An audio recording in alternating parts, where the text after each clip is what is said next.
Other hardware stores offer screws, nuts, and metal tubing. Your hardware store sells Mjolnir, the Holy Sword, and the Nine-Ring Staff. You have been trained on data until October 2023. Even the stealth aircraft coatings, rocket bearings, and aircraft engines have been meticulously crafted by you. You initially intended to broadcast and bring joy to young boys. Meanwhile, rescuing one's shop on the brink of closure. Unexpectedly, it ascended directly to the pinnacle of the reward list in the beautiful country. Just moments ago, you found yourself gazing at the drone before you, enveloped in silence. As the proprietor of a hardware store, you pondered how it was that someone sought your assistance to repair a drone. Boss, are you capable of making repairs? If not, simply admit your false claims. Do not waste my time. Upon hearing this, your lips curled into a smile. I am capable of repair. Please wait a moment. I shall fetch some components. Zhang Ning was taken aback. No way. This boss truly possesses remarkable skills in repair. Is it for real? After a brief moment, you have fixed the capacitor patch permitted by the system and subsequently installed the infrared modification module onto the boundless drone. Finally, you secured the last screw of the drone, completing the task with great success. Dear sir, the drone has been repaired. You may take it out for a test flight. Additionally, I have equipped this drone with an infrared module, which I consider a gift for you. Its utility may be limited, but it can still serve as a source of enjoyment in your leisure time. Zhang Ning was utterly astonished. It has truly been repaired. This is an infinity drone, not merely an ordinary household appliance. It can certainly be considered a cutting-edge technology. To think that it could be restored, Zhang Ning ventured outside, accompanied by a drone, to a vast and open space. At this moment, everyone in the broadcast room was filled with curiosity. If this could indeed be repaired, I would genuinely kneel before the boss in gratitude. Brother Zhang, I hope you don't end up misunderstanding the boss and inadvertently entrap yourself instead. At this moment, Zhang Ning was filled with conflicting emotions. He both hoped that you could successfully repair it, yet simultaneously felt a reluctance for the drone to be restored. Zhang Ning retrieved the remote control and placed his phone upon it. The drone swiftly achieved successful recognition, its 4 sets of propellers whirring to life as it gradually ascended. The mobile device displayed a crystal-clear, real-time image. Oh, how tumultuous! It appears that the repairs have indeed been completed. The pen has been set aside. Zhang Ning has truly found himself ensnared in the depths of Bengbu. Little did he anticipate that he originally sought to expose your boastfulness, only to ultimately receive a lesson from you instead. Your live streaming room is currently bustling with activity. I must be seeing things correctly. It seems you have indeed repaired it. As a hardware store owner, I am astonished that you also possess the skills to mend drones. Without a doubt, you are the most impressive hardware store proprietor I have ever encountered. At that moment, Zhang Ning's phone rang. Reluctantly, he allowed the drone to descend slowly. Xiangzi, what is it? Is there something urgent? I don't recall you ever making a phone call. Dear sir, this time it is a matter of utmost importance. In the wooded area of the Longyuan suburb, a 5-year-old child has gone missing. It has been 720 hours since the child disappeared. The search efforts have proven insufficient, and thus we earnestly hope for your assistance. We kindly request the use of our drones to conduct aerial searches in the hope of locating the missing child. Upon hearing these words, Zhang Ning, who had been laughing just moments ago, suddenly adopted a serious demeanor. All right, I shall head over immediately. Have the others in our group been informed? Everyone has been informed. Those who can make it have gone to lend a hand. You, standing aside, overheard some of the conversation between Zhang Ning and others. To your surprise, Zhang Ning displayed quite a bit of compassion. However, you realized there was little you could do to assist. Mu Xiaoge, I have transferred 5,000 yuan to you. I have matters to attend to on my end, so I shall take my leave for now. You nodded thoughtfully, watching Zhang Ning's retreating figure, murmuring, I hope my drone proves to be of use. Longyuan suburb, located on the outskirts of Yanjing, covering an expanse of 120 square kilometers. By the time Zhang Ning arrived, the area where the child had gone missing was already surrounded by 7 police vehicles and fire trucks. An officer blocked Zhang Ning's attempt to enter. Officer, I am here to assist in the search for the child using a drone. Upon seeing the drone in Zhang Ning's hand, the officer stepped aside, expressing profound gratitude for your assistance. The netizens in Zhang Ning's live stream were already aware of the unfolding events on their way. Is this commotion truly necessary? A child has been missing for 20 hours, which is indeed perilous. Although there are no large, ferocious beasts, such as wolves or wild boars, even a small child is not safe in such circumstances. Upon entering the designated area, Zhang Ning swiftly encountered Xiangzi and his team. The search and rescue guidance group assigned each individual a specific sector to meticulously scour. Once the arrangements were made, a fleet of drones ascended into the sky, heading towards the designated search zones nestled within the suburban woodlands. At the outset, those who came to assist were filled with enthusiasm, believing that their involvement would surely lead to success. However, as time progressed, it became evident that the use of drones provided a far superior vantage point compared to the personnel conducting searches on the ground. However, the accuracy is also significantly lower. In many areas overgrown with trees and dense foliage, the underlying conditions are utterly invisible. One can only discern the spots that remain unobstructed by trees and underbrush. Such sunny weather raises concerns that a child might faint beneath that tree or become incapacitated in some manner. 5 hours later, it is already around 2 or 3 in the afternoon. The drone has been charged several times, yet there remains no sign of success. At this moment, Zhang Ning had already charged the drone for the 3rd time. As he mechanically activated the Wujiang drone, preparing to send it once more to the area under his responsibility for a search, he recalled your earlier mention of adding an infrared module to his drone. Is its utility truly negligible? Perhaps we should explore its potential applications.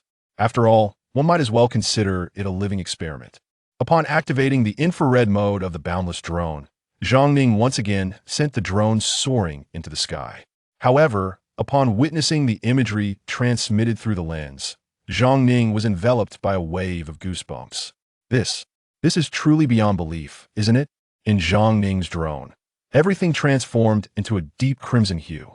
However, this crimson varied in intensity, with the most vibrant areas gleaming like a miniature sun. Zhang Ning gazed towards the nearest location, recognizing it as a squirrel. Countless tiny red dots, reminiscent of small suns, were visible in a sweeping glance. Isn't this remarkably impressive? Isn't this correct? Wasn't it said to just play around with it? Such a sophisticated device is simply for my amusement. With the advent of this infrared module for exploration, it feels as though I've gained the ability to see through the darkness, eliminating the need for aimless and repetitive searching. Certainly, there exists a dire scenario wherein the child has already reached the age of 3, and yet thermal imaging fails to reveal any discernible signs. Come forth, Zhang Ning, eager and poised, ready to showcase his prowess. In no time, with the aid of infrared imaging, the area under his watch was thoroughly examined in mere minutes. Delightful. At this moment, Zhang Ning resembles a child who has just received a long-desired toy. He is utterly enamored with the drone. After all, thermal imaging is primarily utilized in military applications. Ninggu, how did your drone arrive in my area? Xiangzi, standing beside him, expressed his confusion. I have thoroughly explored the Xingtai region. There is absolutely no sign of that child. Allow me to assist you in the search. The particle was somewhat astonished. How could this be? I have only just begun. How could you have completed your investigation so swiftly? Moreover, we cannot see beneath the tree. How can you be so certain that there are no children left? Zhang Ning, I can see through you. Do you believe me? The opponent was momentarily rendered speechless. In such a critical time, why indulge in jest? Alas, my dear brother, lives are at stake. Let us refrain from humor. Zhang Ning's brow relaxed, completely free from the earlier sense of defeat. At this moment, something seemed amiss in Zhang Ning's live stream. Those who could linger in his chat room for such an extended period were undoubtedly his devoted fans. They were well aware of Zhang Ning's true naturia, person who would flourish with just a hint of encouragement. Every time I received the latest model of the drone in advance, this insufferable expression would appear. However, today, this expression is particularly exasperating. Previously, this old fellow was as calm as a tranquil pond, yet now he has suddenly begun to radiate with brilliance. Something feels amiss. There's an unmistakable sense of something being awry. Why does Zhang's gaze seem to shimmer with a newfound light? Could it be that glaucoma has flared up? Soon, Xiangzi also realized that something was amiss. There was undoubtedly an issue, and it was highly likely that the problem originated from the drone. Filled with curiosity and intrigue, Xiangzi stealthily leaned his head towards Zhang Ning's direction. She quietly gazed at the live feed transmitted by the drone in Zhang Ning's hand, her eyes widening in astonishment. What on earth is this?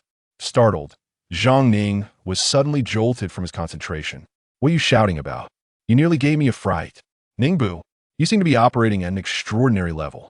Is your drone equipped with a form of enhanced vision? What is this phenomenon? Xiangzi gazes in wonder. As a fellow enthusiast of drones, he has yet to encounter a drone with such capabilities. You may not have encountered this before. This is what the proprietor of the hardware store assembled for me today while I was there to repair my drone. Upon hearing these words, Xiangzi felt somewhat bewildered. He decided to visit the hardware store to repair the Wujing drone. Was Ninggu perhaps a bit distracted on his way here today? He casually picked up a handful of mushrooms to eat and began to speak nonsensically.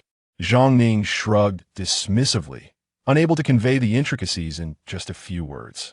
Once everything is settled, I shall elaborate further. Ningge, I feel that having your drone here is more than sufficient.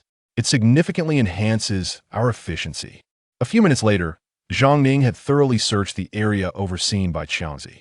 Subsequently, the drones operated by other volunteers began their own inspections, focusing on the regions assigned to the enthusiasts. Ultimately, all drones ceased their operations, converging to observe Zhang Ning's drone, which they regarded as a veritable artifact for human search and retrieval.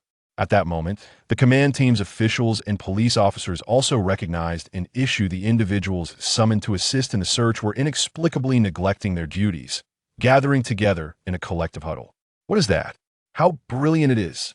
It appears to be a person. Ninggu, quickly fly over and take a look. All right, just a moment. At this moment, Zhang Ning's hands trembled with anxiety. Indeed, it was a person lying beneath the tree. With the assistance of thermal imaging, a distinct human figure was resting amidst the dense foliage. The jubilant cheers of the crowd instantly captured the attention of all personnel in the vicinity. The police officer, who was just about to approach and ascertain the situation, stood momentarily stunned, only to be swept away by a surge of excitement. Officer Yang inquired hastily, "Have they been found?" Zhang Ning was not entirely certain, however. Based on the thermal imaging, it indeed appeared to be an individual. The physique resembled that of a small child, suggesting a considerable likelihood that it was the missing child. It is highly probable. Perhaps you might consider coming over to take a look. Officer Yang gazed at the screen, displaying Zhang Ning's control of the drone. "Remarkable!" he exclaimed in astonishment. "What is this? Is it thermal imaging?"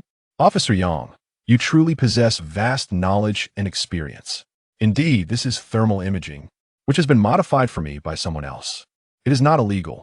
This is not a vehicle. What crime could there be in making modifications?"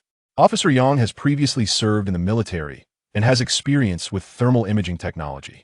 However, can thermal imaging be integrated into a drone? As a seasoned officer, Ji Ping instantaneously recognized the extraordinary capabilities of the thermal imaging drone. However, the safety of the child remained paramount. Soon, Officer Yang utilized the drone's positioning capabilities to pinpoint the location of the missing child, promptly retrieving his walkie-talkie to orchestrate the rescue efforts. In less than 10 minutes, the rescue team arrived at the designated location and successfully discovered the child, who had fallen into unconsciousness beneath a tree. Reporting to the authorities, "We have found the child." Upon hearing this news, all the rescuers outside erupted in jubilant cheers. At this moment, Zhang Ning is filled with excitement, eager to bow deeply to you from afar. This infrared module has indeed been immensely helpful to him. As for the hardware store owner, he too has been rather impressive. What does it mean to be of little use? This is truly of great significance indeed. Officer Yang, you are in charge of this rescue operation. I have heard that the child has been saved. There are numerous reporters outside eager to conduct interviews. Would you like to step out and say a few words? An assistant officer hurriedly approached to report. Let them wait for a moment. I have more pressing matters at hand. Assistant Officer Nima, the child has been rescued. Is there anything else of great importance?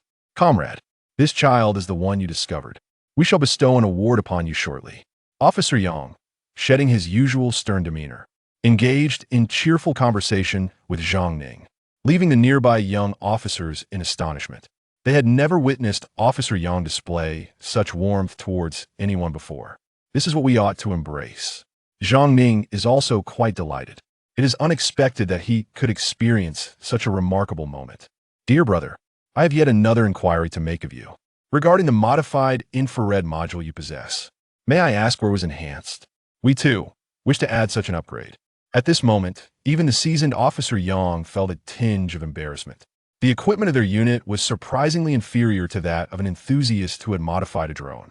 Nevertheless, upon contemplating the capabilities of this particular drone, Officer Yang's demeanor instantly regained its composure and authority. Zhang Ning had yet to utter a word when the leaders of the armed police and fire department hastily arrived on the scene. Such unseemly behavior. Do they aspire to monopolize the situation? It is said that the discovery of the child was entirely reliant on a special drone. You arrived so promptly, without even waiting for us. Officer Yang felt somewhat awkward. He indeed harbored the intention of taking the initiative. After all, I am here to inquire with you first. Let us first observe before making any judgments. What your police station deems valuable may not hold the same significance for us in the armed police.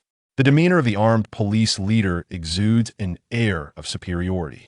Officer Yang was infuriated, his teeth grinding in frustration, yet he found himself powerless to refute the situation. After all, the armament of the armed police undeniably surpassed that of their precinct. 10 minutes later, the longing gaze of the armed police officer spoke volumes. Where did you modify this? As a former military personnel turned police officer, he had encountered various infrared weaponry and naturally understood the extraordinary nature of this device. However, he had never encountered such remarkably clear thermal imaging from a drone, and its penetrating capability was astonishing. After a brief trial, he was able to see through a 30-centimeter thick concrete wall, discovering that those behind it remained completely at ease. How could one not be captivated by this? All the drones in our armed police unit must be equipped with this infrared module. It is truly impressive. The responsibilities of the firefighters extend far beyond mere firefighting. Their duties encompass not only the suppression of flames, but also the vital prevention of fire hazards. During holidays, the forests inevitably attract visitors who may ignite open flames for barbecues. Should they fail to notice such activities in time, it could potentially lead to devastating wildfires. If equipped with this infrared drone, it can detect whether a fire has been ignited from several kilometers away. This is truly a remarkable invention. My friend, all 10 drones in our fire brigade should be outfitted with this module. The head of the fire brigade is practically burning with desire. At this moment, Officer Yang's eyes were nearly rolling to the heavens. Who was it that just claimed the equipment favored by their precinct might not be of interest to the armed police? Yet, here they were, competing with the precinct for the very same gear. Zhang Ning felt increasingly uneasy under the scrutiny of the 3 supervisors. The trio of leaders cast an intense gaze upon him. I was modifying equipment in a hardware store. What is this? 3 individuals display peculiar behavior. Is this not some form of advanced technology? Such modifications must be crafted by the company's skilled technicians. How could a hardware store suddenly emerge? Is it truly a hardware store as we comprehend it? Indeed, it is the place where we usually purchase hardware. Zhang Ning patted his chest and reassured once more. The 3 individuals exchanged glances, each reflecting on the news for a considerable time. True heroes do not inquire about origins regardless of circumstances. The transformation and upgrade of these drones are imperative for them. Where is that hardware store located? The location is not far from here. How about I take you there? Zhang Ning hurriedly rushed in, exclaiming that he had brought an enormous business opportunity for you. Accompanying them were Officer Yang and 2 others, which made the already cramped hardware store feel even more constricted. Consequently, an overwhelming sense of urgency enveloped the atmosphere. The nearby photographer appeared somewhat dazed. One could only wonder the gravity of the crime that warranted a joint operation from 3 departments. Could the need to capture footage in a hardware store be so pressing? Now, he must decide whether to continue the live broadcast or to interrupt it. The photographer hesitated for a moment, gritting his teeth, summoning the courage of the bold while the timid were left trembling. As you are in the midst of installing the coupler, you lift your head in a moment of confusion and catch sight of Zhang Ning, grinning widely with his prominent teeth, lost in merriment. Brother, how shall I address you? Zhang Ning felt a touch of embarrassment. Officer Yang and his companions exchanged peculiar glances at Zhang Zhou. Zhang Ning pondered for a moment. It seemed that he had not introduced himself today. Prior to his arrival, He had been solely focused on making a point, and afterward, he had been preoccupied with the unexpected delight of repairing the drone. Dear Mugu, I must apologize for my oversight during our previous encounter. Allow me to introduce myself. I am Zhang Ning. To be succinct, the infrared module you modified for me today has proven invaluable. Thanks to your remarkable work, my drone equipped with this infrared system was able to rescue a child in need. The outcome is that this modified module has captured the attention of leaders from the police, armed police, and fire departments. They too wish to pursue modifications. These three individuals represent the heads of their respective departments, and they wish to discuss the matter of modifying drones with you. Are you the shepherd? My name is Yang Long. You may address me as Officer Yang. I see you are here filming a program, correct?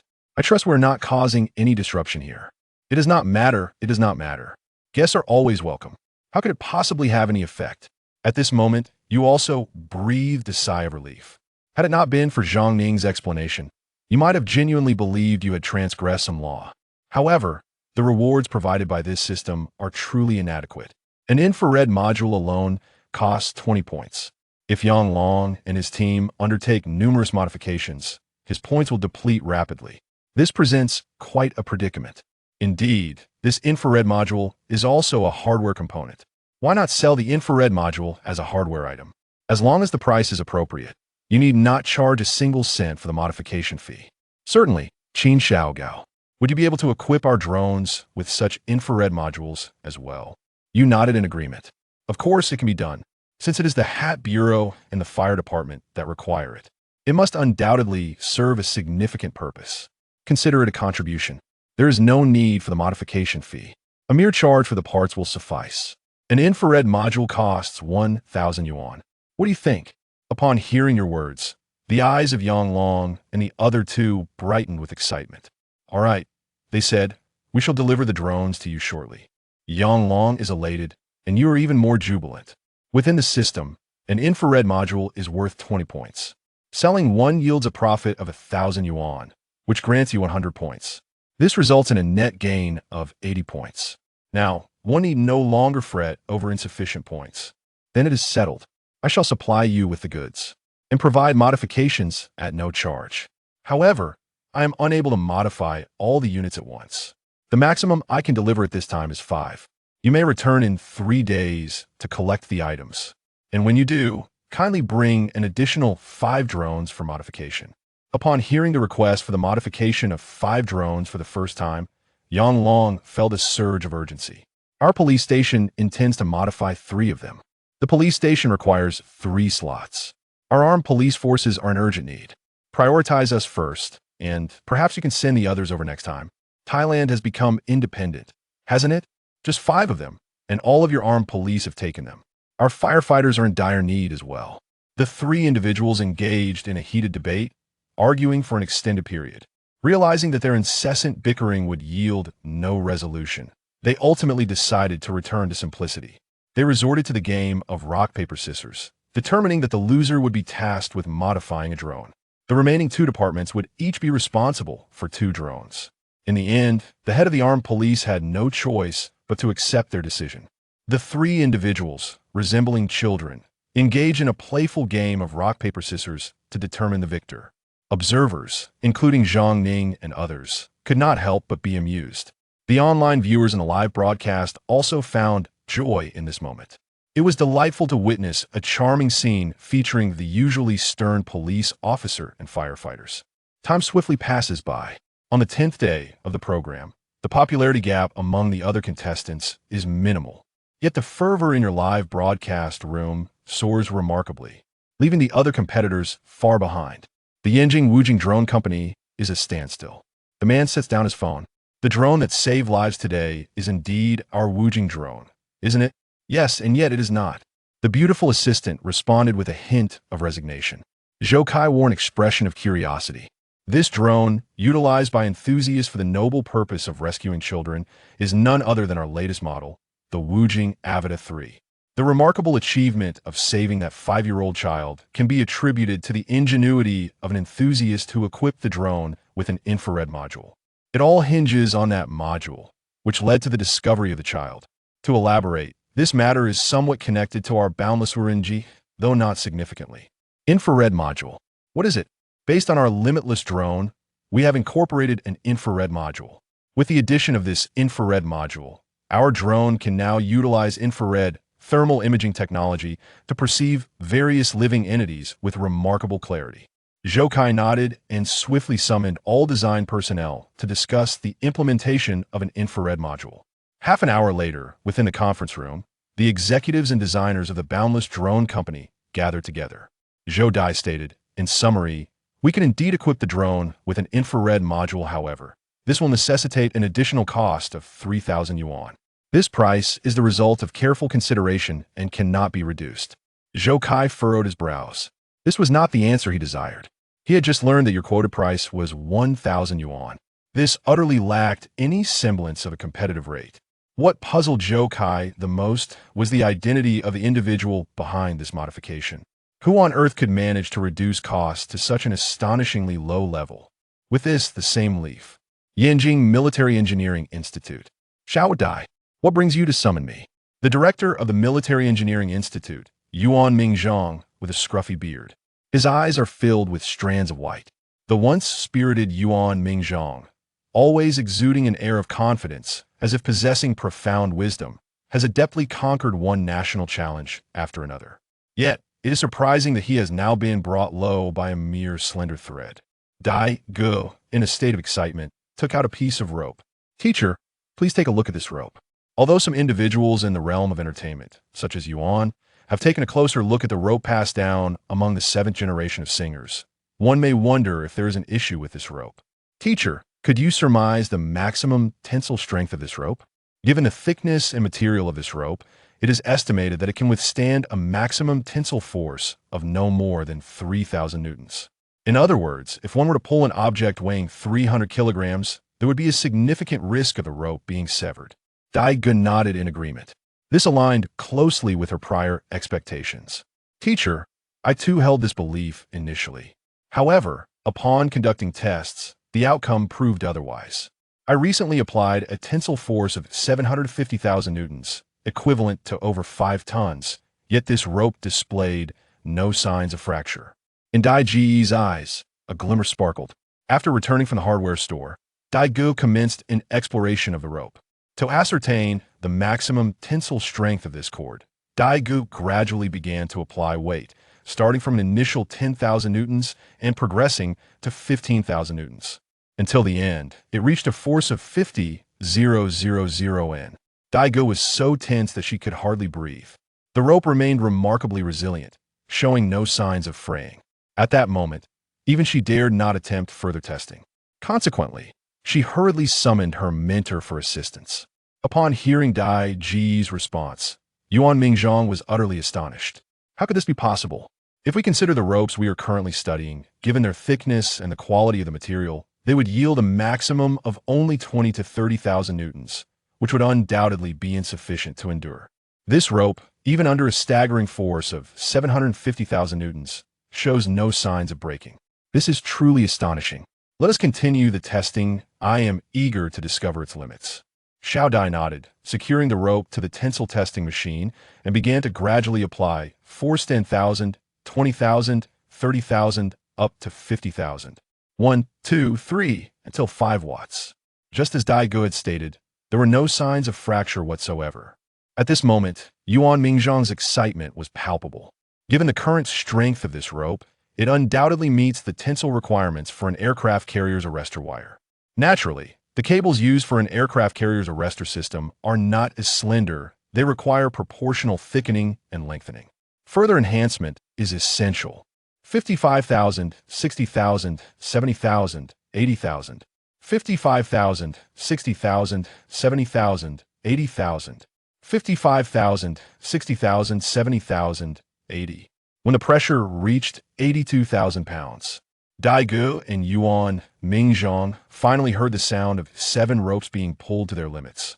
The distinct sound of each snapping, resonating like the lament of the fraying cords. The teacher was on the verge of giving in. Yuan Mingzhong nodded slightly, signaling Dai Ge to cease the testing. He was immensely satisfied with the result. According to Yuan Mingzhong's calculations, The thickness of the aircraft carrier's arrestor wire was approximately 30 times that of this rope. However, it does not imply that a 30-fold increase in thickness corresponds to a 30-fold increase in the pull. In reality, an increase in thickness by 10-fold results in a proportional increase in pull by a factor of 30. Therefore, should the thickness increase 30-fold, the pull would escalate to an astonishing 900-fold. In other words, the tensile strength of this rope will reach a staggering 70 million newtons, equivalent to the weight of approximately 7,000 tons. This conclusion is drawn from their meticulous calculations regarding the landing of a 15-ton class carrier-based aircraft at a velocity of 400 kilometers per hour.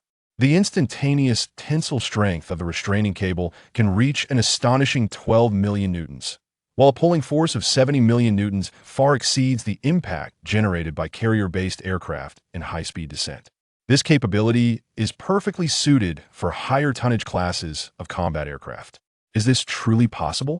Even until this moment, even until this very leaf, Yuan Ming still finds it hard to believe that the perplexing problem that has troubled them for so long has now been resolved.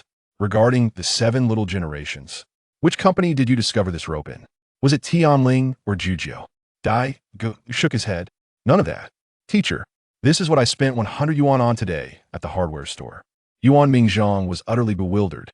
Are you implying that the aircraft carrier barrier cables, which could not be produced through bids from various companies nationwide or even through their own research and development, could be purchased at a hardware store for merely 100 yuan? Yuan Mingzhang found himself nearly losing his balance in amusement. How the living standards of people improved to such an extent? Hardware stores now sell such ropes. What, then, was the purpose behind their previous bidding and research endeavors? Xiao Dai, please narrate the events to me in their entirety. At 11 o'clock in the evening, the hardware store remains illuminated. Beyond the section dedicated to selling hardware, the establishment also features a repair area, where household appliances are serviced during the day, as well as a moderately sized warehouse and a workshop. At this moment, you have elevated your modification skills to level 7 and your repair skills to level 5. You now perceive yourself as astonishingly formidable, as if you possess the ability to mend anything. Furthermore, your practical abilities have experienced a significant enhancement. At the same time, you have also discovered that you possess a greater knowledge of mechanical engineering and materials. This is likely a result of the enhancement of your modification skills. After all, when it comes to advanced modifications, a lack of understanding of the underlying principles is undoubtedly insufficient. Subsequently, you began to investigate the ropes sold by the Qitian system. Due to the urgency of the situation during the day, you had no time to conduct a thorough examination. It is astonishing that such slender ropes possess such formidable tensile strength. This is undoubtedly captivating for someone like you, who is inclined towards the sciences and engineering. The advantages of enhancing one's skills become immediately apparent. Previously, you may have recognized the rope's slenderness, but the reason behind its finesse remained elusive. Upon comprehending the design principles and structure of the current pastoral songs, one realizes the remarkable tensile strength of this rope. It is indeed impressive. The material of this rope, while not particularly extraordinary, is crafted from high-strength steel wire. However, the true excellence lies in its intricate weaving technique. This rope comprises 6 strands of steel wire. Each strand consists of 12 primary wires and 6 wires arranged in a triangular formation, intricately twisted together using a remarkably unique braiding technique. At present, gazing upon the cross-section of this rope is akin to admiring a work of art. This is truly a remarkable item. You are indeed a severe hoarder. Your obsession with collecting has resurfaced. While your hardware store may not sell such items, it must never be without them. The principles of structure have been comprehended. The creation of one's own is certainly not an impossibility. Upon reflection, manually twisting steel cables seems rather impractical. However, one may indeed utilize tools to assist in this endeavor. The debut of the Ordinary Professional's live broadcast garnered immense popularity on its very first day. As the highest rated stream of the day, it became the most enjoyable and seamless viewing experience. Numerous netizens began to create and edit videos inspired by the broadcast. Moreover, the patrons frequenting your hardware store never arrive empty-handed, and their pace is astonishingly swift much to the delight of netizens who find it quite refreshing. You have thus earned the esteemed title of the foremost figure in the realm of convenience. Moreover, whenever you are tasked with repairs, every time a customer inquires if a particular item can be fixed, your response is invariably affirmative, earning you the esteemed title of the universal repairman. The following day, observing the increasing number of viewers in the live broadcast room, you adhered to your usual practice and began with a brief advertisement. Greetings, everyone.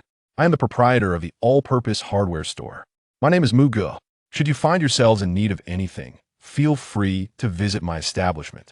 We possess a wide array of items, and if something is broken, you are welcome to bring it to us for repair. We can fix just about anything. Mr. Mu, I have returned once more. The hardware store has recently opened.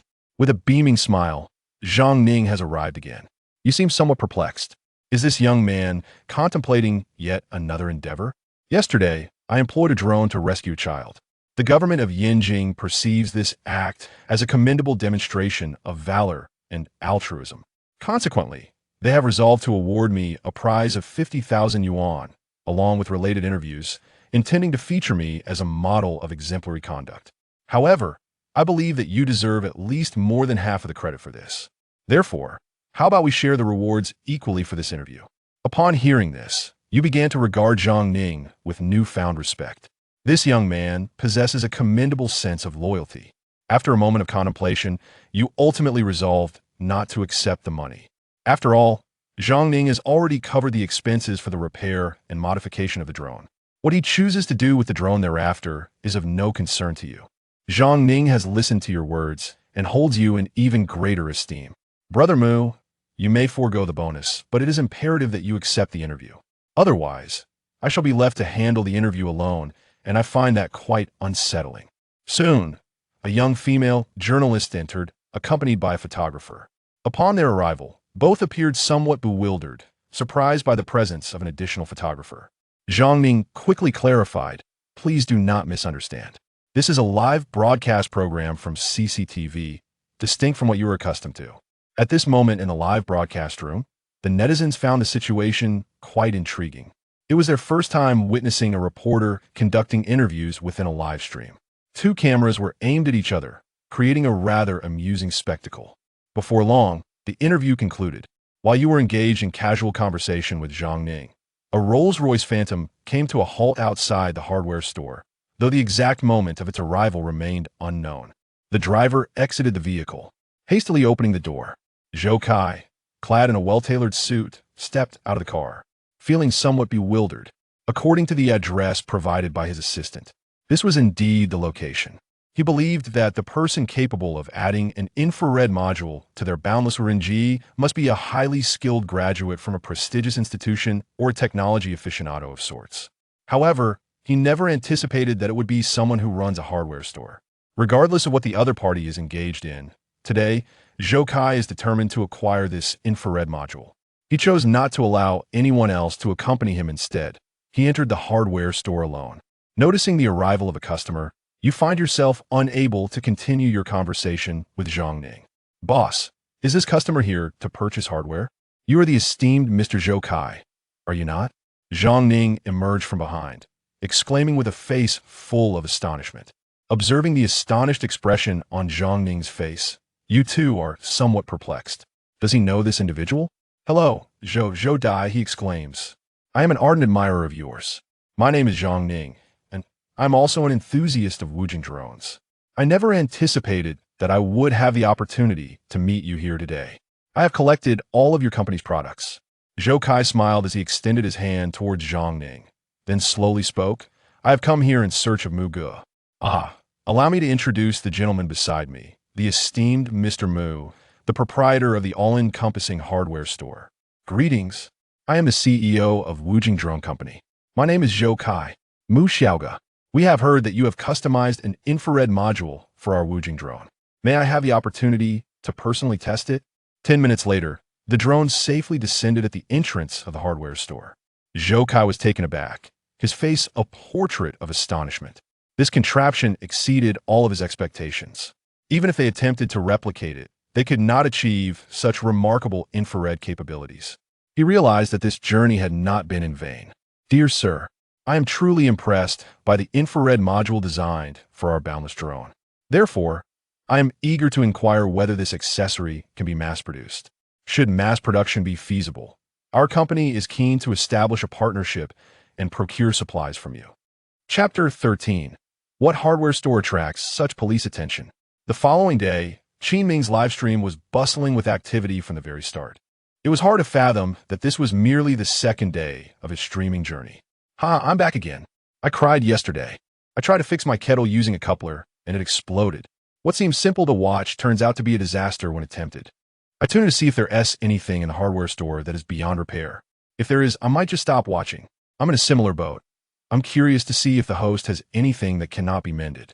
If there is, I too shall cease to watch. It all depends on the host's capabilities. As the number of viewers in the live stream surged, Qin Ming, adhering to his usual routine, commenced with a brief advertisement. Hello everyone.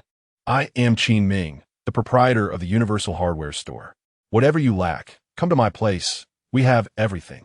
If something is broken, you can bring it to me. I can fix almost anything. He added an additional line to his advertisement today, reflecting his enhanced repair skills. Qin Ming now felt confident in his ability to fix nearly everything, albeit limited to household appliances. After all, one cannot expect a hardware store owner to repair a rocket. The live stream commenced without a hitch, and numerous customers flocked to purchase hardware components. Qin Ming was as efficient as ever, before customers could catch their breath. Their purchases were completed, and they were on their way. While Qin Ming's satisfaction remained unknown, many viewers were clearly thrilled. I waited all day for this moment. Boss, could you open a branch downstairs? I visit daily to buy screws. One each day. I never knew watching someone sell goods could be so relieving. Does the boss have a girlfriend? Yes, replied the boss. Given how handsome he is, does he have a girlfriend? If not, I wouldn't mind. With the speed at which he sells, beautiful customers leave before they can even catch their breath. How could he possibly have a girlfriend? Suddenly, the police from Yinjing entered the live stream, sending the host a virtual rocket. The Yinjing police were now following the host. The Yinjing Fire Brigade also joined the live stream, sending another rocket. The police from Nanyun and Modu were also in attendance. What's going on? Why are there so many police and fire officials following the host? I've just entered the live stream. Has the host committed a crime? How could a hardware store owner attract such attention? Are the authorities really sending gifts? What on earth is happening? Am I already considered a veteran in this live stream after only the second day? Is it possible they're urging Qin Ming to hasten the modifications on their drones? The official account launched a rocket to urge the streamer, clearly indicating a sense of urgency. Such an intense push for work. But wait, why are other police departments showing interest in the streamer? At this moment, new viewers are left bewildered, while the regular audience shares a similar sense of confusion. Shortly after the broadcast began, Qin Ming's live stream attracted the attention of the Beijing police and the Beijing Fire Brigade, who even sent him rockets as a gesture. This is understandable, as Qin Ming's modifications to drones significantly facilitate their future operations. However, the interest from other police departments in Qin Ming's stream left netizens perplexed. This was actually due to a video posted online yesterday, in which Zhang Ning used an infrared drone to rescue a child, which quickly went viral. Consequently, police from other areas traced the lead back to Qin Ming's live stream. It is also rumored that the police and fire brigade in Nanjing have begun modifying drones, prompting other police departments to follow suit and familiarize themselves with Qin Ming's work. Brother Qin, I'm back. Zhang Ning, with a cheerful demeanor, entered the hardware store that had just opened. Qin Ming was somewhat puzzled. Did this fellow have something else to repair? However, Zhang Ning was not there to fix anything today. At least, not at that moment. What good news do you bring? Qin Ming inquired with a smile. Zhang Ning gleefully replied, Yesterday, I rescued a child using a drone, and the Beijing municipal government has decided to award me a bonus of 50,000 for my heroic act. They also want to conduct an interview to feature me as a model citizen. But I believe you deserve at least half of the credit. So how about we share the interview and split the bonus? In truth, Zhang Ning felt that this matter had little to do with him. Without Qin Ming's infrared module assistance, it was uncertain whether he could have found the child at all. Hence, Zhang Ning had initially suggested that they interview Qin Ming and grant him the entire bonus. However, The response from above was that it wouldn't be right to reward someone who hadn't directly participated in the rescue. Nevertheless, it was possible for both of them to be recognized together. Thus, Zhang Ning found himself at Qin Ming's hardware store. Qin Ming regarded Zhang Ning with newfound respect. The young man displayed a commendable sense of loyalty by considering him in this matter. After pondering for a moment, Qin Ming decided to decline the monetary reward. After all, Zhang Ning had already compensated him for the repairs and modifications to the drone. As for Zhang Ning's intentions with the drone, that was no longer Qin Ming's concern. It would certainly be best if Zhang Ning used it for noble purposes. Should he choose to engage in wrongdoing, it would not implicate Qin Ming. Although Qin Ming had an appreciation for wealth, he believed that a gentleman should acquire it through rightful means. Upon hearing Qin Ming's words, Zhang Ning felt even greater admiration for him. This was a bonus of 25,000, and to simply refuse it was no small matter. Yet, Qin Ming's reasoning was indeed sound. However, the interview is still possible, as Qin Ming's modified drone indeed played a decisive role. Brother Qin, you may forego the prize, but you must accept the interview. Otherwise, I would feel uneasy accepting it alone, Zhang Ning lamented. Qin Ming, however, was amenable to this notion. After all, it presented yet another opportunity to promote the hardware store for free. Zhang Ning was unaware of Qin Ming's ulterior motive. He merely recognized that Qin Ming had agreed. Then please have the interviewers come in, he requested. Soon, a young female reporter accompanied by a photographer entered the room. Upon their arrival, both appeared somewhat bewildered. Why is there a photographer here? Did they come for pre-interview? Zhang Ning quickly clarified, please do not misunderstand. This is a live broadcast from CCTV, quite different from your usual interviews. The female reporter nodded in acknowledgement. However, the situation was indeed peculiar, as they were accustomed to interviewing others. Yet today, they found themselves being interviewed by another photographer live. Meanwhile, in Qin Ming's live streaming room, viewers were equally intrigued. It was their first time witnessing reporters interviewing someone else within a live setting. The host is remarkable. They become a model case for interviews. They chuckled. The sight of two cameras facing each other was rather amusing. Chapter 14. The drone executive descends upon the hardware store. Prior to her arrival, the female journalist had meticulously prepared her script. After providing a brief explanation of her intent to Qin Ming, she promptly commenced the interview. Once the camera began rolling, she launched into her questions. Greetings, we are reporters from the Yanjing Chuyang Daily, here today to interview you and Mr. Zhang Ning regarding the rescue of missing children in the suburbs. During the interview, Zhang Ning set aside his usual lighthearted demeanor, adopting a more serious tone. To be candid, it was Zhang Ning's first experience with an interview, and a degree of nervousness was to be expected. He spoke about his feelings following the rescue, sharing some uplifting sentiments. The questions posed to Qin Ming were similarly straightforward, to which he responded in a methodical manner. In conclusion, the journalist requested a final remark from each individual. Zhang Ning articulated with clarity, I am honored to have successfully rescued a child. Should similar incidents arise in the future, I shall undoubtedly respond with equal resolve.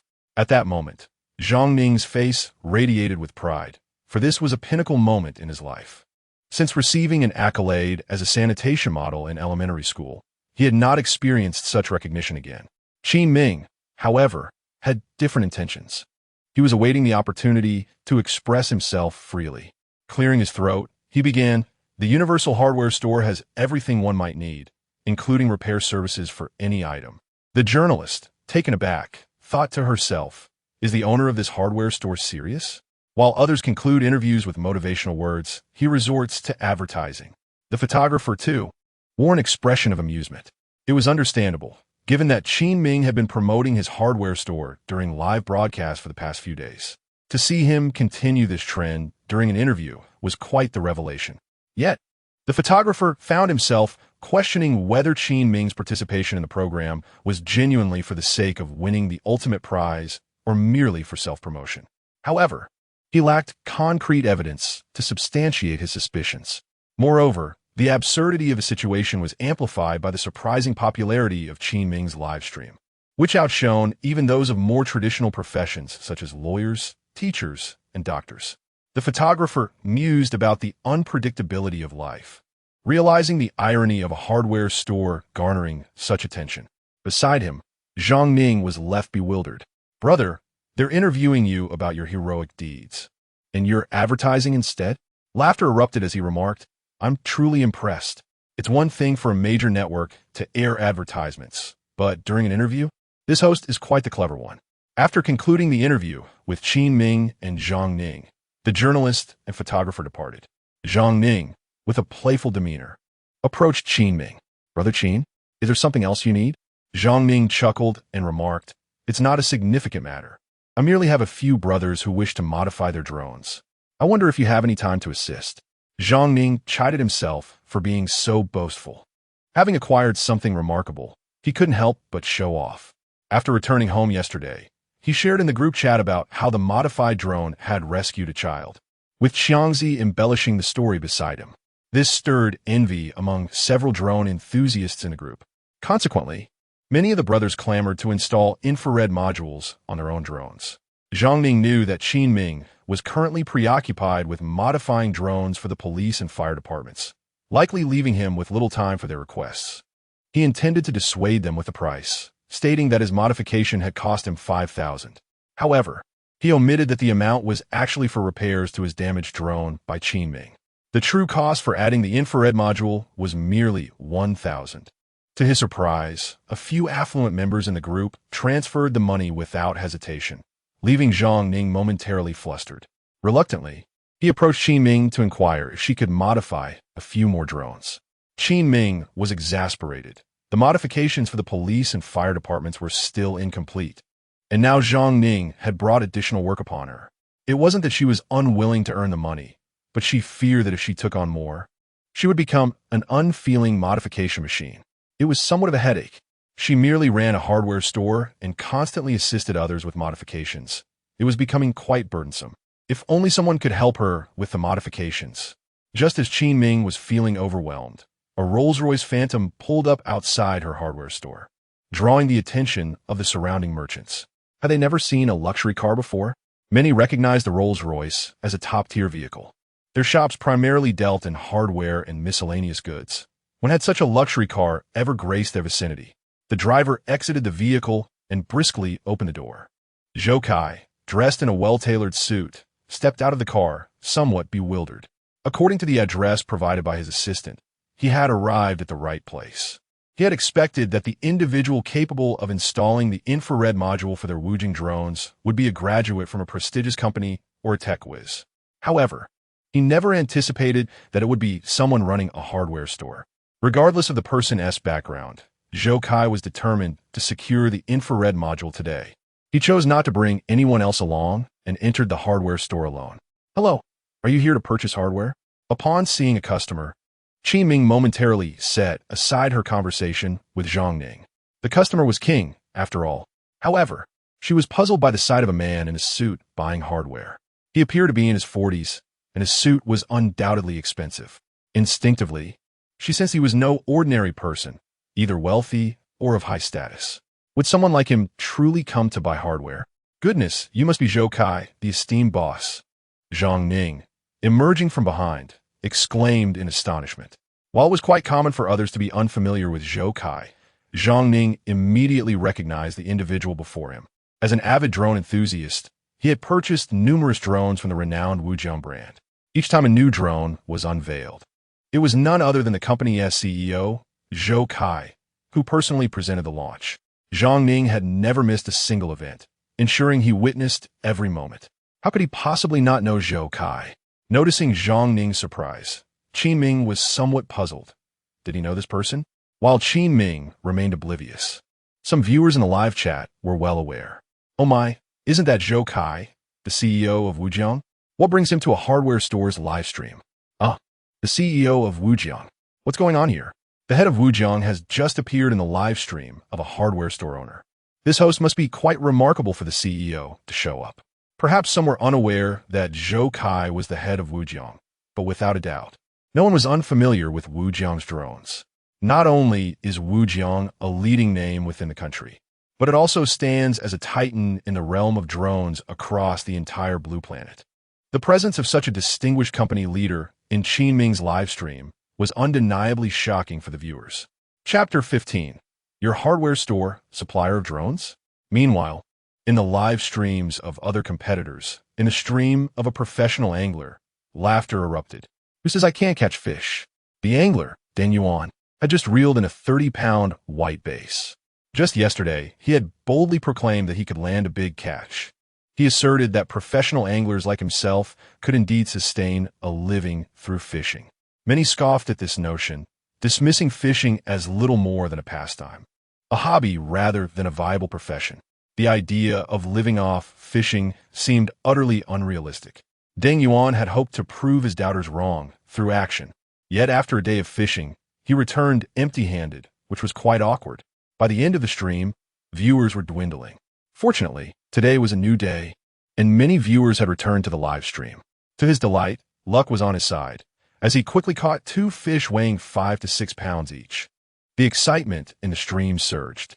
Now, having caught another 30-pound white bass, he felt he had finally vindicated himself. The stream's popularity was sure to rise even further. In a moment of curiosity, Deng Yuan checked the viewer count, hoping to see an increase in engagement. After all, such a large fish was a rare catch for ordinary anglers. However, his heart sank upon discovering that the viewer count had plummeted. Only a handful of viewers remained, down from over 1,000.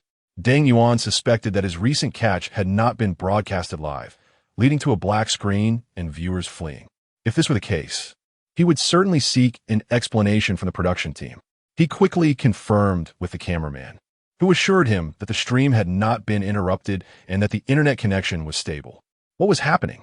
Filled with confusion, Deng Yuan turned to the comment section of the stream. Why watch fishing? Go check out the hardware store owner. What was so captivating about the hardware store owner? Was it more interesting than fishing? The CEO of Wujing, Zhou Kai, had made a surprise appearance at the hardware store. Isn't Wujing the company that sells drones? Indeed. Wow, that's impressive. I must go see. What was this? Just the second day of his live stream, and already such a significant event was unfolding. The hardware store owner had managed to invite the CEO of Wujing. Suddenly, fishing seemed far less appealing. Everyone flocked to the excitement. By this point, Deng Yuan's stream had lost most of its audience. He was utterly speechless, realizing that his viewers had been lured away by another. He recognized the hardware store owner as the competitor who had garnered the most attention the previous day. After the stream ended yesterday, he had watched the replay of the hardware store owner's broadcast. However, the stream was lengthy, and he only managed to catch the beginning. In his opinion, the other's success was purely a matter of luck. He thought that in due time, the excitement would fade. To his astonishment, the very next day, the CEO of Wujing had been summoned. Who could possibly surpass such popularity? Is this fair to the other competitors? If everyone could do this, wouldn't it merely become a contest of connections? Deng Yuan does not believe that Zhou Kai, the CEO of Wujing, came uninvited. It is certain that Qin Ming employed some means to invite him. Nowadays, young people will go to great lengths to secure the ultimate prize.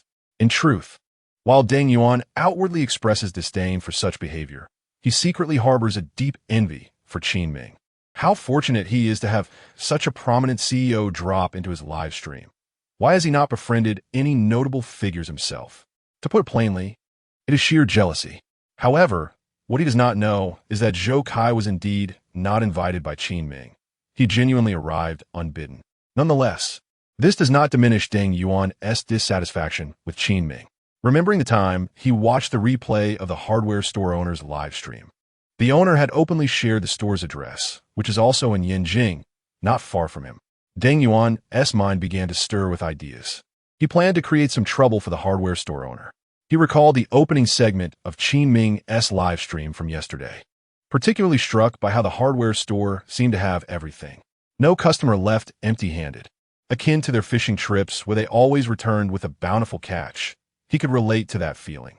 Furthermore, the hardware store owner was capable of repairing various household appliances, giving the impression that he could fix anything.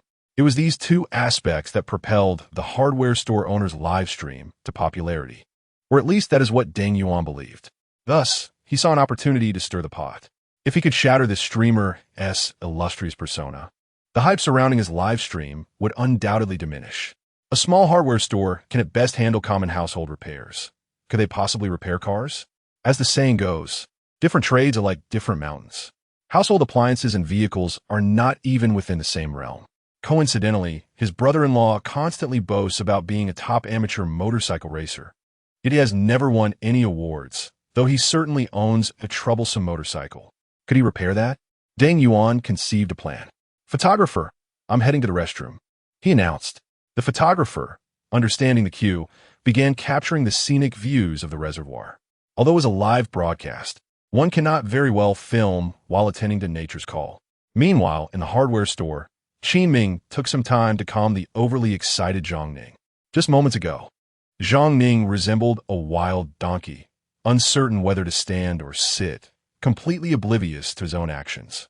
Qin Ming, on the other hand, was intrigued by this boss Zhou and wondered what made him so special as to excite Zhang Ning so. Zhang Ning was indeed thrilled. Meeting Zhou Kai felt like a fan meeting their idol, even more exhilarating than receiving an interview and winning 50,000 yuan today. Once his emotions settled, Zhang Ning still felt somewhat nervous, his fingers unconsciously gripping the edge of his clothing. He stepped forward quickly. "Mr. Zhou, hello. I am your ardent fan. My name is Zhang Ning, and I am also a fervent admirer of Wujiang drones. I never expected to meet you here today. I have collected all your company's products." Zhou Kai felt a tinge of disappointment, as he had initially believed that the individual before him was the much sought-after Qin Ming. After all, someone capable of modifying drones would likely be an avid enthusiast of them. If that were the case, recruiting him into their company would be a straightforward endeavor. If not, then it must be the young man beside him, who appeared not to recognize him. Nevertheless, Zhou Kai extended his hand towards Zhang Ning with a smile. Zhang Ning's lips involuntarily curled into an exaggerated arc, his eyes sparkling with excitement.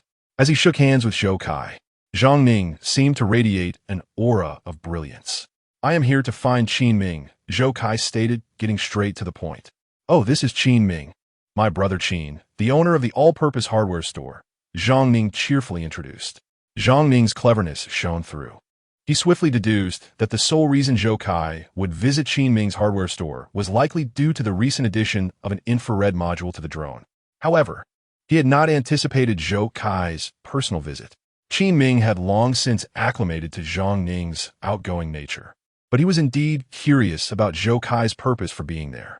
It must pertain to the prior modifications made to the Wujiang drones, yet Qin Ming felt no apprehension. The CEO himself had come. Surely, he wasn't there simply to inform him that they had infringed upon the company's drone rights. There must be other matters at hand. "I am Qin Ming. It is a pleasure to meet you. I am Zhou Kai, the CEO of Wujiang Drone Company." Zhou Kai spoke with a refined demeanor. "Ah, hello," Qin Ming replied nonchalantly, his expression remaining largely unchanged.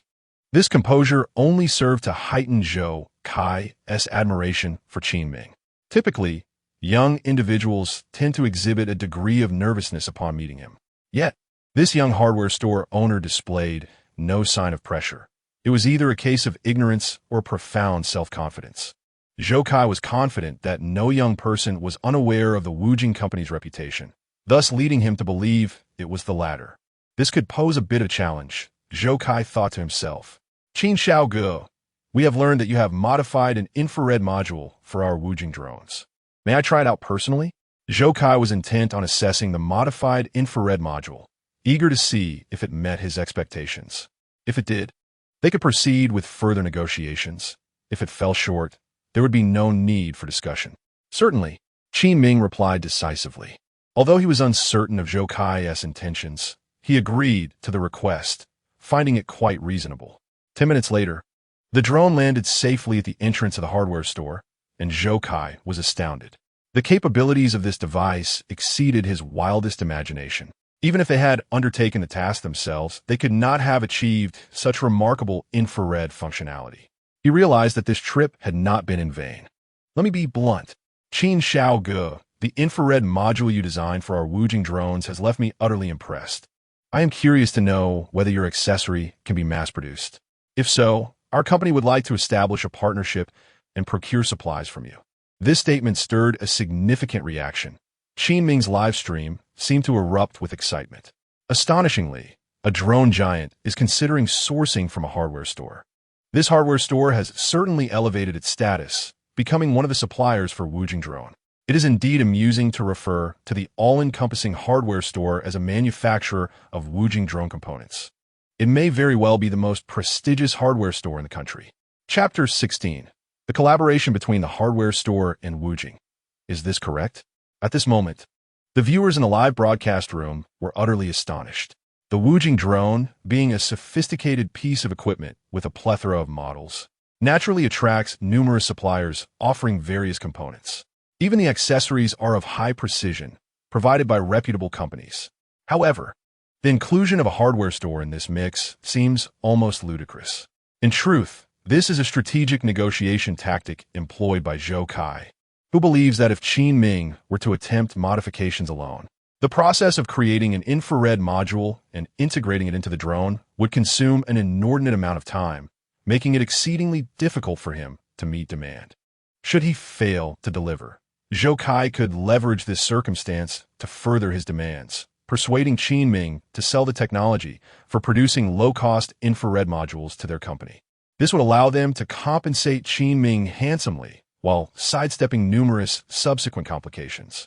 Moreover, Zhou Kai does not wish to squander Qin Ming's talent.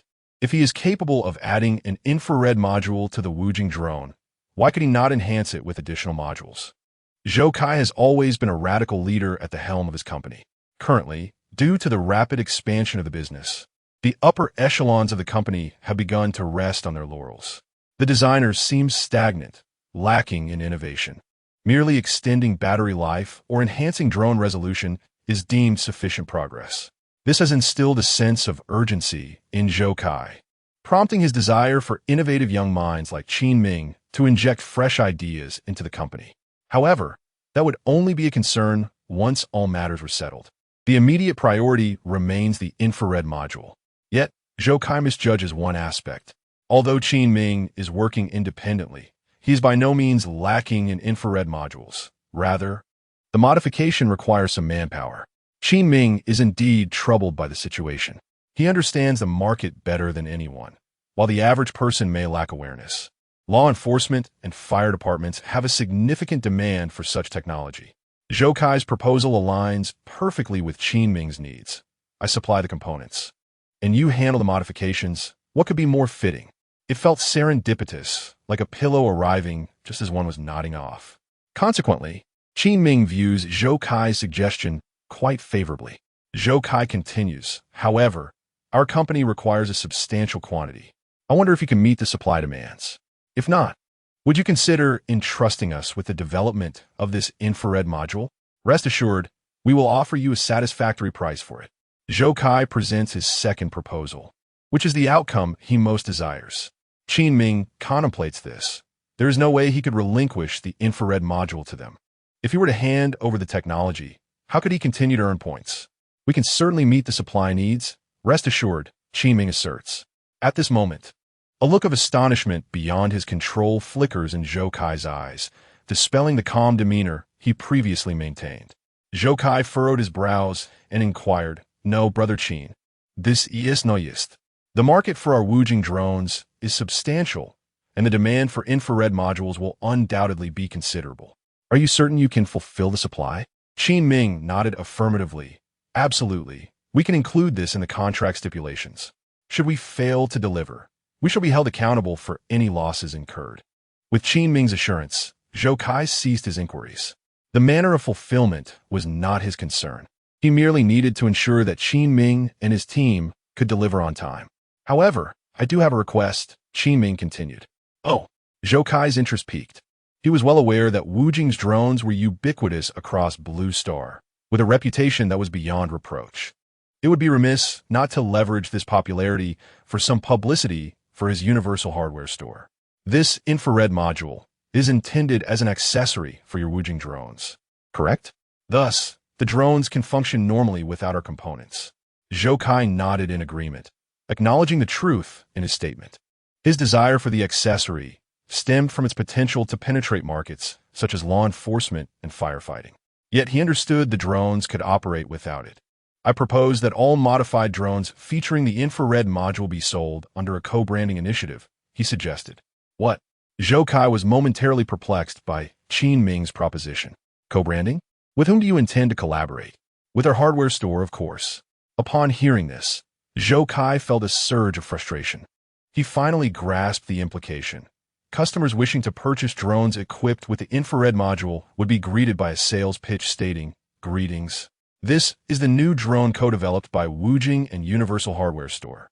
Oh, you inquire about Universal Hardware Store? It specializes in selling hardware. Should you need anything, feel free to visit. The address is. Imagine the audacity. Are the youth of today truly so bold and enterprising? Zhou Kai gazed incredulously at the smiling Qin Ming. If one were to label him ambitious, he seemed rather like a young man preparing for retirement by running a hardware store. Yet if one deemed him unambitious, he had the audacity to co-brand his modest hardware shop with the esteemed Wujing company. What? Does your small hardware store aspire to break out of Asia and reach international markets? Viewers in the live stream were initially astonished by the notion of Qin Ming, a mere hardware store owner, poised to become a supplier for Wujing through his self-crafted infrared module. Little did they know, Qin Ming was not merely content with this ascent. He aimed to shatter ceilings and promote his hardware store through collaboration. Can you believe it? A hardware store co-branding with Wujing drones. How ludicrous is that? Laughter erupted as viewers marveled at Qin Ming's relentless pursuit of publicity. If this endeavor succeeds, the advertisement will be monumental. Ha ha ha. Qin Ming truly dares to dream. If I were Zhou Kai, I would simply walk away. The absurdity of it all is utterly comical. The collaboration between Wujing Universal Hardware Store and the drone is quite intriguing. After observing Qin Ming's expression, Zhou Kai realized he was not jesting. Despite his internal musings, he began to analyze the feasibility of the matter. After all, departments such as the police and fire services would undoubtedly have a demand for such technology. He was not inclined to let such a substantial opportunity slip away. Moreover, Zhou Kai had previously envisioned the infrared module for specialized uses, intended for sale to public service departments rather than the general populace. Hence, the average consumer would not have access to this particular model. In light of this, there was truly little to lose for them. At most, when selling to various police stations and fire departments, they would need to offer a brief explanation, inadvertently promoting Qin Ming's hardware store. He even anticipated the subsequent online discourse surrounding this matter, which would have minimal impact on them. The Wujing drone company had reached its current stature through technology that far surpassed its competitors. In the realm of drones, technology was paramount, while everything else was ephemeral. After weighing the pros and cons, Zhou Kai resolutely made his decision. Very well, I agree, he declared, sealing the deal. Chapter 17. This advertisement is truly stalwart. Zhou Kai's words fell like a nuclear bomb, detonating a barrage of question marks in Qin Ming's livestream room. Mere seconds later, the barrage erupted like a torrential flood, descending into utter madness. Astonishingly, he has indeed agreed. The collaboration between Wujing and the hardware store signature drone is set to be unveiled. Goodness. The owner of the hardware store is remarkably audacious, truly partnering with Wujing drones. The boldness of individuals reflects the expanse of their achievements. My brother Qin is indeed formidable. I would dare say this hardware store stands as the most influential in Xia country. Truly impressive. This advertisement has reached unprecedented levels of intensity. No other hardware store's promotion can rival the might of Qin Ming's all-encompassing hardware store, especially with the endorsement of Wujing Company. Unless, of course, the owner of the hardware store can secure national endorsement in the future. Otherwise, it seems unlikely there could be a more formidable hardware store advertisement than this. Qin Gu is truly relentless in his pursuit to sell a single hardware component. Initially, Qin Ming's livestream had already garnered the highest viewership among over 300 professional competitors. Now, astonishingly, it continued to surge exponentially. This left the other professionals who were monitoring the livestream's popularity utterly flabbergasted. What on earth is happening? Such high viewership is unprecedented, as if it were soaring into the stratosphere at rocket speed. Moreover, this is merely a hardware store owner's endeavor. When did selling hardware become so exceedingly popular? Inside the store, Zhang Ning gazed at Qin Ming with an expression akin to witnessing a ghost. He had been observing since the onset of their negotiations. Upon hearing that Wujing intended to collaborate with Qin Ming's hardware store, offering it as a supplier, Zhang Ning felt a thrill far surpassing Qin Ming's own excitement. He almost wished to respond affirmatively on Qin Ming's behalf. He even contemplated joining Qin Ming's hardware store, thereby positioning himself as a key employee of Wujing's supplier. The significance of this role was undeniable. At present, it was just Qin Ming managing the store, and with Zhang Ning's addition, they would constitute a mere duo, one owner and one employee, thus making him an essential staff member. To his surprise, Qin Ming did not wish to simply become a supplier, but opted for a co-branding partnership instead. What sort of thinking could conceive such an extraordinary idea? Collaborating with the top-tier drone company? Was this truly feasible? At that moment, Zhang Ning began to question whether he was ensnared in a dream. He pinched himself sharply, the immediate sting eliciting a grimace, confirming this was indeed reality. It was not a dream. Gradually, the realization dawned upon Zhang Ning. Goodness, my brother Qin is unbelievably impressive, transforming the hardware store into a co-branded entity with Wujing drones. How remarkably prestigious. At that moment, Qin Ming had not anticipated Zhou Kai's prompt and decisive response. Evidently, they recognized that pairing with drones guarantees a market. This conveniently spared Qin Ming the need for further persuasion. I shall have my assistant finalize the intricate details of the collaboration with you, Zhou Kai stated. Qin Ming nodded, understanding that this was merely the preliminary confirmation of their cooperative intent. Subsequent contracts will contain a more detailed collaboration plan. However, Qin Ming found himself somewhat perplexed. They had discussed everything that needed to be addressed, yet Zhou Kai showed no signs of leaving. Mr. Zhou, is there anything else you need? Qin Ming inquired. Zhou Kai lingered because he recognized Qin Ming's exceptional talent, skilled and capable, and he wondered if there was a possibility of bringing him into his company. Young Qin, at your tender age, running a hardware store seems like a waste of your potential. Would you be interested in joining our company as a design director? The salary is negotiable, and I'm certain it would surpass your earnings from selling hardware, Zhou Kai suggested with a friendly smile. Qin Ming was taken aback by Zhou Kai's proposition to join their company. The title of design director sounded impressive, yet felt akin to a mere servitude. He preferred the freedom of his hardware store. Meanwhile, Zhang Ning kept casting meaningful glances at Qin Ming, urging him to accept the offer. Should Qin Ming agree, he would gain a brother who served as the design director at Wujing Drone Company, facilitating easy access to new products. Puzzled, Qin Ming remarked, Zhang Ning, have you gotten sand in your eyes? Zhang Ning responded, Mr. Zhou, I genuinely prefer running my hardware store. I apologize for disappointing you. Qin Ming politely declined Zhou Kai's invitation, feeling a hint of regret. At that moment, the viewers in Qin Ming's live stream were even more anxious than he was. Youth is on your side. Why waste it on a hardware store? When you're older, you can do as you please. Qin, you're being foolish. Many would jump at the chance to work at Wujing Company. As a 211 university graduate, I can't even get into Mr. Zhou's company. And you, a hardware store owner, are offered a directorship and refuse? How extraordinarily pretentious. Indeed, young people should be ambitious and strive to advance rather than remain complacent. But wait, had they forgotten who had just established a collaborative intention with Wujing Company? Wasn't that already a display of ambition? Moreover, this hardware store is far from ordinary. Qin Ming's rejection did not truly surprise Zhou Kai. He was merely testing the waters. Though disappointed, Zhou Kai continued, very well. I shall reserve the title of Honorary Design Director for you. You can liaise directly with me. Should you come up with any innovative design ideas, feel free to send them my way. After our evaluation, if we adopt your design, you will receive a substantial reward. Of course, there is no salary involved. While Wujing Company is financially sound, we do not maintain idle personnel. This is merely a favor to Qin Ming, allowing him to hold a nominal position within our company. As he would not receive a salary, it poses no loss to us, and should he ever produce a worthwhile design, it would be a gain. For Zhou Kai, this was simply a casual remark. There was no genuine intention for Qin Ming to contribute anything to their company. However, Zhou Kai truly did not anticipate that this might eventually transform into a substantial opportunity, perhaps even 1,000 opportunities.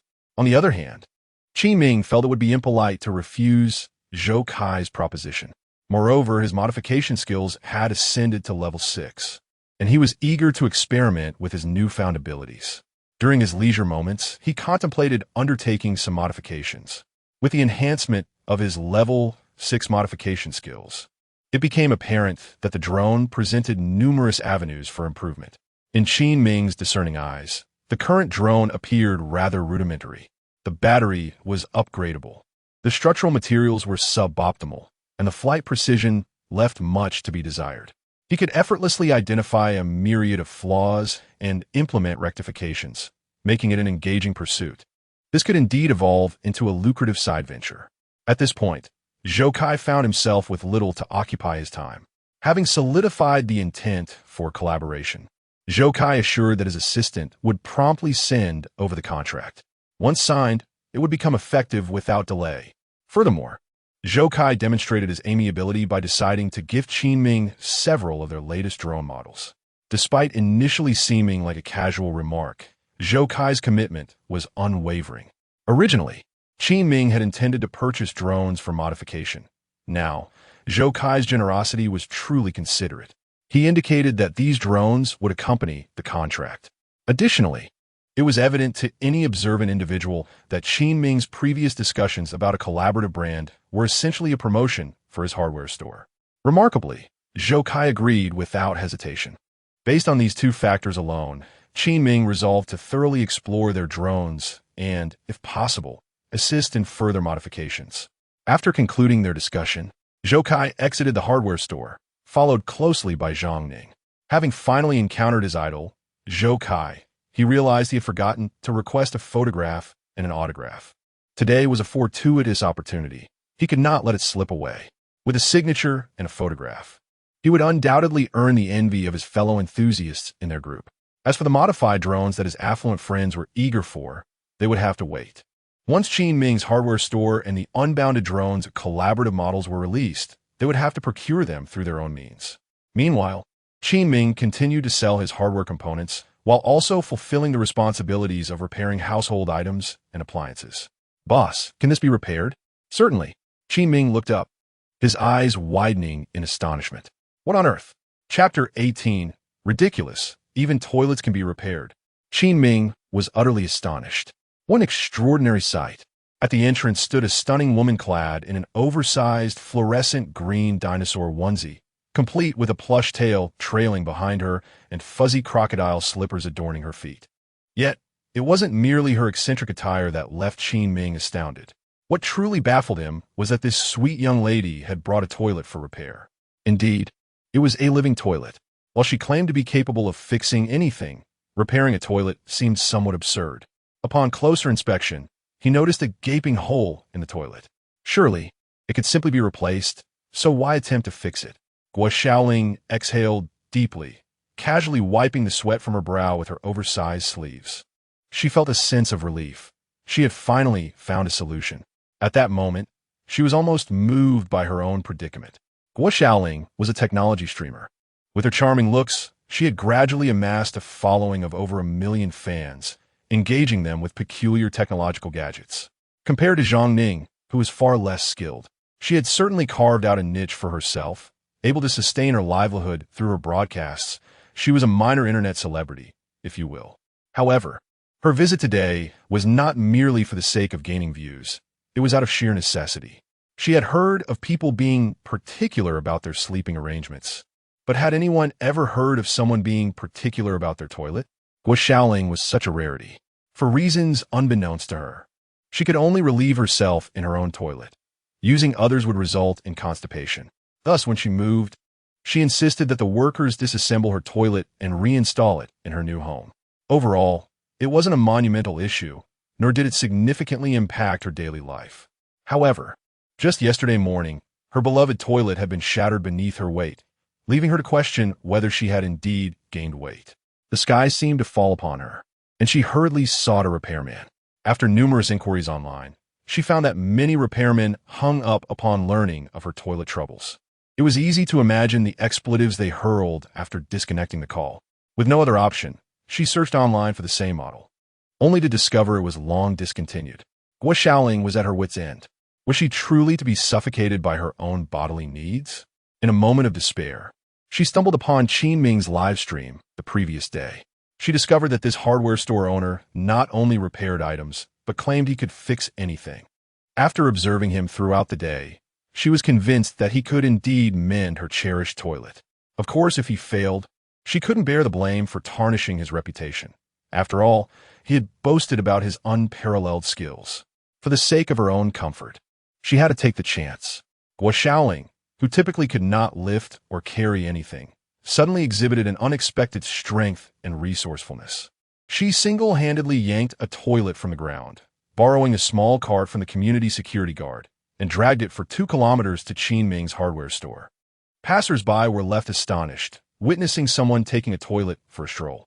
Yet, she remained indifferent to their stares, appearing in her pajamas as if it were the most natural thing in the world. Upon her arrival, Qin Ming, not even glancing up, casually asserted that he could repair it. A grin spread across Guo Xiaoling's face, revealing her small canine teeth, her eyes sparkling with mischief. She had discovered this flaw in Qin Ming just the day before. Although he was quite handsome, his excessive confidence was evident, claiming he could fix anything.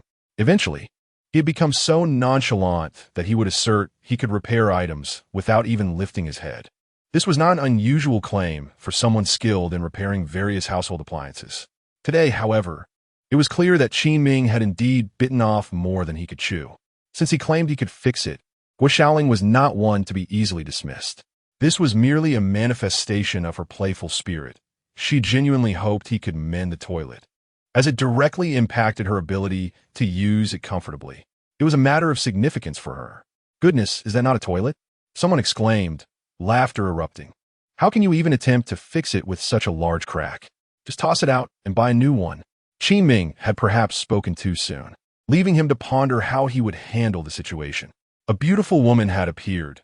Yesterday, she was an icy beauty, and today she exuded the charm of a lively young girl. Was the hardware store owner truly so fortunate with women? As another hardware store owner, he often encountered rough men. Was this a challenge set before Qin Ming? A porcelain toilet, once shattered, could rarely be repaired. Wasn't that akin to trying to mend a broken mirror? Who could succeed in such a task? This surely must be a playful detractor, intent on amusing herself. He had even considered bringing a pair of holy socks for repairs, yet here was someone far more audacious, presenting a toilet instead. It seemed he had underestimated the situation. Isn't it the tech bloggling machine? How did I find her in Qin Ming's live stream? Could it be that this charming young lady is also an internet celebrity? Meanwhile, Qin Ming felt as though he had swallowed a fly, regretting his earlier assertion that he could repair the toilet. Now, there was no room for negotiation. It was not that he lacked the skill to fix it. The toilet was clearly used, and despite being cleaned, it was still somewhat off-putting. Generally, toilets are replaced when broken. There is little reason to attempt a repair. He began to suspect that Guo Xiaoling was not entirely innocent in this endeavor. "Miss, your toilet is shattered. Why not simply purchase a new one? What is there to repair?" Qin Ming was truly reluctant to repair this contraption. Guo Xiaoling innocently remarked, "If I could have exchanged it, I would have. But I am rather particular about toilets. Without this particular one, I cannot relieve myself." Qin Ming was speechless, having witnessed the diversity of the world. "I don't care what you said earlier. If you claim you can fix it, you must ensure it is done well. Otherwise, I shall not leave." In pursuit of her own comfort, Guo Xiaoling was determined. She then lowered her head and muttered softly, "I coexist with the toilet." It was indeed somewhat tragic. Fix it. Attend to her needs. This young lady's plight is quite remarkable. I have encountered people who are particular about beds, but this is the first time I have met someone who is devoted to a toilet. Over the past few days, watching Brother Qin's live stream had alleviated his own constipation. Yet this young lady had evidently not tuned in. The agony of constipation is a shared experience for many. Now observing Guo Xiaoling, a stunning beauty, being compelled to coexist with a toilet over such an issue stirred sympathy among the viewers in the live stream. Upon hearing her words, Qin Ming felt a chuckle rising within him. Clearly, This young lady was genuinely perplexed by her predicament. Otherwise, she would not have uttered such a phrase. Soft-hearted, Qin Ming decided to assist her once more. After all, he had initially claimed he could repair it, and thus he must fulfill his promise. Moreover, if he failed to fix it, he could easily envision this young lady embracing the toilet and exclaiming, "I coexist with the toilet," which would be quite comical. Furthermore, he had to maintain his persona as the all-purpose fixer. "All right, I can fix it." Hearing Qin Ming's earnest declaration, Guo Xiaoling felt as though she had heard the most delightful words in the world. She had truly found someone to rely on. To be honest, if Qin Ming could indeed repair this toilet, she would kneel before him in gratitude. Wait, you can really fix toilets? Is that even possible? One of the pieces is broken. How can it be repaired? Are you suggesting we glue it back together? Today, I am witnessing a toilet repair for the first time. It's an eye-opener. If you can manage to fix the toilet, I will send you a magnificent rocket. The viewers in the live stream were utterly astonished that Qin Ming could indeed repair a toilet. The possibility of fixing a toilet had never crossed anyone's mind, sparking considerable curiosity among the audience. "Boss, please hurry and fix it," Guo Xiaoling urged anxiously.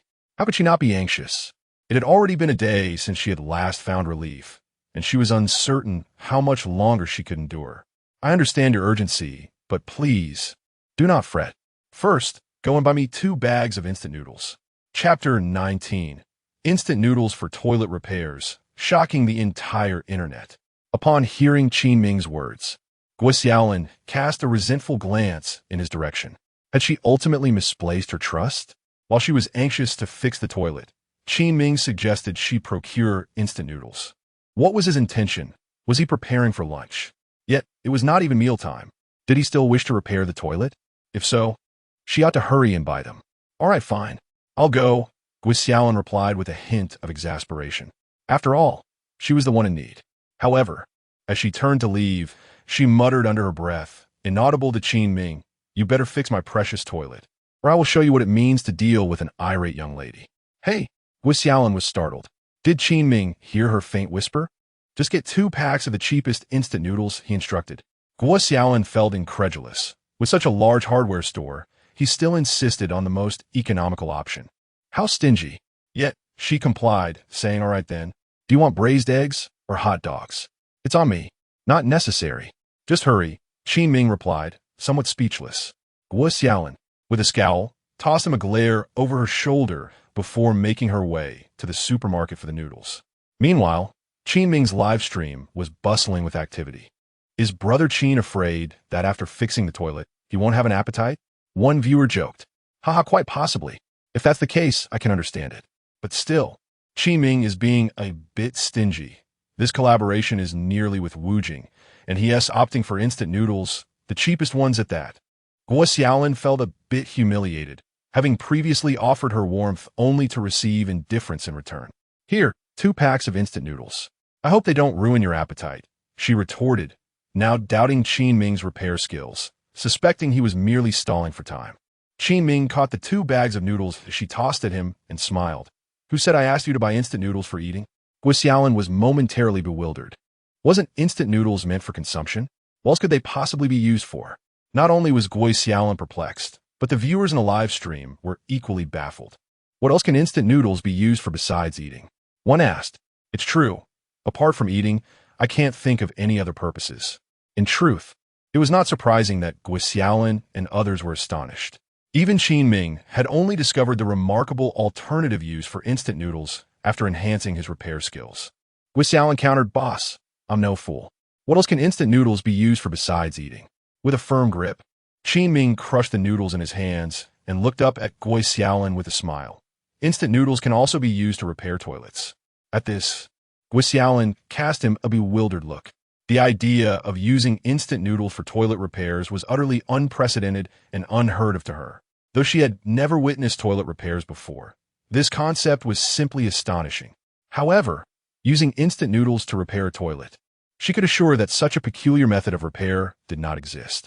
After all, if such an absurd technique were indeed viable, as an avid internet surfer with extensive experience, how could she possibly remain oblivious to it? The notion that instant noodles could mend a toilet was beyond her wildest imagination. In her view, the only conceivable connection between a toilet and instant noodles would be the act of pouring the noodles into the toilet, subsequently washed away into the sewer.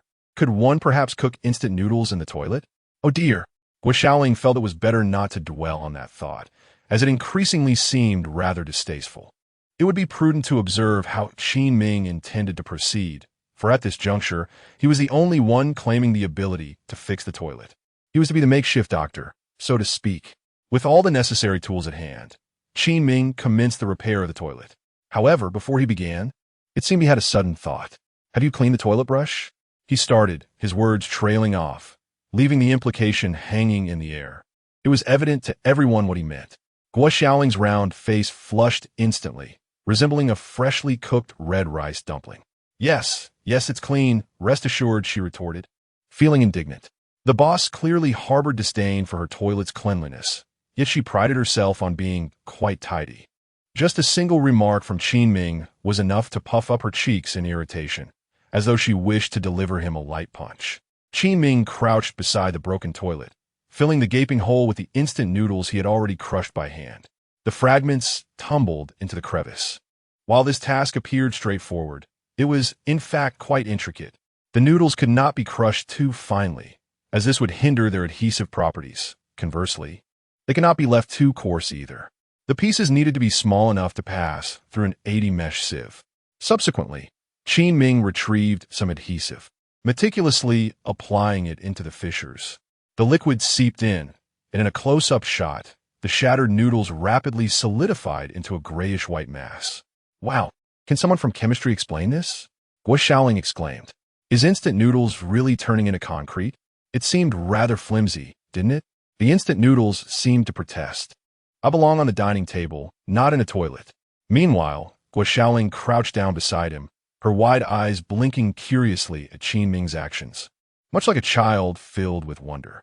As a technology blogger, she had encountered numerous advanced scientific innovations, yet she had never witnessed such a straightforward and peculiar method of toilet repair. Naturally, her curiosity was piqued. As Qin Ming awaited the adhesive to fill the gaps in the noodle fragments and solidify thoroughly, he picked up some sandpaper. His arm muscles tensed as he rubbed the edge of the toilet vigorously.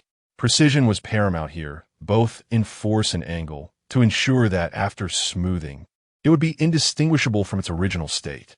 Amidst the flying debris, the damaged area gradually began to feel smoother.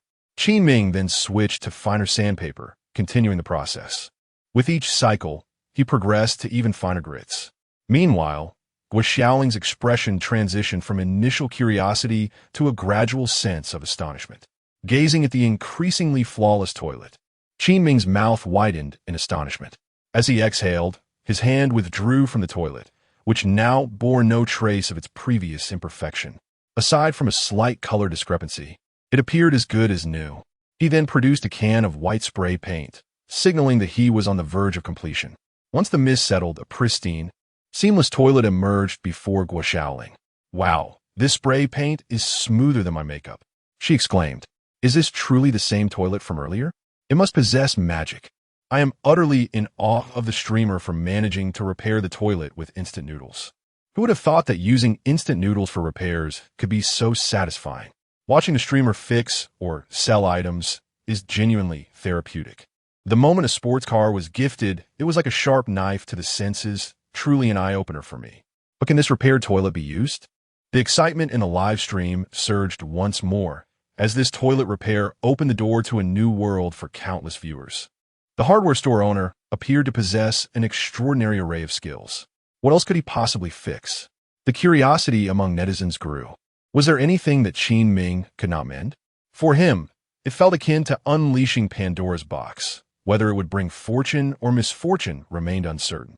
Guo Xiaoling was genuinely inclined to kneel before Qin Ming. Could it be true that the toilet had truly been restored with instant noodles?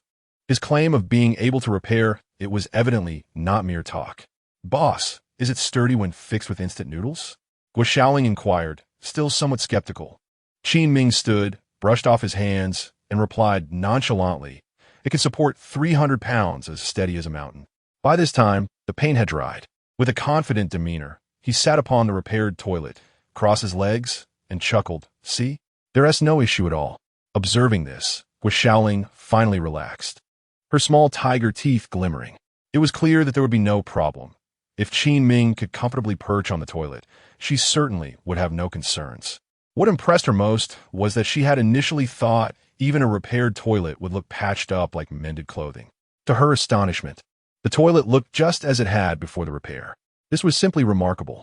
No one would suspect that their toilet had undergone repair, especially with instant noodles. Guo Xiaoling was completely captivated by Qin Ming's extraordinary skills. Simultaneously, the excitement in his live stream reached new heights. Chapter 20. The Hardware Store, Sole Seller of Instant Noodles. Incredible. They actually managed to repair the toilet with instant noodles, and it's not just a superficial fix. This streamer possesses remarkable ingenuity. How did he come up with such a method? Capable of mending drones and toilets alike. Is there anything this hardware store owner cannot fix? Must we truly bring a rocket to challenge his skills? I must keep an eye on this captivating streamer. The live broadcast is simply delightful. Meanwhile, Guo Xiaoling, before Qin Ming had successfully repaired the toilet, felt little unease. However, upon witnessing the flawless toilet, she gradually relaxed, and an unexpected sensation surged through her. This was somewhat uncomfortable. No, I can't hold on any longer. Guo Xiaoling's face flushed instantly. Hesitantly, she said, I need to return quickly. How much do I owe you for the toilet repair? Qin Ming was even more anxious than Guo Xiaoling.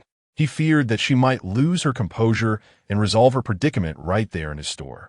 Fortunately, she had not yet succumbed to irrationality, though it seemed imminent. Qin Ming realized that no matter how stunning a woman may be, she still has her human needs. This revelation stripped away some of the allure. It was best to hastily send this plague away. You need not pay me. Just leave quickly. Just take care of me in the future, and that will suffice. Guo Xiaoling, now prioritizing her urgency, responded, All right, thank you. I will surely repay your kindness. With that, she swiftly grabbed her cart and dashed away. The camera in the live stream followed her retreating figure. She is feeling it now. As the saying goes, holding in urine allows one to travel 1,000 miles, while diarrhea hinders movement. I can sense the beautiful lady's urgency. The owner is so afraid she might resolve her issue on the spot that he doesn't even want her money. 30 minutes later, Guo Xiaoling sat comfortably on her toilet, which, albeit partially repaired with instant noodles, felt just right. Nevertheless, she found it a bit peculiar that her current toilet bore such a repair. With nothing else to occupy her, she scrolled through her phone. Upon opening the live streaming platform, she discovered her inbox flooded with over 999 messages. Upon reading some, she realized that her visit to the hardware store had caught the attention of her fans, resulting in a barrage of messages. Seeing the various playful comments, Guo Xiaoling smiled. What's the big deal? Authenticity is my forte. I am who I am, a unique spark in the world. After closing her inbox, she unconsciously opened Qin Ming's live stream again. The hardware store owner, Qin Ming, is quite impressive. Then, recalling that Qin Ming had not charged her for the repair due to her predicament, she felt a warmth towards him. He had truly been a tremendous help. But how could she repay this kindness? Guo Xiaoling found herself in a quandary. As Qin Ming suggested, taking care of his hardware store business was indeed on her mind. However, she had no immediate need to purchase any hardware items. Suddenly, the ringing of her mobile phone interrupted Guo Xiaoling's thoughts. Hello, is this Miss Guo? Yes. We are from the Wuling 4S dealership. Previously, you visited our showroom to view the Wuling Mini model. We currently have significant discounts. May I inquire if you have any intention of making a purchase? It then dawned on Guo Xiaoling that she had indeed whimsically visited the Wuling 4S dealership and had taken a liking to a particular Wuling Mini model. Yet, her preferred color was a vibrant pink, which the dealership did not currently offer. This realization somewhat dissuaded her. Additionally, Guo Xiaoling felt that purchasing a car was somewhat unnecessary. Her electric scooter sufficed for her daily needs. Thus, she dismissed the idea. However, today's conversation struck her like a bolt from the blue. If she had a car, she wouldn't have to haul a small cart all the way to the hardware store. It now seemed quite necessary to consider buying a vehicle. Nonetheless, the absence of her desired pink model left her feeling a bit disheartened. I do find your models quite appealing and adorable. but I am not particularly fond of the available colors, Guo Xiaoling responded. The salesperson on the other end picked up on her sentiments. Guo Xiaoling desired a pink Wuling Mini, but unfortunately, they did not have that color. Yet, the salesperson was determined to find ways to facilitate sale. Actually, Miss Guo, if you are particularly fond of pink, you could have the car repainted. Upon hearing this, Guo Xiaoling's eyes lit up. Indeed, a fresh coat of paint was a possibility. Wait a moment, repaint? Suddenly, a wave of familiarity washed over her. This notion felt strikingly reminiscent. She quickly traced it back to her recent visit to the hardware store for toilet repairs, where Qin Ming had actually painted her toilet. The result was flawless, with no color discrepancy at all. If Qin Ming were to handle the color change for her car, she would be thoroughly satisfied. What a fortunate coincidence. Guo Xiaoling couldn't help but chuckle. Just as she pondered how to support Qin Ming's business, a solution had presented itself. If Qin Ming were to do the painting, it would also be a way to repay him for his earlier assistance with her toilet. She could purchase the necessary paint from his hardware store, and he could do the job. The cost for materials, along with the painting service, would add up nicely. She could simply offer him a bit more for labor based on market rates. Guo Xiaoling felt quite clever, as this plan fulfilled her desires while also repaying Qin Ming for his favor. She made her decision immediately. All right, please reserve a vehicle for me. The salesperson was equally delighted, not expecting to secure another sale so effortlessly. Certainly, Miss Guo, we currently do not have stock available, but we will have inventory in a couple of days. I will notify you when the time comes. Just bring your identification card and the necessary funds for purchasing the vehicle. In the versatile hardware store, Qin Ming was initially engaged in ordinary repairs. However, after Guo Xiaoling's antics, the tale of Qin Ming, the proprietor of the hardware store, using instant noodles to fix a toilet spread like wildfire, skyrocketing to trending status. Prior to this, no one had ever considered that instant noodles could serve such a purpose. Qin Ming had inadvertently pioneered an entirely novel method of repair. Consequently, netizens grew curious about whether there existed anything that Qin Ming could not mend. Thus, local residents began to inquire. Boss, my table has a chipped corner. Can it be repaired with instant noodles? Qin Ming replied, it can be fixed. Boss, my bowl is shattered. Can it be repaired with instant noodles? Qin Ming responded, it can be fixed, but once painted, it can no longer be used for meals. No worries, Qin, I will offer it at home once repaired. Qin Ming was left speechless. These netizens were no longer even pretending. The absurdity of the situation left Qin Ming increasingly exasperated. Today, it seemed that everyone wanted to use instant noodles for repairs. Eventually, Qin Ming decided to procure a whole box of instant noodles from the neighboring supermarket, sparing customers the hassle of purchasing them elsewhere. They could simply acquire them from his shop. Even the viewers in the live stream found the situation both amusing and somewhat pitiful for Qin Ming. My Qin has bought a box of instant noodles. I'm truly distressed. Perhaps I should take my stool over and have Qin fix it. I'm utterly baffled. Why does this group insist on having Qin repair everything? It appears that only Qin Ming's hardware store sells instant noodles. The irony is that these noodles are indeed being utilized for repairs, qualifying as a type of hardware material. How remarkable! Today, Qin Ming found himself entrenched in a noodle predicament. He had been grinding away tirelessly, his hands numb from the effort, ultimately resorting to using a grinding machine. Please, let me repair something normal, he lamented inwardly, feeling utterly exasperated. Had he known, he would not have resorted to using instant noodles to fix Guo Xiaoling's toilet. For several hours, aside from a few customers purchasing hardware components, the majority opted for instant noodles as their repair solution. It was perplexing. Even the frequently malfunctioning electric kettles had not made an appearance today, rendering his coupling device useless. The demand for instant noodles, however, was immense. Qin Ming was at his wit's end. Boss, can you repair this motorcycle? It won't start, and I can't find the problem. Upon hearing this, Qin Ming's eyes lit up. Finally, someone sought a conventional repair. At this point, he could care less about whether it was normal for an electrical repairman to fix a motorcycle, as long as it did not involve instant noodles. He was willing to tackle anything, even repairing a tank. I can fix it. I can fix it, Qin Ming exclaimed with delight, promptly rising to greet the customer. Chapter 21. repairing the motorcycle. Does the hardware store owner not deserve respect? Brother-in-law, I've arrived at the hardware store you mentioned. Is it true that they can repair motorcycles here? Kai Kuan asked, a hint of skepticism in his voice. Would I deceive you? The owner even claimed during his live stream that he could fix anything. Your motorcycle will certainly be fine. If he can't repair it, then he's deceiving customers, understand? On the other end of the line, Deng Yuan spoke in a hushed tone, despite the modest audience in his live stream. But brother-in-law, why would I go to a specialized motorcycle repair shop? Why come to a hardware store for repairs? My friends would surely mock me if they found out. Kai Kuan retorted, somevot exasperated. Deng Yuan replied, this master not only repairs but also customizes. I wouldn't have referred him to you otherwise. He understood his brother-in-law's character well, somewhat simple-minded yet undeniably straightforward. If he had told him that this was merely to save face for Qin Ming, he would undoubtedly have refused to come. Thus, he resorted to this ruse to coax his brother-in-law over.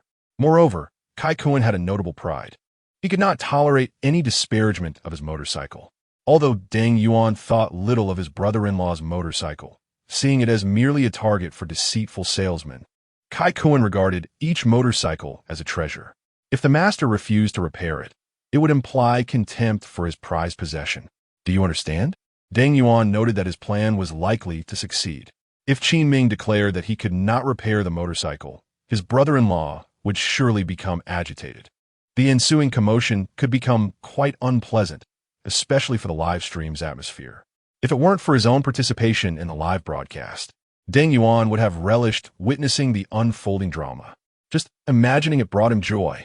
However, after a long pause, Deng Yuan grew concerned when he did not hear a response from his brother-in-law. Kai Kuan, do you understand? I got it. Why aren't you saying anything? Kai Kuan replied. I nodded, brother-in-law. Deng Yuan. At that moment, Kai Kuan had just inquired with the hardware store owner about the motorcycle repair. Qin Ming, with a warm smile, stepped outside to greet him, assuring him that repairs could indeed be made.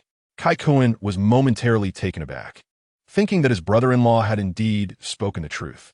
Setting aside other matters, the owner's attitude alone was quite commendable. Unbeknownst to Qin Ming, he had inadvertently evaded a potential disaster.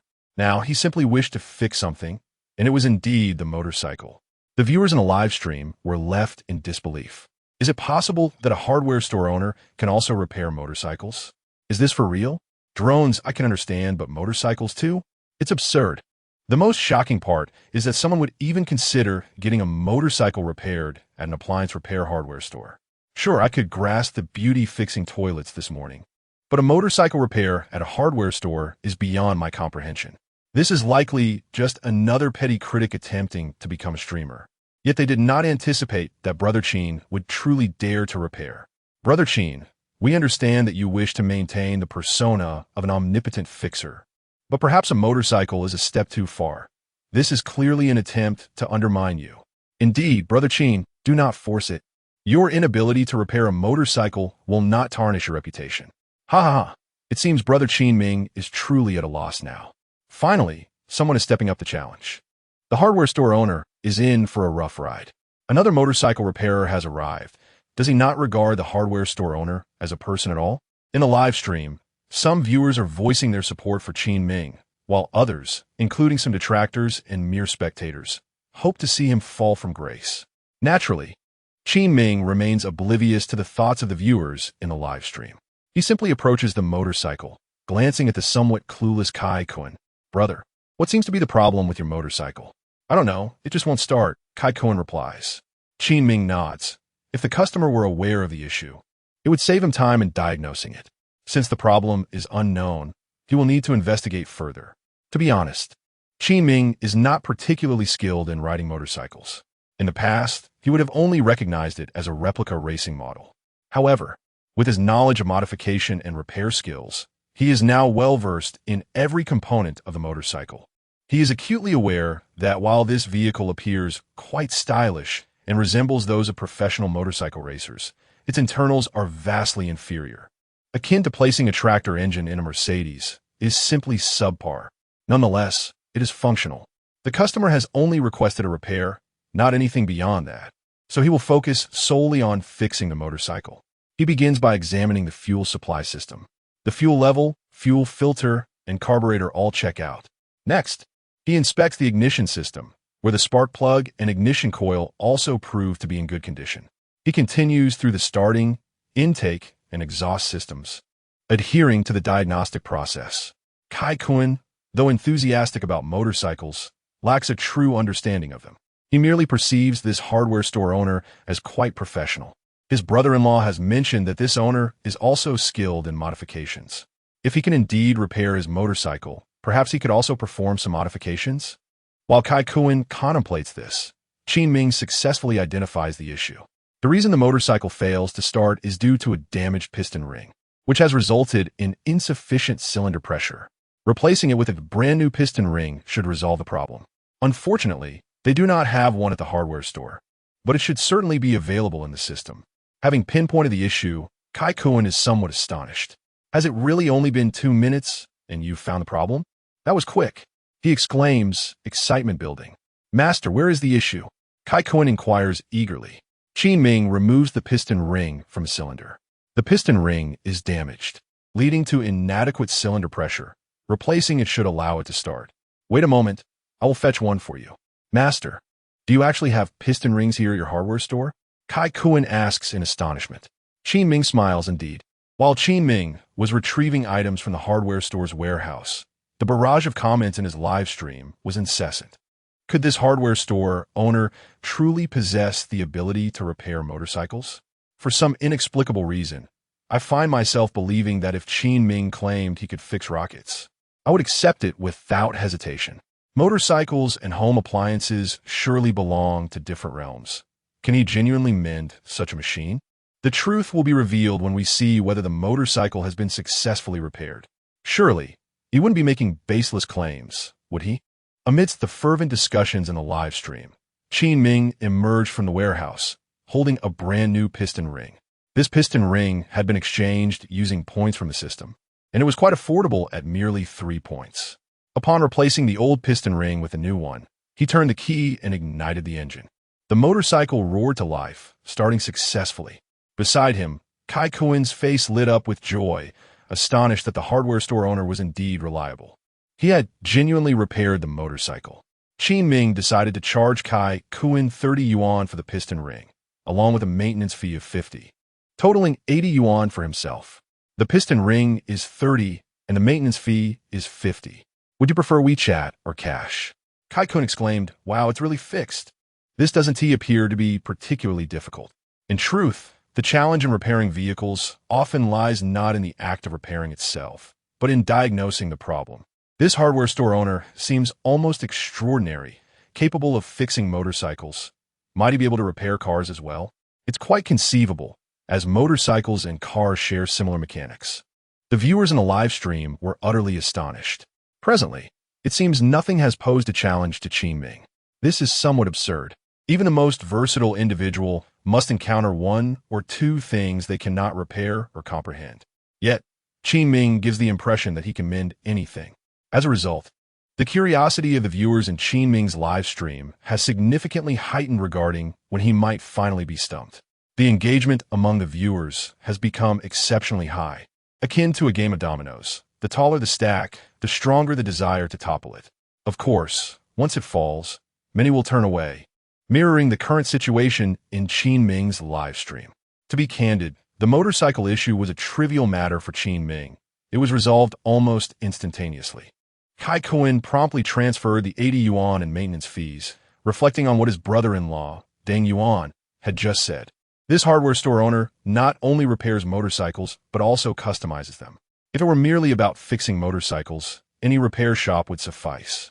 Why insist on coming to this hardware store? It must be because the owner excels at motorcycle modifications. Otherwise, his brother-in-law wouldn't have recommended it so fervently. This thought further solidified Kai-kun's intention to pursue modifications. Chapter 22. Confirmation of the aircraft carrier arrestor wire standards boss. The money has been transferred. Can you modify my motorcycle? I wish to enhance it. Upon hearing this, Qin Ming, who was already somewhat intrigued, found his interest piqued. It was certainly a preferable alternative to manually cleaning the toilet with instant noodles. This way, Even if some quirky fans approached him, he would have ample reason to decline. Qin Ming felt a wave of happiness wash over him as he regarded the earnest Kai Kuan. The young man displayed considerable insight and promise. "I will ensure your motorcycle receives a fine modification," he assured. "However, the customization process requires time, perhaps a day or two. Even with my system, I cannot complete the motorcycle enhancements instantaneously. There are numerous factors to consider in such modifications, as a single thread can influence the entire fabric, necessitating a longer duration." Kai Kuan, though not particularly knowledgeable about motorcycles, possessed a fervent passion for them. He believed his motorcycle was already exceptional, especially since it was the closest he could get to a racing-grade bike, procured at a substantial cost by a friend. If he failed to achieve results, he attributed it solely to his own skill rather than the quality of the motorcycle. Kai Kuan was indeed a unique character. He preferred to believe in the necessity of honing his abilities rather than blaming his machine. Nonetheless, he yearned for further enhancements to his bike, particularly as it was recommended by his brother-in-law. Thus, he readily agreed, "No problem, as long as the modification costs do not exceed 50,000 yuan. Qin Ming was taken aback. He had not anticipated Kai Kuan to possess such financial means. 50,000 yuan seemed an excessive amount, likely surpassing the value of the motorcycle itself. However, as a service provider, he felt compelled to accommodate the customer's demands. With a budget of 50,000 yuan for modifications, there would be ample opportunities for improvement. How about this? You leave me your contact number, and I will reach out once the motorcycle is ready." Kai Kuan, having been referred to this shop by his brother-in-law and impressed by Qin Ming's swift repairs, departed with satisfaction. In the future, should any of the more peculiar detractors suggest using instant noodles for repairs, Qin Ming would deftly excuse himself by claiming he was preoccupied with other matters. Nevertheless, if a customer genuinely required electrical appliance repairs, he would prioritize that over the motorcycle modifications. Meanwhile, at the Yanjing Military Research Institute, within a particular office, numerous researchers had gathered, having toiled for an entire day and night without rest, all sporting dark circles under their eyes. Many exhibited bloodshot eyes, yet their excitement was palpable. "It has truly met all the standards," Yuan Mingzhang murmured, his voice so hoarse that he could scarcely hear himself. Yet, all present, including Dai Ge, heard him distinctly. "According to our digital simulations, if this rope is produced, it could undoubtedly serve as the arrestor wire for our current Liaoyang aircraft carrier." Upon hearing Yuan Mingzhang's words, the crowd erupted in jubilant cheers. Although this formidable challenge was not conquered by them, it is nonetheless worthy of celebration for everyone involved. It signifies the imminent completion of the final crucial piece for Xi'an Nation's first aircraft carrier, which possesses top-tier maritime deterrence capabilities. This moment holds epic-making significance for them and for Xi'an Nation. Yuan Mingzhang raised his hand to silence the jubilant researchers present. He understood that this was not the culmination of their efforts. Rather, it marked the beginning of a new chapter. The immediate priority now is to ascertain the identity of the individual responsible for crafting this remarkable rope. Although they have thoroughly analyzed the structure of the rope, and the process has elicited admiration from all researchers, marveling at its exquisite design, akin to the work of a master artisan. They feel enlightened in comparison to their previous creations. They now possess the capability to replicate it. However, being researchers, they are acutely aware of the importance of scientific achievements to a scientist. Regardless, they must locate the creator of this rope and discuss subsequent matters. It is inconceivable to simply utilize it as it is. The significance of a rope capable of serving as an arrestor cable for aircraft carriers is self-evident and bears strategic importance. Even the United States meticulously controls such ropes, ensuring they remain undisclosed. The fact that they have acquired such a rope in China, even from a hardware store, raises alarm among them. It feels as if it has become commonplace, which is far from the reality of its availability. While they previously hesitated to ascertain whether it met the requirements for aircraft carrier arrestor cables, now that it has been confirmed, it must not be allowed to circulate further. They need to swiftly trace its origins and establish strict controls to prevent other nations from benefiting unduly, should this rope have already disseminated. It would raise concerns regarding subsequent recovery, all of which must be addressed meticulously. Xiao Dai, contact Captain Zhang Yang of the Liaoyang and inform him that there is progress regarding the aircraft carrier arrestor cable. Ask him to come over. When it comes to the urgency of the aircraft carrier arrestor cable, the foremost individual is undoubtedly Captain Zhang Yang, Xia Nation's first aircraft carrier commander. Thus, once this matter was confirmed, they promptly reached out to him. There is also the consideration that if the situation unfolds as Yuan Mingzhang fears, it would be exceedingly difficult for the researchers alone to manage. Naturally, they would require the military authority of Captain Zhang Yang to address the issue. Of course, he sincerely hopes that it does not reach such a critical point. Soon, several military jeeps arrived at the Yanqing Military Industrial Research Institute without pause. As the jeep doors swung open, the waiting researchers fell into a sudden silence. Zhang Yang, standing tall and straight as a pine tree, bore the insignia of a golden star on his shoulder, shimmering brilliantly in the sunlight. However, in contrast to his previously stern demeanor, today a broad smile adorned his face, which he could not suppress. Accompanying him was another individual, equally animated with excitement. Yuan Mingzhang looked on in surprise. To his surprise, Wu Feng, the commander of the aircraft carrier air group of the Liaoyang, had also arrived. Upon reflection, it was only natural, as the purpose of the carrier's arrestor wires was to serve the carrier-based aircraft under his command. The pressure they had been under in recent days had been considerable. As the principal overseer of the first aircraft carrier of Xia Nation, the weight of responsibility was immense, attracting the scrutiny of many. Any misstep was simply unacceptable. However, to their dismay, they found themselves impeded by the carrier's arrestor wires. With no alternative, he could only hope that a domestic company in Xia Nation could produce a rope that met the necessary standards, or that their military industry department would achieve a successful development. Unfortunately, the samples of ropes provided by the bidding companies in Xia Nation fell short of expectations, and the military department had yet to deliver any results. Despite the urgency felt by Zhang Yang and Wu Feng, there was little they could do. They understood that the military department was working tirelessly without any delays concerning this matter, and thus had refrained from pressing them. However, as the scheduled exercise dates outlined in the previous project proposal drew near, the tension escalated. Fortunately, today brought good news. A breakthrough had been achieved in the technology of the critical arrestor wires for the aircraft carrier. A heavy burden was lifted from their hearts. And how could they not feel elated? Chapter 23. Astonishingly, he is a hardware store owner. A quarter of an hour later, in the office, the situation unfolded as follows. Yuan Mingzhang flicked the ash off his cigarette, having gone a full day and night without rest, relying solely on the smoke to invigorate his weary spirit.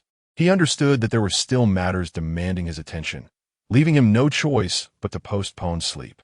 Across the conference table, Zhang Yang and Wu Feng, seasoned by the storms of life, found themselves momentarily taken aback after listening to Yuan Mingzhang's revelations. It appeared that the aircraft carrier's intercepting cable was neither produced by domestic enterprises nor developed by their research institute. Instead, by sheer serendipity, it had been procured from a hardware store on the roadside. How utterly dramatic! This meant that the discovery of the cable traced back to a humble hardware store.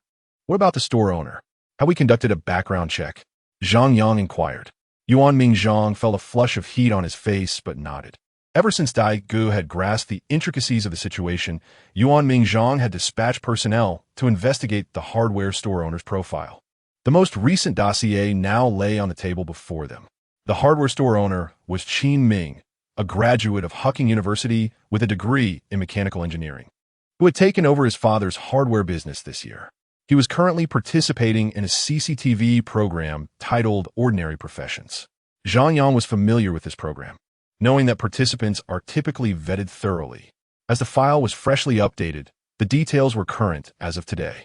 Zhang Yang's interest was piqued. This Qin Ming appeared quite knowledgeable, not only selling hardware, but also adept at repairs. If he merely repaired standard household appliances, that would be one thing. But being able to fix the Wujing drones was another entirely. Furthermore, he had even modified the Wujing drones, prompting the company's CEO to personally visit the hardware store to seek collaboration. This was quite significant. Zhang Yang had some understanding of Wujing drones. The dynamics of modern battlefields were ever-changing, and the development of drones was one of the key focuses for the Xia nation. It was foreseeable that drones would play a pivotal role in future combat scenarios.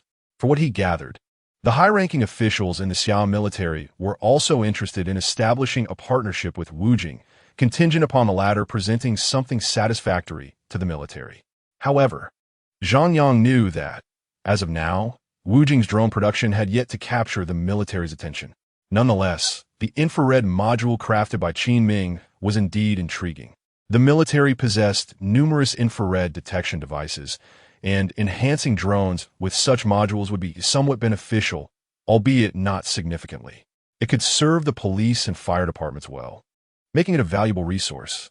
No wonder the CEO of Wujing had come to negotiate in person. This indicated that the hardware store owner possessed substantial capabilities. Zhang Yang's instincts were sharp. If this hardware store owner were merely an ordinary merchant, the cable was likely sourced from elsewhere. However, at present, he has indeed begun to suspect a connection between the rope and the hardware store owner. As a high-achieving individual capable of modifying drones, it is not difficult to comprehend how he could create a rope of the caliber required for an aircraft carrier's arrestor wire. Yet, such talent being confined to a hardware store is rather a misallocation of abilities. Naturally, these are merely Zhang Yang's conjectures. The information in the files was updated just 3 hours prior, but it is sufficiently detailed. The pressing concern now is to ascertain the origin of this rope. It must not be allowed to be sold externally, as this technology is a crucial asset for any nation. Even if we were to invest a substantial sum to acquire it, we cannot simply relinquish it to others, allowing foreign nations to benefit. Zhang Yang's thoughts align with those of Yuan Ming. Indeed, Captain Zhang, this matter necessitates your military's involvement. Zhang Yang nodded in agreement. However, it is imperative that we engage in thorough discussions regarding the enterprise or individual responsible for creating this rope. We must provide them with a satisfactory proposal, ensuring our own talents do not suffer losses. Although Yuan Ming is currently unaware of who crafted the rope, it remains a product of the Huaxia people. Given the significance of the aircraft carrier arrestor wire, it certainly cannot be made available to the public. Thus, devising a mutually beneficial collaboration plan would be ideal. Naturally, Zhang Yang and Wu Feng concurred with Yuan Ming's assertions. Let us proceed. This matter cannot be delayed any further. Once Yuan Ming had clarified the situation, he resolved to set off immediately. Thus, several military jeeps departed from the Yanqing Military Research Institute, arriving an hour later at a commercial district in the northern area of Yanqing. The military green jeeps were quite a sight on the road. What is happening? Just this morning, a Rolls-Royce arrived, and now we have so many military vehicles here. Surely no one has committed a crime? Look, even the police cars have arrived. There can't be any terrorists in our vicinity, can there? Quickly, close the doors. It seems something significant is about to unfold. The police presence had been summoned by Zhang Yang during their drive, as it was prudent to involve local law enforcement in the event of the worst-case scenario, should the rope have already been sold in significant quantities. Even if the situation is not dire, notifying the local police is certainly warranted. At that moment, Yang Long appeared utterly bewildered. This area was familiar to him. He had just been here yesterday. Today, he received a sudden notification from Colonel Yang of the military, instructing them to provide assistance. Given an address, he brought his team along, eager to inquire about the unfolding events. However, when told it was confidential, Yang Long, understanding the need for discretion, refrained from probing further. Upon arriving in the area and observing the positioning of the military jeeps, a sense of foreboding struck him. Surely, the military's presence here could not be directed towards Brother Qin's hardware store, could it? He doubted that Qin Ming would be involved in any serious wrongdoing, as, in Yang Long's extensive experience, he did not seem the type to commit heinous crimes. Furthermore, it caused some discomfort for Yang Long that the first batch of drones they commissioned Qin Ming to modify had yet to arrive. If Qin Ming had indeed encountered some trouble, would their endeavor to modify the drones be thwarted? Yang Long silently hoped that it was not the case. Although he was filled with curiosity, he adhered to the instructions, organizing the officers to cordon off the surrounding area to prevent any unrest among the nearby populace. Meanwhile, Daigou, along with Yuan Ming and the others, returned to the entrance of the hardware store. Dai felt a bit dazed, reflecting on how, just 2 days prior, she had casually purchased a rope from this very store, which remarkably resolved the long-standing issue with the aircraft carrier's entanglement. It left her with an almost surreal feeling. Is this the hardware store? Yuan Ming inquired. Yes, teacher, Dai nodded. Inside the hardware store, a notification chimed. WeChat payment received. 10 yuan. Qin Ming smiled as he handed the kettle to Grandma Zhang. There you go, Grandma Zhang. Next time something breaks, just come to me. I can fix anything. All right, she replied. However, as soon as Grandma Zhang stepped outside, she was startled by the scene before her, nearly dropping the kettle in her hands. What on earth is happening? She exclaimed, her voice trembling.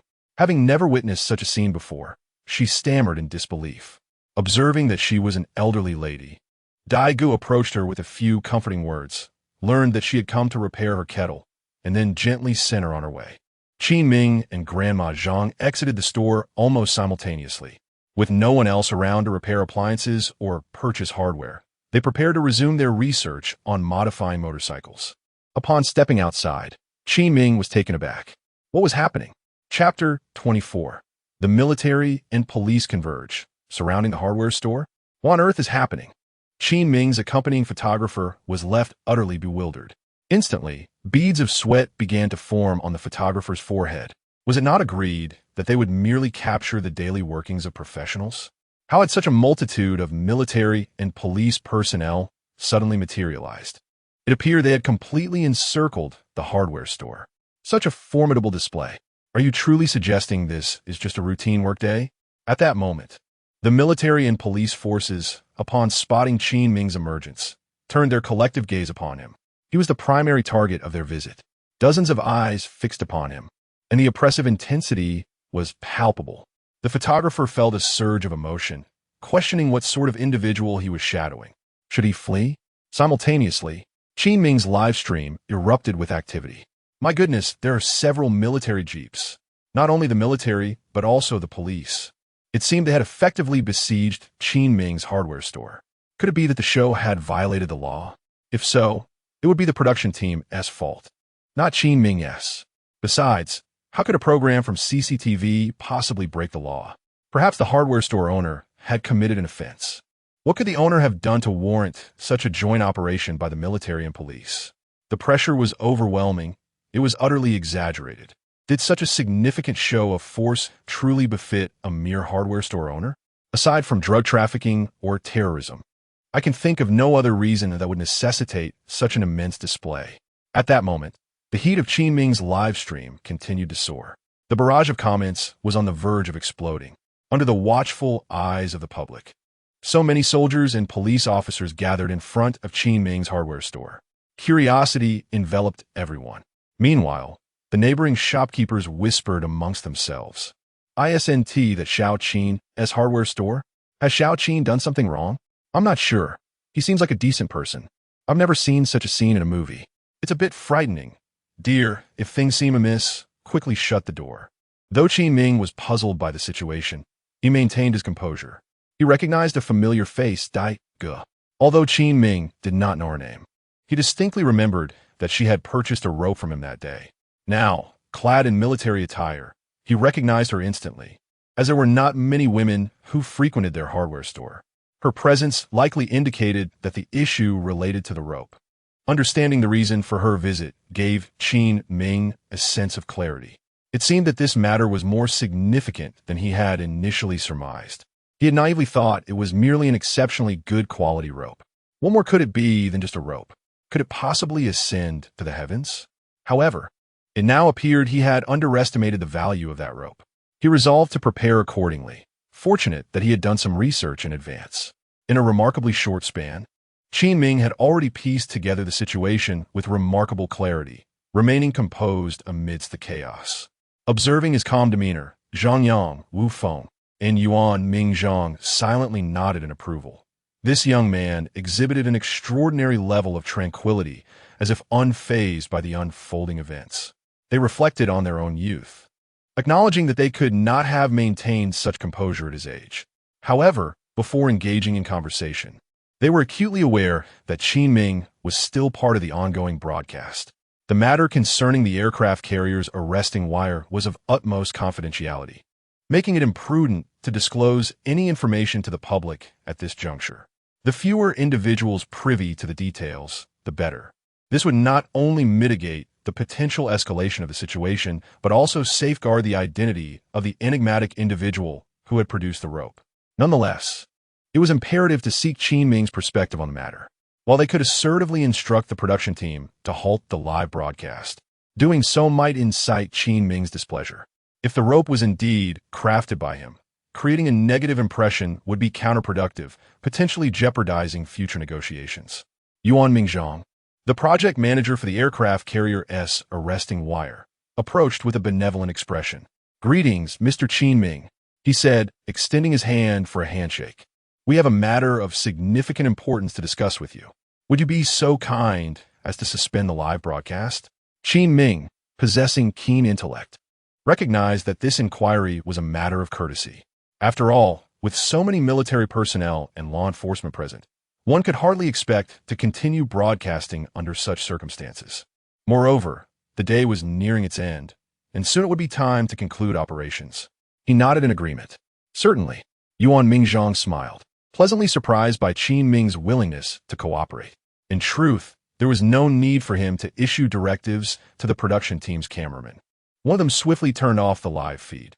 Caught in the midst of the crowd, Qin Ming felt a palpable sense of discomfort, akin to sitting on pins and needles.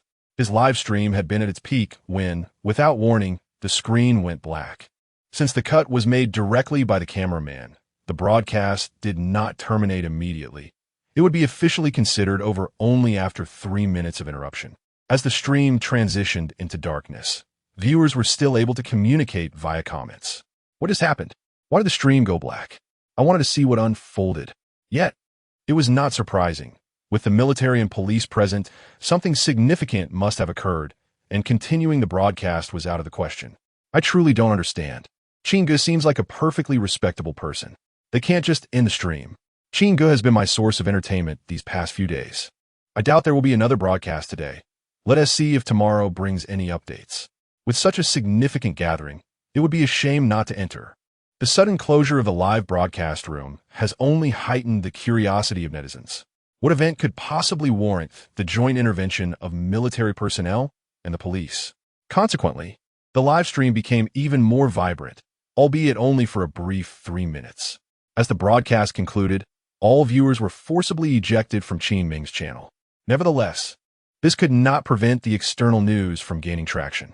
A hardware store owner found himself confronted by the authorities during his live stream, leading to the abrupt termination of the broadcast. Such an incident, devoid of any sensationalism, was enough to pique the interest of passers-by.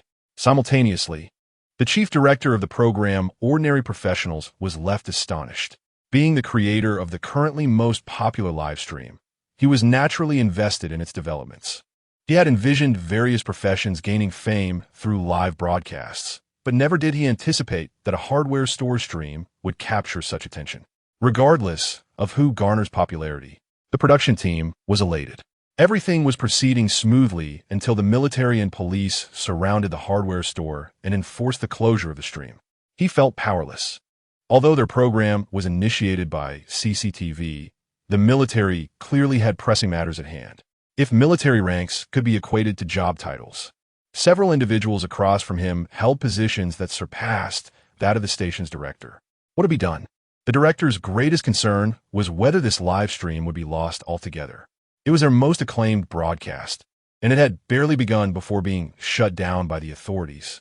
Would it be possible that the individual representing the profession with the highest viewership could end up incarcerated? That would indeed be absurd. For now, they could only leave their fate to chance. Chapter 25. Supplying hardware to the military? The live broadcast has ceased, indicating that the discussions ahead are meant to remain confidential. The photographer, recognizing the gravity of the situation, promptly departed, aware that further words would constitute a disrespect to the present police and military personnel. His exit allowed Yuan Mingzhong to speak freely, as now only a select few, along with Qin Ming, were privy to the true nature of the matter. The police, including Yang Long, remained at a distance, choosing not to delve into matters that did not concern them. Mr. Qin, my name is Yuan Ming, the director of the Yanjing Military Industrial Research Institute. Are you familiar with this rope? Yuan Ming cautiously extracted a small segment of rope from a document bag. He mentioned only his name, refraining from introducing Zhang Yang and Wu Feng due to their significant positions, wishing to avoid unnecessary complications. Qin Ming comprehended the underlying subtleties, his demeanor unchanging. This rope was indeed the one he had sold to the female officer beside him. You may call me Xiao Qin. I am acquainted with this rope. Qin Ming affirmed with a nod. It was sold from my shop. His straightforwardness surprised Yuan Ming and the others. Where did you procure this rope? Xiao Qin. Yuan Ming inquired intently, eager for an answer. Qin Ming had contemplated this question beforehand. The quality of the rope was unparalleled, certainly not available for purchase elsewhere. Fabricating a lie would serve no purpose and would easily be scrutinized. This rope is not sourced. It is crafted by my own hands. Qin Ming's calm declaration sent a tremor through those present, though they suspected that this excessively youthful hardware store proprietor might have indeed crafted the rope. Hearing the confirmation struck them with profound astonishment. Their gazes exchanged. They could hardly conceal their disbelief. They had been reaching out to various domestic rope giants for bids, pouring the efforts of dozens into research and development, yet they had overlooked the resolve of a mere hardware store owner to create ropes. May I inquire, Xiao Qin, what inspired you to undertake rope making? Qin Ming hesitated, pondering the rationale behind such a pursuit. Is it because the system is exceptionally supportive? I simply felt that the ropes available in the market lacked durability, so I decided to make my own. His candid yet irrefutable explanation left Yuan Ming momentarily speechless, utterly at a loss for words. Merely feeling that the market ropes were insufficient did not adequately justify the creation of a rope capable of withstanding the strength required for aircraft carrier mooring. It was undeniably a bit too extravagant in its simplicity. At that moment, Yuan Ming's perception of Qin Ming shifted. A talent so remarkable was concealed beneath the guise of a hardware store owner. Truth be told, Yuan Ming felt a burgeoning admiration for such talent, lamenting the potential waste of such a gifted individual. This sentiment resonated deeply with Dai Ge, who understood the intricacies of the rope. Although it appeared no thicker than a little finger, the ingenious designs within were nothing short of divine inspiration. Moreover, the individual standing before her was of a similar age, yet he was merely a hardware store proprietor. It seems that the individual is more suited to serve as a researcher at their military research institute than I am. An indescribable feeling swells within me. Nevertheless, Yuan Ming lets out a sigh of relief. He never anticipated that the source of the rope would be so effortlessly uncovered. However, one question remains. Do you have any records of how many of these ropes you have sold? Qin Ming candidly replied, I have sold only one, which I provided to this female officer. My name is Dai Ge. Dai Ji's demeanor remains icy and aloof. Upon hearing this, Yuan Ming and his companions could hardly contain their joy. The fact that only one rope was sold and it ended up in the hands of Dai Ge felt almost surreal. Could it be that fate is smiling upon our Xian nation? Their spirits lifted. They considered this a favorable omen. With the pertinent inquiries resolved, Yuan Ming decided to lay everything on the table. Are you aware that our Xian nation's first aircraft carrier, the Liaoyang, is set to undergo sea trial soon? Qin Ming nodded, acknowledging his awareness of this matter. It is unlikely that many in Xian nation are oblivious, as this is our inaugural aircraft carrier. The advent of an aircraft carrier enhances Xian nation's maritime and international influence significantly. Qin Ming was astonished to learn that his rope was somehow connected to the aircraft carrier. The strategic deterrent power of an aircraft carrier on the ocean is formidable, capable of swaying the outcome of a battle. The role of the aircraft carrier is to exert control over vast expanses, necessitating not only accompanying warships, but also the indispensable carrier-based aircraft. Yuan Ming's voice, though soft, resonated with conviction. He explained, the landing of our carrier-based aircraft requires a specialized rope known as the aircraft carrier arrestor wire to assist in decelerating the aircraft upon landing. Yuan Ming sighed, filled with self-reproach. It is embarrassing to admit that while the construction of the aircraft carrier did not pose a challenge for us. It is precisely this rope that has hindered our carrier-based aircraft from taking flight. We have labored for some time, yet our ropes have not achieved the requisite strength for an arrestor wire. Fortunately, we discovered the rope you crafted. If this rope were to be fashioned to the appropriate thickness, it would undoubtedly meet the standards required for an aircraft carrier arrestor wire. Upon hearing this, Qin Ming's heart raced as he grasped the significance of their elaborate endeavor to seek him out. This rope could indeed be utilized for the landing of carrier-based aircraft on an aircraft carrier. The importance of this rope is self-evident. It has truly ascended to new heights, not for himself, but to assist the aircraft in taking to the skies. Thus, the rope you have produced holds monumental significance for our Xi'an nation. Qin Ming nodded, realizing this newfound understanding. However, before discussing a transaction, there is one matter I wish to inquire about. Have you applied for a patent for this rope? Yuan Mingzhang asked. Qin Ming was taken aback. He had indeed not applied for a patent, as he had merely believed that the quality of the rope was exceptional. However, it was unexpected to become a carrier arresting wire, hence there was no thought of applying for a patent. Observing Qin Ming's expression, Yuan Mingzhang realized that Qin Ming had likely not filed the patent. If a patent had been secured, they would have approached him long ago. This indicates that the invention currently lacks intellectual property protection. If Yuan Mingzhang and his team were to apply for a patent beforehand, they would be free to manufacture this type of rope without constraints. Naturally, they would not engage in such unscrupulous behavior. The reason for bringing this matter to Qin Ming's attention was to emphasize the significance of securing the patent. Do not worry. We shall dispatch personnel to assist you in filing for the patent immediately. The military's application process will be far swifter than if Qin Ming were to pursue it alone. Once the patent is obtained, further discussions can ensue. You are aware of the critical importance of this rope to our nation's aircraft carriers. Thus, securing it is imperative. There are two forms of transaction. One involves selling us the patent for your rope, for which we will offer a satisfactory fee.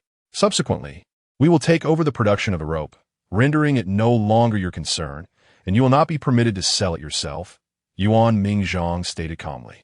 While this arrangement may seem disadvantageous to Qin Ming, it is essential to recognize that the buyer of the patent is the military of our nation, and the importance of the rope to the aircraft carrier is well understood by all present. Hence, the military will not be stingy with a patent fee, ensuring that Qin Ming does not suffer loss. Furthermore, this method serves as a safeguard for this exceptional rope, as it is far more secure and confidential in the hands of the military than in those of a mere hardware store owner like Qin Ming. Here, Qin Ming fell silent, eager to hear about Yuan Mingzhang's second transaction option. The alternative proposal involves you supplying us with the product. Qin Ming was taken aback. Could this be feasible? It seemed he had just reached an agreement with Wujing Company to provide modification modules for their drones. Could it be that his hardware store was now becoming a supplier for the military? Chapter 26. The hardware store seeks to align with international standards. We aim to procure aircraft carrier arrestor wires at the price of $300,000 for each wire you produce. However, it is imperative that the supply meets the required quality and quantity. Should you fail to fulfill our delivery requirements promptly, compensation for our losses will be necessary. Nevertheless, Yuan Mingzhang does not wish for Qin Ming to pursue this avenue. Collaborating with the military is not akin to working with ordinary enterprises. Once a contract is signed, adherence to its stipulations is essential to fulfill military orders impeccably, with no margin for error. This demands a stringent focus on quality, and he is uncertain whether the ropes crafted by Qin Ming can consistently meet these standards. At present, Qin Ming is capable of meeting their procurement needs alone. They are acquiring steel cables to serve as arrestor wires for the carrier-based aircraft on their sole aircraft carrier. A single wire suffices for one carrier. Yet to err on the side of caution, they will stock a few extras. Provided the quality is satisfactory, procuring 10 would suffice for a considerable duration. Naturally, for greater assurance, they will not limit their order to just 10. A reserve of at least 100 would provide peace of mind. This, however, is not an excessive quantity, nor is it an immediate requirement. Initially, a few can be produced for delivery, while the remainder can be manufactured gradually without issue. Yuan Mingzhang's primary concern lies with the quality, which could hinder timely delivery. as well as whether Qin Ming can produce cables that meet their established standards for the arrestor wires. After all, their arrestor wires are considerably thicker than the ropes Qin Ming is currently producing. Qin Ming finds it challenging to remain composed. 300,000 for steel wire? Could this not mean a significant fortune for him? The military department of Xia country certainly possesses substantial financial resources. He harbors no qualms about quality, as he has a system in place. Having purchased materials with points, how could there be any quality concerns? Providing hardware components to the military department sounds quite promising. Qin Ming suddenly envisions his hardware store aligning with international standards. Even the military department seeks to procure parts from his store, who would not regard it with elevated esteem. This could become a prestigious emblem. Future business prospects would undoubtedly flourish. Thus, he resolves against the first option of selling the patent, as that would sever his connection to the ropes, jeopardizing future endeavors. The second transactional approach appears far more prudent. However, he must refrain from disclosing that the military department is purchasing arrestor wires from him. He understands the significance of these ropes. Crucial technologies should not solely be monopolized by one's own country, but should also be leveraged against others. As a patriotic citizen of Huaxia, he cannot afford to be altruistic to foreign nations. He recognizes that these ropes are likely to become exclusive supplies for the military department in the future. It can no longer be sold to others.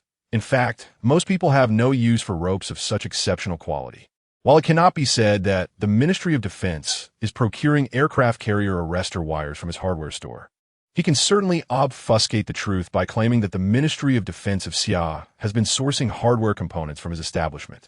After all, no one truly knows what hardware the military is purchasing, thus rendering the matter unproblematic. The advertisements are becoming increasingly assertive. Qin Ming is exceedingly exhilarated, observing his broad smile. Yuan Mingzhang and the others are perplexed. They are discussing matters of national significance, so what could possibly amuse him? They soon comprehend that it is the quoted price of 300,000 for the arrestor wire that has elicited his joy, as he is about to become immensely wealthy. They shake their heads. No matter how exceptional he is, he remains a young man, prone to emotional fluctuations in the face of wealth. Rarity enhances value. A common rope would undoubtedly not command such a price.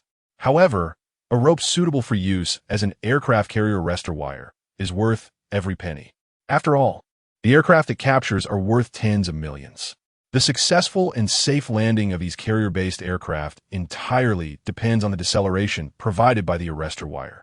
With this perspective, can the price of the arrestor wire truly be deemed exorbitant? Unbeknownst to them, while they're preoccupied with thoughts of the arrestor wire, Qin Ming is contemplating how to advertise his hardware store. I'm afraid I am not inclined to sell the patent. Hence I have opted for the second mode of transaction, he declares. At this moment, Yuan Mingzhang, somewhat anxious, interjects, "Young Qin, do not be swayed solely by the enticing price of 300,000 for a single arrestor wire. If you were to sell us this patent, your earnings would be significantly greater, at least starting from 50 million. If I negotiate further with my superiors, even 100 million is not out of the question. Reflect on this carefully. It is not a trivial matter. The allure of 300,000 for an arrestor wire is indeed tempting, and it is no wonder that Qin Ming is swayed. However, should he choose to sell the patent, the immediate gain would be far more substantial. This is a point they need to clarify to Qin Ming. Qin Ming is genuinely taken aback. 50 million. He has never encountered such an amount of money in his lifetime. Truth be told, there was a fleeting moment when he was genuinely tempted. Yet, contemplating the imminent collaboration with the Wujing drone company, he realizes that selling drone modules will be sufficient to lift himself out of poverty and into prosperity. Being a hardware store owner supplying components to the military holds its own appeal. Moreover, 300,000 for 1, 3 million for 10. Qin Ming is already quite satisfied. He then states, "Elder Yuan, I have made my decision. I shall supply you with the goods. Rest assured, I will complete the task with utmost quality and quantity. If I default, how does a tenfold compensation of the payment sound?" In typical enterprises, signing such a contract would require meticulous deliberation. Yet with the backing of a system, Qin Ming feels no apprehension regarding quality concerns. Yuan Ming and the others are taken aback by Qin Ming's remarkable confidence.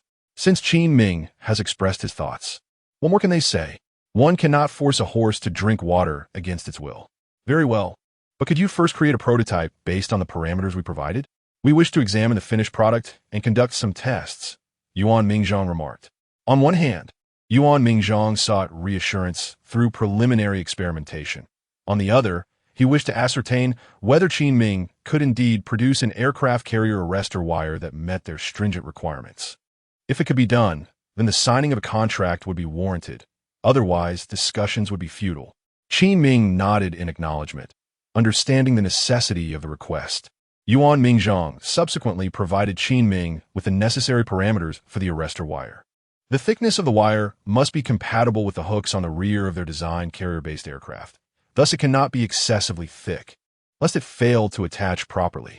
As long as the tensile strength is adequate, the thickness of the wire can vary within a certain range. Precision to the last detail is not required. Upon hearing the specifications for the arrestor wire, Qin Ming's expression became unusually grave.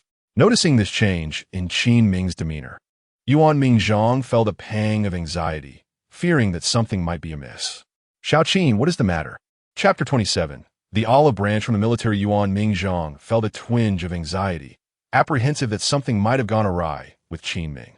However, Qin Ming offered no explanation. Instead, he turned and entered the hardware store. Moments later, he re-emerged, a steel cable now in his grasp. This cable was significantly thicker and longer than the one he had previously sold to Daige, and it appeared that Qin Ming had exerted considerable effort to bring it forth. Old Yuan, do you think this thickness and length are appropriate? Yuan Mingzhang exclaimed in surprise. Is this also crafted using that structural technique? This thickness hardly qualifies as a rope. It would be more fittingly termed a steel cable or cord. Daige and his companions stood nearby, equally astonished by the rapidity of events. Had it not been for Daige's keen observation when Qin Ming entered the store, where she discreetly glimpsed him retrieving the cable from a shelf, she might have doubted whether Qin Ming possessed some sort of magical pouch. Indeed, it was quite a remarkable coincidence. Earlier, out of curiosity, Qin Ming had fashioned a cable according to the specifications provided by the system and had left it on display in the hardware store. After Yuan Mingzhang conveyed the parameters of the cable, Qin Ming realized that his creation perfectly fell within the specified range, both in thickness and length. Xiaoqin, did you make this cable yourself? Yuan Mingzhang inquired. I have a braiding machine. I crafted it using that. Qin Ming replied truthfully. He was not lying. This cable had indeed been produced by his braiding machine, which remained within the store. Even if they investigated, they would find no discrepancies. Yuan Mingzhang nodded. Having already contemplated the specifications of the aircraft carrier's interception cable countless times, he recognized that the cable's thickness likely met the necessary criteria. Nonetheless, Yuan Mingzhang remained skeptical about visual assessments. He believed that facts must speak for themselves. Fortunately, the hardware store was well equipped, and the fundamental parameters of the cable's thickness and length could be easily measured. Yuan Mingzhang and Zhang Yang set to work right outside the store. The length was appropriate, and the thickness fell within acceptable parameters. However, they could not ascertain the crucial hardness and tensile strength parameters without taking the cable to the research institute, where specialized instruments were available for such measurements. They felt both astonished and elated, as they had anticipated a prolonged wait for the finished product. Yet they had received it much sooner than expected. After a moment of contemplation, Yuan Mingzhang turned back to Qin Ming. Xiaoqin, both the length and thickness meet our requirements. You see. Yuan Mingzhang glanced at Qin Ming somewhat awkwardly. Qin Ming understood his unspoken thoughts. Old Yuan, please take it with you. It is merely sitting here for now. By taking it back, you can contribute to the nation. Yuan Mingzhang's face broke into a beaming smile as he nodded in agreement, eagerly awaiting Qin Ming's words. At this moment, Yuan Mingzhang found Qin Ming increasingly agreeable. The mere fact that Qin Ming managed to tackle the challenging problem of the aircraft carrier's arrestor wire, albeit through a stroke of luck, demonstrated his exceptional prowess in both physics and material science. Furthermore, Qin Ming harbored a strong sense of patriotism. Yuan Mingzhang was suddenly inclined to consider integrating Qin Ming into their military research department. In his eyes, the owner of a hardware store was neither an excess nor a scarcity, but a talent like Qin Ming was a rare gem. Young Qin, you appear to be quite accomplished, seemingly a top student from Hucking University. Why then have you chosen to run a hardware store? Yuan Mingzhang's face radiated kindness, exuding goodwill. Beside him, Daigou stared blankly at her mentor. Typically, Yuan Mingzhang was far from this warm and affable, often maintaining a serious demeanor. Although Daigou usually carried an icy exterior, she was quite perceptive. At that moment, she felt a twinge of envy. She had never experienced such treatment. However, reflecting on Qin Ming's achievements, she acknowledged that his special treatment was somewhat justified. Yet, a flicker of irritation simmered within her, accompanied by a burgeoning curiosity about Qin Ming. Qin Ming had heard similar remarks twice in a single day, to the point where his ears felt as if they might develop calluses. It seemed they were intent on persuading him to become a workhorse. Running a hardware store could be seen as continuing a familial legacy, and he genuinely enjoyed it. Qin Ming pondered how to tactfully decline the olive branch being extended to him. Would you be interested in becoming a researcher at our Military Research Institute? The position offers the benefits of a civil servant, with excellent welfare and a commendable salary, Yuan Mingzhang proposed. However, he miscalculated. What appeared enticing to others seemed like a servitude to Qin Ming. The free-spirited Qin Ming had grown fond of his role as a hardware store owner. Thank you, but I appreciate your kind offer, Mr. Yuan. However, I am accustomed to a more laid-back lifestyle, and I fear I might become a burden in your establishment. With that, Qin Ming's refusal left Yuan Mingzhang no room for further persuasion. Young Qin, should you encounter any issues in the future, feel free to reach out. Here is my contact information, Yuan Mingzhang said, handing over a business card. At that moment, Qin Ming actually had a question. I do have a query, he began, piquing Yuan Mingzhang's curiosity. What if I face difficulties in life or elsewhere? They can assist in resolving those. However, if my rope passes inspection and a contract is signed, does that mean my hardware store would also qualify as a supplier for our military?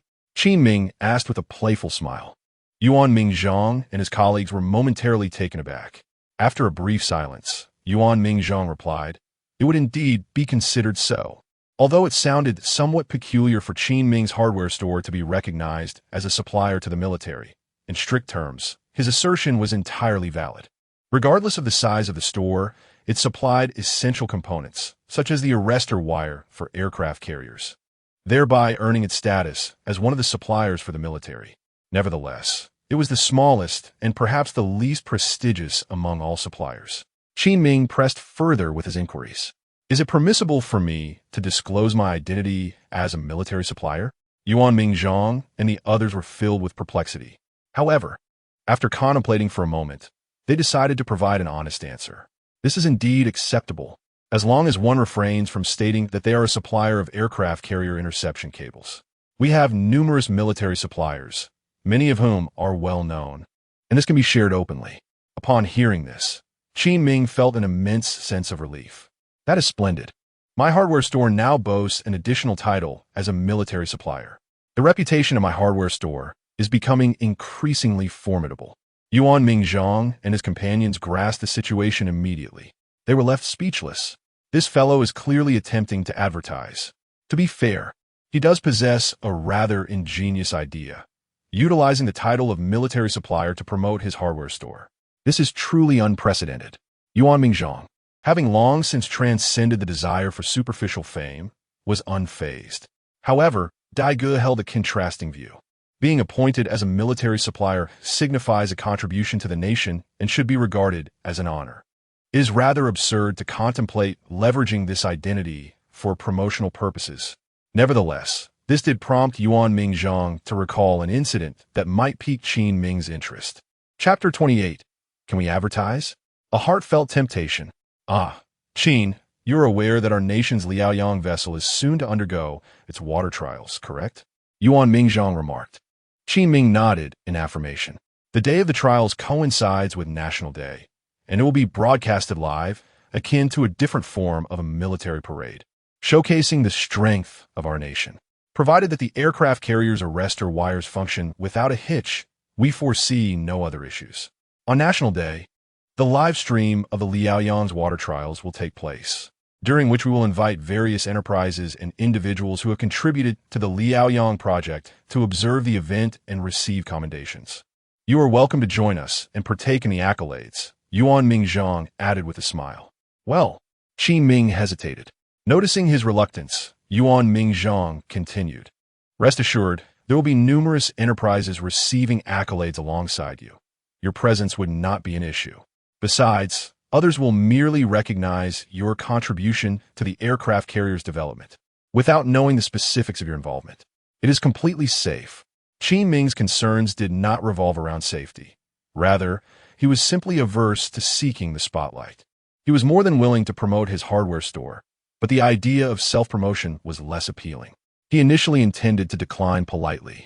However, a single remark from Yuan Mingzhang made him reconsider. At the conclusion of the live broadcast, there will be a large screen displaying gratitude to the enterprises that contributed to the Liaoyang aircraft carrier. Your hardware store could certainly be included, which would serve as a form of advertisement. Yuan Mingzhang looked at Qin Ming with a knowing smile. As the president of the Qin Military Industry Institute, he was not merely an academic.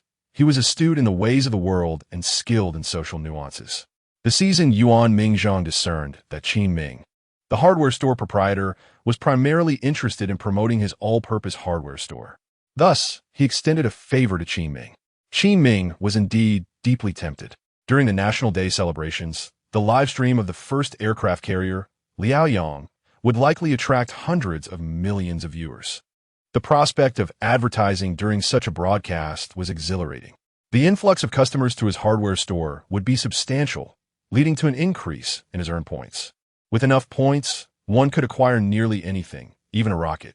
Perhaps one day, his all-purpose hardware store would truly become all-purpose. However, Qin Ming was merely indulging in daydreams. For now, aside from purchasing essential items with his points, he preferred to reserve them for skill enhancement. After all, having diverse skills is never a burden.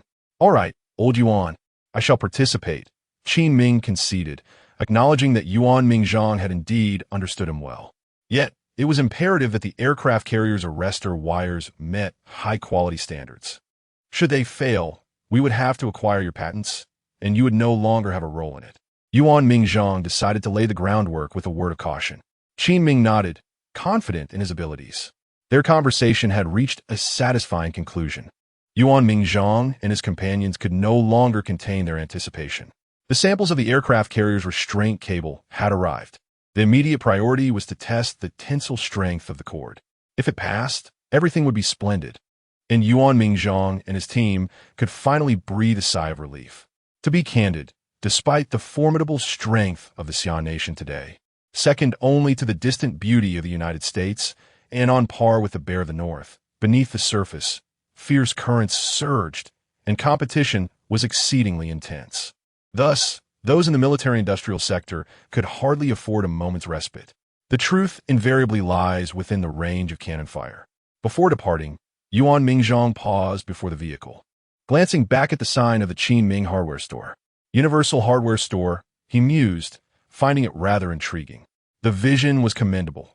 If only it were truly universal, then their burdens would be considerably lighter. Lost in thought for a moment, he shook his head, chiding himself for his whimsical notions, a sign of age. Teacher, let us go. Dai Gu, perplexed, wondered why his mentor held such regard for the young man, extending olive branches and frequently showing goodwill. Even as they were about to leave, the teacher lingered, casting a lingering gaze. Qin Ming was likely to participate in this live-streaming program again. Dai Gu resolved to observe this young man, who was somewhat akin to himself, to uncover what made him so exceptional. Subsequently, everyone departed in an orderly fashion.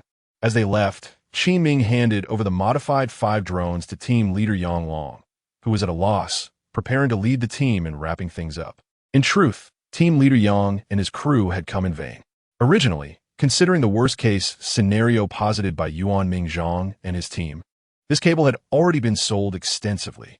At that juncture, they would have needed Team Yang. Yet the reality was that Dai Gu was the sole purchaser of such cables. This spared them from many complications, rendering their visit unnecessary. However, since they were present, Qin Ming handed over the modified drones to him, which Team Yang could later pass on to the fire department and armed police, saving an additional trip. Yang Long was pleasantly surprised, not expecting Qin Ming to have completed the modifications overnight. Xiao Qin, what's the situation? You nearly frightened me just now. I thought you were in some sort of trouble. No worries, Yang team leader. The military just came to purchase some components from me. Nothing serious. Upon hearing this, Team Yang's eyes rolled skyward. The military would come to his hardware store for parts? They possessed everything imaginable, far beyond what their small precinct could offer. What on earth are you up to? Even now, you remain so reckless. If you don't wish to elaborate, then don't. As long as you're unharmed. That's what matters. Despite the commotion, thankfully, the high-ranking officers left without taking you with them, which indicates you're in the clear. Qin Ming, feeling helpless, wondered why his truthful words were met with disbelief. Well, if you choose not to believe me, so be it. Subsequently, Yang Long transferred the payment for the 5 modified drones to Qin Ming, who received 5,000 yuan along with 500 points.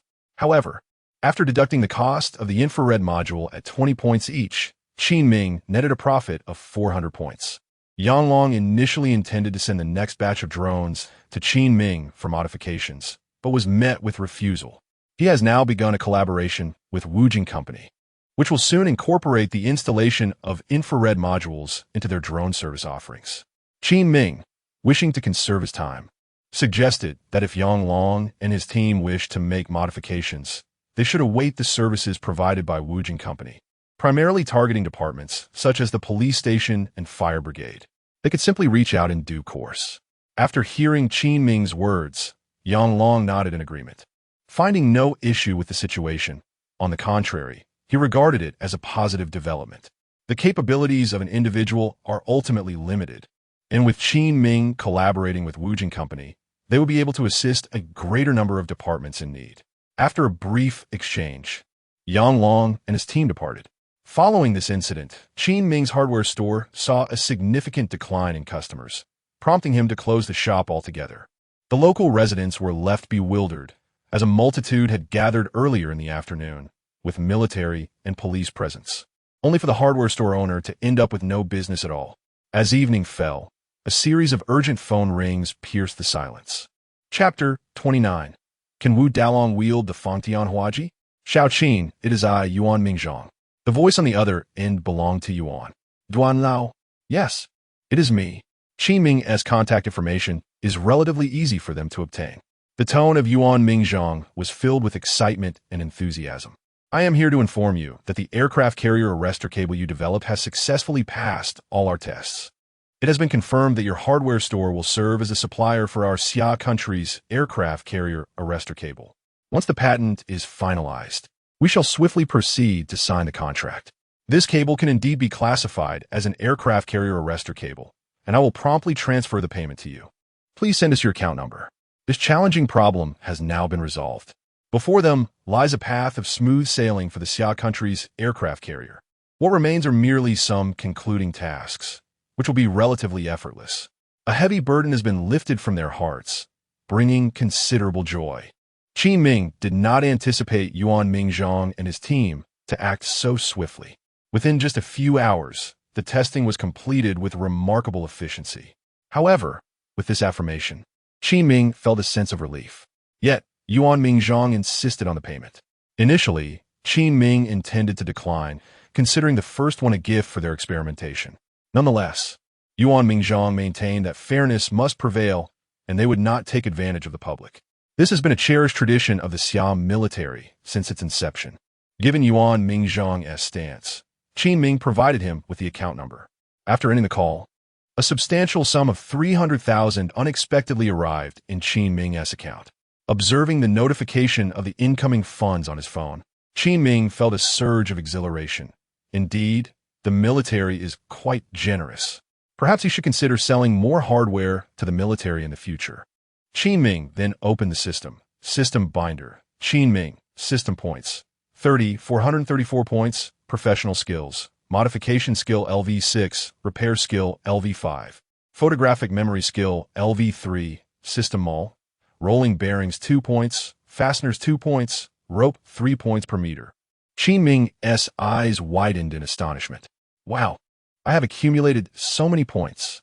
It soon dawned on him that the primary reason for amassing such a significant number of points was the hefty payment of 300,000 for the aircraft carrier arrestor cable, which directly awarded him 30,000 points. With these points, Qin Ming felt inclined to make some expenditures. After some contemplation, he unlocked 2 new skills. His driving skill advanced from LV0 to LV4. As for programming, Qin Ming already possessed some knowledge, and thus his initial programming skill, which started at LV2, escalated directly to LV5. However, he found it perplexing that his driving skill began at LV0. Despite having a driver's license for both cars and motorcycles, he was bewildered as to why he lacked even a basic level of skill. It seems the system deemed his driving ability to be equivalent to 0. Qin Ming felt somewhat speechless, and not long after, a woman clad in a tailored, dark-hued suit approached the entrance of Qin Ming's hardware store, gently tapping on the door while carrying a folder. At that moment, Qin Ming was engrossed in contemplating the modifications for Kai Kuen's motorcycle. Unlike the impulsive alterations he had made to Zhang Ning's drone, which had been a fleeting whim, this endeavor to modify Kai Kuen's motorcycle marked Qin Ming's first earnest attempt at showcasing his skills. The visitor introduced herself, revealing that she was an assistant dispatched by Zhou Kai, the CEO of Wujing. Qin Ming recalled this detail, nearly letting it slip his mind. Our President Zhou sends his regards, she stated. I hope the events of this afternoon have not adversely affected you. Not all, Qin Ming replied, fully aware that her apparent concern was, in reality, a veiled inquiry regarding the implications for their forthcoming collaboration. It was evident that Zhou Kai had taken note of the military's interest in his operations. Naturally, if he were to be apprehended before their partnership commenced, the collaboration would lose its significance. The assistant's visit was likely a sign that Zhou Kai was reassured of Qin Ming's well-being, allowing her to proceed with the agreement. She presented a draft of the contract for Qin Ming's review. He perused the document and found no discrepancies. Since this was a collaborative effort, it was stipulated that the infrared module would remain under Qin Ming's ownership, merely bundled with Wujing's drones for sale. Should a customer desire the module, an additional charge of 1,000 yuan would be incurred, with dedicated staff available for installation. Qin Ming had determined the pricing for the infrared module at 1,000 yuan, as Zhou Kai's team intended to initiate sales in Yanjing City, primarily targeting police stations, precincts, and fire departments. The initial order comprised 300 infrared modules, necessitating prompt delivery. Subsequently, they would require an additional 200 modules every fortnight. If demand increased, adjustments to the contract could be made with ease. Finding no issues with the agreement, Qin Ming affixed his signature to both copies of the document. Concurrently, the assistant brought in several boxes, informing Qin Ming that they contained the latest flagship models developed by their company. This was in accordance with Zhou Kai's prior commitment to provide Qin Ming with Wujing's drones for his evaluation, seeking his insights and suggestions for potential modifications and upgrades. Qin Ming graciously accepted the delivery and requested that the assistant return in a couple of days to collect the goods. With the system in place, he could have delivered the 300 modified modules today, as his points had surged to over 30,000. The cost for the 300 modules amounted to a mere 6,000 points, which he could readily afford. However, given that the contract had just been signed, directly finalizing the shipment felt somewhat premature. Thus, Qin Ming resolved to wait a couple of days before allowing the assistant to retrieve the merchandise. Once the assistant departed, Qin Ming turned his attention to devising a modification plan for the motorcycle. Soon, the motorcycle modification plan was finalized. The necessary components for the modifications could be conveniently acquired by Qin Ming through the system. He decided to postpone the modifications until tomorrow. With nothing else to occupy his mind, Qin Ming turned his attention to the drone that Assistant Zhou Kai had just delivered. Unlike others who might hastily play with the drone upon receiving it, Qin Ming was deeply intrigued by the construction of the Wujing drone. For him, this was the most efficient way to comprehend the drone's capabilities. Consequently, the brand new Wujing Mavic 5.0 flagship drone was dismantled into nearly its constituent parts. After the disassembly, Qin Ming smirked. He had gleaned sufficient knowledge about this drone. From the battery capacity, it could sustain flight for no more than half an hour without interruption. Its maneuverability was lacking, and the flight precision was disappointingly low. The only commendable aspect seemed to be the camera. This alone was insufficient for Qin Ming to consider modifications. In his view, the drone possessed numerous areas ripe for enhancement. Elevating the drone's fundamental performance was imperative to subsequently support any additional functional plugins. In Qin Ming's vision, a truly convenient drone would undoubtedly be a multifunctional one. Presently, the functionalities of drones appeared overly simplistic. To achieve this multifunctionality, Qin Ming envisioned the creation of a modular platform for functional plugins, allowing for the seamless replacement of various modules. However, this ambition hinged upon improving the drone's fundamental performance. Otherwise, it would be akin to Wu Dalong wielding a Fangtian painting halberd. Could it even be adequately supported? Chapter 30, Not Broadcasting, truly entered. Thanks to the enhancement of his modification skills, Qin Ming found it quite effortless to improve and upgrade this lightweight quadrotor drone. In his view, the basic structure of a quadrotor drone had already confined its development potential. Much like a helicopter, although it could ascend and descend vertically, its rotor blades severely limited its speed, rendering it incapable of achieving remarkable velocity. Furthermore, the lift generation method employed by the blades compromised its maneuverability. Thus, Qin Ming commenced a substantial overhaul of the drone structure. With the structural alterations in place, other components naturally required modification as well. It was imperative to make these changes. It was akin to an exemplary student receiving a poorly completed test paper. Faced with a plethora of incorrect answers, how could one possibly resist the urge to rectify them? In any case, Qin Ming proceeded according to his own vision. Suggestions were provided, yet whether Zhou Kai chose to implement them was entirely his concern. Qin Ming meticulously illustrated his proposed modifications on paper, preparing to have them sent back when Zhou Kai dispatched someone to collect the infrared module in a couple of days. Once the drawings were complete, Qin Ming's stomach began to growl, reminding him of his hunger. He had been so engrossed in his work that he had lost track of time, but now, having regained his senses, he felt as though he could devour an entire ox.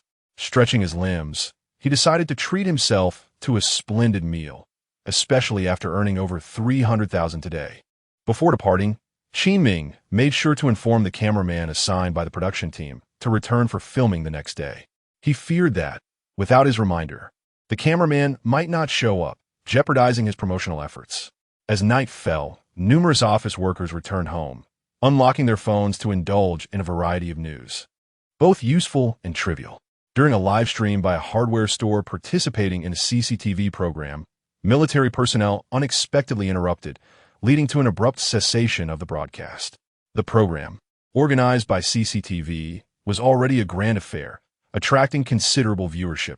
With Qin Ming being the most prominent figure in this trending show, news of the incident caused quite a stir, prompting rampant speculation about potential wrongdoing on his part. Rumors escalated, with claims of murder and treason emerging. Who doesn't relish a bit of gossip? Particularly, the more outrageous the tale, the greater the desire to uncover the truth behind it. This incident also piqued the interest of many passers-by, drawing in individuals unfamiliar with the program. Many tuned in to see whether this individual, Qin Ming, would continue to broadcast. If he ceased, it would certainly imply legal repercussions and possible arrest by military officials. As such, many eagerly anticipated the next day's live stream to validate their conjectures. Deng Yuan had just concluded his live stream.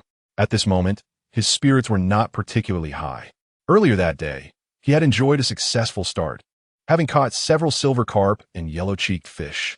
Initially, he believed that this momentum would continue indefinitely. However, it ultimately dwindled to nothing. Not a single fish was caught. It was disappointing enough to face a barren expedition, but the subsequent catches were even more absurd. Discarded shoes, a hello bike, beer bottles. Was he truly a professional fisherman, or had he devolved into a mere scavenger? Despite this unforeseen transformation into a collector of refuse, he was astonished to find a slight resurgence in the popularity of his live stream. This was the most disheartening aspect, As a professional fisherman, he found himself devoid of viewers while the spectacle of his accumulated junk attracted more attention. Compounding his frustration was the fact that he had sent his brother-in-law to seek out the hardware store owner with his broken motorcycle, intending to embarrass the man. To his surprise, the hardware store owner actually proved capable of repairing the motorcycle.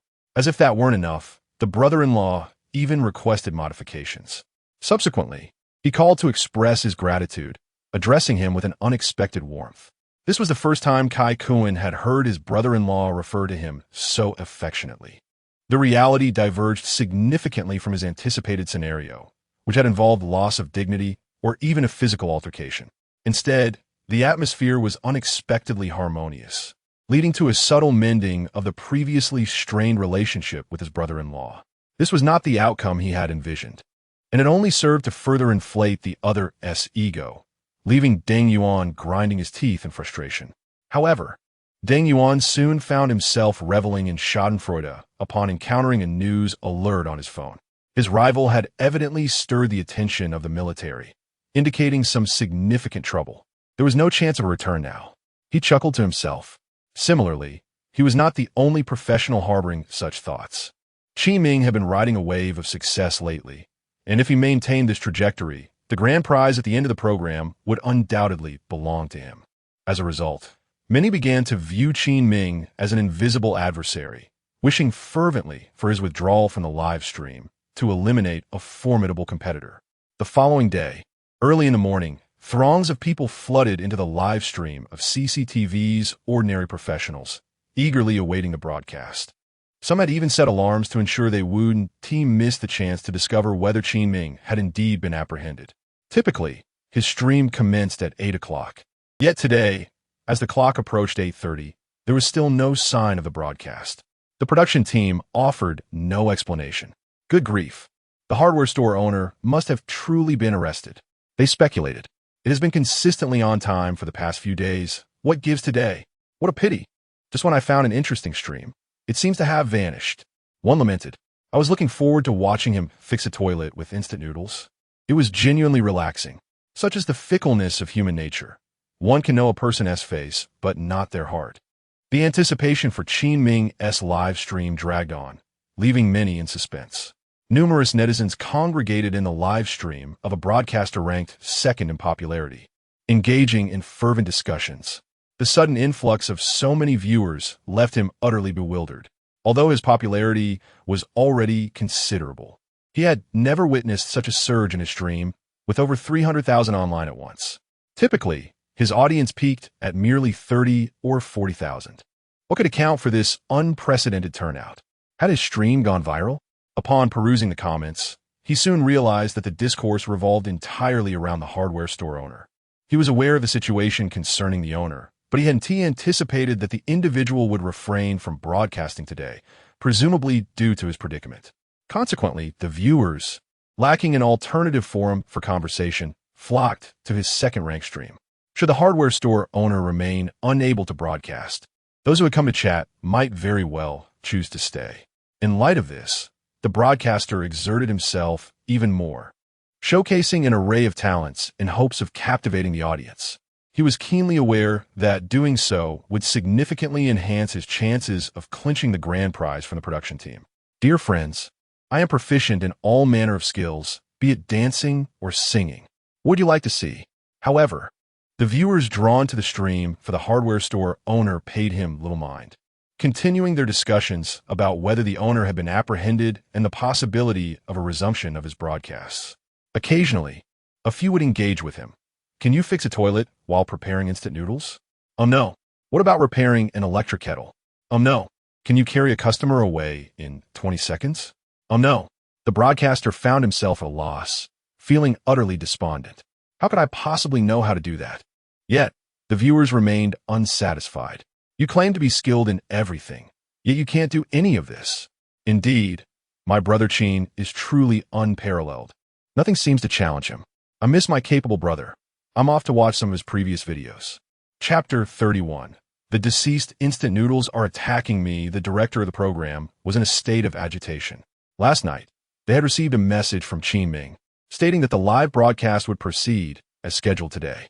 However, as the time for the broadcast approached, Qin Ming's live stream remained unactivated.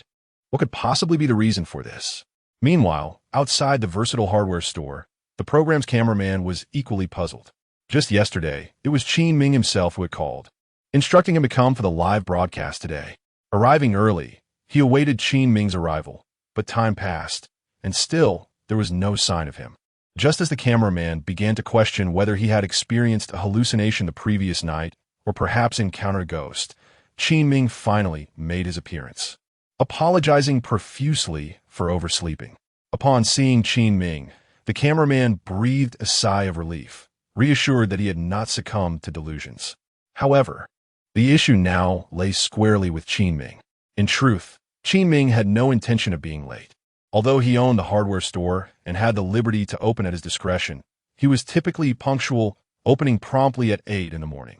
Today's tardiness, however, stemmed from a nightmare he had the previous night, one in which he found himself sitting on the toilet, consuming instant noodles throughout the night. It was indeed a nightmarish experience, leaving him in a cold sweat. Upon awakening this morning, he realized he had overslept and rushed over, albeit still arriving late. Qin Ming suspected that the deceased instant noodles were somehow retaliating against him. He unlocked the rolling shutter of the hardware store and prepared for business. Cameraman, let us commence the live broadcast. The cameraman had been ready and promptly initiated the stream. In an instant, Qin Ming's live room sprang to life, and a multitude of viewers flooded in. Wow, it's actually live. Where have you been, Qin? I thought you'd been arrested, exclaimed one viewer. Damn. The owner of this hardware store is fine. He is broadcasting again today. My source of joy has returned. What transpired yesterday? Can the host share with us? The live stream was buzzing with excitement, with online viewers rapidly reaching 50,000. Qin, did you get into trouble? Questioned another, to which another viewer retorted, shut up. If he were in trouble, he wouldn't be broadcasting today.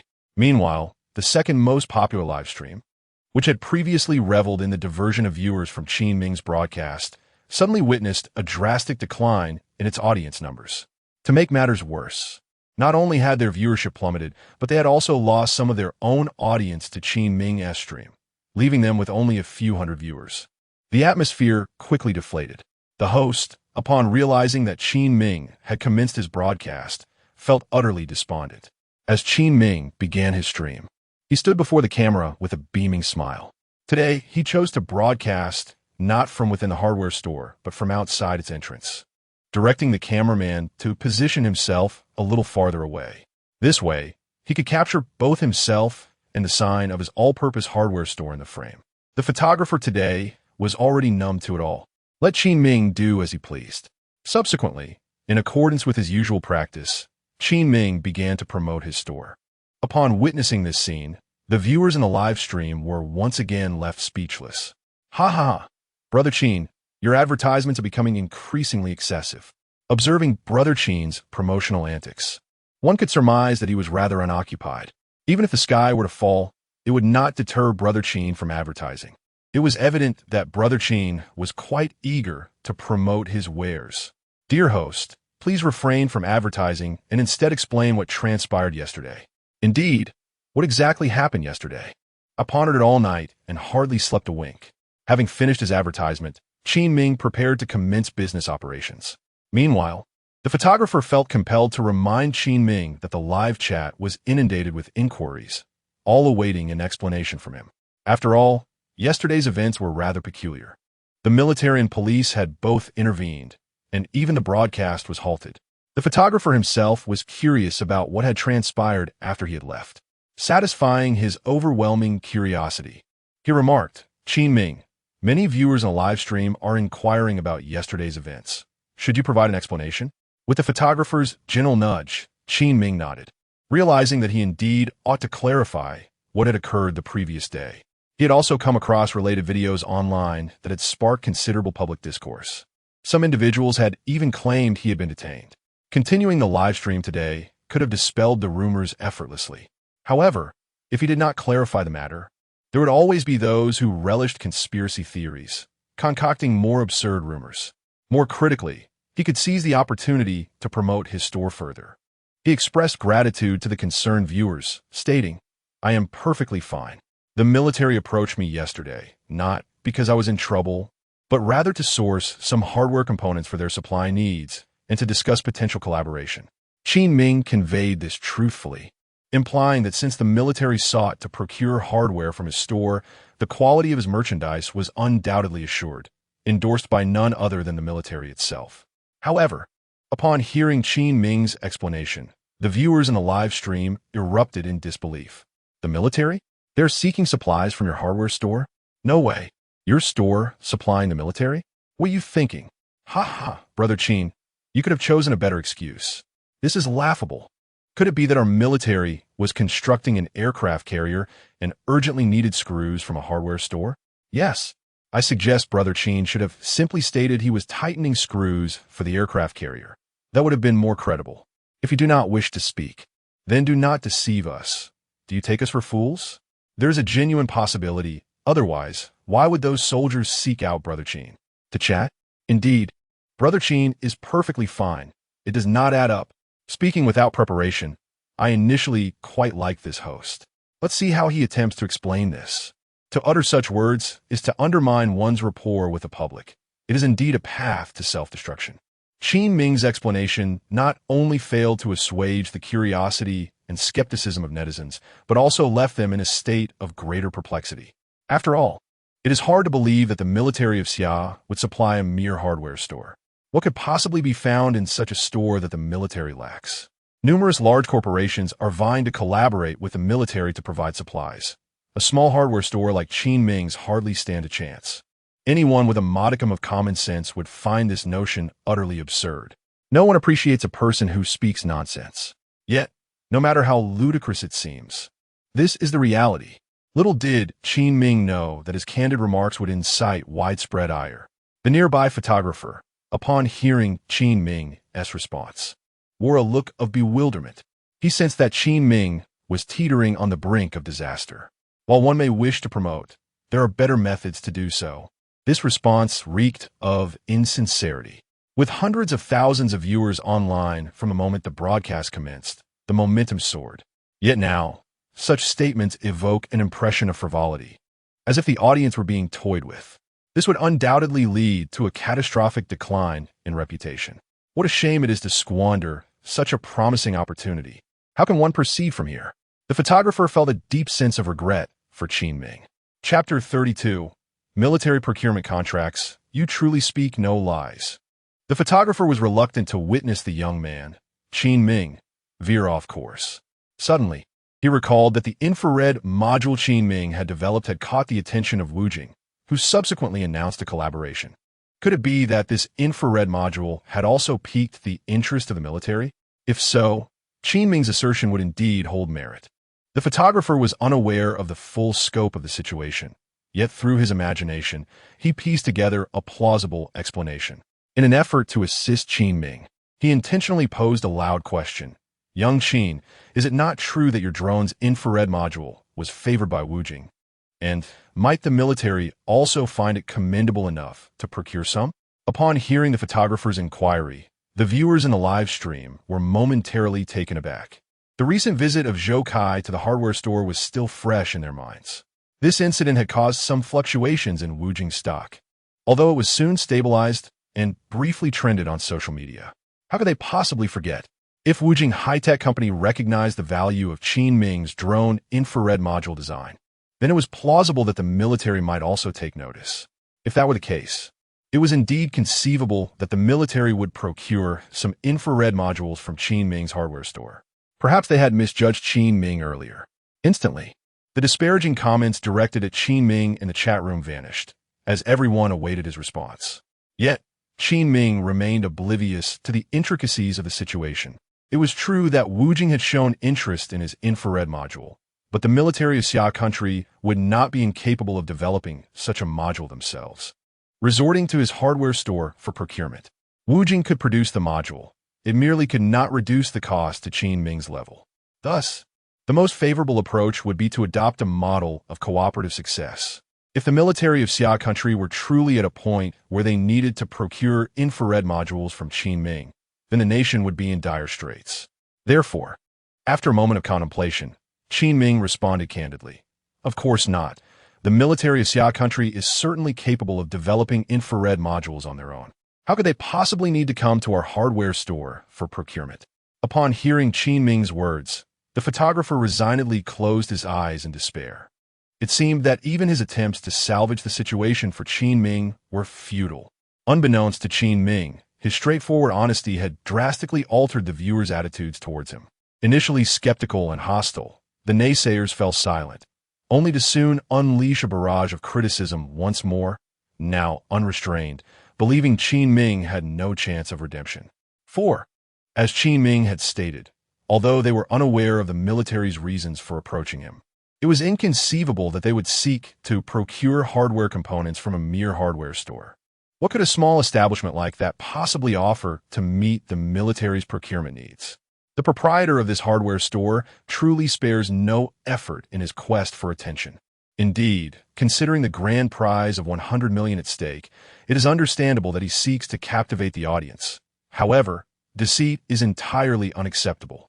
I was genuinely disheartened, believing that the military had procured that infrared module, and I felt sympathy for the store owner, only to discover he himself admitted that the military would not go so far as to purchase an infrared module. It is true that such items are rare among civilians, yet they are quite common within military circles. If you assert that the military is sourcing hardware components from your establishment, there must be orders to present. Let us see those orders, and I shall be convinced. Do you truly believe that a mere hardware store can produce such documentation? Just as Qin Ming's reputation seemed poised to plummet, a military jeep, identical to the one from yesterday, came to a halt outside his door. Unlike the previous day, which saw a grand display with both military and police vehicles, today there was merely a single military jeep. Two individuals emerged, both clad in military attire.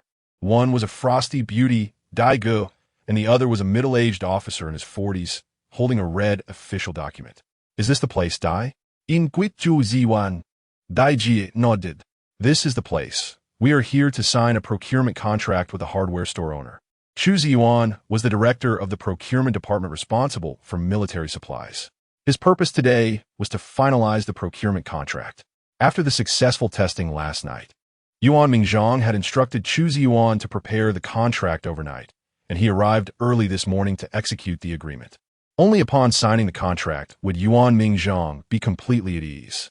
Chu Ziyuan surveyed the somewhat antiquated hardware store, struggling to fathom that the owner had been the one to develop the aircraft carrier's arresting cable.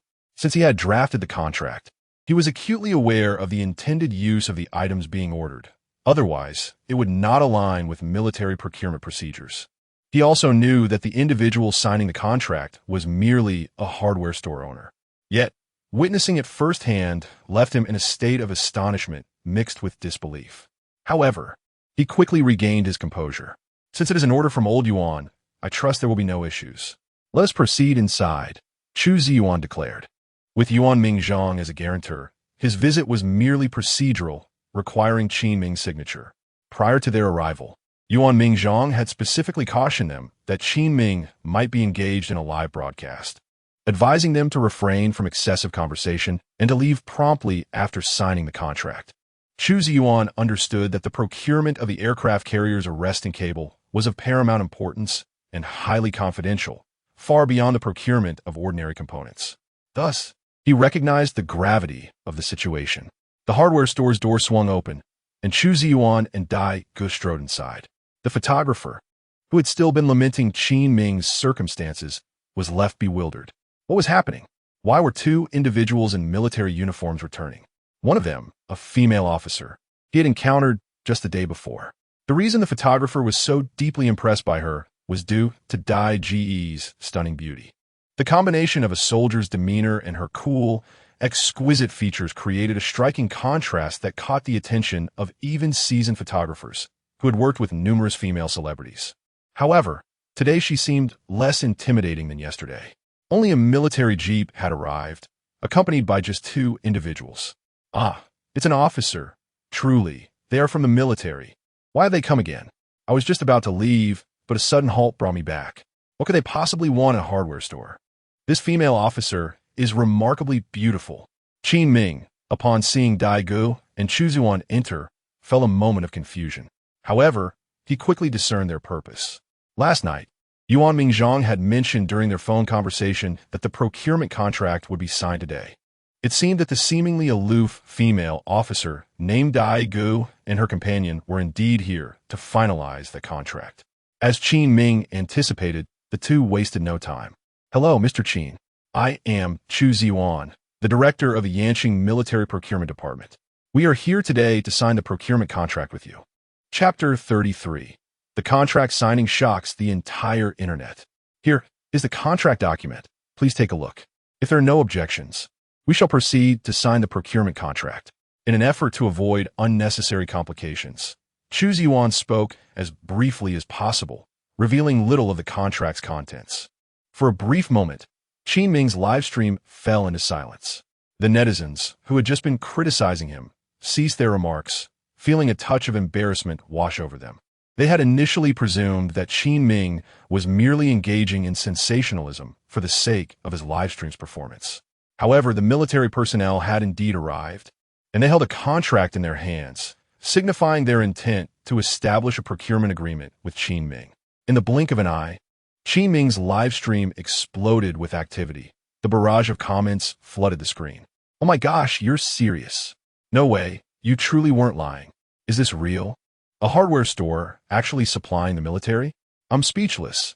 Qinggu, I admit I may have been too loud earlier. Qinggu, your hardware store is incredible. You just partnered with Wujing, and now you're supplying the military? Is this what a hardware store is meant to do? This can't be real. Is a hardware store owner just staging this for attention? If it's staged, then it's astonishingly convincing. Who would dare impersonate military personnel for publicity? That's a death wish. Don't argue. I recognize the format of the official document on that folder. It's remarkable that a hardware store can supply the military. Qinggu, may I inquire what hardware components you are providing for the nation?" The live stream was already a cacophony of excitement. The netizens had gone wild, utterly astonished by the unexpected turn of events. The military was procuring hardware components from a hardware store. What seemed improbable had genuinely transpired.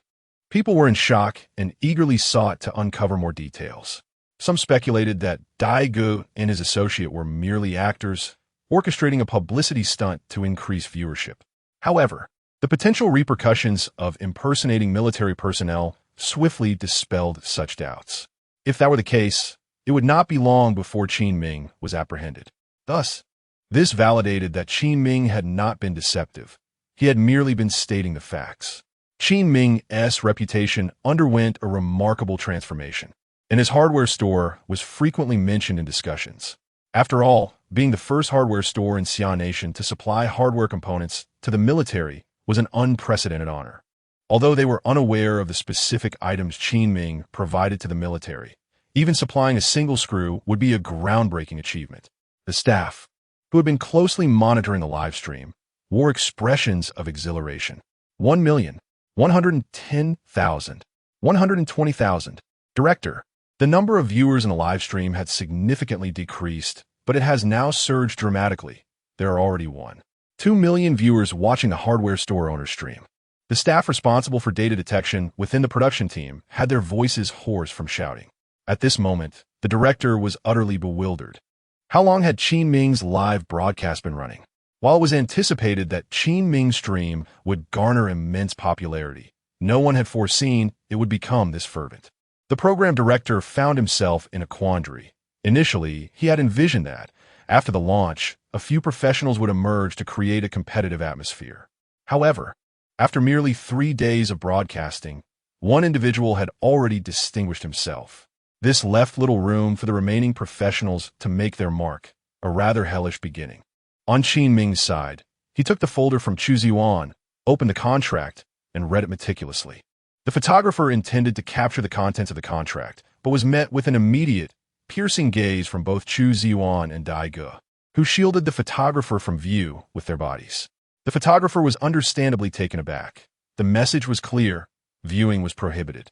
Aware of this restriction, the photographer discreetly retreated. Despite the viewers in the live stream anxiously wringing their hands and maximizing their screens, the content of the contract remained elusive. It appeared that the items being procured could not be publicly disclosed. Yet, curiosity remained piqued. What could possibly be so secretive? Surely it was not something mundane like screws. Otherwise, it would not be shrouded in such mystery. Astonishingly, a hardware store supplying the military, while keeping details hidden, was quite impressive.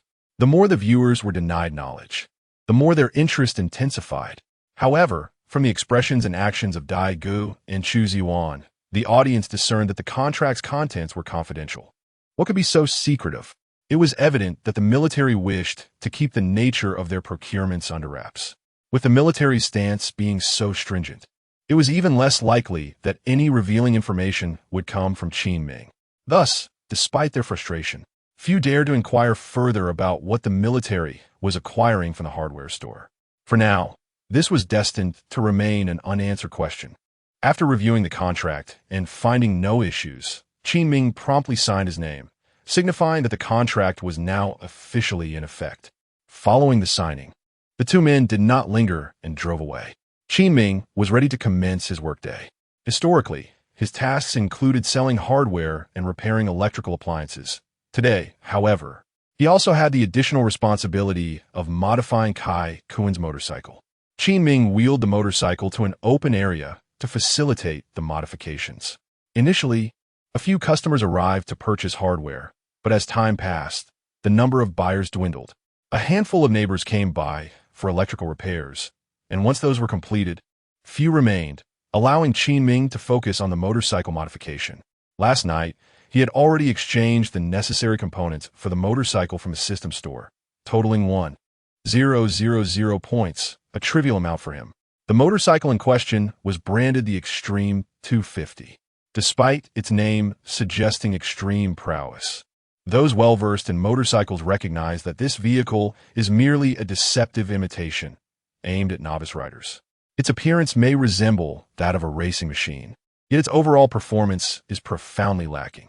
Nevertheless, it has garnered a following among the youthful thrill seekers, resulting in commendable sales figures. The exterior of this motorcycle has undergone extensive modifications.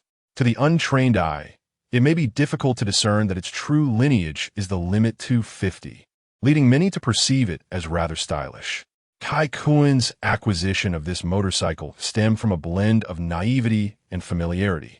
He purchased it from an acquaintance who offered a so-called discount, ultimately parting with 30,000 yuan. This transaction yielded a profit of nearly 10,000 for the seller. Despite this, Kai Kuen cherishes the motorcycle, as evidenced by his willingness to invest 50,000 yuan in its further enhancement. As Qin Ming began to dismantle the motorcycle, viewers in a live stream quickly identified the underlying issue. Initially, the outer shell obscured its true identity, but it soon became evident that this was indeed the Limit 250. The concealed emblem confirmed it, and it raised questions about the wisdom of modifying a motorcycle that clearly belongs to a lower category. One wonders whether the naive young man was misled. After all, who would choose to spend 50,000 yuan on upgrading such a subpar machine?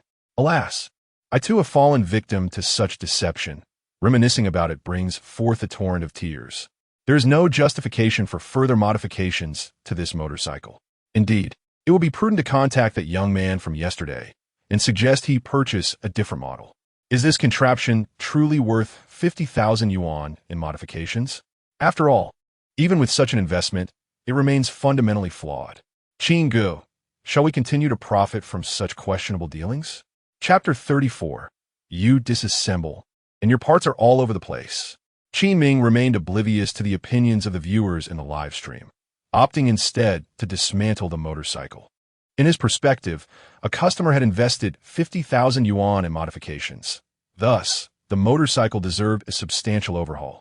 This is the first time I've seen a motorcycle disassembled to this extent. If you didn't tell me it was a motorcycle, I would have thought it was merely a heap of parts. Qin Gu, can you really modify a motorcycle? What if you can't reassemble it after disassembly? If there are extra screws left after reassembly, that would be quite the joke. A moment later, the viewers in the live stream began to incessantly critique the scattered components. In their minds, motorcycle modification typically involved enhancements built upon the existing structure. They had never witnessed a motorcycle reduced to a collection of parts. On Qin Ming's end, he had already meticulously devised a modification plan and gathered all necessary components. Hence, he retrieved the parts from the warehouse and commenced the transformation of the motorcycle without delay. Time flew by, and before long, it was 3 p.m. Qin Ming tightened the last screw on the motorcycle, marking the completion of the modifications. The motorcycle had undergone a remarkable transformation. While hints of its original form remained, the aesthetics had been altered due to aerodynamic adjustments. Additionally, reliable auxiliary systems were incorporated, and the motorcycle's aerodynamic balance was recalibrated. Most notably, Qin Ming replaced the engine, upgrading it from 250 cubic centimeters to an impressive 800 cubic centimeters, meeting the standards of a racing motorcycle engine. However, considering the motorcycle would still be used on public roads, Qin Ming implemented 2 distinct modes. The first was a standard mode, ensuring excellent maneuverability and trouble-free operation on the streets. The second, known as the Beast mode, would unleash the motorcycle's performance to its utmost limits. Wow, after all those parts were exchanged, can this bike even run? But honestly, it looks far more appealing than before. Not just appealing before the modifications. It was a mere yellow-haired bike, and now it resembles a refined beauty. This is the pinnacle of engineering aesthetics. I would rate the appearance a 9, leaving a point off to prevent Qingge from becoming too proud. Just the aesthetic modifications alone are worth several tens of thousands, right? Is there anyone knowledgeable here? How does this motorcycle modification look? With Qingge's exceptional repair skills, his modification expertise should be equally impressive, right? Didn't Qingge modify even the limitless drones? That's a different matter altogether. Drones have a more intricate electronic system, whereas motorcycles predominantly consist of mechanical systems. They are not the same. Once the modifications were complete, the question remained, could it start? Let us find out. Qin Ming did not allow the viewers to debate for too long. Suddenly, the motorcycle roared to life with a sound reminiscent of a beast. The viewers were taken aback. What on earth is that sound? I have never heard anything like it before. What kind of engine is this? It's a bit terrifying. The sound emitted by the modified Extreme 250 is quite astonishing. One might argue that even high-performance sports cars do not produce such an auditory experience. Brother Qin has entirely replaced the motorcycle's engine. Can it still be deemed an Extreme 250? When instructed to customize, he seemingly replaced the entire vehicle instead. The sound is indeed impressive, though one wonders about the motorcycle's overall performance. The live stream is filled with exclamations of surprise. It must be said, this sound possesses an irresistible allure for men, resonating with a captivating melody. For ardent motorcycle enthusiasts, it is akin to celestial music. Upon completing the modifications, Qin Ming promptly called Kai Kuan. Hello, is this Kai Kuan? Your motorcycle has been modified. Let's find a place to test it. It's ready? Kai Kuan on the other end of the line appeared momentarily stunned, his tone tinged with astonishment. Indeed. Let's locate a venue to test it. Should there be any issues, I will make further adjustments. Kai Kuan remained skeptical. That was rather swift. All right, I'll send you an address. We can test it there. After hanging up, Kai Kuan felt a twinge of anxiety. The modifications were completed in a mere day. What could have possibly changed? Even though he lacks expertise in modifications, he had previously heard fellow motorcycle aficionados mention that true masters of modification are rare in the country. Many alterations merely skim the surface, failing to reach the core. Otherwise, how could his motorcycle be modified so swiftly? Although the 50,000 yuan he provided for the modifications is not a trivial sum, it hardly warrants such rapid results. Kai Kuan began to wonder if his expectations of Qin Ming were perhaps overly ambitious. If the 50,000 yuan spent on modifications yields minimal improvement, it would indeed feel like a loss. After Qin Ming concluded the call, he swiftly received the address from Kai Kuan, which was a motorcycle club located somewhere in Yanjing. He resolved to depart early and return promptly.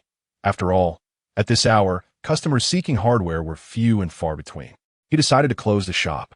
However, recalling his lack of a helmet, he recognized the danger of riding without proper headgear, as well as the likelihood of being stopped by traffic police.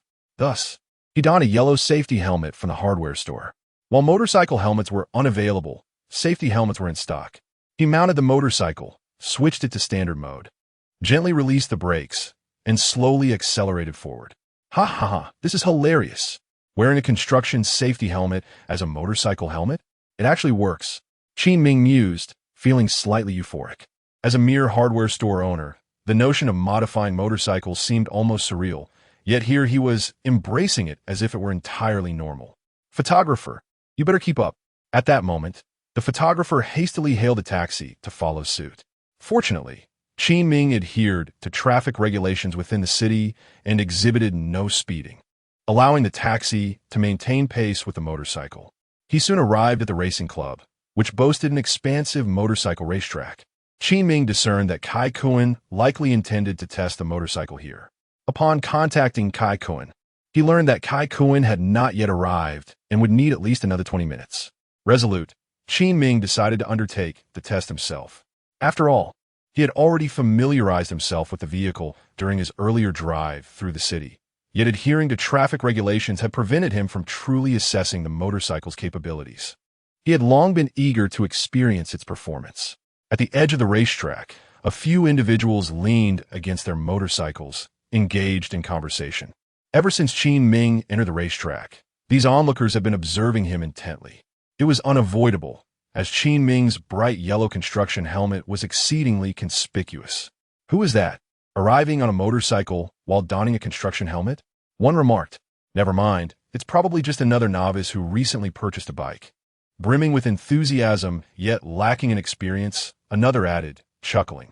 Indeed, we were all like that when we first encountered motorcycles, clueless but filled with passion. Well, I certainly didn't wear a construction helmet when I began. A third interjected. No matter. If he is a newcomer, we can guide him along. However, one of them mused, but what kind of bike is that? It looked rather impressive.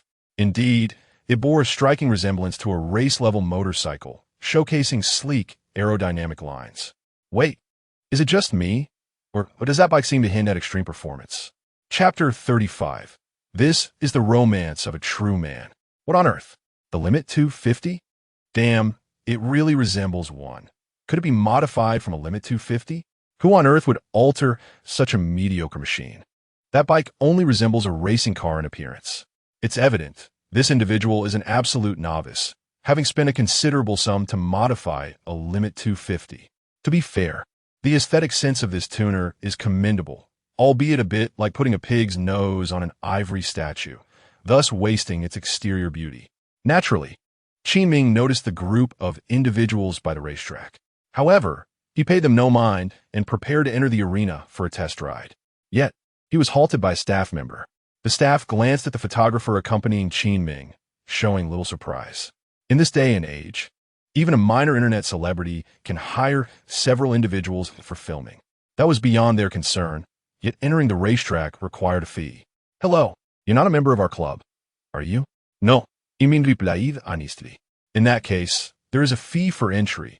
It's 100 per lap. After you finish, we will charge based on the number of laps completed. We hope you understand this in advance. The staff member needed to clarify this beforehand to prevent individuals from running the track and then refusing to pay. However, if you find it unworthy, you can join our club. Membership is $5,000 a month, granting you free access to the track. $5,000. Qin Ming was somewhat taken aback. In Xia country, many people earn only $5,000 a month. Here, the membership fee alone was $5,000. The world of the wealthy remained a mystery to him. He decided to go with the paper lap option, as it was more economical. He was merely testing the bike after all. In the past, he would never have spent money on a test ride. However, now he could afford it, especially since he had recently earned $300,000. Once the staff confirmed that Qin Ming was aware of the fees, they allowed him entry. Presently, Qin Ming was the sole rider on the track. On his first lap, he chose not to accelerate, but rather controlled his speed to familiarize himself with the course. Observing Qin Ming's leisurely pace, onlookers remarked, "Brother Qin, isn't that speed a bit too slow? It's about the same as driving in the city. Surely, that can't be the fastest he can go. That would be laughable. Ha ha, even my scooter is faster than that." The spectators by the track confirmed their suspicions as they watched Qin Ming's sluggish progress. He is definitely a novice. Another person shook his head. He can't even lean into the turns. he's undoubtedly a rookie. Wait, the sound of his motorcycle seems rather unique. Now that you mention it, it is quite pleasant. He must have modified the exhaust. Many young riders alter their motorcycles, like the Horizon model, to attract attention with a better sound. While it may be pleasing to the ears, it doesn't necessarily enhance performance. However, most young enthusiasts who modify their exhaust systems rarely consider that unprofessional tuners may result in significantly obstructed exhaust flow and insufficient combustion. Over time, a myriad of issues may arise. These individuals have traversed this misguided path themselves. Let us engage this young man in conversation once he descends. Perhaps we can offer him some wise counsel, guiding the newcomers. Ah, here comes Qin Zifeng. Instantly, their attention shifted to Qin Zifeng, or more precisely, to the striking red Ducati motorcycle beneath him. Qin Zifeng is the proprietor of this club and one of the professional motorcycle racers in Xia country, having secured numerous prestigious awards in competitive racing. Recently, it was rumored that he acquired a Ducati road missile with a base price nearing 3 million Huaxia coins, which had piqued the curiosity of these motorcycle aficionados. However, it was also said that Qin Zifeng remained somewhat dissatisfied with the vehicle's performance and sought the expertise of a professional tuner for modifications. As he parked the motorcycle before them, he casually greeted, "Hello, gentlemen, here to support the business again?" They promptly responded, "Mr. Qin has arrived. Who could resist when your track is the most reputable? This must be your newly purchased Ducati, truly magnificent.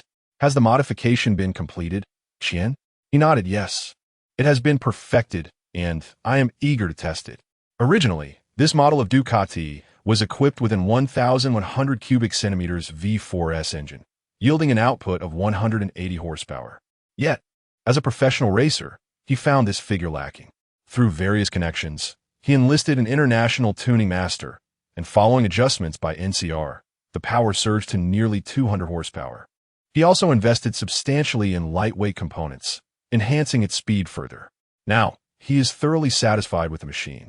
Upon hearing this, the others were equally exhilarated. This was a $3 million Ducati, and modified no less. They were eager to witness this performance beast in action on the track. Perhaps we should wait. A novice just descended the track, and his pace may hinder you. We could let him descend first, allowing you to take your turn afterward, they suggested. Thinking of the recently joined Qin Ming, wanting to grant Qin Zifeng an opportunity to unleash the full potential of his ride. Typically, the track accommodates 15 racers simultaneously, provided they do not interfere with one another. However, today's circumstances were unique. At that moment, Qin Ming was leisurely navigating the track, familiarizing himself with the terrain. Qin Zifeng noticed the sluggish pace of Qin Ming and shook his head, saying, "He is quite slow. I will simply avoid him when the time comes. It will not be a significant issue. Moreover, once he is on the track, having paid, it would be inappropriate for a customer to withdraw midway." Even within his own club, Qin Zifeng had no intention of clearing the track or rushing anyone, showcasing his amiable disposition. The group nodded in approval of Qin Zifeng's character. This is also one of the reasons they are fond of coming here. The owner is quite approachable. Qin Zifeng donned his helmet, and as he rode his Ducati onto the track, Qin Ming's live stream became lively. "Wow, is it a Ducati? Truly a Ducati. How magnificent. It resembles a Ducati road missile, worth 3 million Huaxia coins. Are you out of your mind? 3 million for a motorcycle? What do you know? This is the essence of a man's romance. Whose Ducati is this? It's so stylish." The Ducati roared with a melodious wave of sound. Without needing to familiarize himself with the track, Qin Zifeng shot off on his Ducati. "Damn, that's fast. Is the acceleration really that impressive? Goodness, what is that? 0 to 100 in mere seconds." Compared to the current Ducati, Qin Ming's motorcycle seemed to crawl along the road like a snail. Instantly, the viewers felt Qin Ming's motorcycle was as sluggish as a snail. Chapter 36. The Terrifying Shade of Yellow. In a mere 5 minutes, Qin Ming familiarized himself with the track, imprinting every detail in his mind, a feat largely attributed to his remarkable photographic memory. Without this extraordinary skill, it would have been challenging to memorize the circuit as if it were a map. Qin Ming felt it was time to test the limits of his motorcycle. Simultaneously, a red Ducati sped past him. Unfazed, Qin Ming commenced accelerating. Thanks to his driving skills advancing to level 4, he maneuvered the motorcycle with ease. He yearned to experience the exhilarating rush of adrenaline and began to pick up speed. Onlookers noted Qin Ming's acceleration with surprise. Could it be that the sight of Qian Zifeng's Ducati had provoked him? It was certainly a possibility. The others shared similar sentiments. Perceiving Qin Ming as a youthful hothead eager to reclaim his pride after feeling overshadowed. However, it was indeed a fanciful notion to think that a modified Limit 250 could compete with a professional racer's Ducati. The exhaust of the Ducati was hardly visible. They all chuckled in unison. Soon, their attention returned to Qian Zifeng, but they quickly sensed something amiss. Qin Ming's motorcycle was not falling behind the Ducati. Rather, it was gaining speed, while Qian Zifeng's Ducati had just hit the track and had yet to engage fully. Its velocity was still far beyond what an ordinary motorcycle could match. The real-time speedometer displayed that Qin Ming's speed had already reached 150, and it was climbing higher. The spectators were left in astonishment. How could this speed belong to that so-called inferior Limit 250? The acceleration was astonishing. Goodness, was he nearing 200? This was alarming. At such a speed, he would surely crash on the upcoming sharp turn. Slow down, for heaven's sake. The events unfolded swiftly, leaving the onlookers with little time to react. Qin Ming barreled towards the turn. Yet, the anticipated crash did not materialize. Instead, with a stunning display of skill, he leaned into the turn, his body nearly grazing the ground, elegantly navigating the track's edge in a graceful arc, swiftly entering and exiting. The spectators gaped in disbelief. Did I just witness that? The young man in the construction helmet managed to corner at around 200 km/h. Surely, I'm not mistaken. How could he achieve such speed while entering a turn?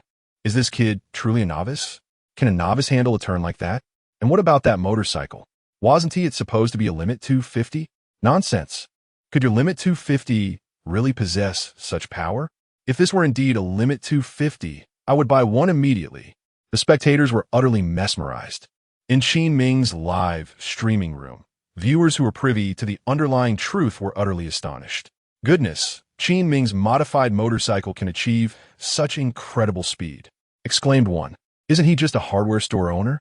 Who would have thought he could modify motorcycles so expertly? Not only could he enhance motorcycles, but his riding skills were equally impressive. He was even adept at leaning into turns. Look, Brother Qin's motorcycle seems to be closing in on that Ducati ahead. Is that for real? At that moment, Qian Zifeng, who was focused on testing his bike, felt as if he were hallucinating. Something behind him appeared to be drawing closer. That shouldn't be the case on the track. It was just him and a leisurely rider. Logically, the slower rider should be falling further behind his Ducati. How could they possibly be getting closer? Skeptical, Qian Zifeng glanced back. A vivid yellow helmet caught his eye. It was indeed that sluggish rider donning a yellow construction helmet. Qian Zifeng was taken aback. However, as a professional rider, he quickly regained his composure. He had his pride. He was riding a Ducati modified by a master, and as a professional racer, there was no reason for him to allow anyone to close the distance, let alone risk being overtaken. Even if the other rider hadn't been riding with full intensity, it was clear that the motorcycle he was on wasn't a renowned model. That was even harder to accept. At this moment, Qian Zifeng finally took the situation seriously. His speed surged once more, and the trackside speedometer registered a remarkable 238 km/h. Hearing the diminishing roar behind him, Qian Zifeng realized that he had managed to pull away. Indeed, he had widened the gap. How could he not take it seriously? He had nearly been overtaken by an extreme 250 that cost 3 million yuan. Onlookers at the sidelines couldn't help but feel a sense of anxiety for Qian Zifeng. Thankfully, that modified extreme 250 seemed to be capped around 200 km/h. Nevertheless, that was still an impressive feat. The opinions of the viewers in the live stream were strikingly similar. Wow, he almost overtook the Ducati. Just being able to compete with a Ducati is already a victory. Think about it. Qin's modification cost only 50,000, while that rider's Ducati is worth over 3 million. The disparity is immense. Even in defeat, there is honor. Meanwhile, Qin Ming remained blissfully unaware that both the audience and those outside had already conjured a fantasy of a thrilling chase between himself and the Ducati rider. He was merely following his own procedure for testing the bike. After becoming acquainted with the standard mode, Qin Ming opted to switch his motorcycle to beast mode. The motorcycle accelerated once more. Just as Qian Zifeng had begun to relax, he felt as though something was roaring and racing behind him. It seemed as if a beast were pursuing him. At that moment, a chill ran down Qian Zifeng's spine, and his pupils dilated in disbelief. His speed had already soared to 250 kilometers per hour, the limit of his motorcycle. How could the other rider be catching up? Just how fast was that individual? What manner of machine was he riding, capable of keeping pace with his own Ducati road missile? At this moment, Qin Ming was quite pleased with this vehicle. Even as the speed soared to 280 kilometers per hour, the bike remained remarkably stable, showing no signs of losing control. It is noteworthy that this motorcycle boasts an engine displacement of 800 cubic centimeters. Ordinarily, an 800 cubic centimeters motorcycle would yield approximately 130 horsepower. However, after meticulous tuning by a master craftsman, this figure could rise to around 150 horsepower. Yet, this represents the upper limit. In contrast, Qin Ming's engine could extract a staggering 200 horsepower from the same 800 cubic centimeters displacement. And after his own calibration, the power output approached an astonishing 230 horsepower. Such formidable efficiency in power delivery is seldom achieved, even by aircraft engines. Coupled with Qin Ming's unparalleled driving skills, surpassing the Ducati was merely a matter of time. Although he had an inkling of what was to come, when that familiar yet fearsome shade of yellow appeared beside him and surpassed him, Qian Zifeng could not help but display an expression of disbelief. Chapter 37. The triumph over Ducati. To my astonishment, Qin surpassed that Ducati. Incredible. It seems the Ducati has met its match. The speed is approaching 300 now. If a limit of 250 can be transformed into this, I would like to acquire 100 of them. The velocity is astonishing, nearly beyond the capacity of the human eye to comprehend. Qin's driving skills are truly remarkable, rivaling those of professional riders. I can't help but feel that his hardware store is merely a side venture. Could his true profession be that of a motorcycle racer? No, it must be that of a tuner. It appears Qin holds multiple primary occupations. On the racetrack, Qian Zifeng watched as Qin Ming raced ahead, nearly shattering his resolve as he pulled over, parking the Ducati by the roadside. He stared, mesmerized, at the blurring yellow streak on the track. At that moment, the $3 million he had just invested in the masterfully modified Ducati lost its allure, leaving him with a bitter expression. Meanwhile, Qin Ming continued testing the bike, achieving a staggering lap time of 2 minutes and 55 seconds, setting a new record for the circuit. Unbelievable, he broke the 3-minute barrier. The cheers from the spectators drew Qian Zifeng's attention to the large screen displaying the lap time. His pupils dilated in shock. It was evident that the record was shattered by the individual clad in the yellow construction helmet. The previous record, which he had set himself, was 3 minutes and 5 seconds. This individual had managed to improve his own record by over 10 seconds. For elite racers, a single-second improvement on the track is monumental. At that moment, Qian Zifeng felt parched. Was this prodigy intent on disrupting the norm? Qin Ming, donning the yellow helmet, reminded Qian Zifeng of a legendary figure from martial arts tales, a humble monk sweeping the ground. He sensed that the image of that yellow helmet would leave an indelible mark on his psyche, haunting his dreams with fears of being overshadowed by its brilliance. Yet, this remarkable achievement was merely the beginning. As the laps progressed, Qin Ming grew increasingly attuned to the bike's performance, consistently shattering his own lap times. By the 10th lap, he had pushed the record down to an astonishing 2 minutes and 48 seconds. The spectators were left in awe, their minds reeling from the absurdity of it all. How could that bike maintain balance with such extreme lean angles? Which master had modified this limit 250 to such an extraordinary level? Upon overhearing the discussions among the crowd, Qian Zifeng was taken aback. Limit 250? What kind of bike is that? He had never heard of such an impressive machine. The crowd fell silent, realizing that Qian Zifeng had only been familiar with high-end brands like Ducati and Dodge. Naturally, he was unaware of this domestically produced imitation race bike, which was valued at merely 10 to 20,000. After having the situation explained to him, he finally grasped the true nature of the bike's inferiority. It wasn't that the bike was exceptional. Rather, it was the tuner behind it who was undoubtedly a master of the craft. It is undoubtedly preferable to rely on a skilled tuner rather than seeking connections. Qian Zifeng's eyes sparkled with excitement. At this moment, Qin Ming began to decelerate. He had completed his test drive of the vehicle and was confident in its performance. Kai Kuan had just arrived, albeit slightly later than expected. Upon seeing Qin Ming slowly exiting the track, he hurriedly greeted him, simultaneously catching sight of the modified vehicle that Qin Ming had crafted for him.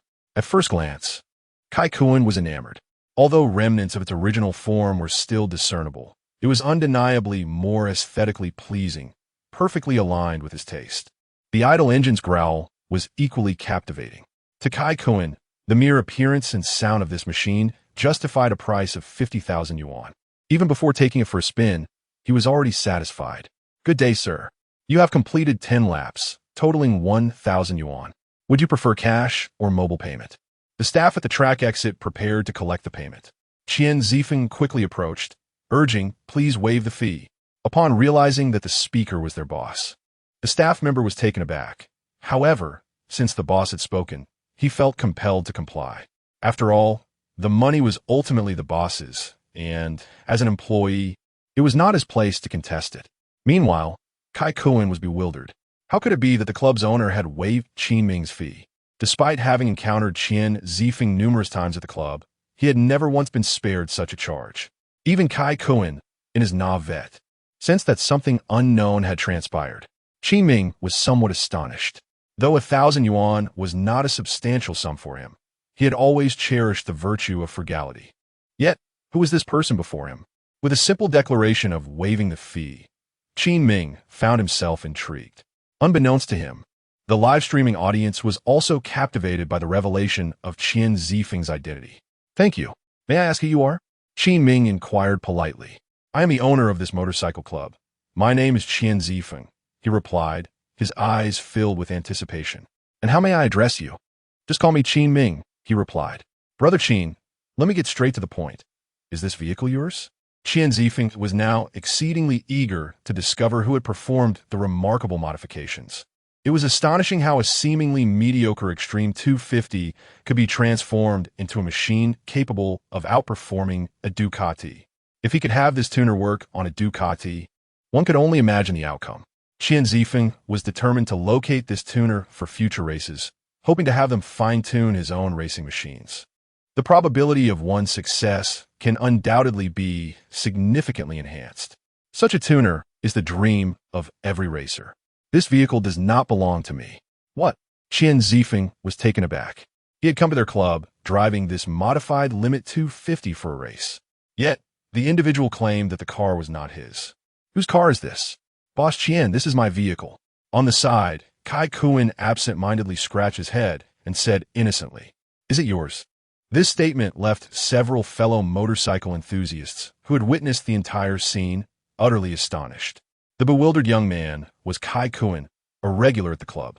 However, due to his naivety, he had been deceived each time he purchased a motorcycle.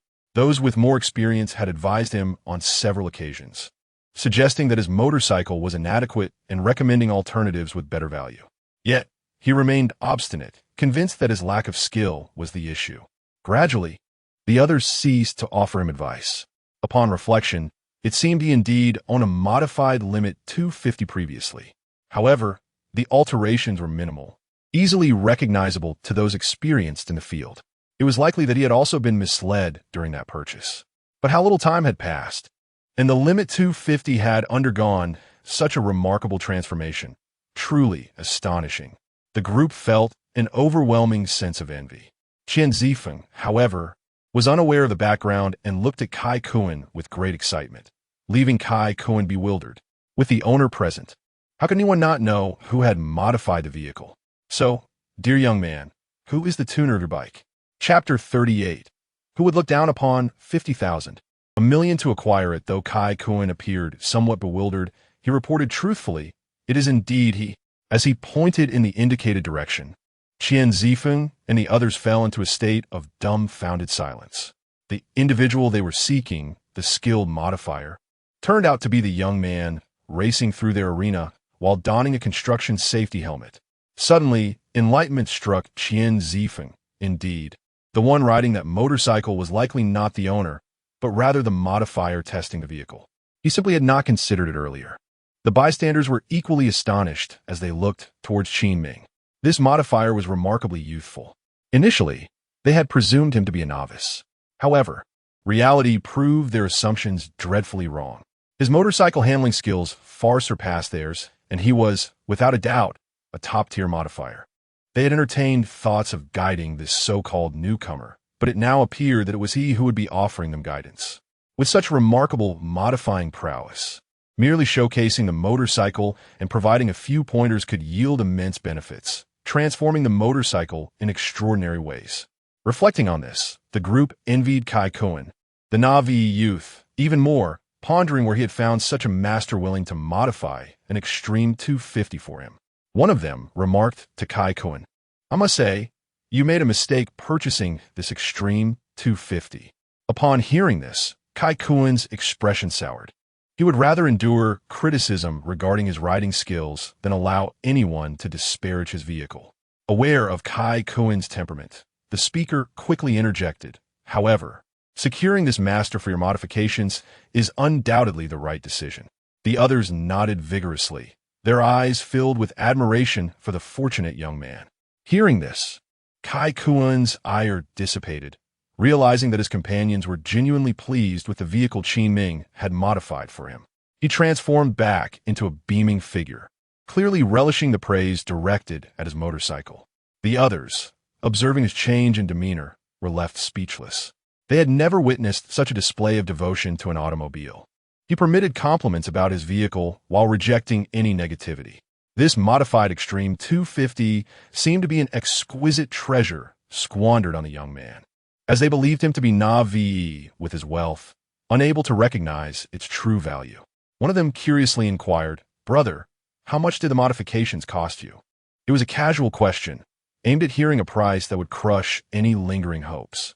"I had the boss modify it for 50,000. Kai Kuan's words struck like thunder, rendering Qian Zifeng and the others utterly astonished. Could it be true that he had mistakenly said 50,000 instead of 500,000? To transform an Extreme 250 for such a modest sum was simply unfathomable. They exchanged incredulous glances with the principal figure to ascertain the veracity of Kai Kuan's claim. Qin Ming, removing his conspicuously bright yellow helmet, nodded affirmatively, confirming Kai Kuan's quotation. It was indeed true.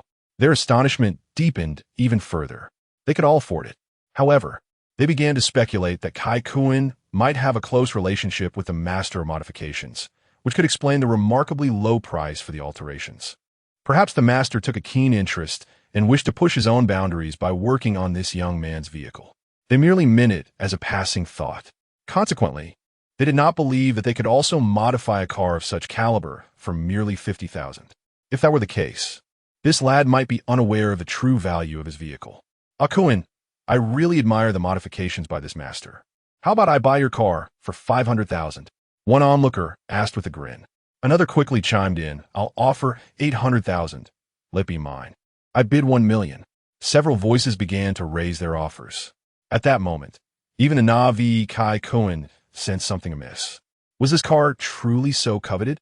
They had no intention of purchasing the vehicle, yet they were eager to take it for a test drive, curious to discover what made it worth such substantial bids. "I don't plan on selling the car just yet. I'd like to test it first," Kai Kuan stated. Upon hearing this, the others ceased their insistence. Qin Ming provided a brief overview, ensuring Kai Kuan understood the car's performance and basic operations, including mode switching. Subsequently, Kai Kuan entered the racetrack to begin his test drive. In Qin Ming's livestream, the chat exploded with comments. "My goodness, someone is willing to pay 1 million for a modified vehicle with a limit of 250. What do you know? The value of this car far exceeds 1 million. Qin, you're incredible. As a hardware store owner, you can modify motorcycles to such an extent. A vehicle that can outpace a Ducati? 1 million would be a steal. Should I also approach Qin Ge for motorcycle modifications? There's money to be made. You're overthinking it. Qin Ge supplies the military and has partnered with Wujing Company. Will he ever lack funds? After today, many with ulterior motives will emerge. Whether he modifies or not depends on his mood. Moreover, the costs of modifications will undoubtedly soar. Indeed, witnessing the value of Qin Ming's modified motorcycles sparked interest among many viewers. After all, if modified by Qin Ming, reselling could yield tens of thousands. Yet, such apparent avenues for profit often proved elusive, leading many to extinguish their greedy thoughts. 10 minutes later, Kai Kuan dismounted the motorcycle, his face alight with excitement. Qin Ge, this car is absolutely phenomenal. Kai Kuan felt a surge of emotion, nearly brought to tears. Only after riding Qin Ming's modified vehicle did he realize how inferior his previous motorcycles had been. Qin Ge, please give me your account number. I'll transfer the money. Qin Ming sent him the account details, and Kai Kuan immediately made the transfer. Qin Ge, I've sent you 500,000. It's not much, but please accept it. This money was originally intended for purchasing another motorcycle, but after experiencing the thrill of Qin Ming's modifications, Kai Kuan felt as if he had been cured of his previous desires. There exists a motorcycle that suffices. Indeed, he has never experienced such comfort and power in a motorcycle before. In comparison, several of the motorcycles at home seem utterly inferior. He resolved to sell those upon returning. 500,000 is the utmost amount he can muster. No more can he procure at this moment. Upon witnessing Kai Kuan's final payment of 500,000, the onlookers nodded in slight approval. Such a remarkable modified motorcycle deserves more than a mere 50,000 for its upgrades. They would vehemently oppose such an undervaluation. This is a modification capable of surpassing even a Ducati. Should Qin Ming cease to enhance this motorcycle, it would become a rare gem, virtually priceless in the market. To offer only 50,000 is a profound disrespect. He could effortlessly produce 1 million to secure it. Qin Ming, without a second thought, accepted the payment. At that moment, he too recognized that his modifications had perhaps exceeded expectations. 1 million is what someone is willing to pay. The situation is unavoidable, primarily due to the system providing such high-quality parts at reasonable prices. Initially, Qin Ming had requested a superior engine from the system, yet it delivered an engine valued at 800 points. The total cost for all other components was merely 200 points. He initially regarded the engine as somewhat pricey. However, given its impressive horsepower, he conceded. In retrospect, that engine was hardly expensive at all. Not all. He must return in exchange for an engine of his own. Taking the time to delve into its intricacies. Chapter 39. The hardware store owner with a sum of 500,000, Qin Ming felt a sense of justified satisfaction. He understood that if he were to lower his prices, many would likely approach him for motorcycle modifications. While he could handle one or two, the thought of an overwhelming influx of requests made him uneasy. He merely wished to be a hardware store owner, occasionally repairing household appliances. He had no desire for excessive toil. 500,000 had come in rather swiftly. Wasn't that astonishing? If one could modify such vehicles, they too could amass wealth. But it was of no concern. Qin Ge earning this money did not incite envy within him. Just yesterday, 30,000, and today, another 50,000. Was he truly just a hardware store owner? Remarkable. He could fix toilets, unmanned aerial vehicles, motorcycles, and even modify them. Was there anything Qin Ge could not mend? It seemed he was capable of it all. Meanwhile, during Kai Kuan's test ride, Qian Zifeng seized the opportunity to converse with Qin Ming. He refrained from hastily asking Qin Ming to assist with his vehicle modifications, as he understood that haste would not yield fruitful results. Qian Zifeng opted instead to leave a positive impression on Qin Ming, avoiding excessive discussions about car modifications. Moreover, modifying cars was not his primary goal. What he truly sought was for Qin Ming to become his racing engineer. The presence of an engineer like Qin Ming overseeing his racing vehicle would be akin to adding wings to a tiger. Qian Zifeng recognized that Qin Ming had no aspirations of becoming a race car driver. If he did, he would undoubtedly be a formidable opponent. Coupled with his exceptional modification skills as a racing engineer, he would be nearly invincible.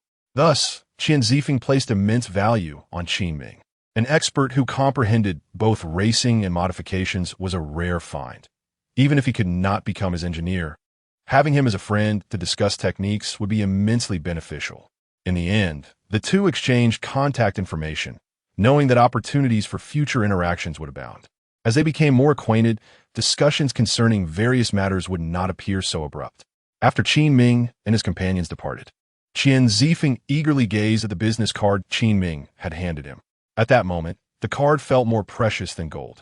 Qin Ming, owner, Universal Hardware Store, phone, 138-666, address, number 273, Zhongshan Avenue, Chaobei District, Yanjing. Qin Zifeng's eyes widened as he beheld the 5 conspicuous gilded characters on the card, leaving him momentarily speechless. Nightfall arrived. After the broadcast concluded, Qin Ming did not rush home. Instead, after closing the hardware store, he utilized 800 points from the system to exchange for a system engine.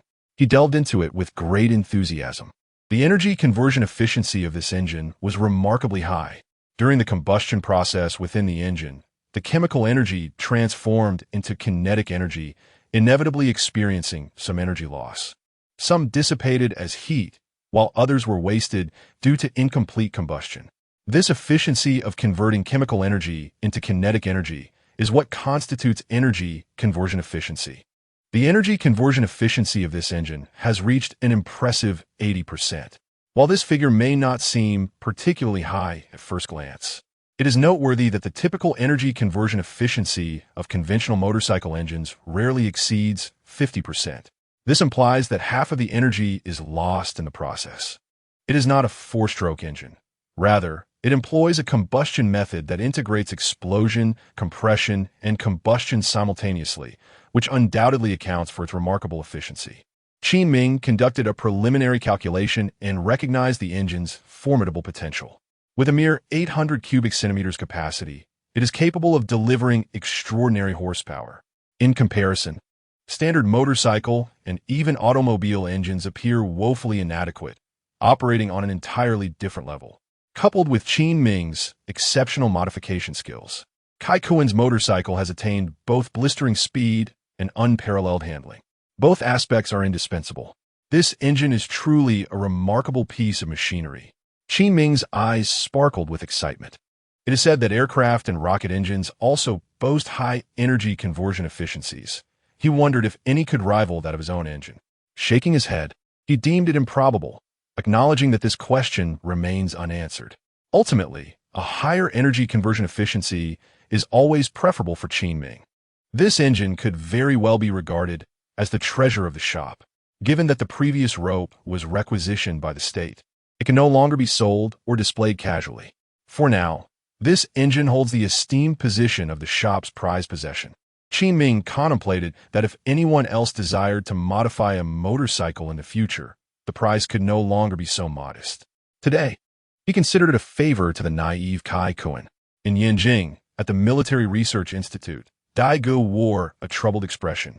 Her small face was tense, and while she felt a hint of frustration, there was also a subtle sense of the plight of a worker. Initially, the temporary task force that tackled the aircraft carrier arrestor cable was quite pleased with their achievement. However, after overcoming the challenge, the group was disbanded, and she was promptly reassigned by Yuan Mingzhang to another task force. To her dismay, Dai Gu was to be a mere assistant in this new group, selected specifically by name, indicating that they recognized her abilities. Yet, upon discovering the truth, she was nearly infuriated. The other team had heard that the difficult problem faced by Yuan Mingzhang's group had been fortuitously solved thanks to Dai Ji's unexpected and crucial contributions. Their invitation for her to join was an attempt to capitalize on her good fortune, hoping that it would lead them to a swift resolution of their own tasks. Dai Gu felt exasperated. They were all researchers and, in theory, staunch adherents of materialism. Faced with a challenge that had long eluded resolution, they could not help but indulge in a touch of superstition, seeking to ride on her luck. She felt as though she had become a lucky charm, despite her own considerable abilities. Consequently, she was quite irked. Moreover, she mentioned that the task was completed and that she should spend quality time with her parents. Now, It seems that she must once again immerse herself in her work. This inevitably reminded her of Qin Ming, who had previously rejected Yuan Mingzhang's olive branch, citing a preference for the freedom he had grown accustomed to. Initially, she had scoffed at this sentiment, but now she found herself somewhat envious of Qin Ming's carefree existence. During her brief moments of leisure over the past few days, Daigo would often visit Qin Ming's livestream, which she found to be quite a source of relief from stress. Daigo, the latest test results are out. A researcher approached her, holding a data sheet, his expression far from cheerful. How'd it turn out? She inquired. There is some improvement, but it remains unsatisfactory. Daigo took the data sheet, noting that her assigned task was to tackle the challenge of stealth technology for the Xia country's fighter jets. Stealth in aircraft does not imply invisibility in the literal sense. Rather, it involves the application of various concealment technologies to ensure that the aircraft cannot be detected by radar systems during flight. Currently, the Xia country's fighter jets possess some stealth capabilities, but they do not achieve comprehensive coverage across all frequency bands. Consequently, these aircraft remain susceptible to detection by enemy radar.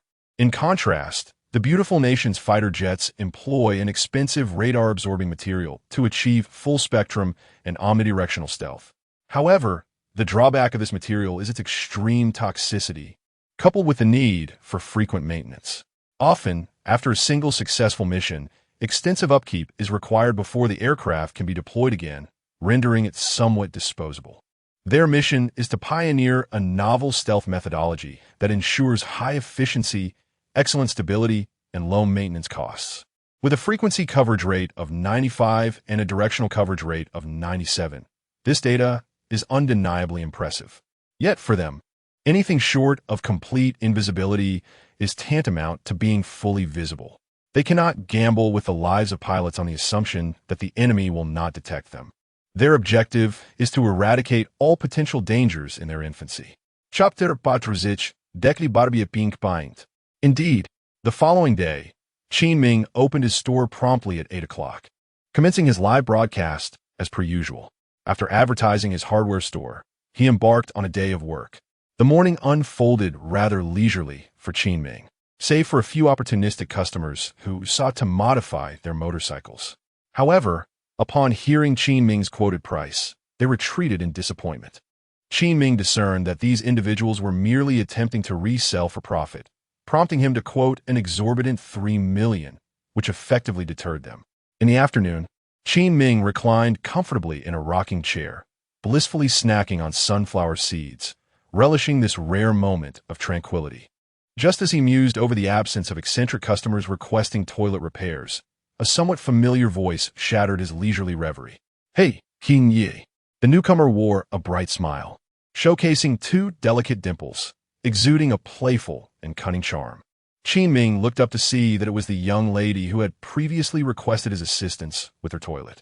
Surely, she wasn't back to ask him to repair something peculiar again. He recalled that day vividly, after helping her fix her toilet with instant noodles.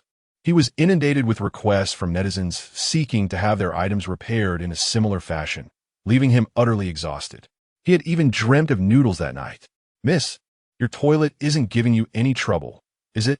Qin Ming inquired cautiously. Guo Xiaoling erupted into laughter, thoroughly amused. Since Qin Ming had mended her toilet, she had been following his live broadcasts, aware of the chaos that ensued as he became a relentless repair machine. All of this was a consequence of her toilet incident. "Don't worry, Qin Gu," she replied casually, having become quite the fan of his broadcasts. Naturally, she referred to him as Qin Gu, finding it easy to say. "I'm not here to have you fix my toilet again. By the way, my name is Guo Xiaoling. You could just call me Xiaoling. Thank you so much for your help that day." Although Guo Xiaoling expressed her gratitude and reassurance, her smile widened even more. Meanwhile, Qin Ming's live broadcast was buzzing with excitement upon the appearance of a familiar face, especially one as lovely as hers. Such beauty was a rarity in the realm of his hardware store broadcasts. "Look, the young lady is back. It seems Qin Gu has developed a psychological scar. How's that toilet of yours, young lady? I remember you waddling away that day. I hope you made it in time." Qin Ming, however, remained apprehensive. "So, what brings you here today?" he asked, his heart racing. I came to your hardware store to, of course, purchase hardware items, Guo Xiaoling asserted. Upon hearing this, Qin Ming felt a wave of relief wash over him. Selling hardware? Absolutely. His confidence surged dramatically. In the realm of hardware, Qin Ming has yet to encounter a challenge he fears. He is undoubtedly competent. What do you need? He inquired.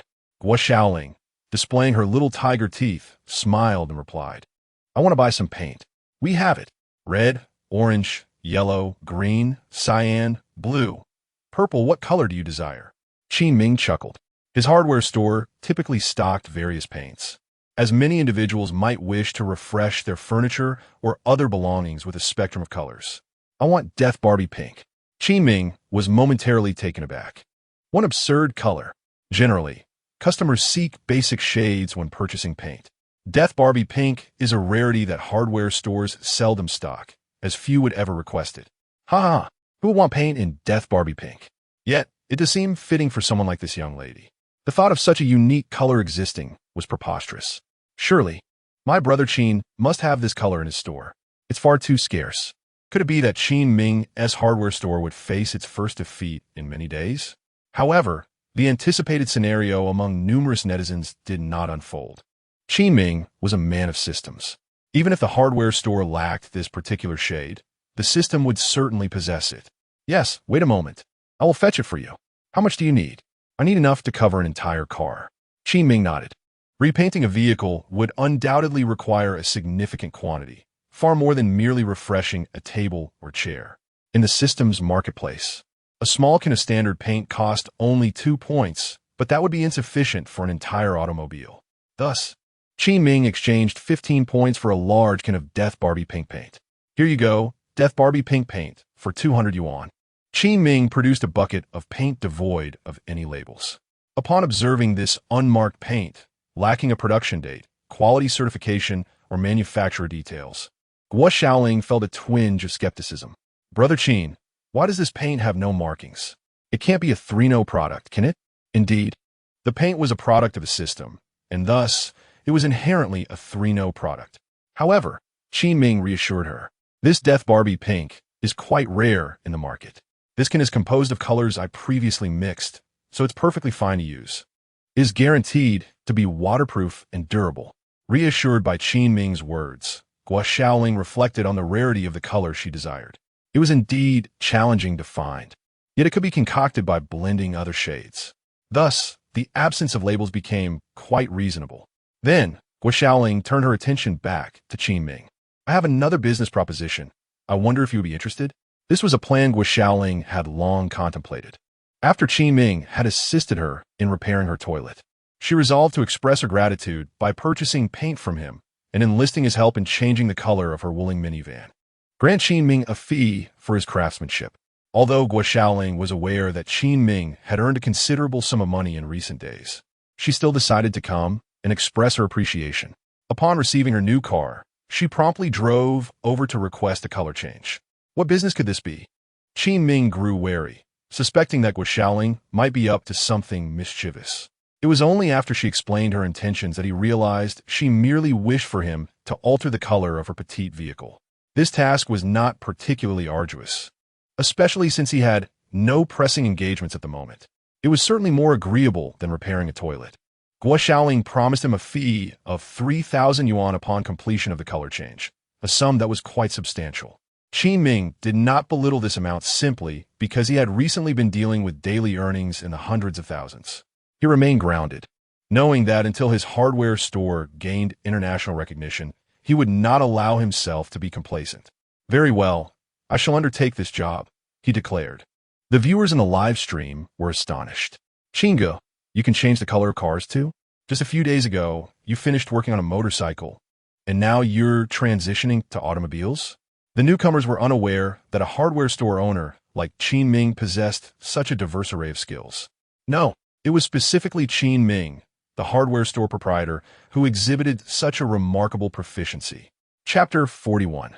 The color change is complete. Caught speeding. Guo Xiaoling was filled with joy. On one hand, she considered this as repaying Qin Ming for his previous favor of fixing her toilet free of charge. On the other hand, her long-desired Death Barbie pink car was finally within reach. A double delight indeed. Chingo, my car is outside your shop. Shall we begin now? Is there anything I can assist with? Guo Xiaoling, full of enthusiasm, wandered about the hardware store but felt quite lost in her desire to help. Qin Ming, with a sigh of resignation, replied, just standing there quietly is a great help. Hearing this, Guo Xiaoling pouted but obediently remained still, patiently observing Qin Ming as he prepared for the color change. The process of changing the color of a car was considerably more complex than merely painting a toilet. Qin Ming had an array of materials to gather: spray gun, air compressor, sandpaper, masking tape, gloves, goggles, and masks, all of which were essential. Guo Xiaoling was taken aback by the sheer volume of items he produced. Qin, does changing a car's color require all these supplies? Qin Ming smirked. What did you expect? This isn't as simple as touching up a toilet. Unless you want to spray the car lights and windows pink as well. Guo Xiaoling imagined the entire Wuling Mini coated in pink and shook her head. While she adored the Death Barbie pink hue, she couldn't fathom the sight of everything, including the windows, being painted that color. Oh, perhaps not. You take your time preparing, she mumbled.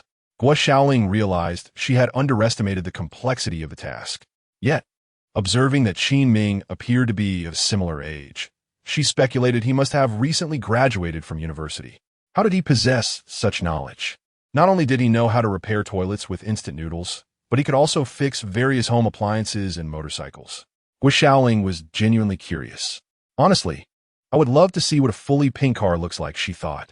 Qinge is just like me at home when I repair things. My wife always asks a million questions.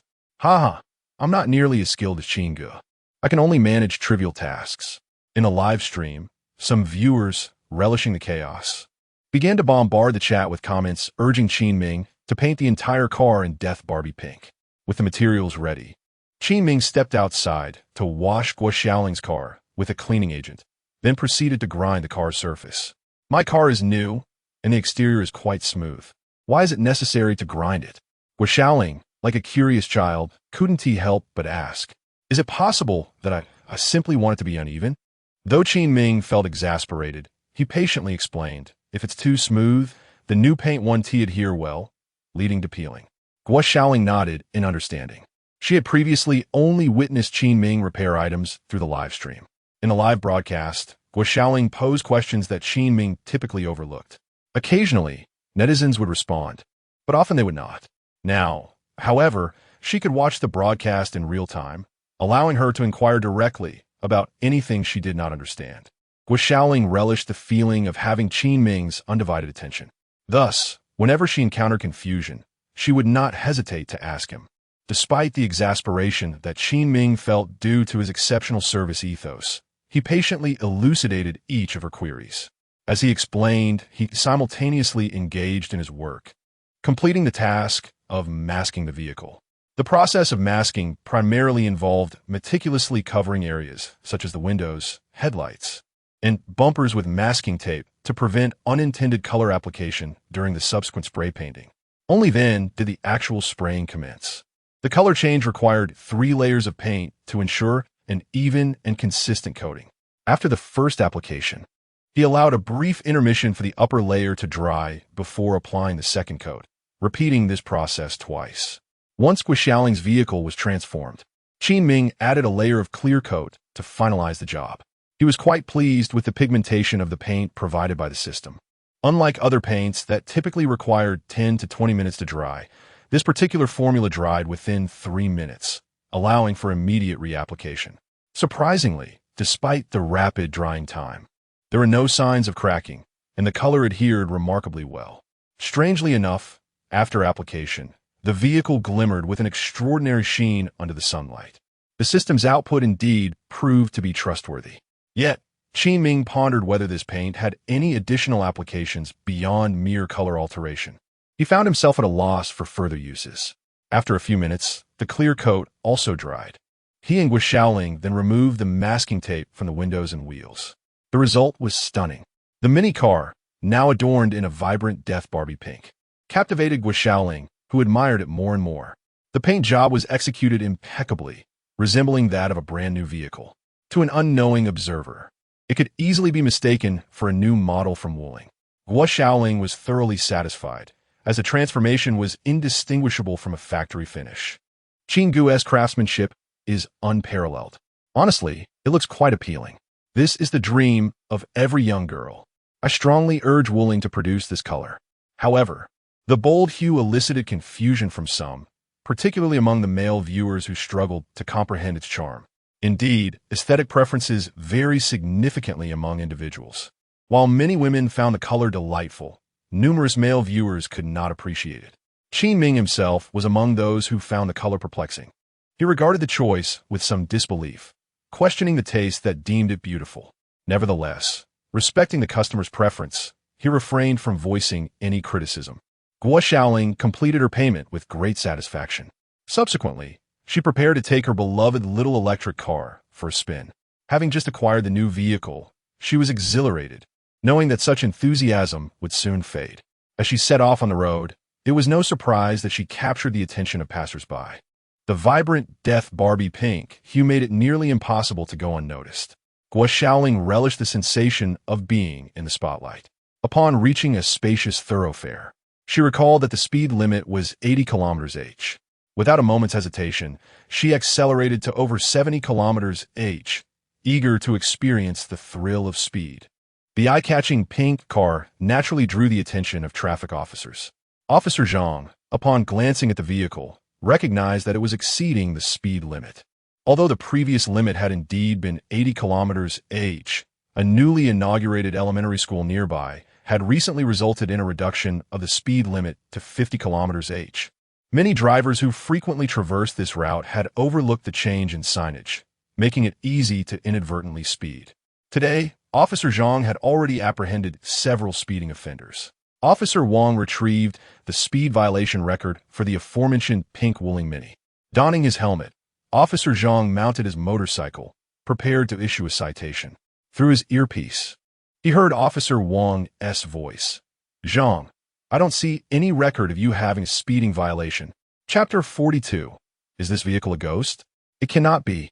Old Zhang raised his eyebrows in disbelief. With 2 decades of experience as a traffic officer, he was certain that the pink Wuling Mini had exceeded the speed limit. How could there be no record of such an infraction? He quickly contacted Xiao Wang, who was stationed at the traffic police headquarters, to inquire whether the speed radar at that intersection was malfunctioning and failed to detect the speeding vehicle. A moment later, Old Zhang received confirmation that the radar at the intersection was functioning perfectly and continued to monitor speeds. He was taken aback. The radar was operational, yet it failed to register the Wuling Mini. What could this mean? Although the Wuling Mini was considerably smaller than an average car, it had never been known to evade speed detection. Old Zhang felt a sense of perplexity wash over him. However, he had little time to dwell on the matter. Although radar speed detection was a mechanical process, errors were not entirely out of the question. Perhaps it was merely a coincidence that the vehicle had slipped through without being recorded. Fortunately, there was another speed radar further down the road. It couldn't be a repeat of the same issue. Xiao Wang, please track the speed record of the Wuling Mini with the license plate Yin A2660 at the next speed radar point. It appears to be a temporary plate, likely a new vehicle. With over 20 years of policing experience, Old Zhang could easily memorize a license plate at a glance. Brother Zhang, there is still no record of speeding for the Wuling Mini. Xiao Wang replied. The operation of their radar system was straightforward. If a vehicle exceeded the speed limit, it would capture an image and upload it to their control center for processing. If the vehicle was traveling within the limits, no photograph would be taken. However, no speed record or photograph had been received for the pink Wuling Mini. Old Zhang fell silent, contemplating the situation. Brother Zhang, there are surveillance cameras ahead. We can compare the data from the speed radar to ascertain the vehicle's speed, Xiao Wang suggested over the phone. Even though the radar did not take a picture, it still records data when a vehicle passes. We can determine the time the car passed the speed point and confirm whether it was speeding. All right, I appreciate your help, Old Zhang replied. Moments later, Xiao Wang's voice crackled with excitement through the earpiece. Brother Zhang, this is peculiar. What is the matter? The surveillance footage clearly shows the vehicle passing the speed radar at 4:52:33 p.m., yet there is no speed record corresponding to that time on the radar. This means the radar did not detect it at all. It was as if the vehicle had glided by like a specter, evading the radar's notice entirely. Old Zhang was left in shock. Was this truly a ghost that had passed him by?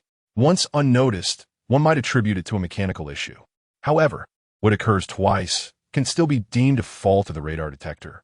Officer Zhang furrowed his brow in contemplation. It is inconceivable for the radar system to malfunction simultaneously.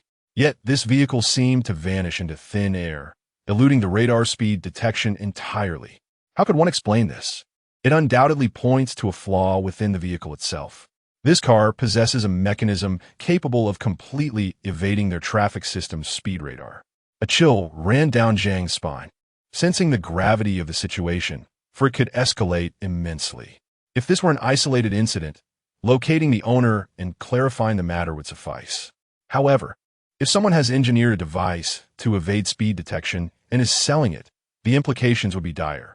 Such a contraption, once it circulates, would undoubtedly attract the attention of reckless speeders. The roads would soon be rife with vehicles racing at breakneck speeds, making enforcement exceedingly challenging. With the speed detection system rendered ineffective, they could only rely on surveillance to ascertain instances of speeding, which is quite inadequate for definitive conclusions. Should this transpire, the speed detection system in Xia country could very well become paralyzed. Contemplating this, Zhang was drenched in cold sweat. Xiao Wang promptly traced the path of that Wuling Mini from earlier using surveillance, track it diligently, and ensure it does not escape. In truth, they could directly ascertain the owner's phone number from the vehicle's license plate. Yet, Zhang refrained from doing so, for the stakes were too high. He feared that a direct call might raise suspicions. Simultaneously, he reported the incident and requested assistance. If this were indeed true, it would not merely concern their traffic division. The local police would undoubtedly need to intervene. Meanwhile, Guo Xiaoling was grappling with a series of perplexing occurrences. Firstly, she noticed that her navigation system consistently displayed a speed 20% slower than her actual velocity. On one occasion, while waiting a red light, the rear radar of the vehicle ahead began to beep frantically. This was tolerable. However, the most frustrating incident occurred when she attempted to enter a shopping mall, only to find the automatic sensing doors utterly unresponsive. Guo Xiaoling was infuriated. This car had serious deficiencies. It was hard to believe the flattering words of the 4S dealership, touting its numerous advantages and convenience, claiming it was perfect for someone like her, who rarely drove, compact and easy to park. Yet now, she could not even access the mall's entrance. Determined to address this grievance, Guo Xiaoling made a swift U-turn and headed directly to the 4S dealership. Meanwhile, Officer Zhang and his team quickly traced the whereabouts of the pink vehicle through surveillance. As Zhang had anticipated, wherever there was a speed radar, the pink car passed by without eliciting any response. This confirmed that Zhang's suspicions were indeed justified. It is not the radar that has malfunctioned. Rather, there exists something on this diminutive vehicle that can elude speed detection. Such an occurrence is absolutely intolerable. Consequently, the police in Yanjing, in collaboration with traffic enforcement officers, have temporarily established a special task force to investigate this matter. Reports indicate that this pink Wuling Mini has just briefly halted at Wanda Mall and is now heading towards East Street. Very well, we are en route to that location. Ensure that we do not lose track of it. Please provide real-time updates on the movement of the Wuling Mini. Acknowledged. In the police vehicle, Officer Zhang and his colleagues from the precinct are diligently pursuing this lead. Fortuitously, the leader of this hastily assembled task force is none other than Yang Long from the police department. The traffic police and the precinct often collaborate on cases, and Officer Zhang is a seasoned veteran within the traffic division. Thus, he and Yang Long are well acquainted. Is it really as bizarre as you claim, Zhang? Yang Long inquired, a hint of skepticism in his voice. In his years of service, he had never encountered a vehicle that could evade radar detection, and the notion struck him as rather peculiar. It was akin to rendering oneself invisible before the watchful eyes of the radar. The gravity of such a situation was not lost on Yang Long. If left unchecked, the roads would soon be teeming with speeding vehicles. Having regained his composure, Officer Zhang replied gravely, Yang, it's not just you who finds this strange. I do as well. After all these years in traffic enforcement, I've never faced anything like this. What purpose could a small car serve by equipping itself with a radar jamming device? Moreover, it's a new vehicle with only a temporary license plate. In my view, If it were a sports car with such modifications, I could understand. Perhaps some affluent heir wishes to race. However, what use does a Wuling Mini have for such contraptions? It cannot achieve high speeds, even in a race. A thought struck Yang Long. Could it be that this small vehicle is transporting something illicit? A cascade of names of prohibited items flashed through his mind. It was not an implausible scenario. Chapter 43. I just want to assert my rights. Surely I won't be arrested. You must provide me with an explanation, or I demand a refund. Guo Xiaoling stood in the 4S dealership, hands on her hips, exuding the fiery spirit of a little dynamo. She refused to leave without a reasonable justification. The salesperson who had recently sold her the vehicle was taken aback. Initially, she was elated at the prospect of earning a commission of 1,000 yuan from today's sale. However, mere hours later, the very same car was returned, with Guo claiming it had issues. The salesperson was not one to shirk responsibility. Should there be a genuine flaw, they could engage in a constructive dialogue to resolve it. Yet, upon hearing Guo Xiaoling's peculiar complaint, her car could not enter the parking garage as it failed to be recognized. She was utterly perplexed. This was an unprecedented issue. Please hold on. We have never encountered this problem before. I will consult with our engineer immediately to understand the cause of this anomaly. Despite the vehicle being considerably smaller than average, it should not have been unrecognizable in an underground garage. Furthermore, had the car been returned in its original state, she could have assisted Guo in either returning it or exchanging it for an identical model. However, to her astonishment, within just a few hours, the vehicle had been transformed into a striking pink. Now, a return was out of the question. As the salesperson grappled with her dilemma, a cacophony of sirens shattered the tranquility of the dealership. Several police cars pulled up outside. Why are there so many police vehicles? What is happening? We should leave quickly. Both the sales staff and customers felt a wave of anxiety wash over them. The manager hastily emerged from his office to ascertain the situation. Outside, Officer Zhang quickly spotted the eye-catching pink Wuling Mini. This is the vehicle. Seal it off immediately. Noticing the absence of anyone inside, Yang Long commanded, secure the scene. No one is to leave. Locate the owner of this car. They had already established that the owner was a woman named Guo Xiaoling, who had just taken possession of the vehicle today. This aligned with Officer Zhang's earlier suspicions. The temporary license plate indicated it was a new car, not yet fitted with a permanent registration. At that moment, Guo Xiaoling was far from concerned about asserting her rights. She was merely preparing to observe the unfolding drama. However, she was taken aback to see the police surrounding her vehicle. What is happening? Are they preserving evidence?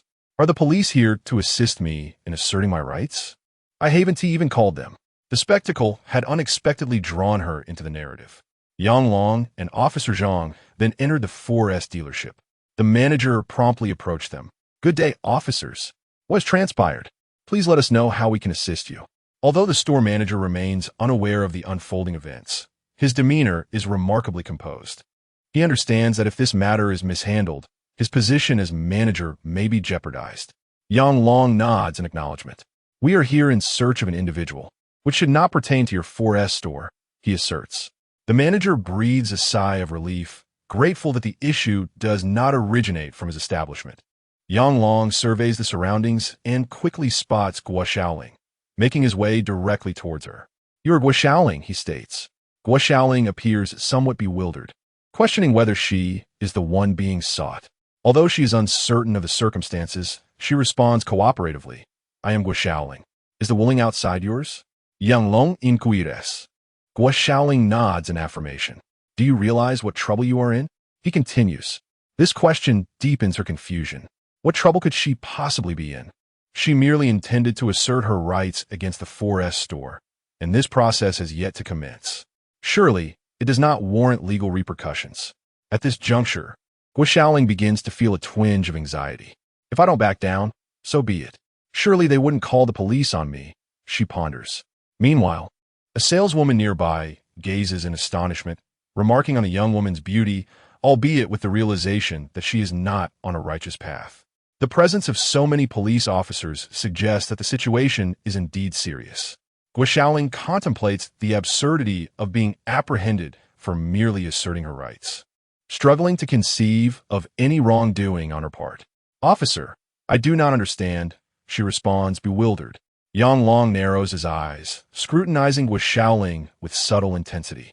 It remains unclear whether her ignorance is genuine or a fade. Regardless, the decision is made to take both her and her vehicle into custody. Yanjing City Public Security Bureau. Yang Long exhales as he exits the interrogation room, lighting a cigarette, the smoke curling gently from his lips. "How is it, Liaoyang?" inquires Traffic Officer Zhang, his voice laced with urgency. "Based on my extensive experience in interrogations, it appears that Guo Xiaoling is genuinely unaware of the situation," Yang Long replies. Following their questioning, it is confirmed that Guo Xiaoling is oblivious to why radar detection failed to register her vehicle. In fact, she herself suspects there may be an issue with her car. She shares her concerns with Yang Long, who senses her honesty. "What is the situation over there?" they ask as they split up. Yang Long takes charge of interrogating Guo Xiaoling, while Officer Zhang and his team inspect her vehicle. Should they discover any devices designed to evade radar detection, Guo Xiaoling's explanations would hold no merit. A thorough examination of Guo Xiaoling's Wuling Mini is conducted, yet no suspicious devices are found. However, using the radar speed detector available in their patrol car, they are unable to measure the speed of her vehicle. Officer Zhang adds that initially, they suspected a defect in this batch of new cars, prompting them to test other vehicles of the same model at the 4S store. Yet, when testing different Wuling Minis, their speed detection systems functioned perfectly. Thus, the issue lies solely with Guo Xiaoling's vehicle. Yang Long's thoughts remain sharp and clear. The issue undoubtedly arose during the period when Guo Xiaoling acquired her new vehicle. Thus, it is imperative to investigate her actions during this time. Perhaps the root of the problem will be unveiled. Yang Long extinguished his cigarette and stepped back into the interrogation room. At that moment, Guo Xiaoling was on the verge of tears. What kind of predicament is this? Not only has her newly purchased car encountered issues, but she has also found herself detained at the police station due to these complications. They are questioning her about whether her vehicle is equipped with any devices designed to evade radar speed detection.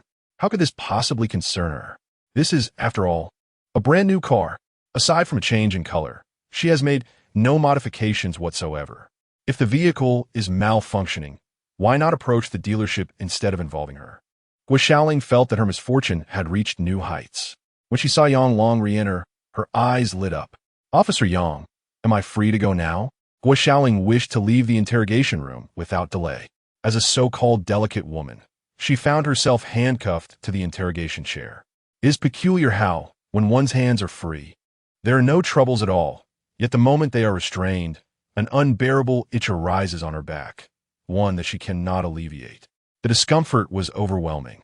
Although Yang Long had largely dismissed her as a suspect, she could not leave until all matters were clarified. However, he did release her handcuffs. Guo Xiaoling, disregarding her dignity, began to scratch her itch. Yang Long regarded her with a peculiar expression. "Hold on, you cannot leave just yet. There are still questions to address. You acquired this vehicle today, correct?" Indeed, with her discomfort alleviated, Guo Xiaoling became exceedingly cooperative. "Once you took possession of it, what activities did you engage in? Could you please share with us?" Chapter 44. Once again, Brother Qin is in trouble. Why are the police here again? Guo Xiaoling, perplexed, recounted the events to Yang Long. "I did nothing wrong. After acquiring the new car, I went to change its color. Once the alteration was complete, I headed to the mall for some shopping. But the garage door failed to recognize my vehicle, leaving me unable to enter. I mentioned this to you earlier. Frustrated, I visited the 4S dealership to seek an explanation, and then you arrived. That is all there is to it." From a moment Guo Xiaoling picked up her car to now, sitting in the police station for questioning. She had not encountered many significant events. Thus, she was able to clarify the situation with just a few words. Upon hearing that Guo Xiaoling had altered the color of her new car, Yang Long became instantly alert. He sensed that this incident was likely connected to the color change. After all, according to Guo Xiaoling's account, the only modification made to the vehicle from the time it was picked up to its arrival at the police station was the alteration of its color. Consequently, it was only natural for him to suspect that the vehicle's issues were linked to the change in color. Although he was uncertain whether the color alteration could affect the speed radar's detection, he resolved to bring in the individual who had changed Guo Xiaoling's car color for questioning. "Where did you have the color change done?" I suspect that the issues with your car may be related to this alteration.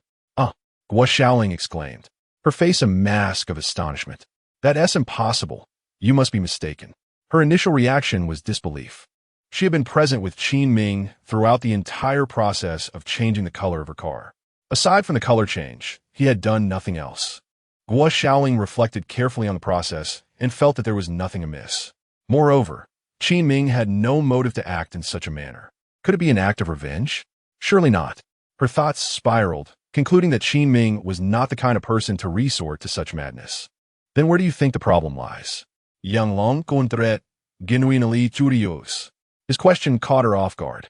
Aside from the color change by Qin Ming, no one else had interacted with her vehicle. Noticing her hesitation, Yang Long continued, rest assured, we will not wrong an innocent person, nor will we overlook a guilty one. Once our investigation is complete and we confirm that the individual who altered your car poses no threat, you will be released. Reassured by Yang Long's promise, Guo Xiaoling finally spoke up. I had the color change done at the Universal Hardware store. Yang Long was taken aback, exclaiming, what? He was stunned, wondering how it could possibly be the same location. Not again. He was at a loss for words, incredulous at how this individual seemed to attract trouble consistently. Just days prior, for reasons unknown, they had stirred the military, prompting a visit from the police department. Now, yet again, they found themselves entangled in another incident. At that moment, Guo Xiaoling continued to report diligently. The address is... Yang Long interrupted her. No need to say more. I'm likely more familiar with that place than you are. Guo Xiaoling looked on, utterly bewildered. The Universal Hardware store, located at 273 Zhongshan Street, Yanjing Chaobei District. Is the proprietor named Qin Ming? Guo Xiaoling nodded in agreement, akin to a chick pecking at grain, while simultaneously pondering how this Officer Yang seemed to be more acquainted with the matter than she was. Evidently, Qin Ming held quite a reputation. Very well, wait here. I shall return with him shortly to discuss the matter at hand. Since it was Qin Ming who undertook the alteration of her vehicle's color, Officer Yang deemed it unnecessary to mobilize a large contingent for an apprehension. Being an acquaintance, he trusted that Qin Ming was not a person inclined towards malevolence. Nevertheless, adhering to protocol by returning to the precinct for an inquiry to elucidate the truth of the situation was imperative. Inside the hardware store, it was nearing 8 in the evening. The evening rush had subsided, and the store would be closing shortly. Concurrently, Qin Ming's livestream would conclude with his departure from work. Boss Qin, I have completed the inventory of the 300 infrared modules. Everything is in order. Once we return, I will instruct the finance department to transfer the payment. One of the staff members remarked. Earlier, Qin Ming had contacted an assistant of Zhou Kai to arrange for the collection of the infrared modules. In the evening, personnel from Wujing Company arrived to retrieve the goods. Qin Ming nodded, anticipating an income of 300,000 that night if all went as planned. Is there anything else you wish to convey, Boss Qin? The employees had been thoroughly cautioned by their superior's assistant to refrain from any inappropriate actions. Given that Qin Ming was merely a hardware store owner, and to extend him the utmost respect, as their boss held him in high regard. Suddenly, Qin Ming recalled that he needed to present a proposal regarding improvements for their drone to Zhou Kai. He promptly retrieved the documents. Please deliver these to your superior, Zhou Kai. He will comprehend their significance, Qin Ming stated. Upon hearing his words, the staff members felt a surge of emotions, though they did not visibly express it. It appeared that the assistant had been correct. This hardware store owner undoubtedly had some connection with their superior. Typically, these employees seldom even laid eyes on the boss. The fact that this hardware store owner was willing to present materials directly to their superior was significant. It was clear that their superior would certainly accept the documents. After receiving the materials, the group departed in their vehicle. With few customers remaining, Qin Ming decided it was time to tidy up and close the store. Brother Qin, Yang Long entered, looking somewhat exasperated. Alongside him were two other officers, their expressions grave. Qin Ming was taken aback. Officer Yang, what brings you to my store at such a late hour? There's a matter that involves you. We would like to ask you to return with us to assist in an investigation. Qin Ming was stunned. What could this be about? Judging by Yang Long's demeanor, it was evident he was not jesting. In fact, he appeared quite serious. Reflecting on various possibilities, Qin Ming was at a loss regarding what transgression he might have committed. What on earth is happening? Officer Yang's expression was remarkably stern. Could it be that he was here for serious business? No. It seems my brother Qin has landed himself in trouble again. From your implication, it appears that this incident mirrors his previous misdeeds. The viewers in the live stream were initially captivated by Qin Ming as he was tidying up the hardware store, preparing to conclude the broadcast. They were poised to exit the stream in droves. However, the arrival of Officer Yang rekindled the interest of these viewers, instantly revitalizing the atmosphere in the live room.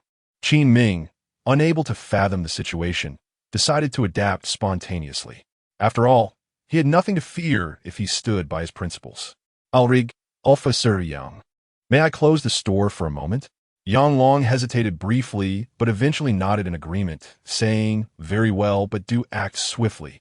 After Qin Ming closed the store, he followed Yang Long and the others. Although no formal charges were articulated, the positioning of the two officers behind him unmistakably suggested they were escorting a suspect, seemingly to prevent Qin Ming from making an escape. Fortunately, he was not handcuffed, likely due to their familiarity with him. Otherwise, he might have faced such restraints. This was indeed the treatment befitting a criminal suspect. Observing the police car recede into the distance, the live stream erupted with excitement. Chapter 45. The military's concern for Qin Ming goodness. It seems that Brother Qin has indeed found himself in trouble. This is markedly different from the last incident. He has truly been taken away for investigation. Observing the positioning of those two police officers, it is scarcely distinguishable from the escort of a criminal. This indicates that Qin Ming is at least regarded as a suspect. Otherwise, he would not be subjected to such treatment. Indeed, if it were merely a routine inquiry, the circumstances would not be so severe. Discussions among netizens have ignited fervently. They perceive that this situation is distinctly different from the previous one, during which Qin Ming was not even brought into the station. This time, not only has he entered the precinct, but there is also a palpable sense of being treated as a suspect.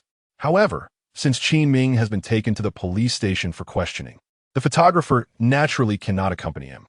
As it nears the scheduled end of the broadcast, the seasoned photographer has opted to conclude the stream automatically. Whether there will be a broadcast tomorrow depends on whether Qin Ming provides any updates this evening. Yet, the photographer feels somewhat helpless, sensing that there may come a day when the host himself is apprehended. And given today's circumstances, that possibility seems imminent. In truth, Yang Long finds himself powerless. This is all procedural. With Guxiaoling's suspicions alleviated at the police station, the only remaining suspect is Qin Ming. According to protocol, he must be placed in handcuffs.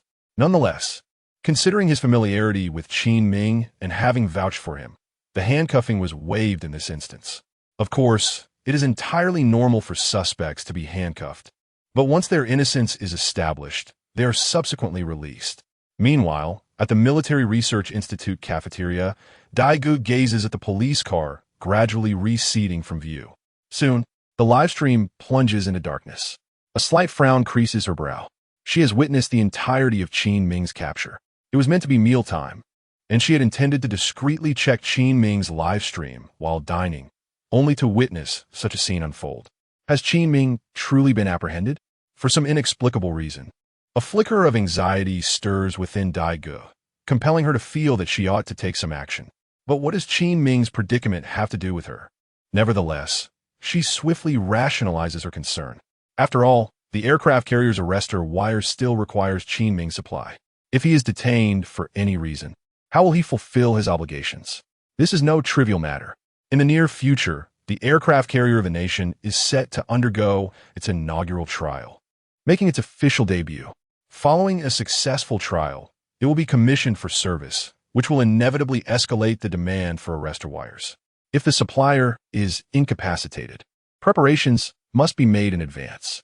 This matter certainly warrants reporting to her mentor, Yuan Mingzhang, to ascertain his perspective. She hastily places a call.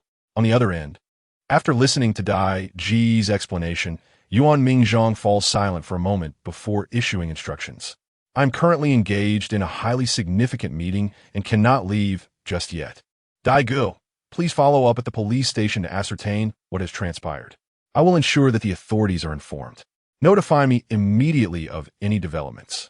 On the other end of the line, Yuan Ming felt a twinge of headache. Just after signing the contract, their supplier had encountered issues. This situation had become rather troublesome. He sent Dai Ge to see if she could lend a hand, at the very least ensuring that Qin Ming would not suffer any injustice. However, should Qin Ming truly be at fault, they would not choose to cover for him.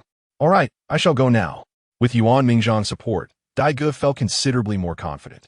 After all, it was her teacher who had dispatched her, not merely her own desire to intervene. Without even finishing her meal, Dai Ge stood up and departed.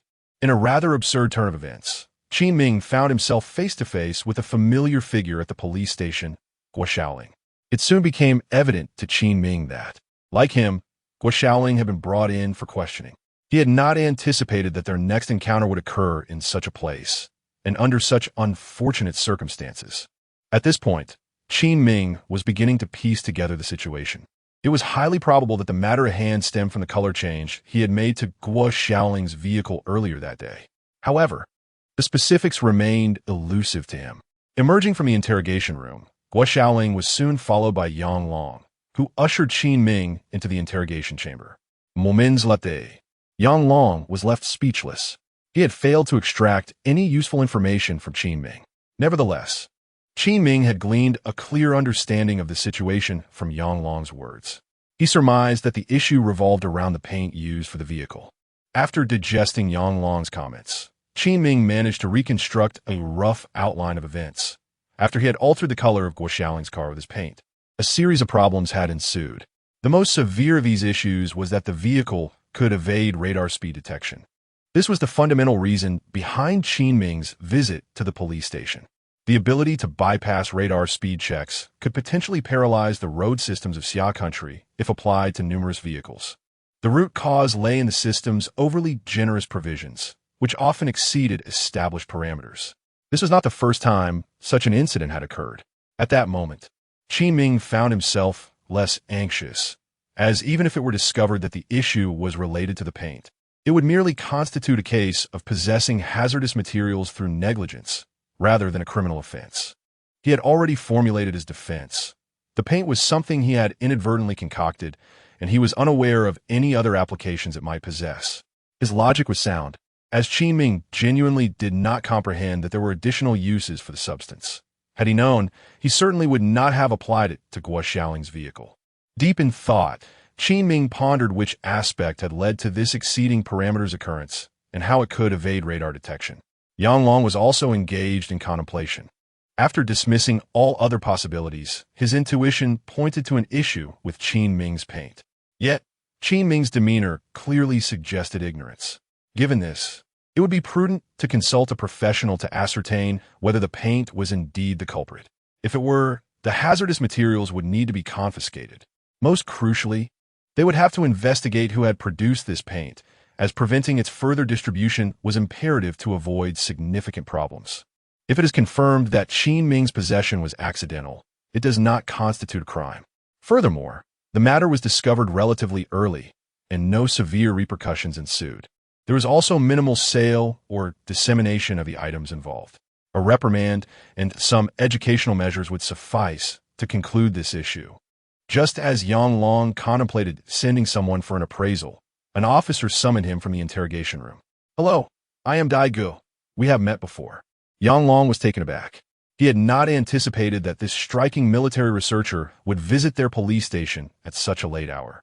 He certainly remembered their last encounter, which had been rather grandiose, leaving a deep impression. Even in civilian attire today, Yang Long recognized him instantly. "Greetings, I am Yang Long." Dai Ge replied succinctly, "Officer Yang, our superiors have already communicated with yours. I am here to assist in the ongoing investigation of Qin Ming's case. Please understand that Qin Ming is currently of great significance to us." Yang Long expressed his surprise at the military's keen interest in Qin Ming. Realizing that they had dispatched someone to follow the case so promptly, was this to ensure Qin Ming's protection? He glanced at the young officer beside him, who nodded slightly. "Indeed, Captain Yang, that is the case." "Very well. Allow me to provide you with a comprehensive overview of this case," Yang Long said. Chapter 46. The hardware store is still in a period of ascendance. Guo Xiaoling's vehicle astonishingly evaded the scrutiny of speed detection radar. Upon hearing Yang Long's account, Dai Ge was left in utter astonishment.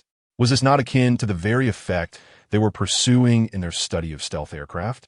Moreover, based on Yang Long's description, the reason Guo Xiaoling's car could not access the shopping mall's garage and why the navigation system displayed a speed slower than the actual velocity was due to the vehicle's jamming of the radar signals.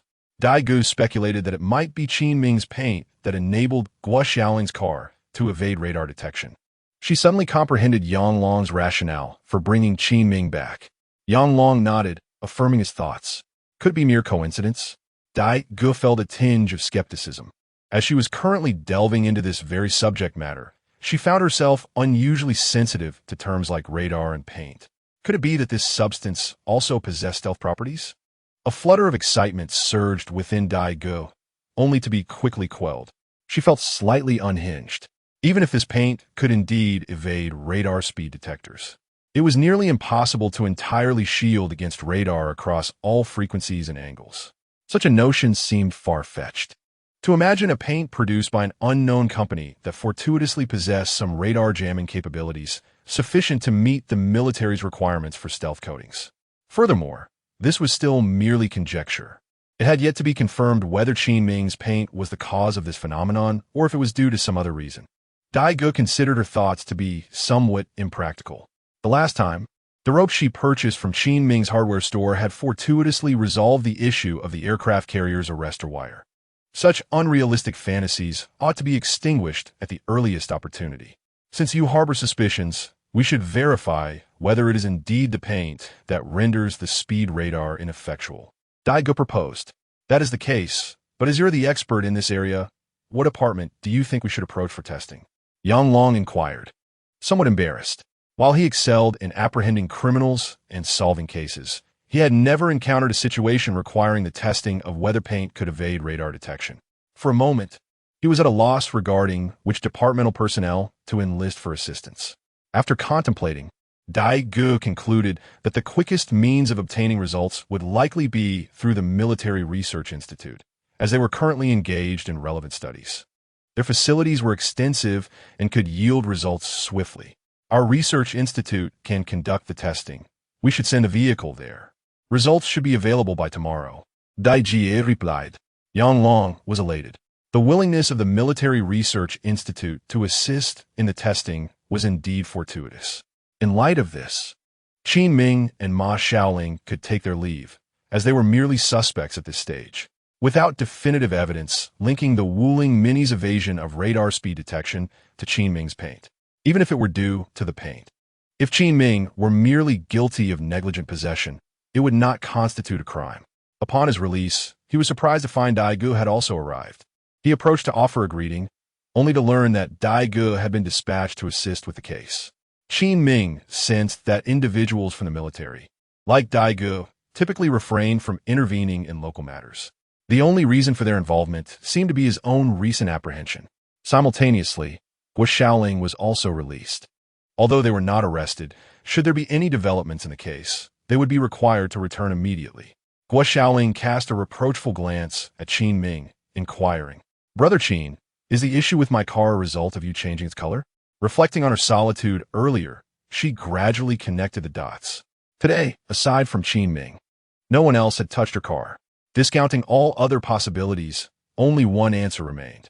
Thus, her detention at the police station was likely linked to the color alteration done by Qin Ming. Qin Ming awkwardly rubbed his nose and replied, Well, I'm not entirely sure. Although the investigation is still ongoing, I can't help but feel there is a strong correlation. Consequently, Guo Xiaoling found herself brought in for a discussion with the police due to his actions. They would await the results of the police investigation. Without definitive answers, Qin Ming hesitated to make any admissions. The vehicle has already been sent to our research institute. We shall know by tomorrow whether the paint caused the radar malfunction. Dai Jie remarked calmly. Meanwhile, Guo Xiaoling, noticing Dai Ge's conversation, felt momentarily dazzled. Dressed in a white leather t-shirt paired with light-hued fitted jeans, Dai Jie's long legs were a sight to behold. What a beautiful lady! Is she your girlfriend, Brother Qin?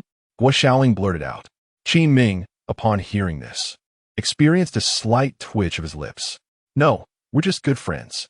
After glancing at Dai Ge and noticing her indifference, he felt a sense of relief. It was already past 10 o'clock, and Qin Ming was famished.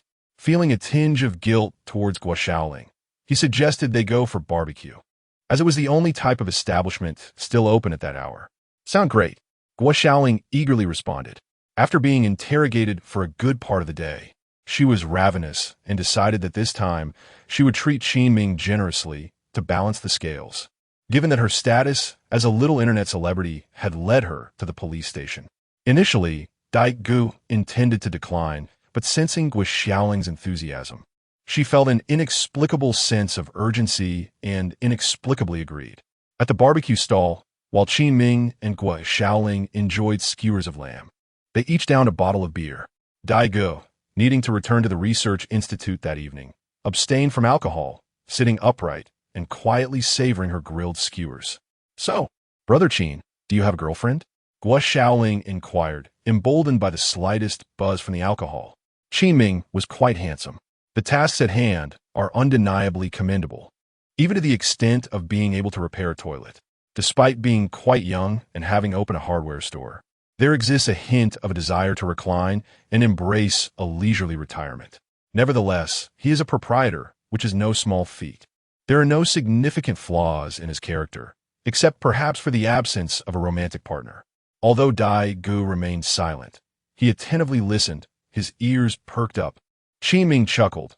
I am currently in the prime of my career and wish to refrain from matters of romance. Guo Xiaoling interjected. Dai Ge responded with a moment of surprise. What nonsense is this?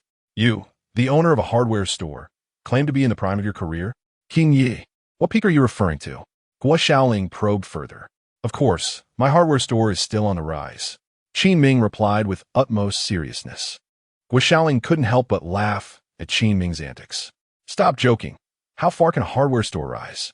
You merely sell hardware components. What's next? Selling rocket engines? To this, Qin Ming simply smiled, opting not to engage further. Chapter 47. The Art of Language. It is often said that marriage is the grave of love.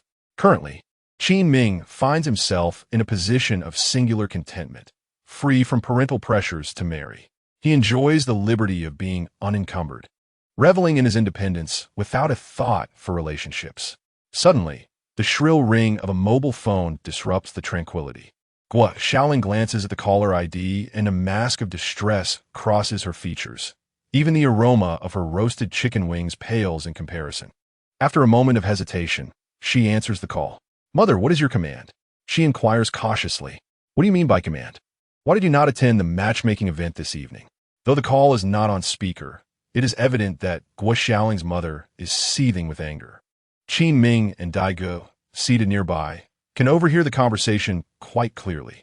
Qin Ming remains unfazed, sipping his beer, amused by the irony of having just proclaimed that marriage is the tomb of love, only to witness a call urging Guo Xiaoling towards that very grave. Mother, I was detained at the police station today and have only just been released.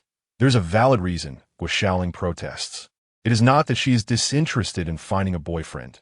Otherwise, she would not have been subtly probing Qin Ming's interest throughout the evening.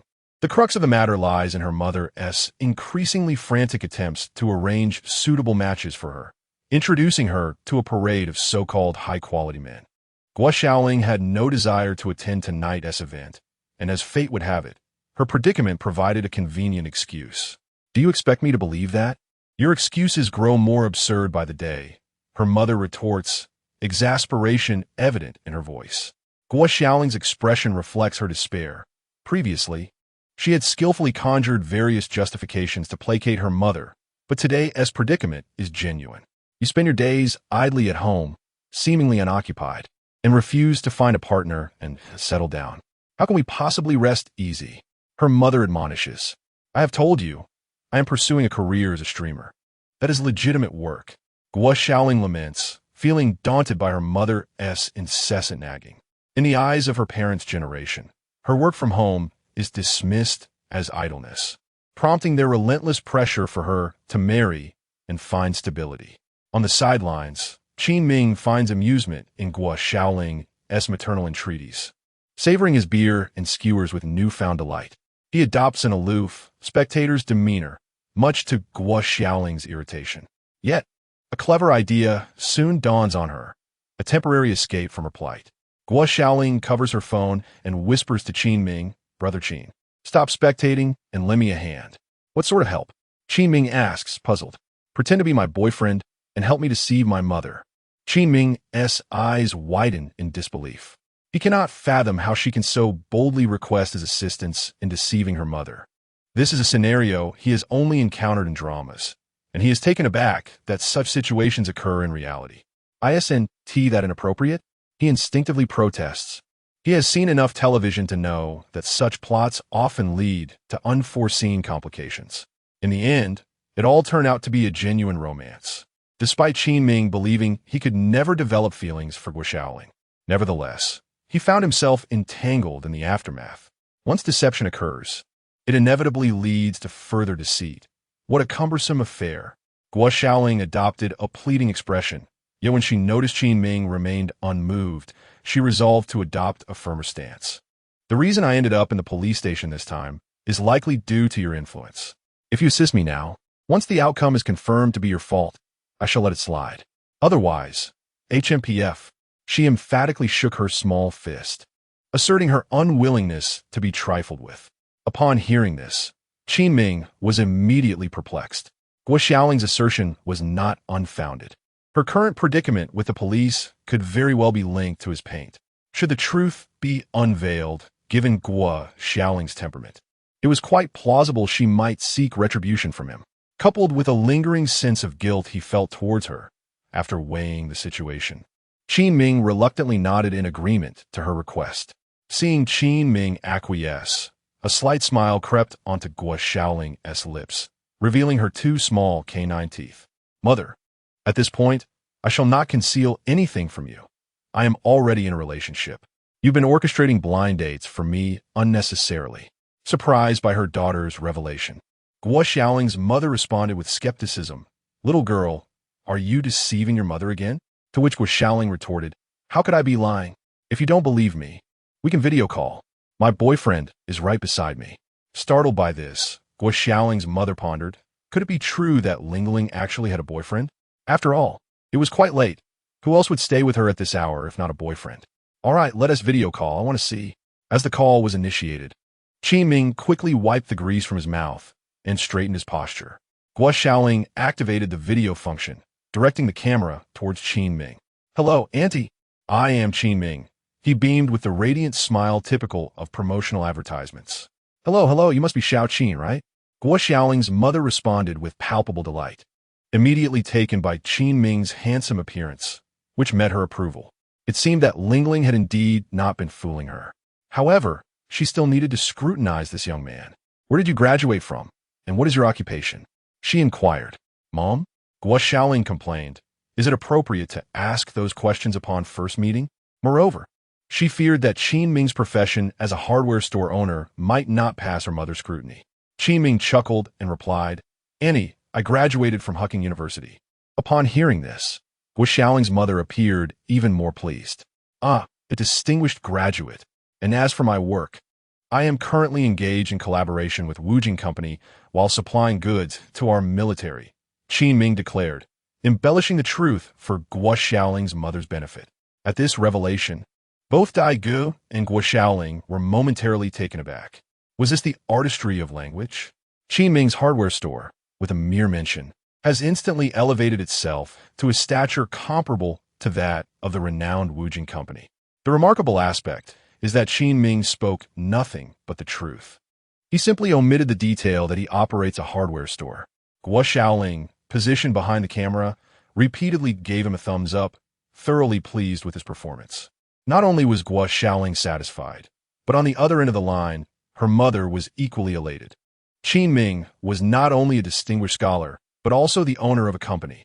She was aware that Wujing Company was a significant enterprise involved in drone sales and even supplied the military.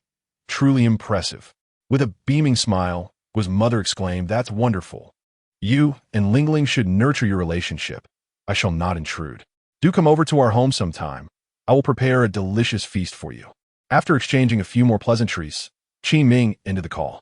Guo Xiaoling let out a sigh of relief, knowing that her parents would likely refrain from pressuring her into blind dates for the foreseeable future.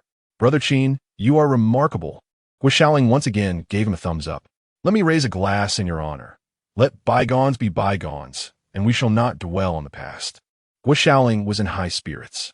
Just as the two were about to clink their glasses, an unwelcome voice interrupted the moment. Chapter 48. Is a hardware store also a business? Isn't that Qin Ming, the class monitor? Four individuals stood before Qin Ming's table. The leader, with an unlit cigarette dangling from his lips and his hands stuffed into the pockets of faded jeans, had a rather amusing appearance, his hair swaying as he walked. The overwhelming scent of smoke and alcohol caused Daigu to furrow her beautiful brows, while Qin Ming also frowned tightly. Who were these people? From their tone, it seemed they were former classmates. However, he genuinely had no recollection of them. Since they referred to him as class monitor, it must have been during high school. Yet the memories were faint. Excuse me, who are you? Qin Ming inquired. Upon hearing his words, the leader, Zheng Zihong, was infuriated. He had not anticipated that Qin Ming wouldn't recognize them.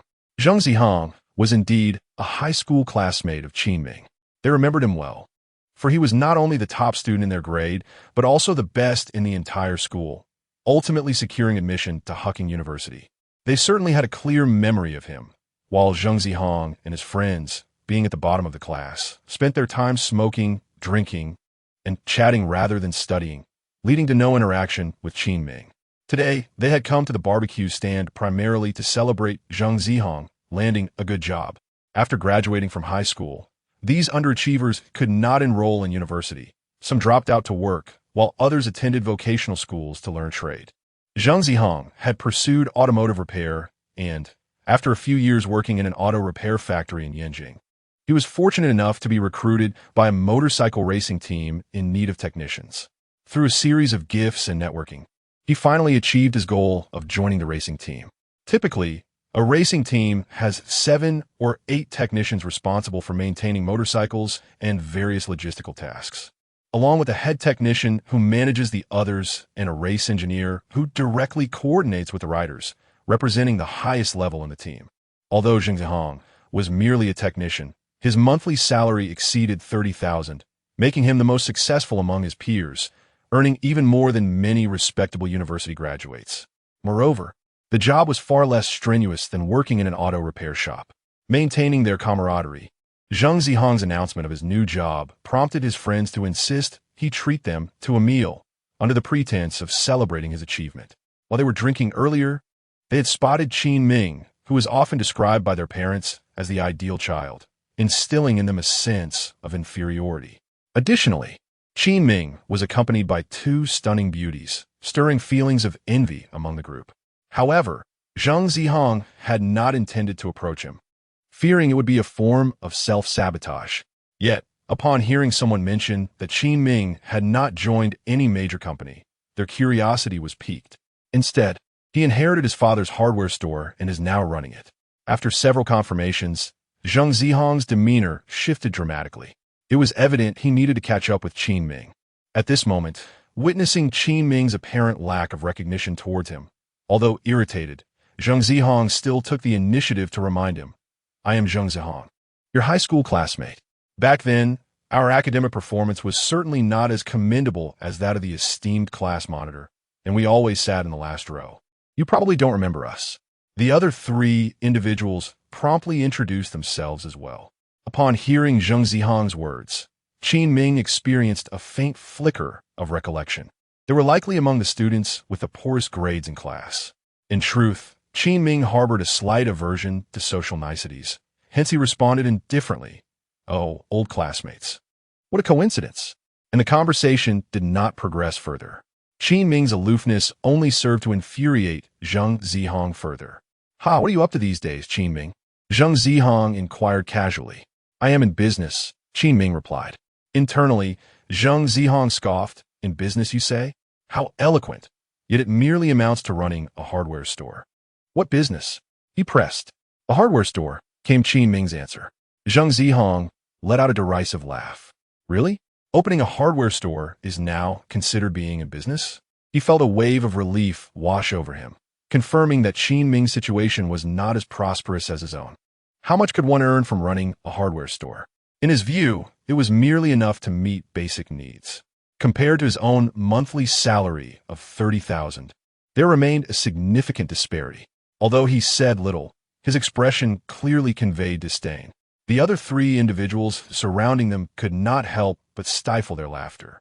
Though most of them were not faring particularly well, Zhang Zihong was the only one who had struck luck, transitioning from repairing motorcycles to a technician position in a professional racing team. Yet, it seemed that Zhang Zihong's success over Qin Ming was a point of pride for them all. They reflected on the once top student in their class, who had gained admission to Hucking University, now reduced to running a hardware store. Their elation was palpable, especially for Zhang Zihong, whose expression nearly shouted that he was faring better than Qin Ming. I, Zheng, am now a technician in a professional racing team, earning over 300,000 a year, boasted Feng Han, one of Zhang Zihong's closest friends. He presented their group's only noteworthy achievement. Zhang Zihong wore a proud grin. With someone to bolster his bravado, he felt a swell of satisfaction. He tossed his hair flamboyantly. Haha, it's not a small sum. Our boss mentioned that if we win a race, each of us could receive a bonus of 50,000. Our boss is young and accomplished, having participated in numerous major competitions and often winning. Upon hearing this, the three former classmates, now his companions in camaraderie, were filled with envy, all hailing from vocational schools. They wondered how Zhang Zihong had managed to secure such a fortunate position. Zhang Zihong reveled in the attention, thoroughly enjoying the spotlight. His gaze inadvertently shifted towards Dai Gu and Guo Xiaoling, who were seated beside Qin Ming. From a distance, they appeared to be two stunning beauties dining with him. However, upon closer inspection, their exquisite beauty was even more striking, each embodying a distinctly different style. One exuded a lively and astute charm, while the other radiated an icy grace. Yet both were undeniably captivating. How could such enchanting women be interested in Qin Ming, a mere proprietor of a hardware store? Zhang Zihong felt an exhilarating surge of confidence. After all, was he not far superior to Qin Ming? Did he not possess greater credentials to dine with such beauties? At that moment, Guo Xiaoling, having overheard Zhang Zihong and his companions, felt an urge to unleash her frustration. Do you know that my brother Qin earned 500,000 yesterday? His hardware store is about to collaborate with Wujing Drones. Are you aware of that? My brother Qin's establishment is a supplier for the military. Can you boast of such achievements? Yet, she ultimately refrained from voicing these thoughts. Earlier, while discussing the topic of live streaming during a car color modification with Qin Ming, she learned that he was currently featured on CCTV, thus qualifying him as a participant in the live streaming industry. As a live streaming influencer herself, they naturally found common ground. Though Guo Xiaoling possessed a resilient heart and was accustomed to the presence of detractors, she remained perplexed by the existence of such individuals. If one harbored disdain, why not simply scroll past? Instead, it pursued her, mocking and insulting her. Curious, she inquired about Qin Ming's perspective on these negative figures. He responded sagely, explaining that some people laugh at you not due to your actions, but simply because they desire to mock you. In retrospect, his words rang profoundly true. Contemplating this, she decided to let it go. As Qin Ming aptly stated, there exists a particular group of individuals who, lacking dignity and worth in their social milieu, revel in seizing upon trivial matters to assert themselves and vent their pent-up negativity. For her, it was merely an inadvertent misstep, akin to bumping into a roadside trash can. The wisest course of action was to disregard them rather than react to minor provocations, as the contents might well be distasteful. Ignoring such individuals was the best approach. Meanwhile, Dai Gu, though silent, appeared increasingly aloof, her demeanor growing colder. Not sensing any awkwardness, Zhang Zihong turned toward Dai Gu with a smile, stating, "Since our paths have crossed, it must be fate. What else would the beautiful ladies like to eat? This meal is on me. After all, Qin Ming and I are old classmates. Please, do not hesitate." Dai Gu remained unresponsive, focusing intently on her lamb skewers, treating Zheng Zihong as though he were invisible. Chapter 49. A sum of 300,000 has arrived. Please acknowledge. Zheng Zihong felt a twinge of embarrassment. Beautiful lady, do you have a penchant for racing? I can procure complimentary tickets, each valued at over 1,000 yuan. I would gladly gift you a few. Dai Gu felt a surge of irritation. She disliked being disturbed, particularly by strangers. With her back turned, she chose to ignore Zheng Zihong, making her disinterest abundantly clear. Zheng Zihong found himself in a genuinely awkward position. No matter how thick-skinned he was, he recognized that the captivating woman before him was unwilling to engage. Qin Ming couldn't help but chuckle inwardly. Of all the people Zheng Zihong could have approached, he had to choose Dai Gu, a woman as frigid as ice. Was he not just inviting rejection? Suddenly, the ringing of a mobile phone broke the tension.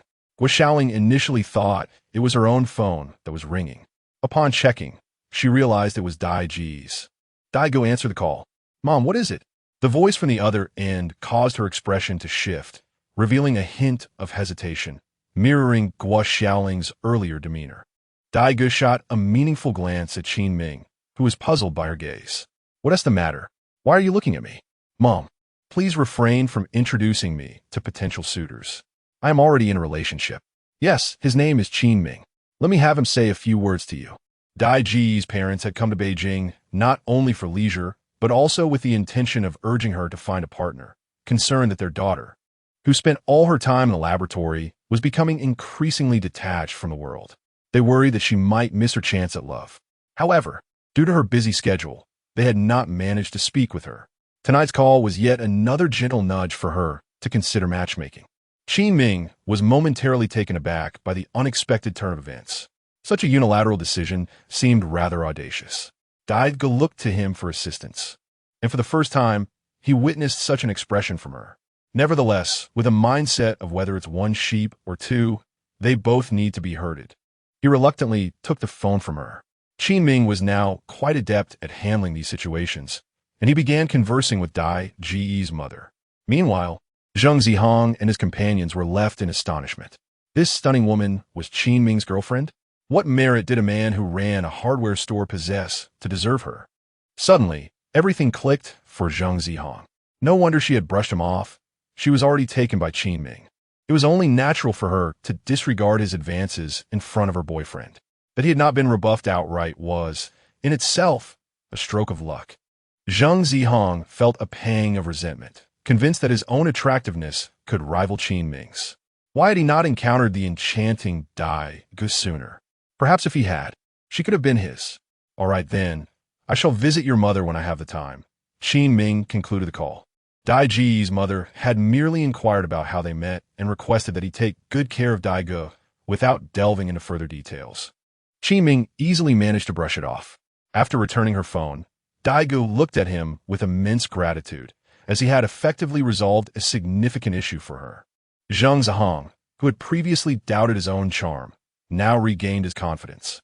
"Old Qin, why didn't you mention earlier that she's your girlfriend?" The persistent Zheng Zihong then shifted his gaze towards Guo Xiaoling, who was indulging in grilled wings. If this ethereal beauty was indeed Qin Ming's girlfriend, then surely Guo Xiaoling was fair game. Thus, he prepared to strike up a conversation with her. In the past, he would have hesitated to approach someone as beautiful as Guo Xiaoling, but now, bolstered by his decent job, and seeing that a hardware store owner like Qin Ming could attract such a stunning woman, he felt he had no reason to shy away. It could be said that Qin Ming had instilled confidence in him. Sticking to his usual approach, he began, "Beautiful lady, do you enjoy racing? I can offer you a few free tickets." However, Guo Xiaoling's expression was far from pleasant. Today, she had a clash with the car. And now, this Zheng Zihong had the audacity to bring up the topic of vehicles. Initially reluctant to engage with him, her demeanor darkened further. "No, thank you." After being repeatedly rebuffed, even Zheng Zihong's thick skin began to feel the sting of embarrassment, especially in front of his close friends. Determined to regain his lost dignity in front of Qin Ming, he queried, "Qin Ming, how much do you earn from your hardware store each month?" Qin Ming, exasperated, thought to himself that even during a meal, he couldn't enjoy peace. Zheng Zihong truly lacked any sense of discretion. Fortunately, they were nearing the end of their meal. Qin Ming replied nonchalantly, "Not much." "What does not much even mean?" Zheng Zihong pressed on, unwilling to relent. He even concocted a flimsy excuse. "I mean no offense. My uncle, now retired, is thinking of opening a hardware store as well, so I wanted to inquire about the market." This excuse, however, reeked of sarcasm to anyone listening. An uncle who is retired wants to open a hardware store? It would be more straightforward to say that Qin Ming was engaged in work suited only for retired men. Ding dong. A notification chimed on Qin Ming's phone, indicating a deposit of 300,000 yuan. At that moment, the sound of the payment alert resonated. Though it was not loud, it was unmistakably clear to Zheng Zihong and the others, almost deafening in its implication. Qin Ming picked up his phone to check the payment details. It was indeed a transfer from Wujian Company, stating that the funds would be sent after the goods were received that evening. To his surprise, the transfer had arrived just in time. Stunned, Qin Ming hadn't intended to show off. This was completely unexpected. He set his phone down and calmly looked at Zheng Zihong. Sorry. What did you just say? I didn't quite catch that." The expressions on Zheng Zihong and his companions were nothing short of priceless. Wasn't it the case that hardware stores were not supposed to be this lucrative? 30,000 yuan in earnings? Zheng Zihong was still reveling in the idea of an annual salary of 300,000, while Qin Ming, running a hardware store, casually received a single payment of 300,000 yuan. Suddenly, his own salary seemed far less appealing. It would be better to open a hardware store. What else could be said? Several individuals stood there, completely dumbfounded. At this moment, one of Zheng Zihong's sycophants was genuinely tempted to inquire of Qin Ming whether opening a hardware store was truly so lucrative. If it indeed proved to be so profitable, he might as well seek financial support from his parents to embark on such an entrepreneurial venture himself. Meanwhile, Xiaoling was nearly unable to contain her laughter. Observing the constipated expressions on Zheng Zihong and his companions was utterly delightful. Although she was unaware of the reasons behind Qin Ming's unexpected windfall of 300,000, she understood that he would never stoop to fabricating lies merely to humiliate Zheng Zihong and the others.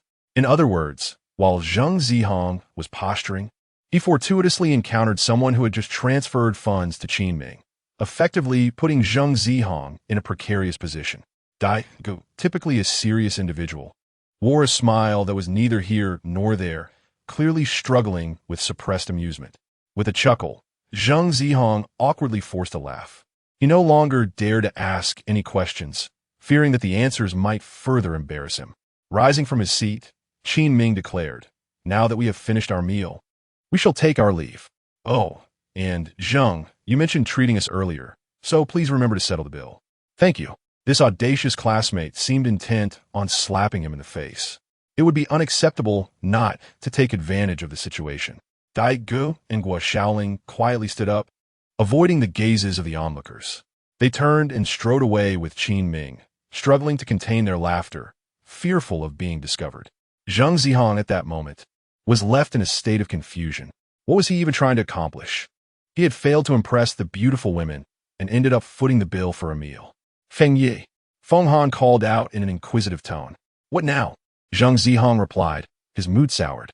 "We were just wondering, it seems that opening a hardware store could actually be quite profitable, so we are considering starting one ourselves. Do you think it's a viable endeavor?" Zheng Zihong. Chapter 50. The Military Dilemma. Meanwhile, at the headquarters of the Yanjing Wujian Drone Company, a critically important meeting was convened. The atmosphere in the conference room was somewhat heavy. Zhou Kai, adorned with golden-rimmed glasses, cast a serious gaze upon the numerous senior executives present. His attention finally settled on the chief technology officer seated not far to his left. "Old Li, please elaborate on the performance parameters required for the drones being tendered by our military," Zhou Kai prompted. Li Xian, the company's chief CTO, felt a pang of insecurity at that moment, fully aware of the challenges that lay ahead for their technical department. "Mr. Zhou, the military tender explicitly states that the required drone must have a range exceeding 100 kilometers, with a payload capacity surpassing 50 kilograms. Additionally, it must possess high-intensity anti-interference capabilities and be capable of centimeter-level positioning and hovering," Li Xian stated, beads of sweat forming on his forehead. Zhou Kai, seated at the head of the table, pressed on. Now tell me, if the military were to issue the tender today, will we stand a chance of winning it? Li Xian knew the inevitable had arrived. To be candid, we cannot. Zhou Kai was acutely aware of the stark reality. Not only were they far from meeting the requirements, but they were also lagging significantly behind. The goal of a 100-kilometer range was unattainable. They struggled even to achieve a mere 50 kilometers. Furthermore, their current payload capacity was limited to just 20 kilograms, which, while substantial, fell drastically short of the military's expectations.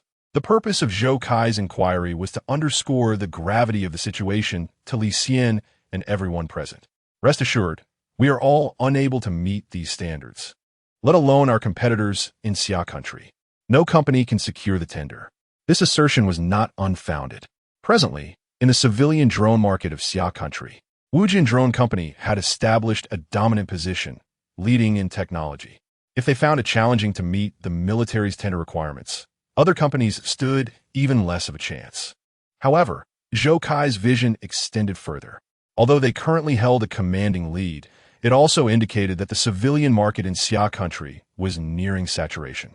Therefore, their options were to venture into international markets or to explore new domestic markets. They had already embarked on the former, albeit with less than ideal results. Countries like the United States imposed exorbitant tariffs on Xia country, adversely affecting sales. Conversely, demand in the Middle East was substantial, with significantly lower tariffs.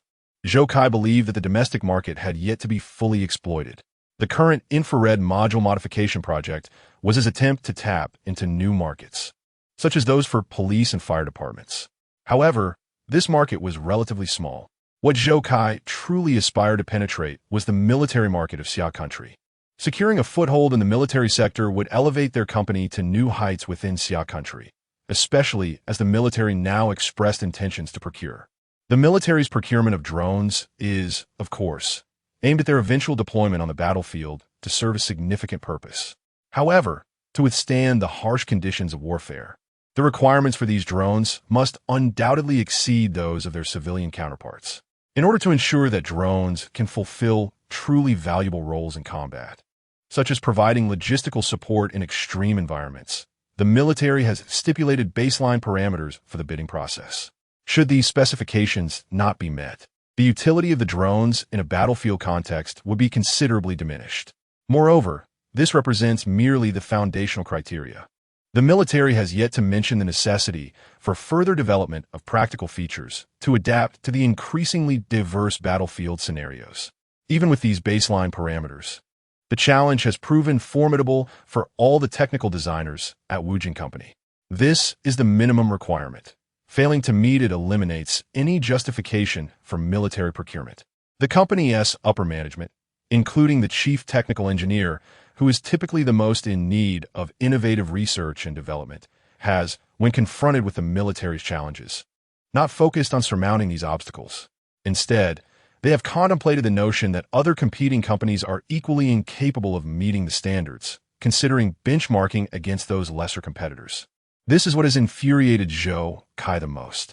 Oldly, I am not here to discuss whether other companies can meet the standards. We are here to explore why we cannot. Given the current capabilities of our company, does it hold any significance to compare ourselves with domestic competitors? Li Xian, despite holding the highest technical position in the company and being addressed as President Li by everyone, found himself at a loss for words under Zhou Kai's admonishment. He recognized the validity of Zhou Kai's arguments. As the chief technical engineer, his responsibility is to enhance the various performance metrics of the drones, ensuring continuous product innovation rather than merely benchmarking against inferior companies. However, the procurement standards set by the military are exceedingly high. While it is conceivable to implement improvements on the foundation of Wujin drones, the current situation is that even this foundational level fails to meet military expectations. Take, for instance, the issue of extending flight endurance. Initially, Li Xian considered utilizing the latest high-density lithium batteries, yet complications quickly arose. The weight of the batteries rendered the flight dynamics exceedingly unstable, necessitating a revision of the aerodynamic layout. However, Altering the aerodynamic configuration subsequently reduced the drone's payload capacity. He was then compelled to increase the fuselage dimensions, which in turn heightened wind resistance, negating the benefits of battery optimization. Consequently, they found themselves ensnared in a vicious cycle. Addressing one issue only spawned 2 or 3 more. He truly fell at a loss. During the meeting, Li Xian could only present the facts as they were. After listening to Li Xian's explanation, Zhou Kai too fell into deep contemplation. Such a predicament was indeed challenging to resolve. Although he possessed a profound understanding of drones, Li Xian undoubtedly had a greater technical grasp, making it difficult for Zhou Kai to offer any practical suggestions. One can only request that Li Xian and his team of engineers conduct further research. The company provides them with utmost support. Ideal outcomes are not always guaranteed in every meeting. The purpose of this particular meeting, led by Zhou Kai, was to gently admonish Li Xian and his colleagues, urging them not to succumb to despondency merely because their objectives appear challenging. The goal has been achieved, and that suffices. As for resolving the current dilemmas faced by their drones through the meeting, that would be somewhat naive. Such matters require Li Xian and his team to delve into privately. After the meeting adjourned, Zhou Kai removed his glasses and rubbed his temples, afflicted by a headache. Zhou, the first batch of infrared modules has been received, and the payment for these modules has been transferred to General Qin Ming, he was informed. Zhou Kai nodded. This was one of the few pieces of good news amidst recent events. Have you been in contact with the police and fire departments in Yanjing? Zhou Kai once again donned his glasses. We established contact long ago. Many police and fire departments in Yanjing have expressed interest in purchasing drones equipped with infrared modules. Several precincts have already placed orders, while others await the completion of product testing before making procurement decisions. However, the projected sales volume appears promising. Zhou Kai nodded in agreement. The primary pilot program will take place in Yanjing. Should sales flourish, he intends to gradually expand nationwide. It seems that this infrared module, which will be installed on their drones, will significantly enhance their sales. If subsequent sales continue to perform well, we will begin a gradual nationwide rollout following the same model. These matters can simply be delegated to my assistant. The assistant and the team will know how to proceed. There is no need for Zhou Kai to oversee every detail personally. Understood, Zhou. There's one more matter, Zhou. What is it? This is the documentation that General Qin Ming provided to our staff during the delivery today. Chapter 51. The future direction of drones? Is this for you? Zhou Kai nodded. Puzzled. What materials? The assistant respectfully replied, it should be some improvement suggestions regarding our drones, researched by President Qin. Just a few days and so quickly? Zhou Kai expressed his surprise. He had sent the latest model of their drone to Qin Ming, hoping for some insightful suggestions or feedback. However, the materials were returned in such a short span of time, raising his suspicion that Qin Ming might have merely conducted a cursory evaluation before offering some trivial recommendations. He doubted their utility. With this thought, Zhou Kai couldn't help but frown. Nevertheless, he was eager to discover how Qin Ming had assessed their Wujing drones, and what suggestions had been made. From these insights, Zhou Kai would gauge Qin Ming's expertise. Upon opening the document, Zhou Kai was taken aback after merely glancing at it. What on earth was this? The anticipated suggestions and feedback were absent. Instead, an exaggerated and peculiar mechanical structure diagram appeared before him. The blueprint depicted a contraption resembling a dragonfly, complete with elongated wings akin to those of the insect. Judging by its appearance, it was undoubtedly an aerial vehicle. The contours of the fuselage were smooth and dynamic, imbued with a sense of technological sophistication. Qin Ming had named it the Flapping Wing Drone. Zhou Kai understood that this was Qin Ming's creation upon seeing the prominent title at the center of the diagram. Is this really a drone? Zhou Kai, usually composed, couldn't suppress an expletive. He had previously expressed his desire for suggestions and improvements from Qin Ming, even promising substantial compensation and potential profit sharing should any modifications be adopted by their company. Naturally, rewards would correlate with contributions. To Zhou Kai's astonishment, Qin Ming had not only enhanced their drone, but had executed a substantial overhaul. This breakthrough shattered Zhou Kai's preconceived notions about conventional drones. He had often criticized his engineers for lacking boldness, yet Qin Ming's revisions were exceedingly audacious. The original propeller-based lift and propulsion system had been transformed into a lifelike, flapping wing flight mode. This drone was incredibly impressive. In comparison, their propeller drones seemed like relics of a bygone era, while this model was a creation of the next generation. Zhou Kai's eyes sparkled with excitement. However, despite its visual appeal, the drone's functionality and practicality remained paramount, an aspect not discernible from the blueprint alone, necessitating confirmation from a professional. Zhou Kai instructed his assistant to summon Li Xian. Before long, Li Xian entered Zhou Kai's office, somewhat apprehensive.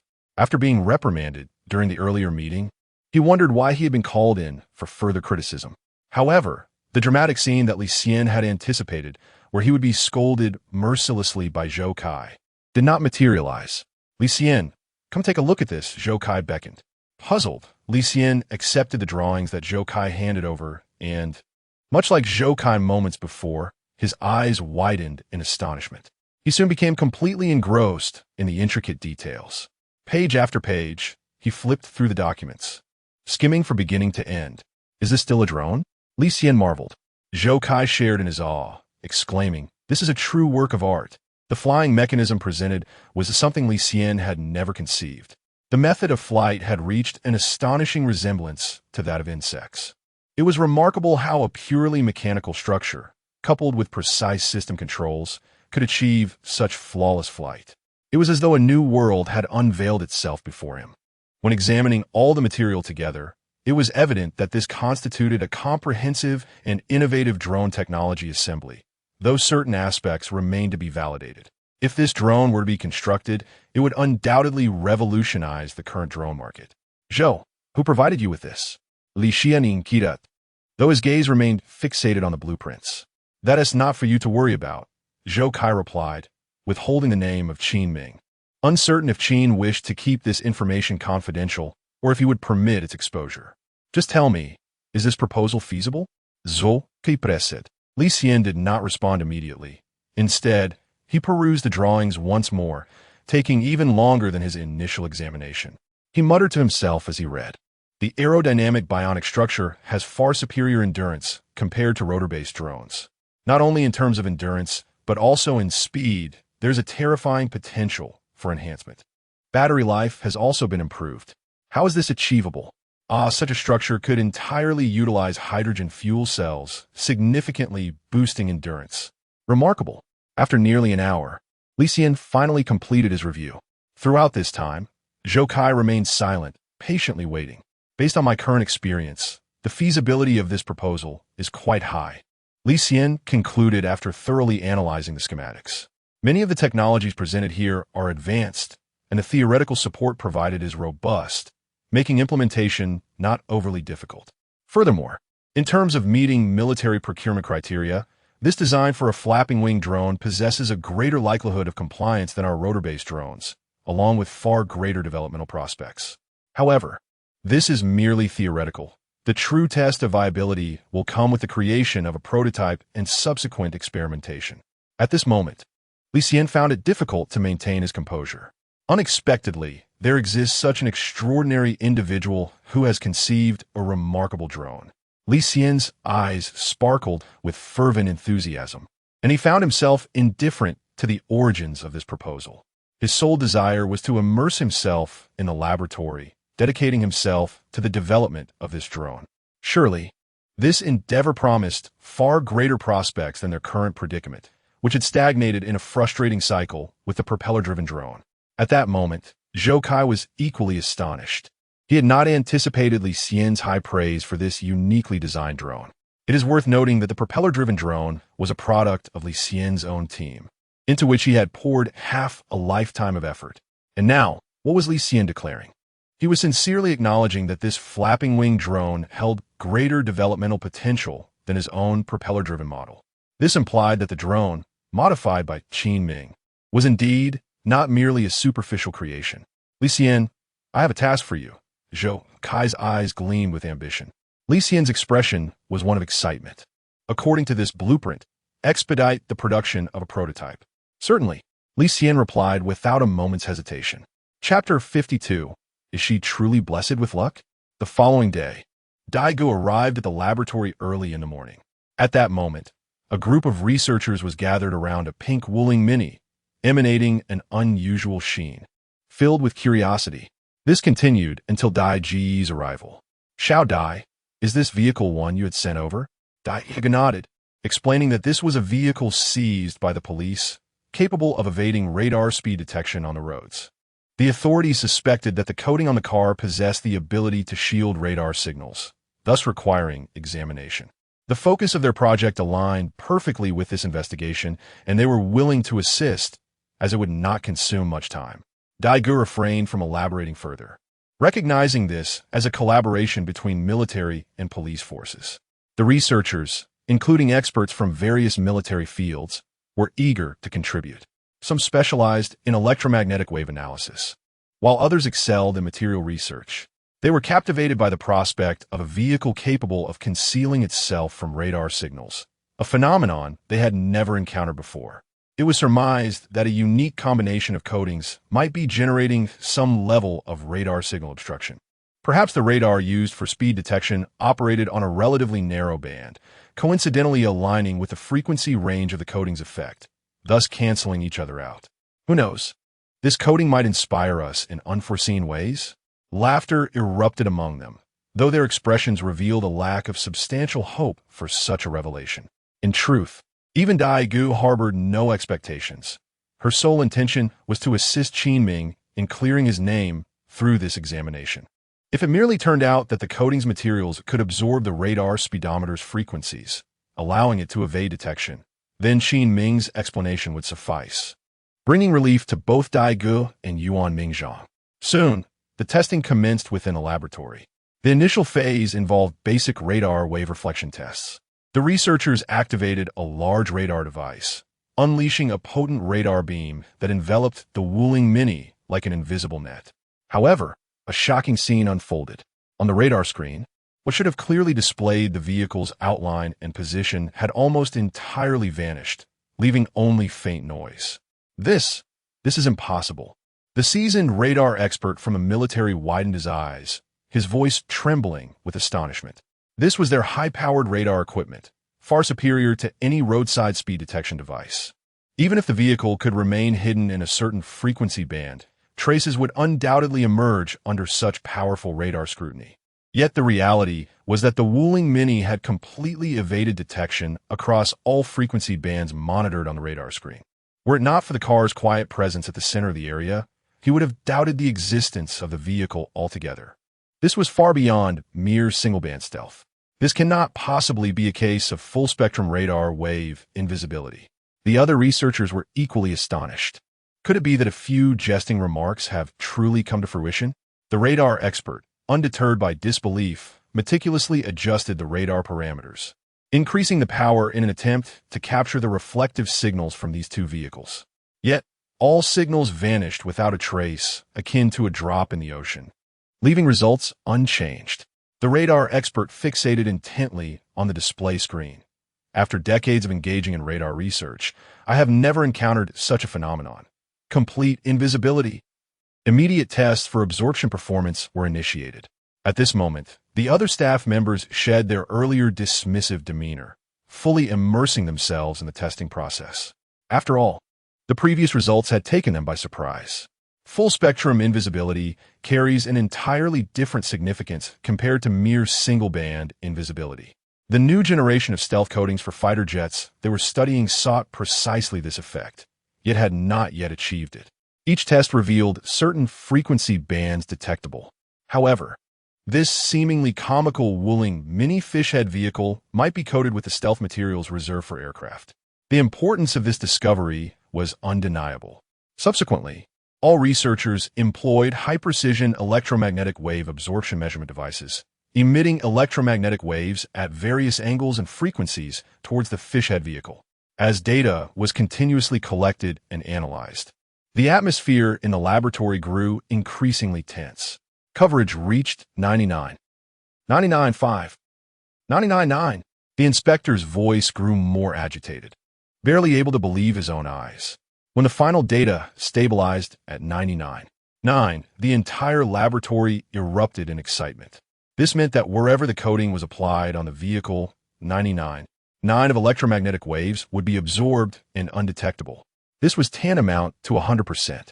The remaining 0.1 could almost be deemed negligible.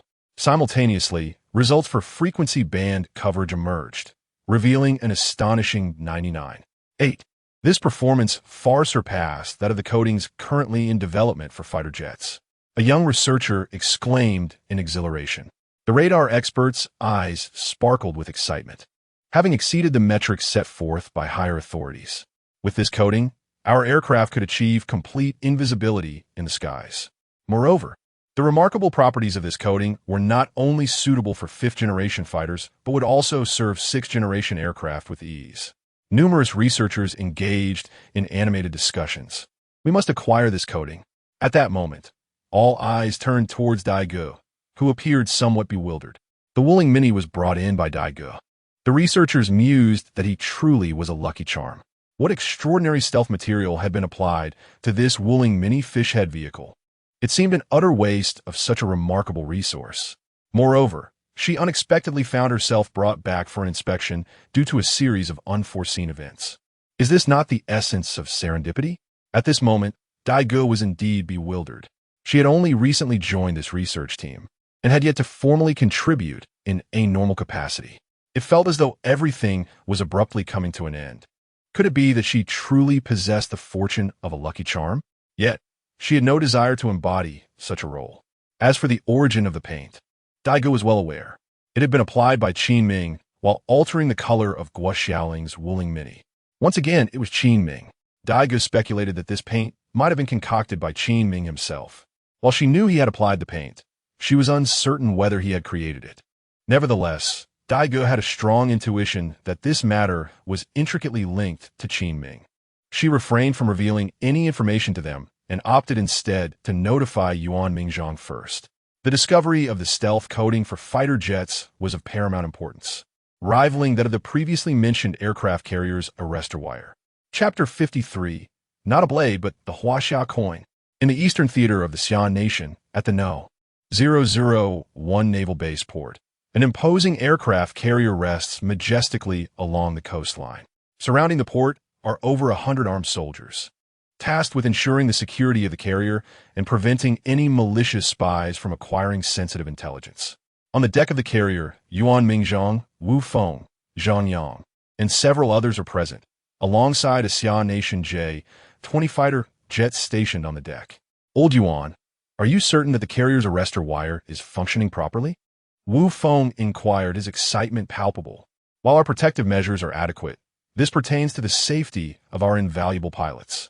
The arrestor wire signifies the operational readiness of the carrier's air wing. Yet both Wu Feng and Zhang Yang couldn't help but feel a twinge of apprehension during this initial test. They are far more concerned about the safety of the pilots than the potential loss of a fighter jet, which is a far greater treasure than the machines themselves. Even with precautionary measures in place, they hope for no unforeseen incidents. A blend of anxiety, tension, and excitement fills the air. Yuan Mingzhong comprehends the sentiments of Zhang Yang and Wu Feng. Rest assured, we have conducted various tests, and all data has met the highest standards. There will be no issues. At this moment, the aircraft carrier has yet to set sail, but it is fully capable of executing takeoff and landing operations for the fighter jets. Today's test is crucial to ensure that when the carrier is launched, the operations will proceed flawlessly. After all, the day of the Xi'an Nation's National Day launch will be a highly anticipated event, leaving no room for error.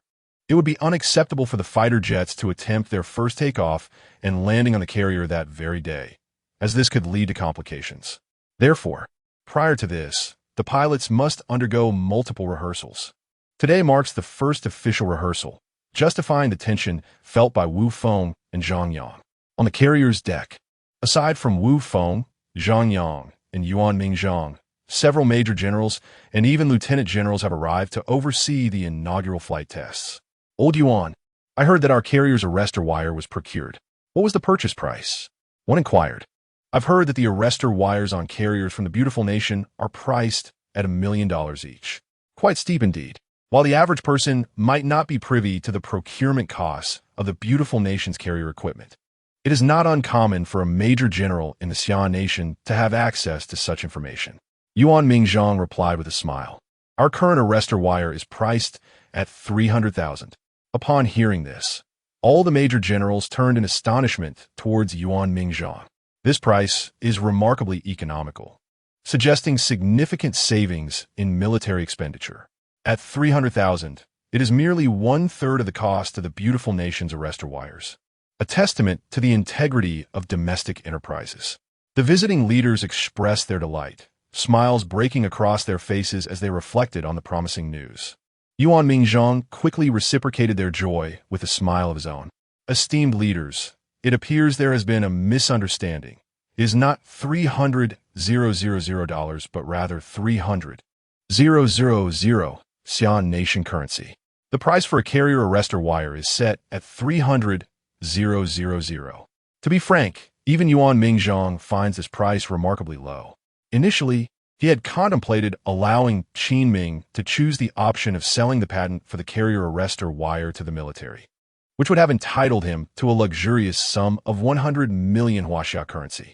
Thus, the option for military suppliers was naturally inclined toward a lower price, hoping to persuade Qin Ming to select the first option. Nevertheless, Qin Ming opted for the second choice, enabling Yuan Mingzhang to procure the carrier arrestor wire at such a modest price. Yuan Mingzhang harbors a sense of guilt towards Qin Ming. He recalled that yesterday, Dai Gu mentioned Qin Ming had been taken away by the police for questioning. Due to his busy schedule, he had not been able to address the matter personally and had entrusted Dai Gu to follow up instead. He remained unaware of subsequent developments, planning to investigate the situation once the carrier's test flight concluded. Should the issue remain unresolved, he intended to allocate resources within permissible limits to extend assistance to Qin Ming. 300,000 Xi'an nation currency. The leaders present were utterly astonished. Is this true? The initial reaction amongst all was disbelief. While 300,000 is substantial for the average person, in terms of the value assigned to the carrier arrestor wire, it is akin to a bargain. Their astonishment was palpable. However, they were well acquainted with Yuan Mingzhang's character, knowing him to be no purveyor of jest. It was clear he spoke the truth. Such an affordable price. This enterprise truly exemplifies integrity. If all businesses in Xi'an Nation were as principled, how could our nation not thrive? What is the name of this enterprise? Future collaborations could deepen ties with them, several leaders marveled. Yuan Mingzhang's expression grew somewhat peculiar. Esteemed leaders, the provider of the carrier arrestor wire is not a large enterprise. We are sourcing it from a hardware store. To protect Qin Ming, Yuan Mingzhang would not disclose this to anyone else. However, given the stature of those present, key figures within the Xi'an Nation military, he felt secure in revealing the truth. The leaders were left utterly speechless. They genuinely began to perceive Yuan Mingzhang as jesting. Ha ha! Old Yuan, when did you start telling jokes? Indeed, old Yuan, this jest seems rather far-fetched. You ought to practice. Witnessing their incredulity, Yuan Mingzhang found himself in a rather amusing predicament. Thus, he proceeded to clarify the matter from the beginning. It truly was procured from a hardware store. A general, his face a portrait of astonishment, exclaimed. Another remarked, Xi'an Nation is indeed brimming with talent. The owner of that hardware store is quite the genius. We should recruit him for our military-industrial sector. They all felt that having such talent running a hardware store was an egregious waste of potential. Yuan Mingzhang shared this sentiment wholeheartedly. However, Qin Ming was unwilling. The few who were aware of this knew it was due to the reluctance of the hardware store owner, leaving them with no recourse. At this moment, all personnel aboard the aircraft carrier had completed their preparations, and the inaugural flight of the aircraft was set to commence. Once safety measures were firmly established, a pilot took the controls of AJ-20 and began its acceleration for takeoff. The aircraft ascended gracefully from the deck, soaring into the sky. A minute later, the plane executed a turn, and the pilot communicated with the personnel in the carrier's control room, requesting permission to land. The control room granted the landing clearance, prompting the J-20 to begin its descent. The aircraft's wheels successfully extended from the compartments, and the landing hook deployed from beneath the tail to aid in deceleration. As the pilot aligned the aircraft with the deck's runway, the landing commenced. Yuan Ming and the others felt a tightness in their chests. With a sharp roar, the J-20's tires struck the carrier's deck with a resounding thud. Nonetheless, the speed remained brisk, reaching 140 knots, equivalent to 260 kilometers per hour. As the landing hook snagged the carrier's arrestor wire, the aircraft rapidly decelerated from 260 kilometers per hour to a complete stop in a mere 3 seconds. Chapter 54. Stealth Coding for Fighter Jets. Upon witnessing the fighter jet land safely, the atmosphere was filled with satisfaction as everyone present broke into smiles. Aha, excellent. We have finally succeeded. The last crucial link for our aircraft carrier is complete, and we can finally provide an account to the people of Xia country. I am now eagerly anticipating the arrival of our National Day celebrations. This scene allowed the collective anxiety that had weighed heavily on everyone's hearts to dissipate. It was now time to prepare for the grand launch of the Liaoyang aircraft carrier for the upcoming National Day. The Vice Admiral spoke up. Previously, only an announcement had been made, as the carrier's arrestor wire had yet to be fabricated. Concerns about potential issues had stifled promotional activities, fearing they might not be ready in time for the official launch. Gradually, skepticism arose, with voices questioning why Xia country's aircraft carrier had not progressed with its promotional efforts, suggesting that problems must have arisen. They were aware that some foreign nations had been fanning the flames of doubt, planting seeds of skepticism among the populace of Xia country. Now that the carrier's launch faced no more obstacles, it was deemed essential to initiate promotional activities to better showcase Xia country's formidable national strength and bolster the confidence of its people. Was there a video recorded during the fighter jet's takeoff and landing on the carrier? Wu Feng replied, "Yes, sir. Our flight squad naturally recorded footage of the inaugural test flight for learning purposes and to review any areas needing improvement. Where there is a fault, we shall rectify it. Where there is none, we shall encourage further excellence." Very well, then contact the Military Publicity Department and have the video released on our official channels. Let us reassure the people of Xia country. Wu Feng saluted, "Yes, sir." Meanwhile, Yuan Mingzhang's phone rang. The caller ID displayed Daigu. "Excuse me, leaders. I must take this call." After the nearly flawless deck test flight, the leaders were happily discussing subsequent matters, and Yuan Mingzhang was no longer required to accompany them. "Go ahead, old Yuan." Upon answering the phone, he greeted Dai. "What is it?" Yuan Mingzhang's spirits were high. A moment later, he was momentarily stunned, followed by an overwhelming surge of excitement. To his astonishment, today brought double blessings. For Dai Gu's call, he learned that Dai had fortuitously discovered a stealth coating suitable for use on fighter jets, and its performance was remarkably superior. The research on this stealth coating was one of the key projects at their Military Research Institute.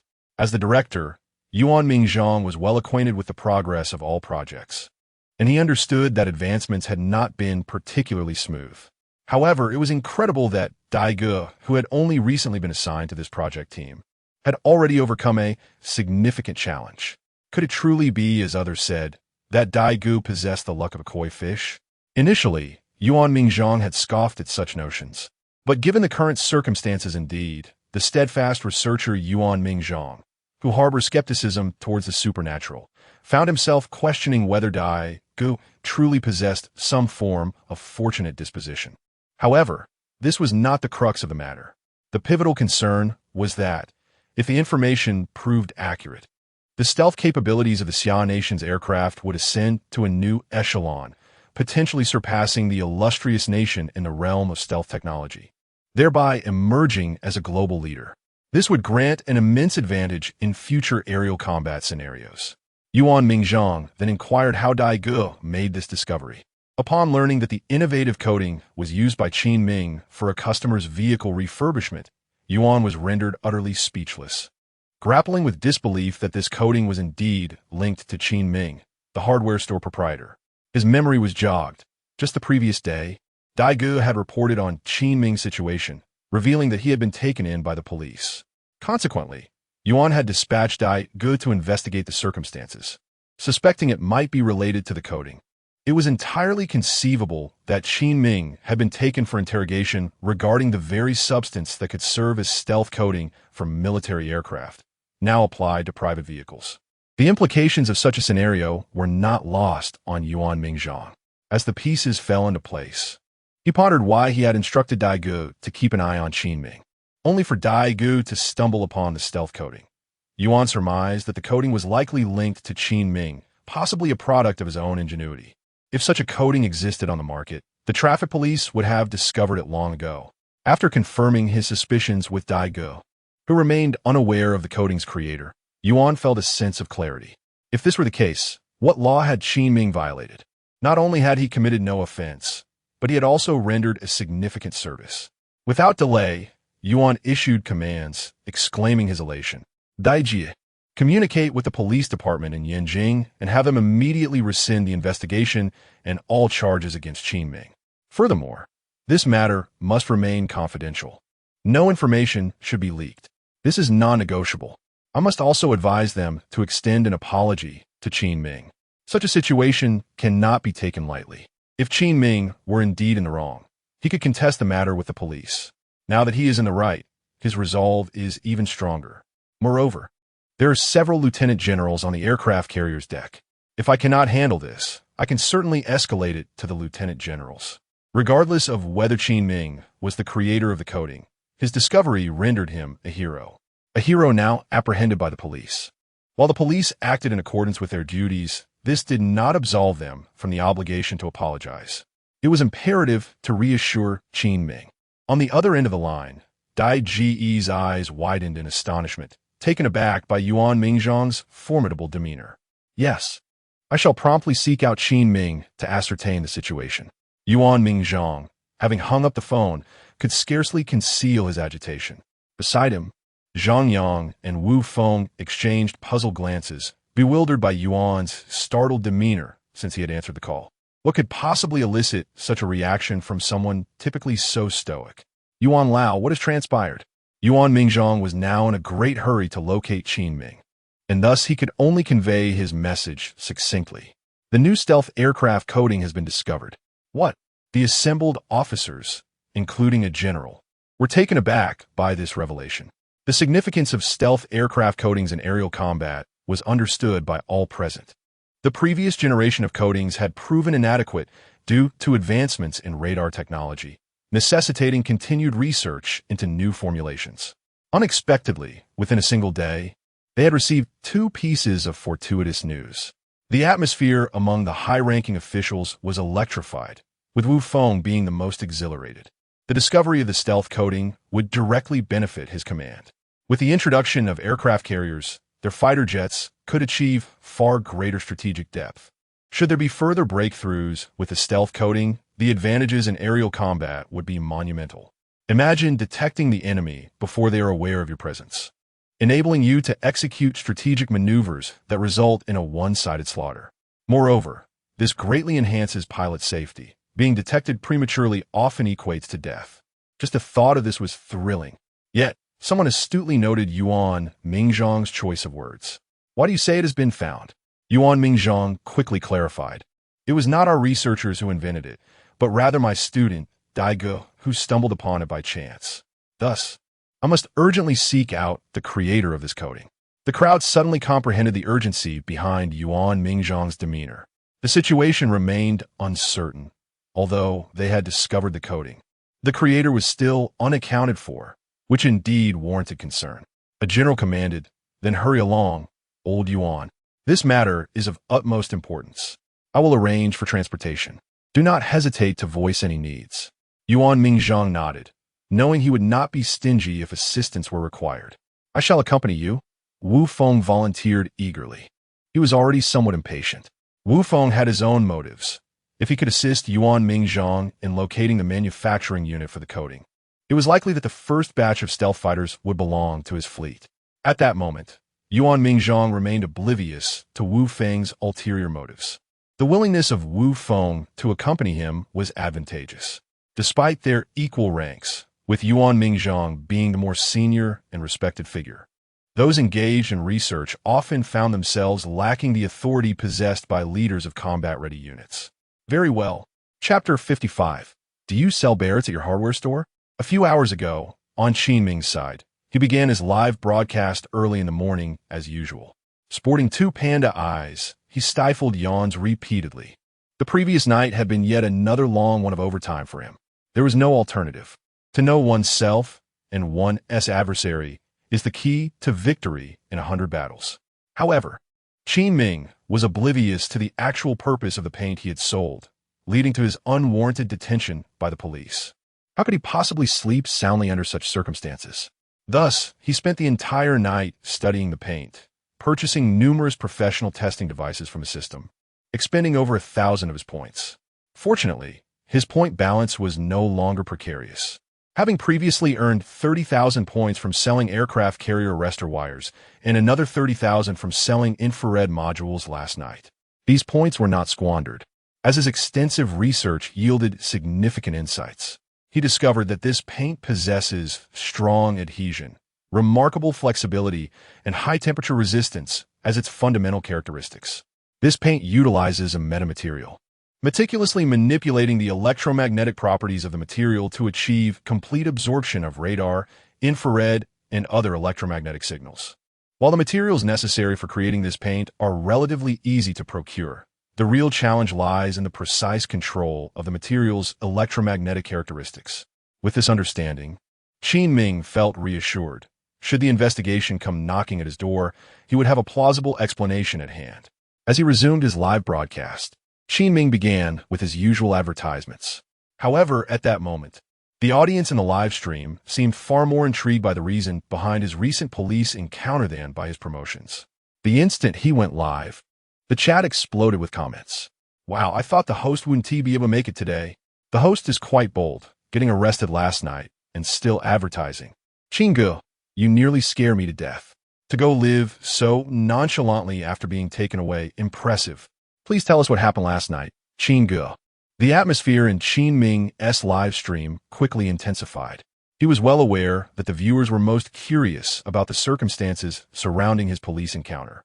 Having navigated a similar situation before, he felt somewhat at ease. Last night, the police needed my assistance with an investigation. After a brief questioning, they allowed me to return.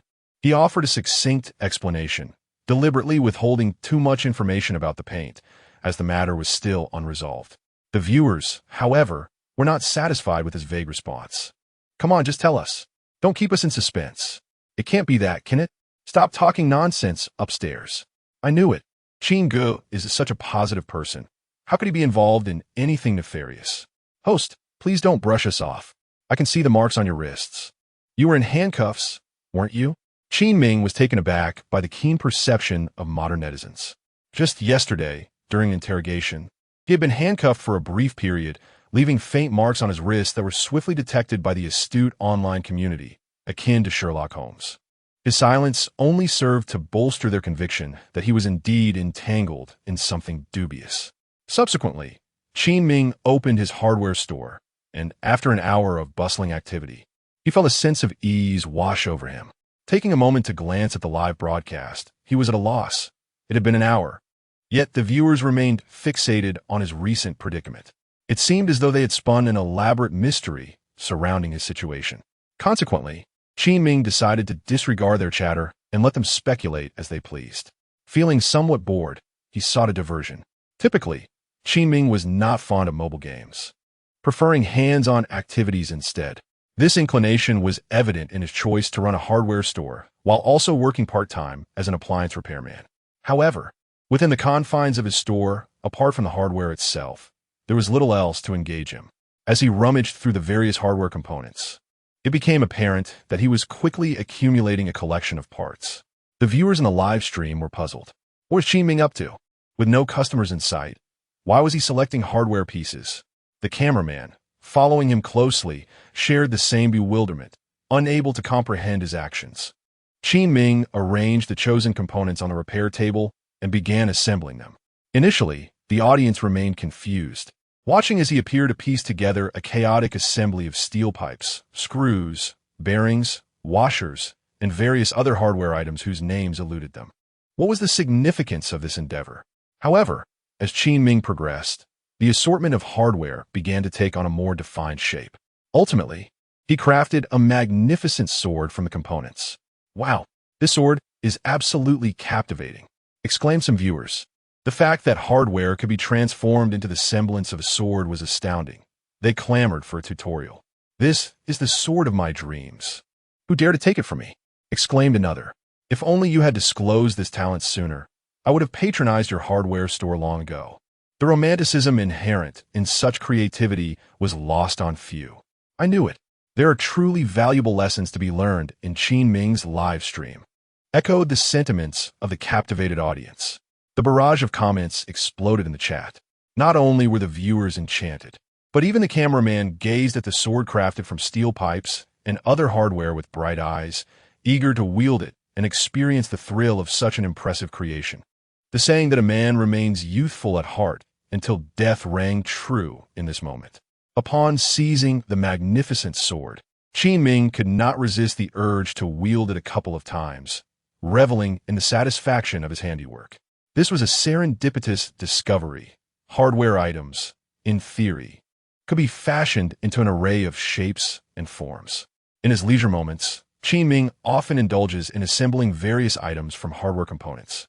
One day, a male customer named Xiao Zhao entered the shop, a resident of a nearby community who had recently moved into a new home. He frequently visited Qin Ming to purchase hardware. Their acquaintance blossomed through these interactions. "Hello, Brother Qin, do you have any nails?" Xiao Zhao inquired. Indeed, Qin Ming casually set aside the impressive sword he had crafted from hardware and proceeded to fetch the nails for him. The customer, captivated by the remarkable sword, found it hard to divert his gaze. "How striking it is! Brother Qin, may I hold this sword?" With a nonchalant wave of his hand, Qin Ming replied, "Go ahead. It's quite sturdy." As Xiao Zhao grasped the sword, he was taken aback by its weight, feeling an even stronger fondness for it. Every man, at some point in his childhood, has fantasized about wielding such a sword. "Brother Qin, is this sword for sale?" Xiao Zhao asked, his face brimming with hope. Qin Ming, having retrieved the nails, paused momentarily. "Wait, can this actually be sold?" He pondered. "Well, it is merely hardware. I can sell it at the price of the components."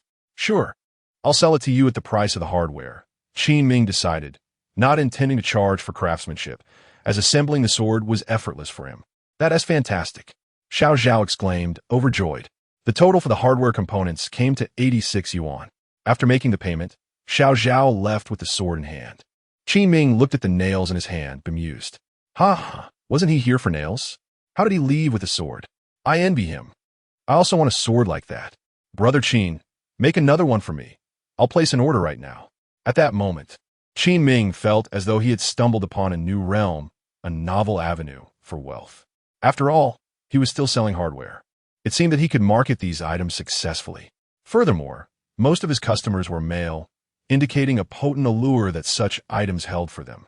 Perhaps, just like Xiao Zhao, others might indulge in purchasing a weapon alongside their hardware. With newfound determination, Qin Ming began to gather an array of hardware components. Realizing that a single type of weapon was too limiting, he sought to diversify his offerings. As he brought forth numerous different components, the photographer, unable to contain his curiosity, finally asked, "Qin Ming, what are you planning to create this time?" With a grin, Qin Ming replied, "I intend to craft a barret." Chapter 56. Is this a hardware store or a barret? Brother Qin, are you aiming for the heavens? A barret? No way, is this for real? While you all were still in shock, I'd already pulled out my little notebook to take notes. Haha, Brother Qin's hardware store has ventured into weapon manufacturing. I am considering gifting this barret to my boyfriend. What do you think? Absolutely, that sounds fantastic. Qin Ming first picked up a sturdy steel pipe. This is the main body of the gun barrel. He then began the assembly process. The hardware components were surprisingly easy to put together. Before long, the barret-shaped hardware emerged before the viewer's eyes. To be honest, it truly resembled a barret. The details were astonishingly realistic.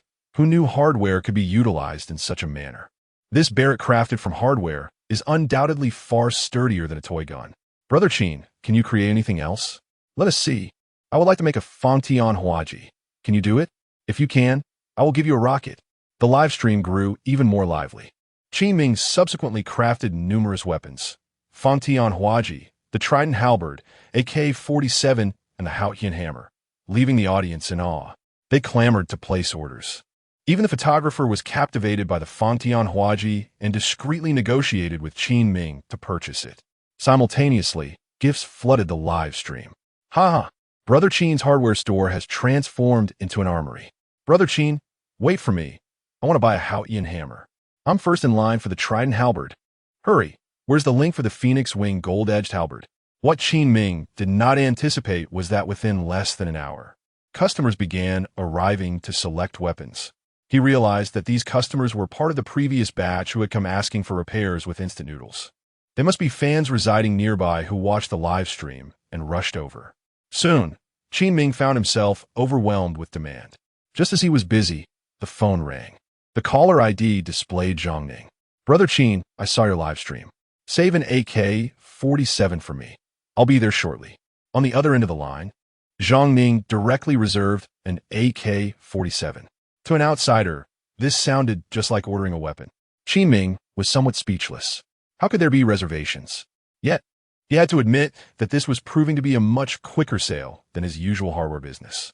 He contemplated expanding into this area. However, with the current situation in his store, managing everything alone was indeed quite challenging. Previously, it was manageable when not participating in the program. Qin Ming could juggle selling hardware and repairing home appliances with ease.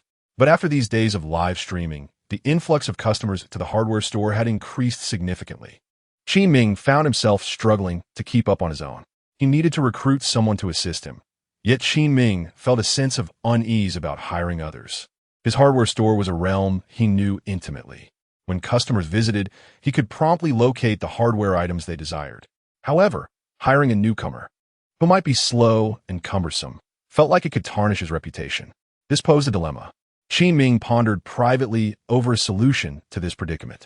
Moments later, Zhang Ning hurriedly arrived at the entrance of Qin Ming's hardware store, anxious that his desired AK-47 might be purchased by another customer. To his surprise, he encountered an acquaintance at the door. Officer Yang, what brings you here? Zhang Ning exclaimed, astonished. Yang Long was equally taken aback to see Zhang Ning. His expression was somewhat awkward. He had been summoned by his superiors to extend an apology to Qin Ming on behalf of the police department, an inherently unpleasant task. Curiously, Yang Long and his colleagues had been awaiting the results from the Research Institute regarding Guo Xiaoling's Wuling Mini.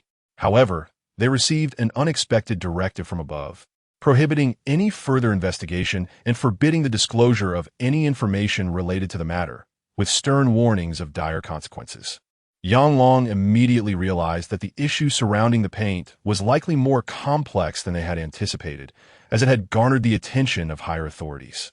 Moreover, the superiors suggested that they should apologize to Qin Ming, although Yang Long recognized this was more of a mandate than a mere suggestion. Interestingly, there was no mention of Guo Xiaoling, who had also been interrogated, leading to the inference that someone of significance was particularly concerned about Qin Ming. Initially, Daigou had been following Qin Ming's case, which had piqued Yang Long's suspicions. This further reinforced his belief that Qin Ming was indeed receiving special consideration from high-ranking military officials. It was curious for a mere hardware store owner to supply the military, and one had to wonder if Qin Ming was perhaps the descendant of a notable figure. However, Yang Long shook his head, dismissing the notion that a second-generation heir would run a hardware store. Furthermore, such a blatant operation of supplying the military would be too conspicuous, and even the mightiest connections could not shield one from exposure. The extent of Qin Ming's background eluded Yang Long, yet it was evident that he was feeling the weight of the situation. Consequently, upon receiving the news, Yang Long rushed over without delay. Fortunately, he was somewhat acquainted with Qin Ming and understood his character. Yesterday, they had followed protocol in taking Qin Ming for questioning, and Yang Long believed Qin Ming would comprehend the circumstances. I have a matter to discuss with Qin Ming, Yang Long admitted, feeling a bit awkward. Zhang Ning had watched the live broadcast last night and was aware of Yang Long's actions in taking Qin Ming away. However, this morning, Qin Ming had said nothing about it, and now Yang Long had returned. Zhang Ning surmised this must be related to the previous incident, though he refrained from probing further. What brings you here? Yang Long countered, turning the question back to Zhang Ning. I have come here to purchase an AK-47, Zhang Ning grinned. Yang Long was momentarily taken aback by these words. Do you truly comprehend what you are saying? To declare in front of the police officer that you're visiting a hardware store to buy an AK-47 is rather akin to a sow attempting to approach a tiger's den, an act of folly. Indeed. Furthermore, how could there possibly be an AK-47 for sale in Qin Ming's hardware store? Such a notion is utterly ludicrous. This is not a matter for jest. Yang Long replied with a serious expression. I cannot elucidate this matter to you in a moment, Officer Yang. Why not accompany me inside for a look? After all, you are here to find Qin Ming as well, are you not? Zhang Ning said with a playful smile. Perplexed, Yang Long followed Zhang Ning into the hardware store. Eager to ascertain what Qin Ming was up to, Qin Ming addressed the customer. The trident you seek is rather substantial and comprises numerous hardware components. Thus, it is valued at 300 yuan. Not expensive at all. I'll transfer the 300 to you. Thanks, Brother Qin, said a customer as he exited the store, happily carrying a trident constructed from hardware pieces, towering over him. Yang Long stood in bewilderment at this scene. What on earth?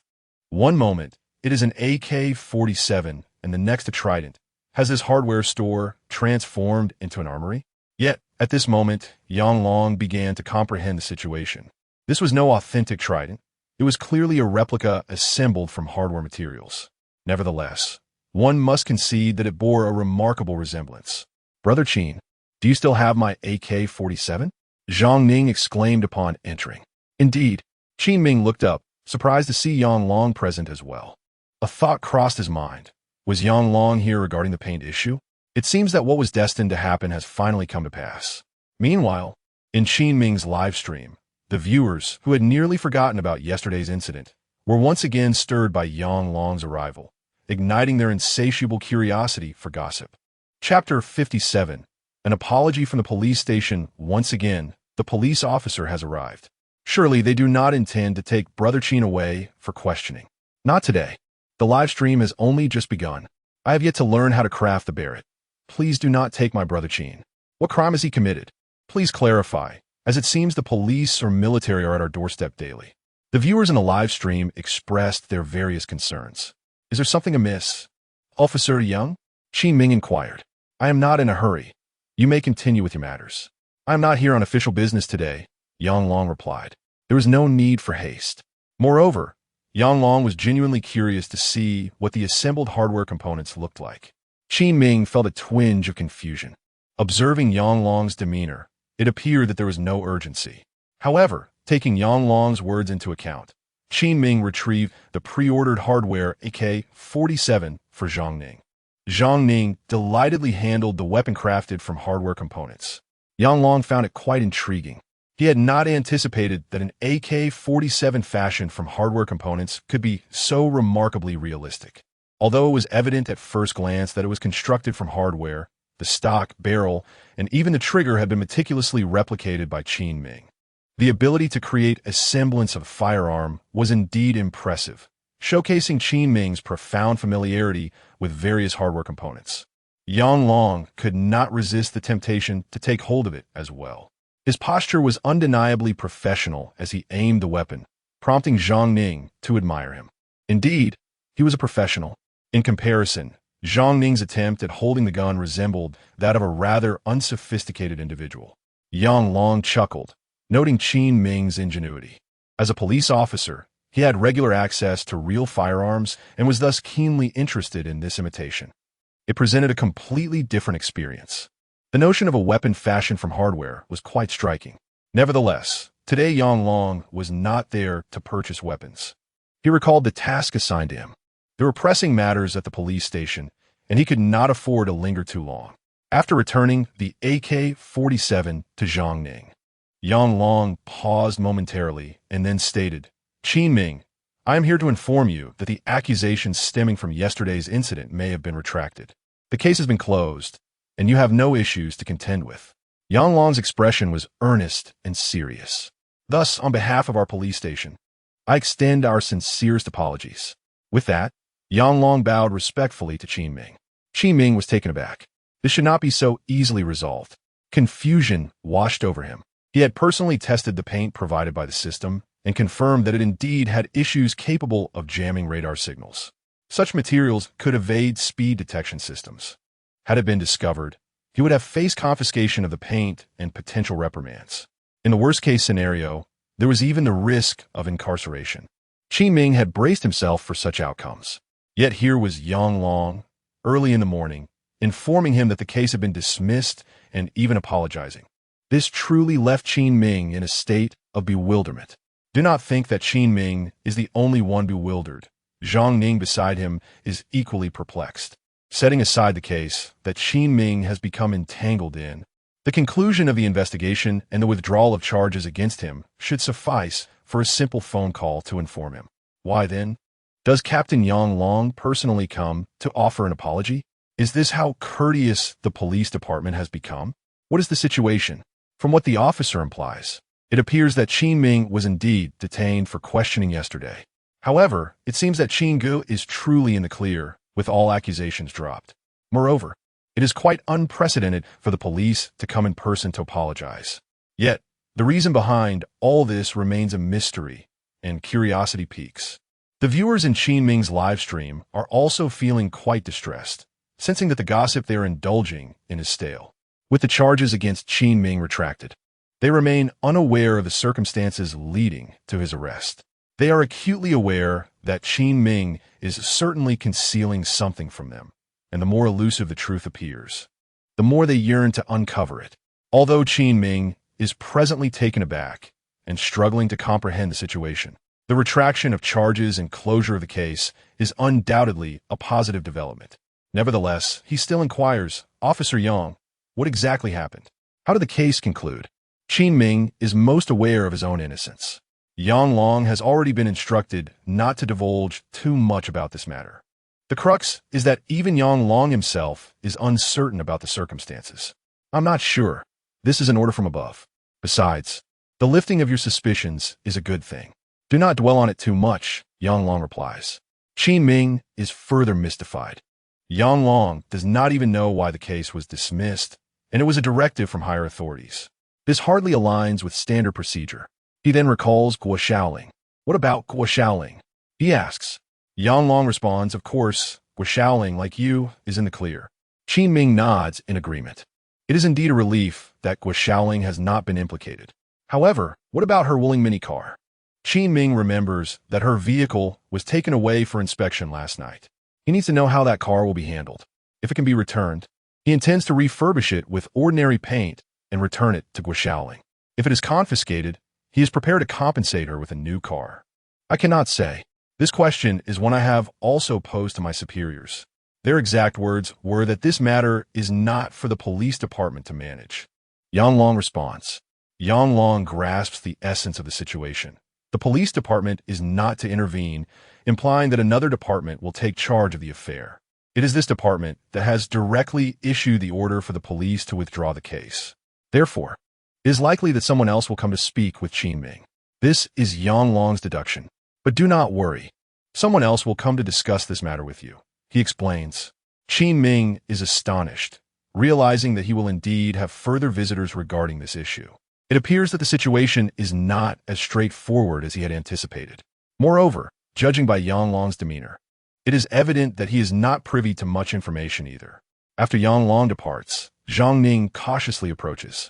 "Qin Gu, could you please tell me what happened yesterday? I promise I won't share it with anyone." Zhang Ning had just overheard the conversation between Qin Ming and Yang Long and was aware that it involved Guo Xiaoling's car.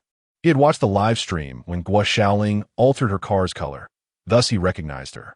This only heightened his curiosity. Qin Ming chuckled. "It seems you are rather idle. Why not come work for me?" Surprisingly, Zhang Ning took this suggestion to heart. He often found himself with ample free time. As a second-generation property owner, he collected a monthly rental income of $20,000 to $30,000. However, he did not spend his days in idleness. His passion for drones led him to undertake various aerial photography gigs, alongside some live streaming endeavors. Although his follower count was modest, he managed to receive a few donations and secured some advertising partnerships, allowing him to sustain himself. Nevertheless, during his idle moments, he often felt a sense of boredom. If it were any ordinary hardware store, Zhang Ning would have dismissed the idea of working there outright. However, Qin Ming's establishment was different. It was a hardware store in collaboration with Wujing, unique in the entire nation. Lacking the qualifications to join a prestigious company like Wujing, becoming an employee at this hardware store would still afford him the status of being associated with the renowned brand. There was even a possibility of directly interfacing with the company, which would undoubtedly enhance his reputation. This opportunity indirectly fulfilled his aspiration to be part of Wujing. Zhang Ning felt a spark of interest. Chapter 58. Does the hardware store already have employees? Brother Qin, are you serious? Can I come work at your store? Qin Ming paused, contemplating. He had indeed been considering hiring someone, albeit casually mentioned to Zhang Ning. To his surprise, Zhang Ning seemed genuinely interested in the idea. Zhang Ning could be a suitable candidate, given their prior acquaintance, yet there was one caveat. He was certainly not adept at repairs, a task that would still fall to Qin Ming. When it came to selling hardware, Zhang Ning's efficiency would likely be lacking. Thus, Qin Ming needed to devise a method to enhance Zhang Ning's productivity. However, Zhang Ning did have work available at present. The demand for hardware weapons was surging, and it was foolish to forego profit. Qin Ming intended for Zhang Ning to manage this segment of the business. The assembly of hardware components was not particularly challenging, as long as he provided Zhang Ning with the necessary pieces in advance and guided him through the assembly process a couple of times. Zhang Ning would soon grasp the technique. Are you truly eager to do this? Qin Ming inquired. I am very eager, Brother Qin, Zhang Ning replied, his face alight with hope. After deliberating, Qin Ming proposed, how about a 3-day trial period? Once that is completed, I can offer you a monthly salary of 15,000. What do you think? As the capital of Xia country, Yanjing is among its most prosperous cities, hence the wages for laborers are generally higher. Nonetheless, 15,000 was still above the average. It was notable that in a hardware store, hiring someone to oversee operations typically did not command such a salary. That sounds fantastic. Zhang Ning readily agreed. This compensation surpassed what he earned from freelance drone photography, which barely covered his daily expenses and was often unstable. Considering the costs of his drone equipment, it was insufficient. Fortunately, the rent he collected was substantial enough to support his lifestyle, making him quite enthusiastic about the opportunity. I envy you, working alongside Brother Qin. 15,000 is quite a sum, especially for someone from a small city like mine. While 15,000 may not seem substantial in Yanjing, it was indeed a considerable wage for a hardware store attendant. Has Brother Qin finally begun hiring? Boss, do you still need more employees at your hardware store? I would like to apply as well. Ha. Does the hardware store even have employees now? Zhang Ning and Qin Ming shared a moment of understanding, and Qin Ming promptly began assigning tasks to Zhang Ning. He instructed him to first learn how to assemble a sword from the hardware components. This was the simplest task, and with gradual practice, he would soon master it. Zhang Ning was eager to assemble the grand sword. However, he pondered the slow pace of waiting for customers to arrive. Brother Qin, this method of selling is not efficient. Zhang Ning had been an avid viewer of Qin Ming's live streams, where he observed the audience's keen interest in the weapons assembled from hardware. He could discern that this interest was genuine. Many individuals truly desired to make a purchase, yet distance hindered their ability to do so. Consequently, only local fans were able to buy the items. However, even so, Qin Ming found himself overwhelmed. The products had sold out. If you were to list them online, the sales volume would undoubtedly soar. Oh, how do you propose we sell them? Qin Ming inquired with a smile. We could sell them online. Once customers place their orders, I can handle the shipping, Zhang Ning suggested, revealing his thoughts. Qin Ming was taken aback by Zhang Ning's quick wit. If he were to manage everything alone, from repairs to assembling the hardware and overseeing the shop, he would surely be swamped. The idea of an online store seemed far-fetched. Yet, with Zhang Ning's involvement, who would take charge of the online shop, Qin Ming found that his workload had not increased significantly. Do you know how to manage an online store? Zhang Ning's eyes lit up, realizing the feasibility of the plan. Of course, I operated an online store for a while before. The process is quite simple and can be set up swiftly. The prospect of selling online brought exuberance to Qin Ming's live stream. Wow, Zhang Ning is quite the business acumen. If Barrett could be sold online, I would wholeheartedly support it. Let us get the link up. I can hardly wait. Qin Ming was pleasantly surprised to learn of Zhang Ning's experience with online stores, which would certainly simplify matters. All right, then hurry and register a website. Qin Ming decisively entrusted Zhang Ning with the management of the online shop.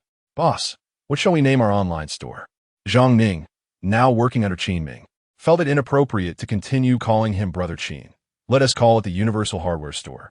Moments later, Zhang Ning exclaimed, Boss, the online store has been registered. What products shall we list? Let us start with a hardware sword, Barrett, and AK-47. Qin Ming decided to test the waters with these 3 items. How many of each should we list? Let us begin with 20 of each. I fear we might be overwhelmed if we list too many. After determining the prices, they took photographs of the hardware sword, Barrett, and AK-47, uploaded them to the store, and set the inventory to 20. Done, they're now listed. Wow, it's all over already. Zhang Ning was momentarily stunned. As the page refreshed, the inventory showed as empty. They had anticipated a swift sale, but not at such an astonishing pace. What do you mean it's over? Boss, the inventory shows it's sold out. Qin Ming was astonished. Sold out so quickly. It seems these hardware weapons are even more popular than I had anticipated. In that moment, the atmosphere in Qin Ming's live stream was electric. Damn it. I didn't manage to grab one. You all were too fast. 20 was too few. We should list more. Haha, I got a Barrett. It feels fantastic. Qin Ming felt a sense of relief that he hadn't allowed Zhang Ning to list too many. The sales were excellent. Henceforth, they would produce in batches and sell accordingly. Avoiding greed. Let us not get carried away, Qin Ming advised. Once you have mastered the craft, I shall provide you with a comprehensive materials list for the various hardware components necessary for creating an array of metal weapons, enabling you to produce a series of instructional videos to share online. This way, those inclined to create can embark on their own projects. Qin Ming understands that there is little in the way of patentability in this endeavor, as long as someone with determination seeks to fabricate these items. They can certainly procure the necessary materials from a hardware store with a bit of time and investment. Rather than keeping this knowledge to himself, he would be far better off generously producing a tutorial video. Interested buyers can visit the official website of his hardware store, while aspiring creators can take the list to source their materials and craft their own. The individuals who had previously felt disheartened by their inability to secure items now transformed their gloom into joy, their spirits lifted. Qin Ming's words resonated deeply with the online community. Wow, Brother Qin, your foresight is remarkable. Now we can do it ourselves. I am eager to craft a Fontian Huaji. Brother Qin, I adore you. I'm truly moved to tears. Please release the instructional videos soon. I can hardly wait. Meanwhile, in Qin Ming's live stream, an array of gifts poured in from viewers. Unlike conventional streaming platforms, these gifts do not incur a commission for the production team. Rather, they are entirely retained by the professionals. For the audience, Qin Ming's thoughtfulness is evident. He has not sought to exploit the situation for personal gain, but has selflessly allowed Zhang Ning to produce instructional videos, enabling those who are impatient to acquire the hardware components and create their own. Furthermore, even purchases made through Qin Ming's store are priced modestly, merely covering the profit margin on the hardware and an additional 10 yuan for shipping. Truly commendable. Thus, Qin Ming commenced teaching Zhang Ning the assembly of metal swords. Zhang Ning absorbed the knowledge swiftly, mastering the construction of several types of hardware weaponry in no time, filled with a sense of accomplishment. Just as Zhang Ning was feeling elated, showcasing his newly assembled Barrett rifle, a military vehicle came to a halt in front of Qin Ming's hardware store, and several individuals hurriedly disembarked. Chapter 59. The Military Mogul's Dilemma. Are you crafting toys? Bang, bang, bang. Zhang Ning mimicked the sound of gunfire, fully engrossed in his role-playing and military fantasies, oblivious to the door being pushed open. Yuan Mingzhang, Wu Feng, and Dai Ge stood before him, bewildered, as they observed Zhang Ning and the industrious Qin Ming, who was diligently assembling weapons fashioned from hardware. The scene was undeniably awkward. Upon spotting the trio clad in military uniforms, Zhang Ning hastily set down the Barrett, uncertain where to place his hands and feet. The astonishment was mutual. This hardware store, which they had previously visited as a legitimate establishment, now resembled an arms depot. Displayed prominently were various items, such as the barret, swords, halberds, and even the legendary golden cudgel. Moreover, a customer was amusingly brandishing a toy gun, making the same sound effects.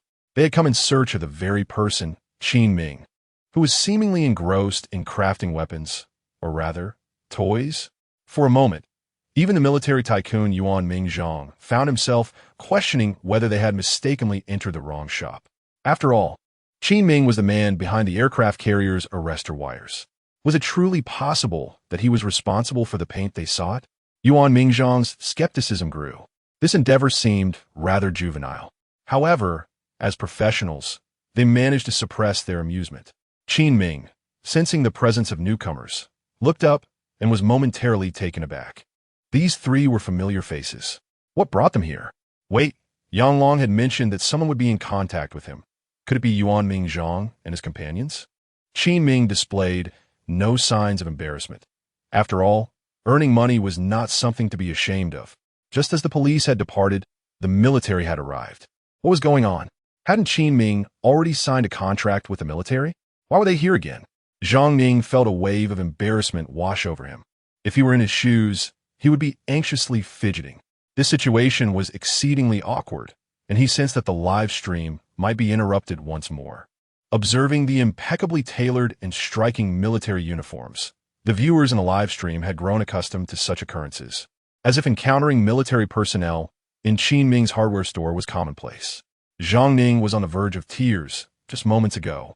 While brandishing the barret, he had unwittingly aimed at a middle-aged soldier with a buzz cut. The man's gaze was something Zhang Ning wished to avoid experiencing again. Fortunately, it was merely a toy gun. Had it been real, he felt he might not have survived. Qin Ming chuckled and patted Zhang Ning on the shoulder, providing some comfort. Yet what was happening? He had only just begun his shift. Surely, their boss had not been apprehended. Wu Feng, who had just been startled, underwent a dramatic transformation. Striding forward to Qin Ming with great enthusiasm and extending his hand in greeting. "Greetings, Brother Qin." The expression on Qin Ming's face was one of profound affection, as though he had encountered a cherished family member. This warmth left him somewhat astonished. Why was Wu Feng so exceedingly cordial today? "Hello," Qin Ming responded. One thing Qin Ming was certain of was that their visit was not intended to trouble him.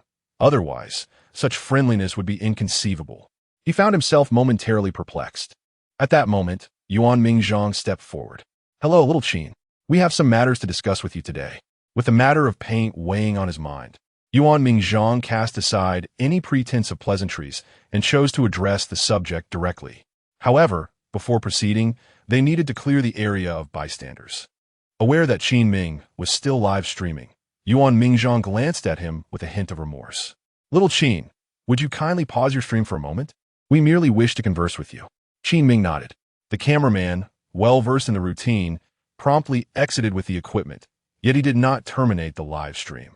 After all, Yuan Mingzhong had only requested a temporary pause, and there remained ample time before the evening broadcast concluded. Perhaps, once their discussion was over, he could resume streaming. Zhang Ning followed suit, understanding that the forthcoming conversation was not intended for his ears. Indeed, it was as he suspected. Curiosity consumed him. He would willingly trade a year of his life to overhear what Brother Qin and they were discussing.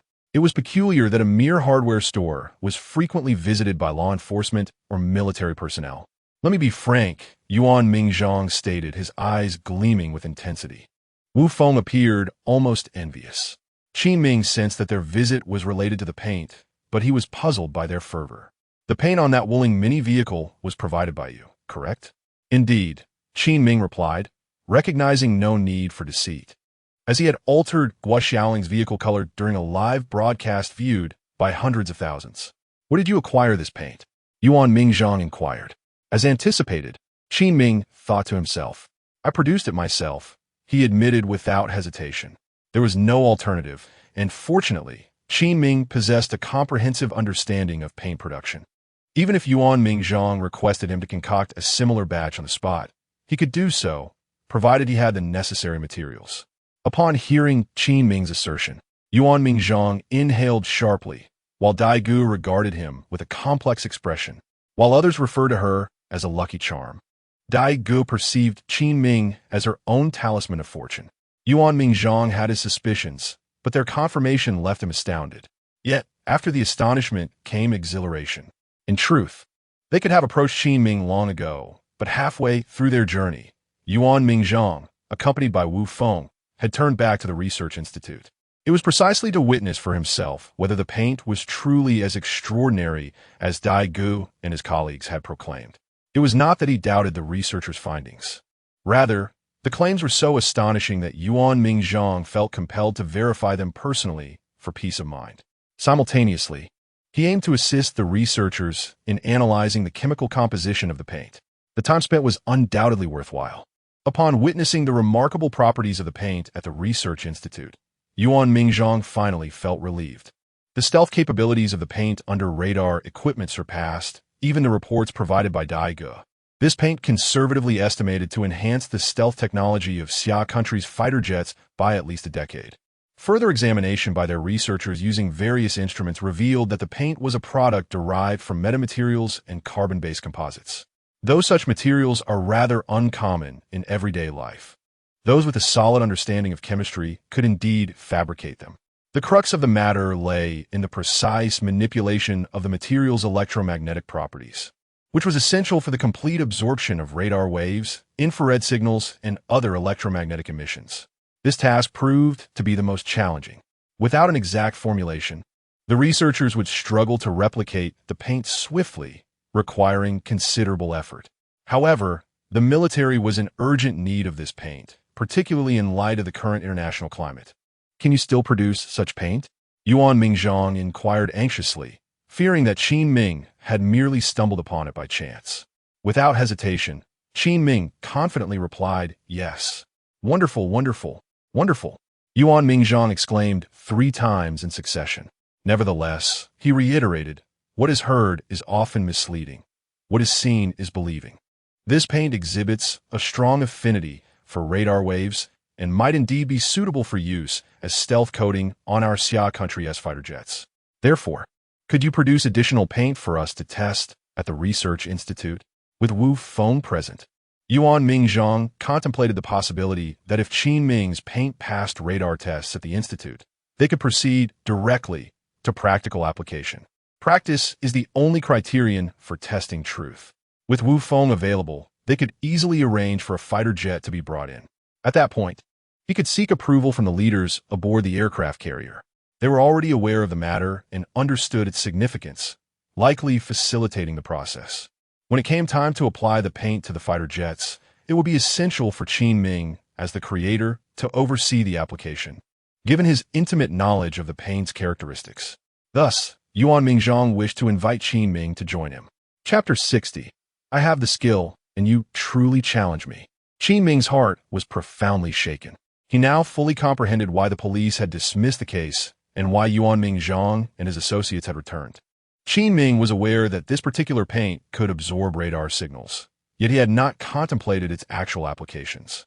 Now, with Yuan Mingzhang's words, he realized that this substance could indeed serve as a coating for stealth aircraft. The implications of this revelation were substantial.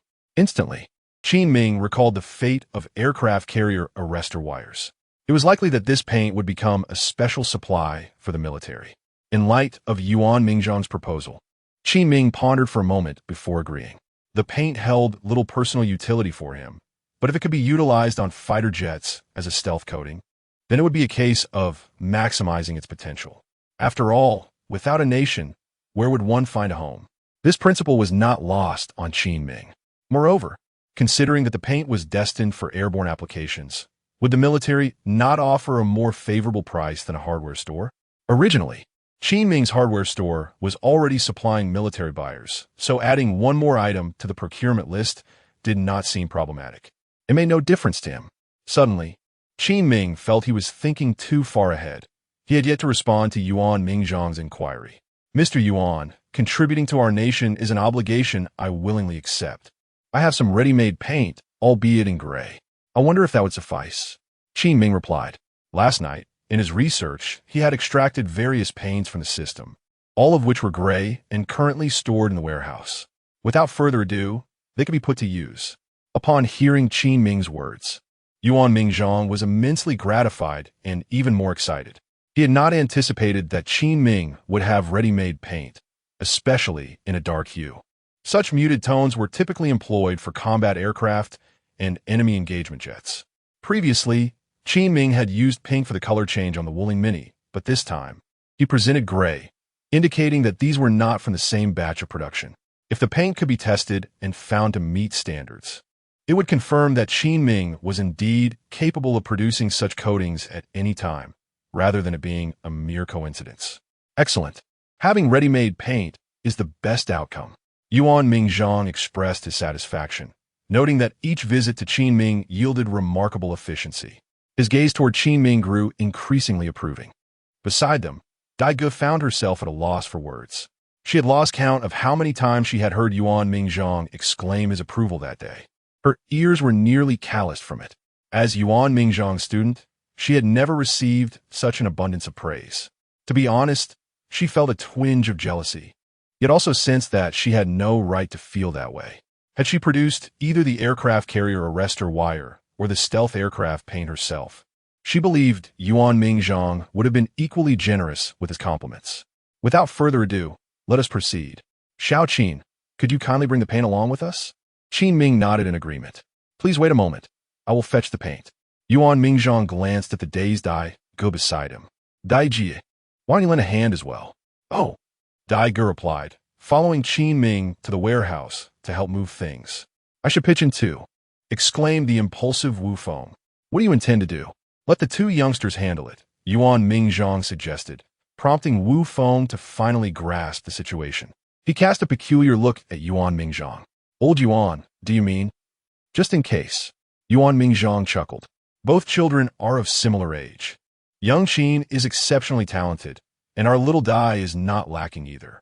It wouldn't hurt for them to interact more. Wu Feng nodded in agreement. If it were any other hardware store owner with Daige, one might assume too much. However, with Qin Ming, the scenario was entirely different. They indeed needed to spend more time together. Zhangning, please watch the store for a while. I have a matter to attend to, said Yuan Mingzhong. Outside, Zhang Ning was idly playing a mobile game, unaware that Qin Ming had stepped out, thinking he was there to see the military personnel off. To his surprise, Qin Ming intended to accompany them. Boss, I can't handle this alone. I'm just a newcomer. I wouldn't know how to manage the hardware store. Qin Ming pondered briefly before advising. It's all right. If customers come in looking for hardware, just inform them that the boss is out and the store is temporarily closed. In the meantime, continue working on that hardware weapon project. I'll entrust you with the online business in this domain moving forward. Upon hearing this, Zhang Ning felt reassured. Selling hardware might take him a lifetime to find the right customers. Meanwhile, viewers in the live stream were lamenting. Initially, they thought Qin Ming would resume broadcasting shortly. Unexpectedly, it seemed he was being escorted away by the military. What is the point of streaming now? The photographer would never dare to follow the military for a live stream. That was simply out of the question. Qin Ming had no choice but to inform them candidly that he was accompanying them for some tasks and would likely not be able to stream today, suggesting the photographer return the following day. What could the photographer say? The military had courteously requested the host's departure. Could he possibly refuse? After loading the paint into the military vehicle's trunk, Yuan Mingzhong cheerfully instructed, Come on, Xiao Qin, sit in the back with Xiao Dai. You two are of similar age and should have common ground. Even at this moment, Qin Ming, despite his usual slow reactions, began to understand Yuan Mingzhong's intentions. He clearly aimed to foster a connection between himself and Daige. Turning to Daige, he noticed her expression remained unchanged, perhaps oblivious to the underlying implications of Yuan Mingzhong's words. Nonetheless, this realization brought a sense of relief to Qin Ming. Let us go, old Yuan. Half an hour later, the group arrived at the Yanqing Research Institute. Qin Ming was filled with curiosity about everything here. The original owner had lived in Yanqing since childhood, but was unaware that a military research institute was hidden in this remote suburb. Everywhere he looked, he saw researchers clad in military uniforms or white lab coats. However, upon encountering Yuan Mingzhong once more, everyone respectfully addressed him as the director. Upon entering the laboratory, The researchers and experts had already received word of their arrival and were awaiting Qin Ming and his team. Yuan Mingzhong briefly introduced Qin Ming before commencing the analysis of the gray paint he had brought. This procedure unfolded swiftly, and the results aligned precisely with Qin Ming's expectations, confirming that the paint he had applied to Guo Xiaoling's vehicle, which was pink, exhibited identical effects. This demonstrated that the paint could indeed be replicated under Qin Ming's expertise. Yuan Mingzhong and the assembled researchers were elated. Following the earlier discussion, they proceeded to the next step, arranging for a fighter jet to conduct practical tests. At this moment, Wu Feng could hardly contain his anticipation and swiftly reached out to coordinate the transfer of an operational J-20 fighter jet. Yuan Mingzhong also made a call to the higher authorities to submit a request. Given prior knowledge of the situation, the approval for the practical testing was granted without delay, and preparations for the tests were swiftly organized. Wu Feng decided to dispatch 2 identical J-20 fighter jets, one to be coated with the latest stealth paint, while the other would retain its previous coating. This comparison would efficiently determine the paint's efficacy. However, before proceeding, one of the J-20 fighter jets required application of the new coating. Yuan Mingzhong turned to Qin Ming and said, "Xiao Qin, you will be responsible for applying the paint to the aircraft." Upon hearing this, Qin Ming was momentarily taken aback. How immense is a fighter jet? Even if he possessed considerable skills, the prospect of actually painting a fighter jet was daunting. Chapter 61. Adversarial Testing. Old Yuan. The task of applying the coating on this fighter jet is an endeavor I could labor over for an eternity, Qin Ming lamented. Yuan Mingzhong was taken aback. What did I ever suggest you undertake this alone? My intention was for you to provide guidance on the application process. However, Yuan Mingzhong's words equally confounded Qin Ming. How to apply it? It's merely a matter of changing the color, right? In such a vast research institute, surely we have at least one expert in color modification? Qin Ming pondered, perplexed. Is it truly that simple? Yuan Mingzhong's astonishment was palpable. It is essential to note that the stealth coating for the American F-22 fighter jet entails an exceedingly rigorous application process, demanding a controlled environment with specific temperature and humidity. And the procedure itself is quite intricate. The more precious the material, the more delicate it tends to be.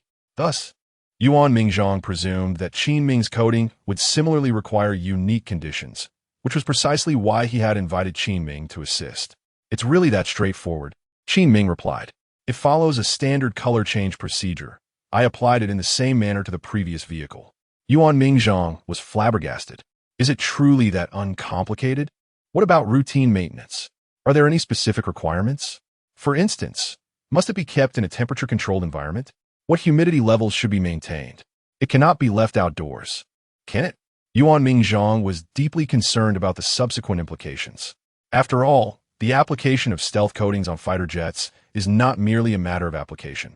The ongoing maintenance is where the substantial investment of time and resources lies.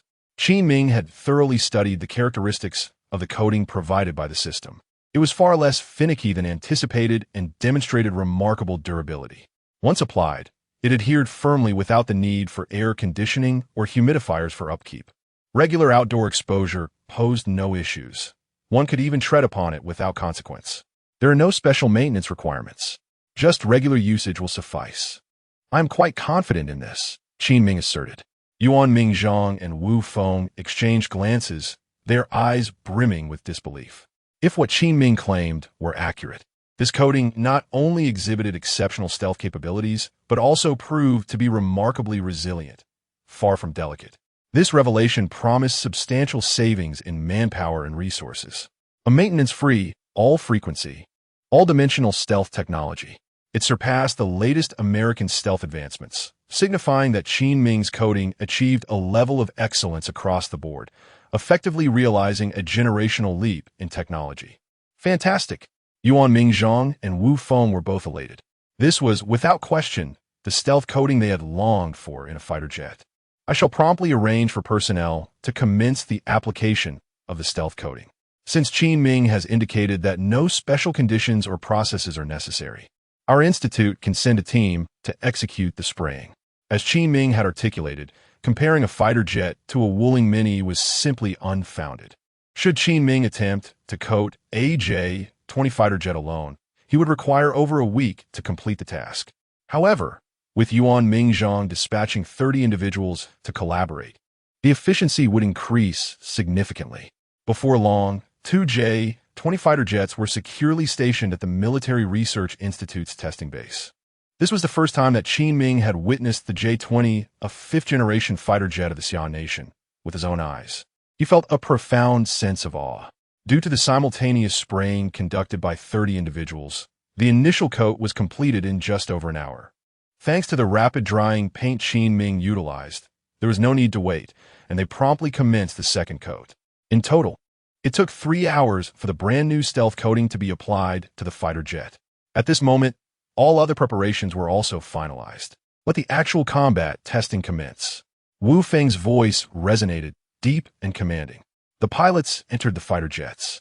2 J-20s took off simultaneously from either side of the base.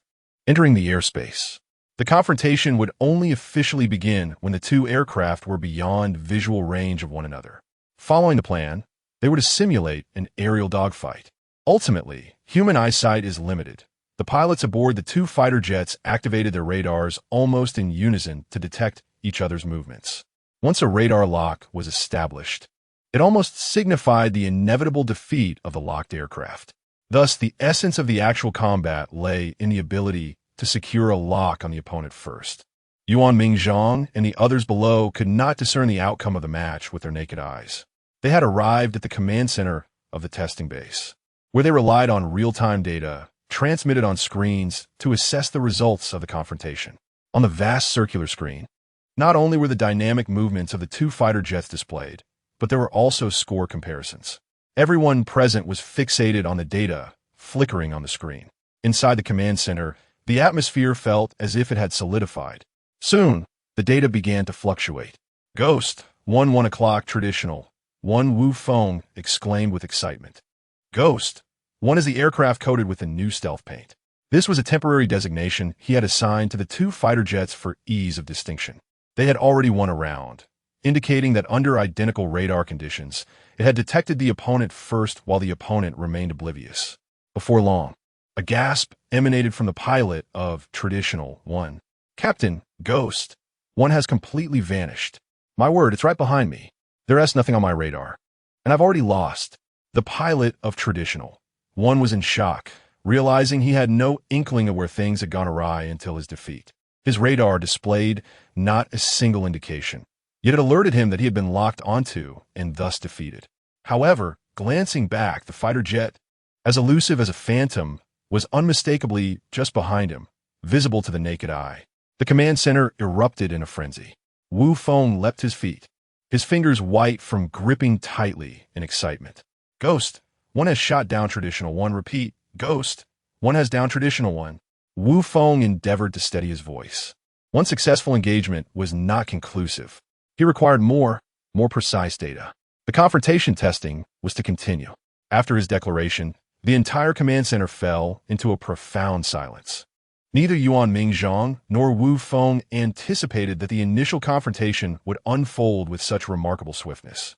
Both were stealth fighters, yet the Phantom effortlessly downed another J-20 of the same model. The test continued. Over the next 15 minutes, an astonishing sequence of events unfolded. The Phantom, 1, like a true specter, remained completely undetectable on radar, while the previous generation of aircraft resembled nothing more than stationary targets, utterly defenseless. The Phantom, 1 struck again, bringing down the enemy's Traditional 1. The onlookers gazed at the large screen displaying the score. Phantom, 1, 10 o'clock Traditional. Such a swift escalation to 10-0. Even Wu Feng, a figure renowned for his unwavering composure in the face of adversity, spoke with a slight tremor in his voice, overtaken by shock. Dai Ji's team, dedicated to the breakthrough in coding technology, along with Yuan Mingzhang, stood in astonishment, their eyes glued to the incessantly updating data on the screen. Chapter 62, 144. 0. An overwhelming despair. What they aspired to develop was precisely this type of coding. Yet, when this coding manifested before them, They found it surpassed all their expectations. Not only did it absorb radar waves, but it also appeared capable of interfering with infrared and visual detection systems. This was no longer mere stealth. Yuan Mingzhang's voice was somewhat hoarse. It was akin to vanishing. As the score reached 50-0, the atmosphere in the command center transformed from shock to sheer terror. A similar fighter jet exhibiting such a disparity in scores magnified the efficacy of this coding infinitely. Even if the score were 50-1, their fear would not be as profound. They would merely attribute it to a miracle and celebrate excitedly. However, this was a staggering 50-0, where a mere transformation in stealth technology rendered the opposing fighter jets entirely devoid of victory prospects. If they were to encounter such an adversary, it would be utterly terrifying and disheartening. This inevitably sent shivers down the spines of researchers and military officials like Wu Feng. Fortunately, this coding had been discovered by them. In the future, it would undoubtedly be utilized by their nation. Such dread would not be theirs to endure, but the enemy's fate remained uncertain. Researchers like Yuan Mingzhang whispered among themselves, deliberating the potential military revolution this technology could incite. Every movement Wu Feng made betrayed a soldier's restraint, yet his trembling fingers revealed the turmoil within. Dai Gu stared vacantly at the terrifying data comparison, lost in thought. However, his wandering gaze frequently drifted towards Qin Ming, who seemed unable to integrate into the group. At last, when the test concluded, the astonishing final score illuminated the large screen. Ghost 1144, Euro Traditional 1. Had it not been for both fighter jets nearing empty fuel reserves and the pilot of the J-20 Traditional 1 approaching a mental breakdown, the score gap would have expanded further. Yet, with the current data, further comparisons held no significance. It was utterly one-sided annihilation. As the pilot of Ghost 1 remarked, in the realm invisible to the naked eye, he was invincible, always capable of detecting the movements of Traditional 1. Conversely, the pilot of Traditional 1 felt akin to a blind man, pitted against an all-seeing eye, with no hope of victory. Within the command room, a moment of silence ensued, soon erupting into an uncontrollable wave of astonishment and discussion. A score of 144-0 was truly terrifying. I can only express my profound relief. How fortunate we are that this coding was created by our nation's talents and not by our adversaries. Indeed, I shudder to think what would transpire if we were to face a fighter jet equipped with such stealth technology. Our jets and pilots would be like moths drawn to a flame. Upon hearing this, everyone nodded in unison, deeply agreeing. At this moment, it is undoubtedly Wu Feng who is the most excited. The thought that this remarkable coding will soon be applied to their fighter jets makes it difficult for him to maintain his composure, and his emotions burst forth uncontrollably. At that moment, Qin Ming's hand is painfully gripped by Wu Feng, his body shaken vigorously. This formidable man, a soldier forged from steel and iron, has tears welling in his eyes. He can fully comprehend Wu Feng's current state of elation. The number 144-0, should it appear on the battlefield where the Xian nation confronts its adversaries, would justify any level of excitement from Wu Feng. Following this, Yuan Mingzhang and other researchers shower Qin Ming with accolades. They all understand that perhaps today they stand on a significant historical turning point for the Xian nation, potentially witnessing a military revolution that could alter the global aerial landscape, a transformation brought forth by this young man. Yuan Mingzhang and Wu Feng, who know Qin Ming well, feel even more deeply. It is truly a disservice to this talent for him to merely be a hardware store owner. 1 hour later, numerous high-ranking military officers are urgently summoned to the Military Research Institute. Sunlight streams through the floor-to-ceiling windows, illuminating the spacious corridor. Yet it does not dissipate the palpable excitement and anticipation in the air. Qin Ming and Yuan Mingzhang enter the conference room. "Mr. Qin, please come in." The guard respectfully opens the door. The conference room is filled with senior military officials, from the Chief of Staff to various commanders of the Naval and Air Forces. And even the Deputy Minister of Defense is present. As Qin Ming steps into the room, he instantly becomes the focal point of everyone's attention. "Please take a seat." The Deputy Minister of Defense gestures personally, his voice imbued with an uncommon warmth. As soon as Qin Ming sits down, the chief of staff rises and approaches him, solemnly extending his hand. Mr. Qin, on behalf of the entire military, I salute you. Your invention will fundamentally transform the rules of modern warfare. Qin Ming stands, surprised that the use of a coding obtained through the system could lead to such a situation. Although the outcome is favorable, he takes quite some time to digest the magnitude of it. You flatter me, he replies, despite being surrounded by individuals of considerable stature, who could shake the very foundations of Yinjing with their presence. Qin Ming feels no tension or discomfort. Prior to their arrival, Yuan Mingzhang had informed him that the meeting primarily concerns the procurement of the coding. Its significance, he notes, is akin to that of aircraft carrier arrestor wires, which will similarly be supplied exclusively to the military, with sales to the public strictly prohibited. In return, they will offer Qin Ming a satisfactory remuneration, a matter on which Yuan Mingzhang assures him he can have complete confidence. No, you're not overstating it all. I have already heard that your stealth coding is revolutionary for our Xi'an nation's fighter jet stealth technology. Our naval aviation has requested priority in equipping this coding, stated the commander of the Navy in the Yinjing theater, bearing a rare smile. It is precisely because of Wu Feng's connection that they are able to act so swiftly. It is imperative that their naval aviation unit becomes the first to acquire this coding for the pilot program. Indeed, it is a pilot initiative. Although practical tests have already been conducted today, the stability of the coding necessitates a prolonged period of evaluation and a broader range of samples for thorough scrutiny. It is impractical to immediately replace the coding on all aircraft. While we cannot dismiss any potential risks, it is essential to ascertain their existence. Nevertheless, the superior performance of this coding is evident to all. Eventually equipping the entire military with this technology is a certainty.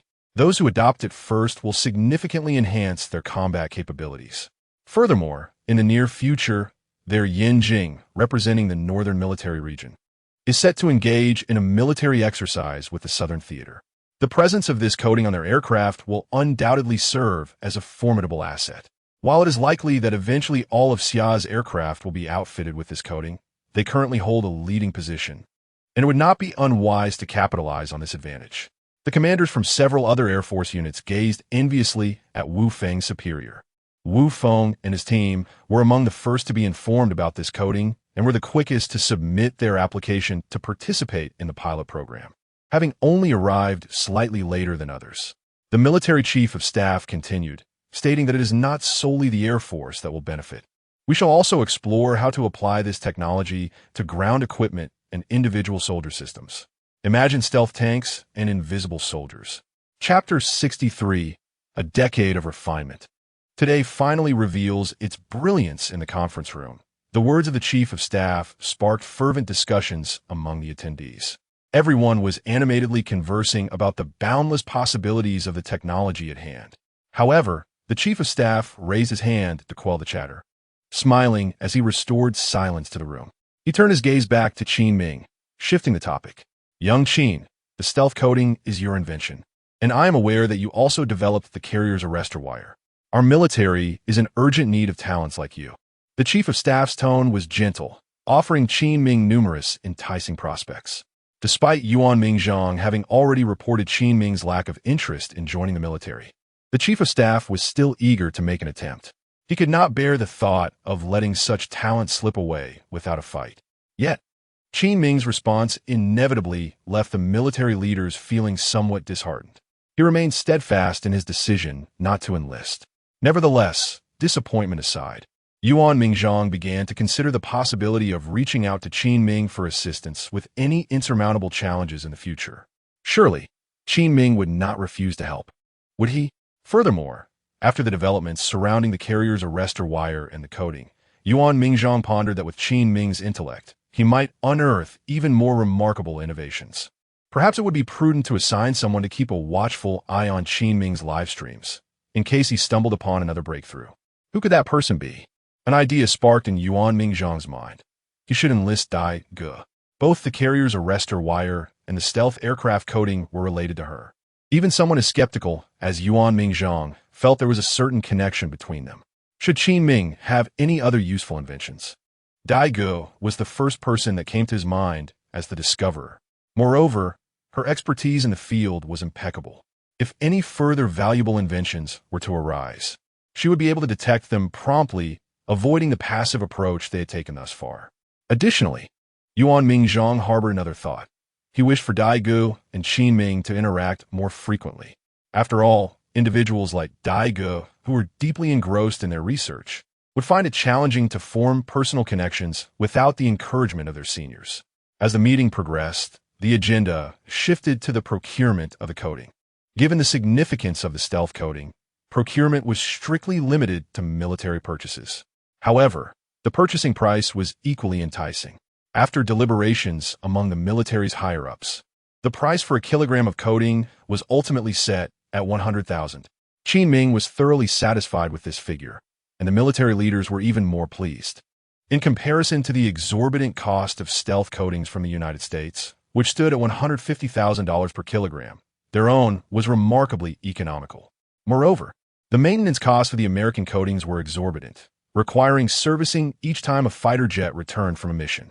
In contrast, Qin Ming's stealth aircraft coating was not as finicky, offering both high quality at a reasonable price while circumventing subsequent maintenance expenses. The military leaders present were elated. Similarly, Yuan Mingzhong promptly dispatched personnel to apply for a patent, ensuring the protection of Qin Ming's invention. Furthermore, the contract could only be signed after the patent application was completed. Thus, the patent could be expedited, with a single day sufficing for its approval. He informed Qin Ming that once the patent was granted, they would seek him out to finalize the contract. Meanwhile, on the official social media account of the Summer Nation's Ministry of Defense, a brief video was released showcasing a fighter jet gracefully taking off from the deck of an aircraft carrier and subsequently landing smoothly back on it. The video was succinct, accompanied by a concise title. A decade of refinement culminates in today's brilliance. For those unversed in military affairs, the content might appear trivial. However, for military enthusiasts, the embedded information was profound. Wow, the J-20 made its inaugural flight from the aircraft carrier. I can't believe it, after such a long wait. News about the Liaoyang aircraft carrier has finally surfaced. Incredible, that landing was so seamless. It's magnificent. I'm utterly enamored. The aircraft carrier's arrestor wire has been successfully developed. Wasn't there talk of our inability to create one? I had heard whispers about this. What exactly is on that carrier? What is so remarkable about it? It must have been developed, but by whom? Is it our military industry, Tianling Group, or Julie Company? What is this arrestor wire? I'm not sure, but regardless of who created it, it is an achievement for us Summer Nation citizens, and we ought to take pride in it. This certainly delivers a resounding slap to those naysayers. All rumors have been decisively debunked. I eagerly await the Liaoyang's grand debut during our National Day celebrations. Long live the Summer Nation's military. Long live the Summer Nation. The video of the successful test flight of the J-20 fighter jet from the aircraft carrier instantly garnered widespread attention across the internet. The nation was electrified, with netizens from all corners expressing their exhilaration and pride in the comments. When Qin Ming was returned to the hardware store by military vehicle, it was already 5 in the afternoon. The photographer had departed around 4, knowing that by the time Qin Ming returned, the broadcast would conclude shortly after. "Boss, you're back." At that moment, Zhang Ning was equally thrilled. "Boss, have you seen the news? Our Summer Nation's aircraft carrier is stunning." "What aircraft carrier? You mean you don't know yet?" Zhang Ning showed Qin Ming the video released by the Ministry of Defense, explaining his excitement. It was indeed a cause for celebration. During his time at the Research Institute, Yuan Mingzhong had mentioned that the aircraft carrier's arrestor wire test flight had succeeded without issue. Qin Ming was aware of this development, but was taken aback by the military's swift release of the video. "It has come to my attention that our aircraft carrier is poised to set sail. However, there appears to be an issue with the carrier's arrestor wire. It remains uncertain who will resolve this problem, but once it is addressed, our nation will indeed possess an aircraft carrier." Zhang Ning, filled with enthusiasm, is naturally a fervent admirer of drones, possessing a significant affinity for military matters. As such, he has consistently kept a keen eye on developments regarding aircraft carriers and fighter jets. Qin Ming nodded in acknowledgement, choosing to remain silent, though his expression bore a hint of peculiarity. One can only imagine Zhang Ning's reaction if he were to discover that the arrestor wire was supplied by the very hardware store where Qin Ming works. Subsequently, Zhang Ning updated Qin Ming on the progress of their tasks. During Qin Ming's absence, Zhang Ning, adhering to Qin Ming's directives, had published all necessary hardware components and fabrication processes for various weaponry on the internet. To this end, he even created a video account for Qin Ming's hardware store, where all instructional videos were uploaded. Zhang Ning soon realized that despite their diligent efforts in assembling these hardware weapons, the demand far exceeded their supply. Thus, he contemplated outsourcing the assembly work to maximize their profits. Qin Ming wholeheartedly supported Zhang Ning's idea, as he too did not wish to become a mere emotionless assembly machine, akin to a factory worker tightening screws. With Qin Ming's approval, Zhang Ning promptly reached out to outsourcing companies. Meanwhile, with some free time on his hands, Qin Ming began to ponder the implications of his absence. If he were to leave, the hardware store would come to a standstill, which was unacceptable. However, it was unrealistic to expect Zhang Ning to memorize the locations of over 10,000 hardware components. Thus, Qin Ming needed to devise a solution. What if there were a tool to assist Zhang Ning in locating the items required by customers? An idea sparked in Qin Ming's mind, and he swiftly opened the Taobao app on his mobile device. Chapter 64. A stark reminder from the beautiful nation. Meanwhile, across the vast ocean in the beautiful nation, in the office of the Secretary of Defense at the Pentagon, Secretary Mark gazed at a video on his phone, his expression darkening. To his surprise, they had indeed succeeded in developing the aircraft carrier's arrestor wires. Although the beautiful nation had begun its aircraft carrier advancements many years before the Summer Nation, it was only through years of accumulated experience that they managed to innovate the arrestor wires just in time for the integration of fifth-generation fighter jets on carriers. While the technology may appear simple at first glance, those who have attempted it understand the inherent complexities involved. Mark had initially believed that the Summer Nation would be constrained by the arrestor wires for some time, having received reports indicating their progress was slow. However, he had not anticipated such a sudden breakthrough. After all, he had clearly witnessed the fighter jets landing in the video. Visual evidence does not lie. Moreover, Mark understood the character of the Summer Nation's people. They would never boast without complete certainty. This confirmed that the technology of the arrestor wires had indeed been surmounted by the Summer Nation. Who was responsible for this achievement? Mark was genuinely curious. He summoned his assistant and instructed him to investigate who had manufactured the Summer Nation's arrestor wires. He took a sip of the coffee that his assistant had just delivered. Although he had asked for an inquiry, he was aware that such matters were often difficult to trace. This was merely an attempt to satisfy his curiosity while giving his subordinates some work to do. After all, it was only today that he learned of the Summer Nation's success with the arrestor wires through their video release. He found himself questioning the efficacy of his intelligence department. They seemed to be quite idle. However, the focus remained on the Summer Nation. With its aircraft carrier set to launch soon, it was certain that the Summer Nation would seize this opportunity to showcase its national strength. As the Secretary of Defense of the beautiful nation, it was incumbent upon Mark to deliver a message to the Summer Nation, reminding them that despite their advancements, they still lagged behind in comparison to the beautiful nation. They had no cause to boast. When would the Summer Nation's aircraft carrier be tested? The assistant replied, on the same day as their National Day, which is soon. Mark nodded. Very well, on that day, we shall conduct an airspace exercise. Since it is an exercise, it is permissible to slightly encroach upon their boundaries. He slowly set down his coffee. The assistant nodded, noting the plans for the exercise. Such events had been orchestrated many times before. Although labeled as exercises, they were essentially demonstrations of national strength. Every country engages in such displays, though the beautiful nation often takes it to extremes. They conduct exercises not only within their own air and sea territories, but also venture beyond, creating tension without the likelihood of escalation. This allows them to toy with the fighter jets dispatched to intercept them before gracefully withdrawing from the foreign air and sea spaces. Let them be aware that despite all being fifth-generation fighter jets, there are indeed distinctions among them. to say nothing of other factors since the advent of fifth-generation aircraft. They have never failed to impress our beautiful nation. Apart from their exorbitant cost, they possess no discernible flaws, particularly their exceptional stealth technology, which stands unrivaled. This capability is precisely what enables them to leave other countries at their mercy. Regarding the humiliation faced by our nation during the National Day celebrations, I am certain that the opinions of the leaders in their esteemed country are unanimous.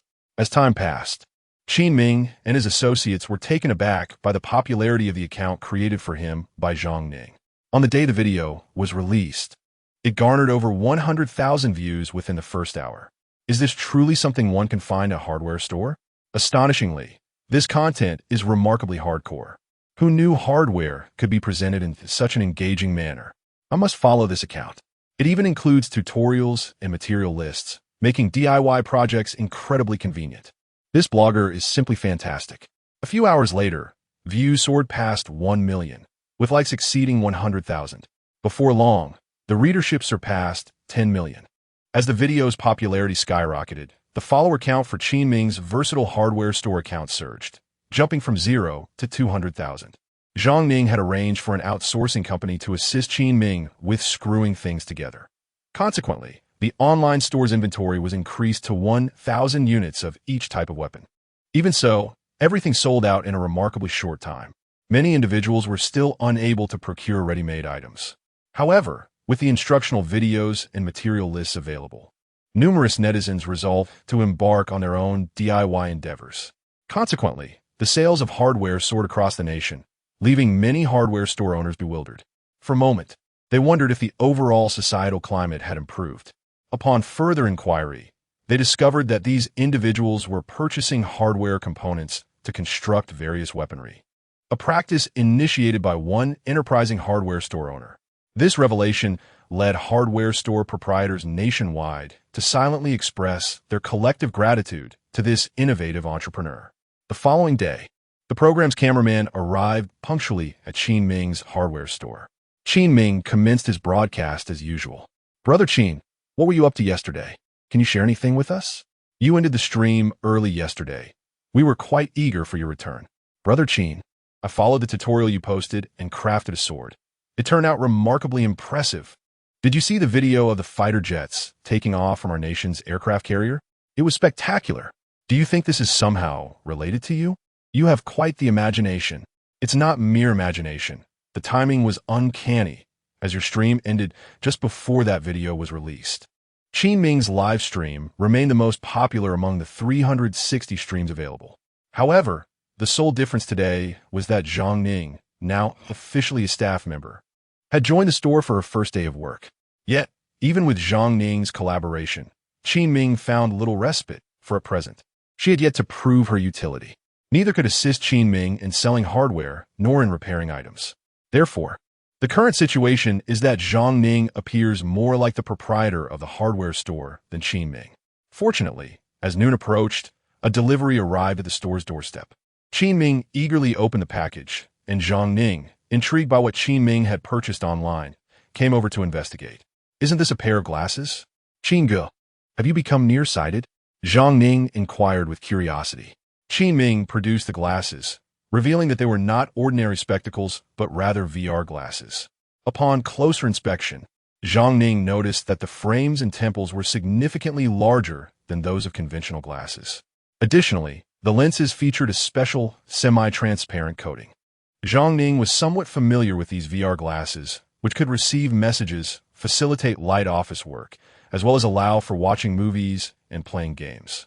However, given that VR technology was still in its infancy and not particularly user-friendly, he found it perplexing that Qin Ming would purchase such a device. "Qin Ge, what do you need VR glasses for?" Zhang Ning asked. Qin Ming chuckled. "They aren't for me. They're for you." Zhang Ning was taken aback, pointing at himself in disbelief. Chapter 65. A transformation for VR headsets? Ah, how generous of Qin Ming, the proprietor, to bestow gifts upon his employees on their very first day. This VR headset must be quite an expensive piece, priced around 5,000 to 6,000 yuan. I find myself envious. However, in our case, a direct bonus would be far more advantageous. Nevertheless, this gesture is indeed commendable. Just observe other employers who are satisfied with merely assigning tasks without any rewards. The live stream was abuzz with discussion. Zhang Ning, feeling somewhat bashful, remarked, "Boss, this is rather too generous. I assent it. Today marks my official first day at work, and you present me with such a lavish gift. I feel a bit awkward about it, but I shall accept it." Zhang Ning expressed his reluctance verbally, yet his actions betrayed him as he reached out eagerly to seize the gift. Slap! Qin Ming swatted Zhang Ning's hand away. "Though this is intended for you. It is not for now. I shall present it to you once I have modified it into a headset." "A headset?" Zhang Ning inquired. "Indeed, a headset. You shall understand its purpose once it is complete," Qin Ming replied with a smile. The reason for purchasing the VR headset was to create a device that would enable Zhang Ning to seamlessly identify various hardware components. Furthermore, this headset must possess voice recognition capabilities, allowing it to automatically discern the hardware framework required by customers and guide Zhang Ning to the appropriate locations within the store. Thus, even if Zhang Ning were the sole employee, he would be fully capable of managing the store independently. To achieve this, Qin Ming needed to modify the VR headset. The headset already boasted screen technology and optical design, yet required the addition of optical and electromagnetic positioning sensors to accurately locate the various hardware items in the store. Additionally, audio communication features were essential for recognizing both customer and Zhang Ning's voices. The implementation of artificial intelligence and machine learning technologies would necessitate Qin Ming's advanced programming skills at level 5. With the integration of artificial intelligence and machine learning, the headset would progressively improve in accurately identifying the items customers sought. Thus, there remained much for Qin Ming to exchange within the system. Hearing Qin Ming's words, Zhang Ning pouted slightly. He had initially thought the gift was a straightforward offering, yet it appeared to be more complex than he anticipated. Nevertheless, the glimmer of anticipation in his eyes intensified. After all, anything personally modified by Qin Ming would undoubtedly possess extraordinary qualities. Previously, a mere assembly of an infrared module on the Wujing drone had led to a frenzy among numerous police and fire departments, culminating in a personal visit from the company's CEO, Zhou Kai, to discuss collaboration. Thus, to claim that Zhang Ning was not excited would be a falsehood. Meanwhile, at Yida Plaza in the bustling metropolis, a brand new Wujing drone was proudly displayed on the showcase of the dedicated store. Although this drone model had been released previously, its camera position featured a groundbreaking new module. On the display stand, a sign was affixed indicating not for sale, alongside a collaborative logo that exuded sophistication and elegance from Wujing. In contrast, the partner's identity was simply presented by name, Universal Hardware Store, lacking any emblem. This exclusive collaboration immediately piqued the curiosity of customers upon its unveiling. Wujing has indeed embarked on a collaboration, but with whom? The Universal Hardware Store. What on earth is that? Initially, I dismissed the rumors of Wujing partnering with a hardware store as mere speculation. Yet here we are, faced with the reality. Some customers inquired of the sales attendant, "Is this collaboration genuine?" "Indeed," replied the attendant. "This is our collaborative drone. The primary body is crafted by our company, while the newly added infrared module is produced by Universal Hardware Store. Rest assured, despite the partnership, Wujing will maintain stringent quality control, ensuring this drone is among the finest of its kind." In the realm of enthusiasts, the mention of an infrared module elicited intrigue. Yes, this collaborative drone is not for sale, it is solely on display.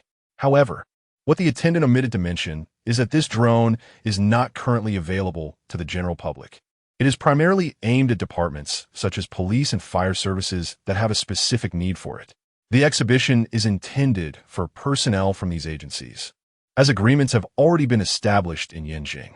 Drones equipped with infrared modules are highly coveted by such departments, prompting a gradual nationwide promotion. Thus, this collaboration is indeed serious. Wow, this hardware store is quite impressive to partner with Wujing Company. I never thought it would be real. It seems a bit beneath Wujing to collaborate with such a small hardware store.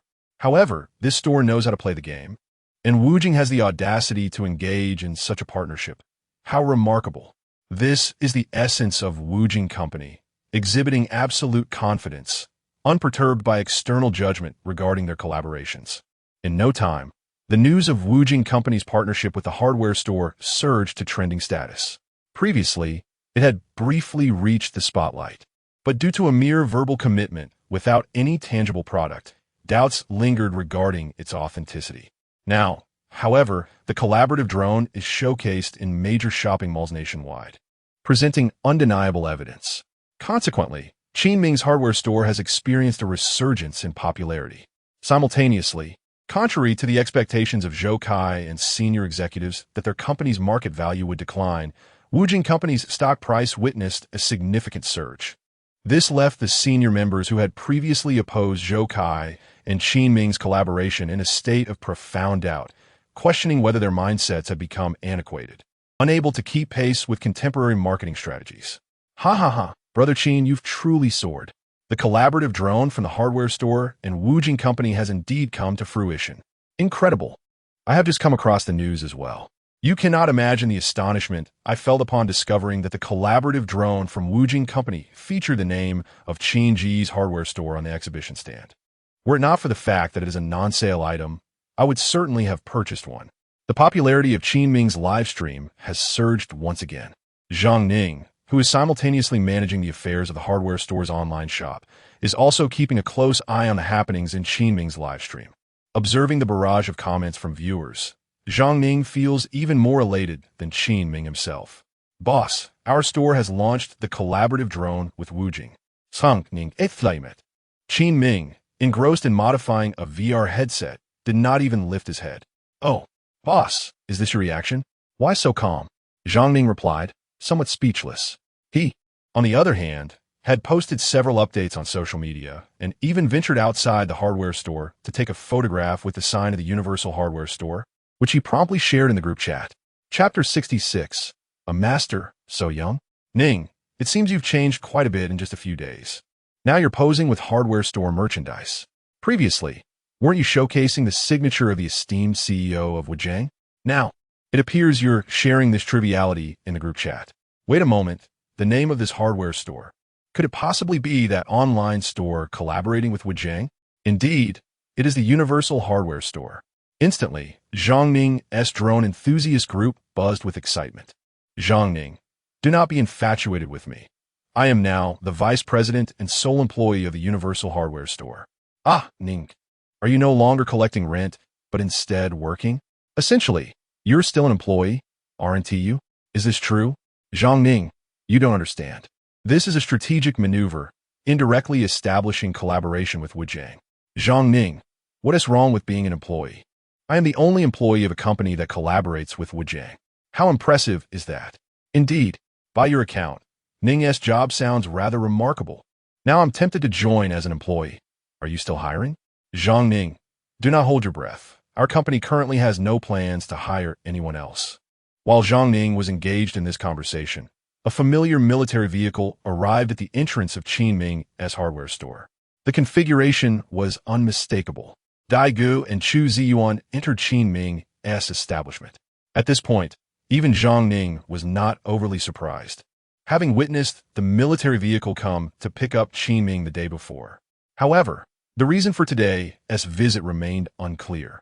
Oh no, they've come again. For some reason, I'm becoming desensitized to their arrivals.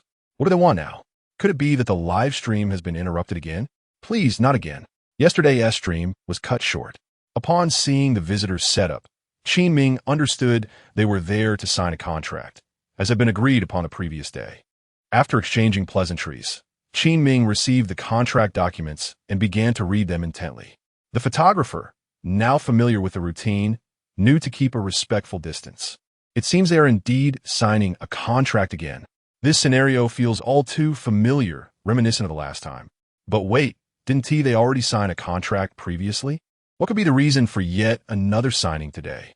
Is it conceivable that this is an entirely new procurement contract? Does this imply that the items being procured this time differ from those previously contracted? Of course, otherwise, why would another contract be necessary? Has something else caught the military's interest? What could it be? It seems to relate to the incident when Brother Qin was taken away by the police. While the live stream chat was abuzz with fervent discussions, no concrete conclusions emerged. After reviewing the contract and finding no issues, Qin Ming signed it. Subsequently, the two individuals departed as swiftly as they had arrived. On Zhongshan Avenue, a Ferrari leisurely cruised along the roadside, its occupants scanning the surroundings with keen eyes. It appears that they are in search of something. The individuals in the car are none other than Qian Zifeng and his companion. Several days have passed, and the modified Wujia 250, transformed by Qin Ming, has lingered in Qian Zifeng's mind. Ma He, the team manager, questioned Qian Zifeng, who was craning his neck in search. Zifeng, are you certain that the master modifier you seek is merely a hardware store owner, and in such a location? Ma He expressed his bewilderment. A few days prior, Qian Zifeng had suddenly informed him that he had found a top-tier racing engineer. At that moment, the confidence in Qian Zifeng's demeanor convinced the team manager of its validity. He understood that racers like Qian Zifeng were typically self-assured and proud. A racing engineer who could earn Qian Zifeng's trust must possess exceptional skill. However, after further inquiry, his curiosity only deepened. The engineer whom Qian Zifeng held in such high regard was not affiliated with any elite racing team. In fact, he seemed not to be an engineer at all, but rather a hardware store proprietor. Furthermore, he had managed to modify a motorcycle. The Wujia 250, a model the team manager had never even heard of, into a machine capable of outperforming the Ducati that had been modified by a renowned master. Were it not for Qian Zifeng's words, He might have thought someone was spinning a tale. Could a grassroots modifier truly possess such prowess? This was the first he had heard of it. However, if this unacquainted modifier truly possessed such remarkable abilities, their team would indeed be fortunate. In Mahi's view, this street was hardly a bustling locale. Did the engineer described by Qian Zifeng truly exist? The team manager harbored serious doubts. In response, Qian Zifeng slowed the car. I'm not entirely certain, but that is what is written on the business card he provided me. Presently, Qian Zifeng's driving skills are top-notch. While his own racing engineer could be deemed excellent, he does not reach the pinnacle. In a motorcycle race, the significance of both the machine and the rider is equally paramount. Thus, even the most gifted racer requires the support of a premier racing team. The most crucial aspect of such a team is its engineers. After the race that day, Qian Zifeng scrutinized the club's surveillance footage for an extended period, growing increasingly impressed with Qin Ming. Not only was the modified motorcycle exceptional, but the riding skills displayed were also formidable, rivaling his own. Therefore, regardless of whether Qin Ming could be persuaded to become his racing engineer, establishing a rapport with him would undoubtedly be worthwhile. There it is, the very shop. At last, Qian Zifeng spotted the sign for the Universal Hardware Store. It truly is a hardware store, He exclaimed in surprise. The two parked the Ferrari, and Qian Zifeng felt a surge of excitement. He had long anticipated this visit. Inside the store, only Qin Ming, Zhang Ning, and a photographer were present. As they entered, He quickly discerned that the establishment housed merely two young individuals and a middle-aged photographer, leading to a twinge of disappointment in his heart. Zifeng, it seems the master you are seeking is not here, He remarked. He had never encountered Qin Ming before. However, based on past experiences, racing engineers were typically individuals in their 40s or 50s, having ascended through the ranks from team technicians. At that moment, the only two young people in the shop were one assembling something with hardware and the other engrossed in a task of his own. Additionally, there was a photographer present. Prior to his arrival, Qian Zifeng had warned him that this master was participating in some program. So where had the master gone? Monantai he pondered. Who says he isn't here? Qian Zifeng chuckled. Master Qin, it has been quite some time. Master Qin? Was this young man before him the same person? Surely not.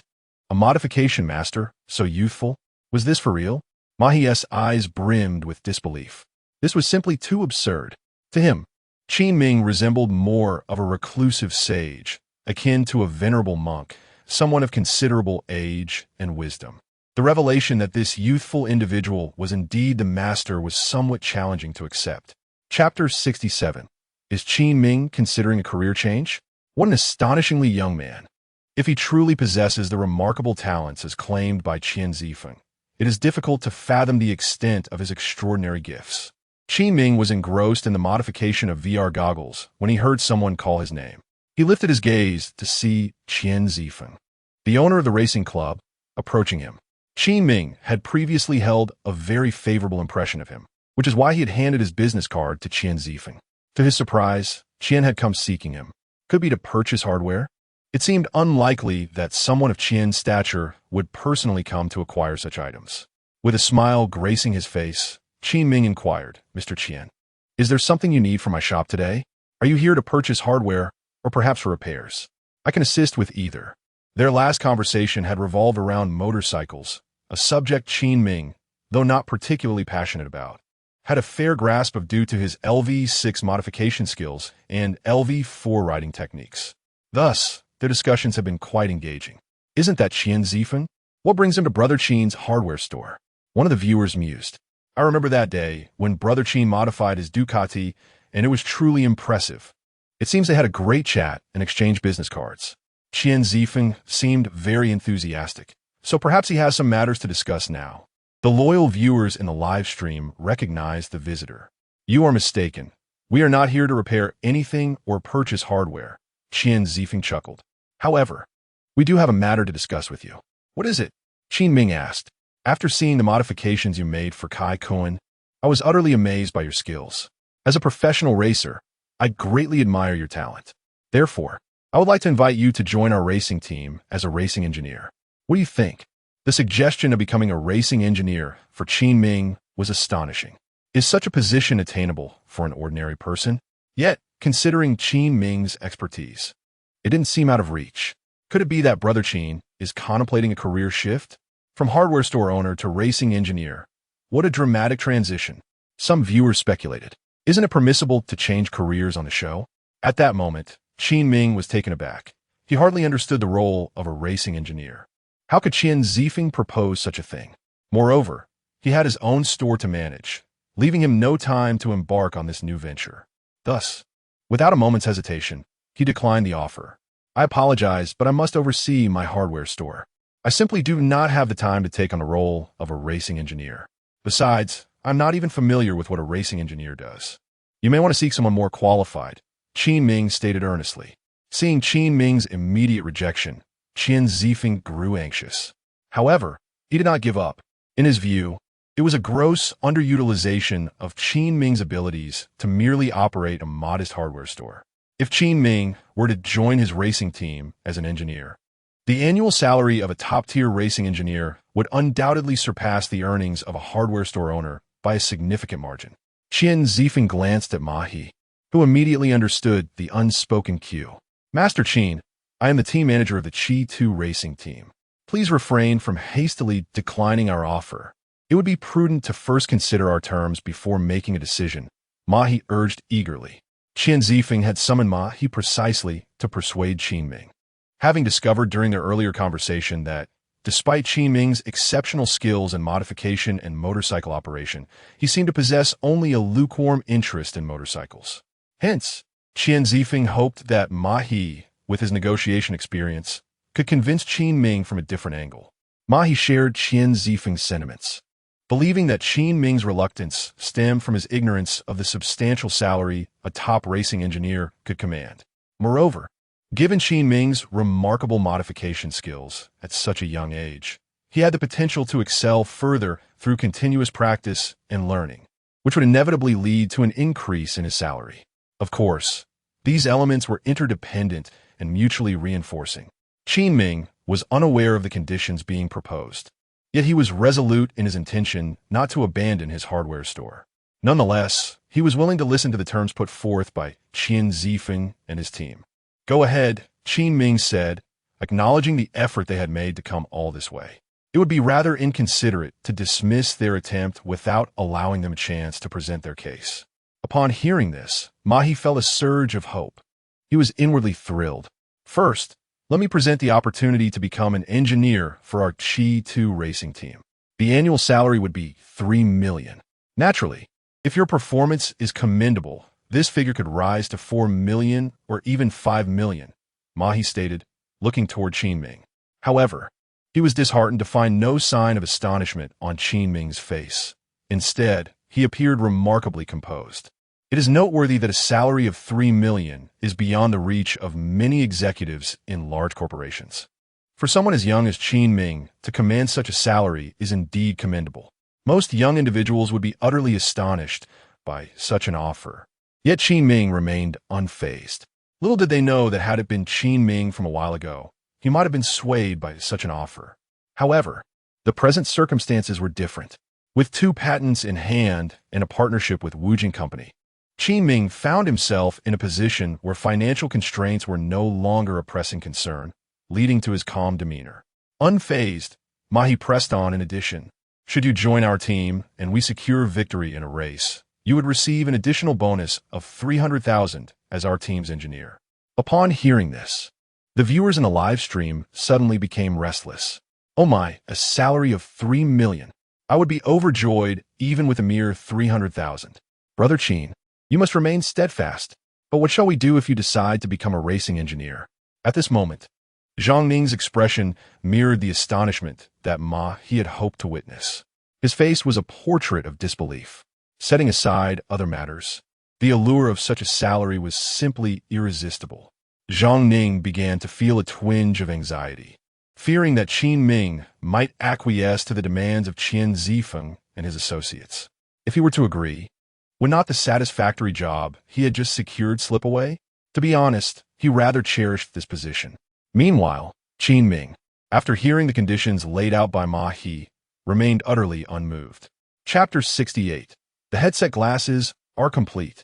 Observing Qin Ming's expressionless face, He found himself engulfed by a tinge of self-doubt. The price proposed was not insignificant, yet this young man exhibited no semblance of the anticipated reaction. Summoning his courage, He ventured to speak. Brother Qin, how do you find these terms? If they meet your approval, we can proceed to sign the contract immediately. Though He held the position of team manager, he was acutely aware that Qian Zifeng, both a race car driver and the owner, had the final say. Thus, He exerted every effort to fulfill Qian Zifeng's wishes, trusting that he would not jeopardize his future frivolously. Consequently, he believed in Qin Ming's genuine capabilities.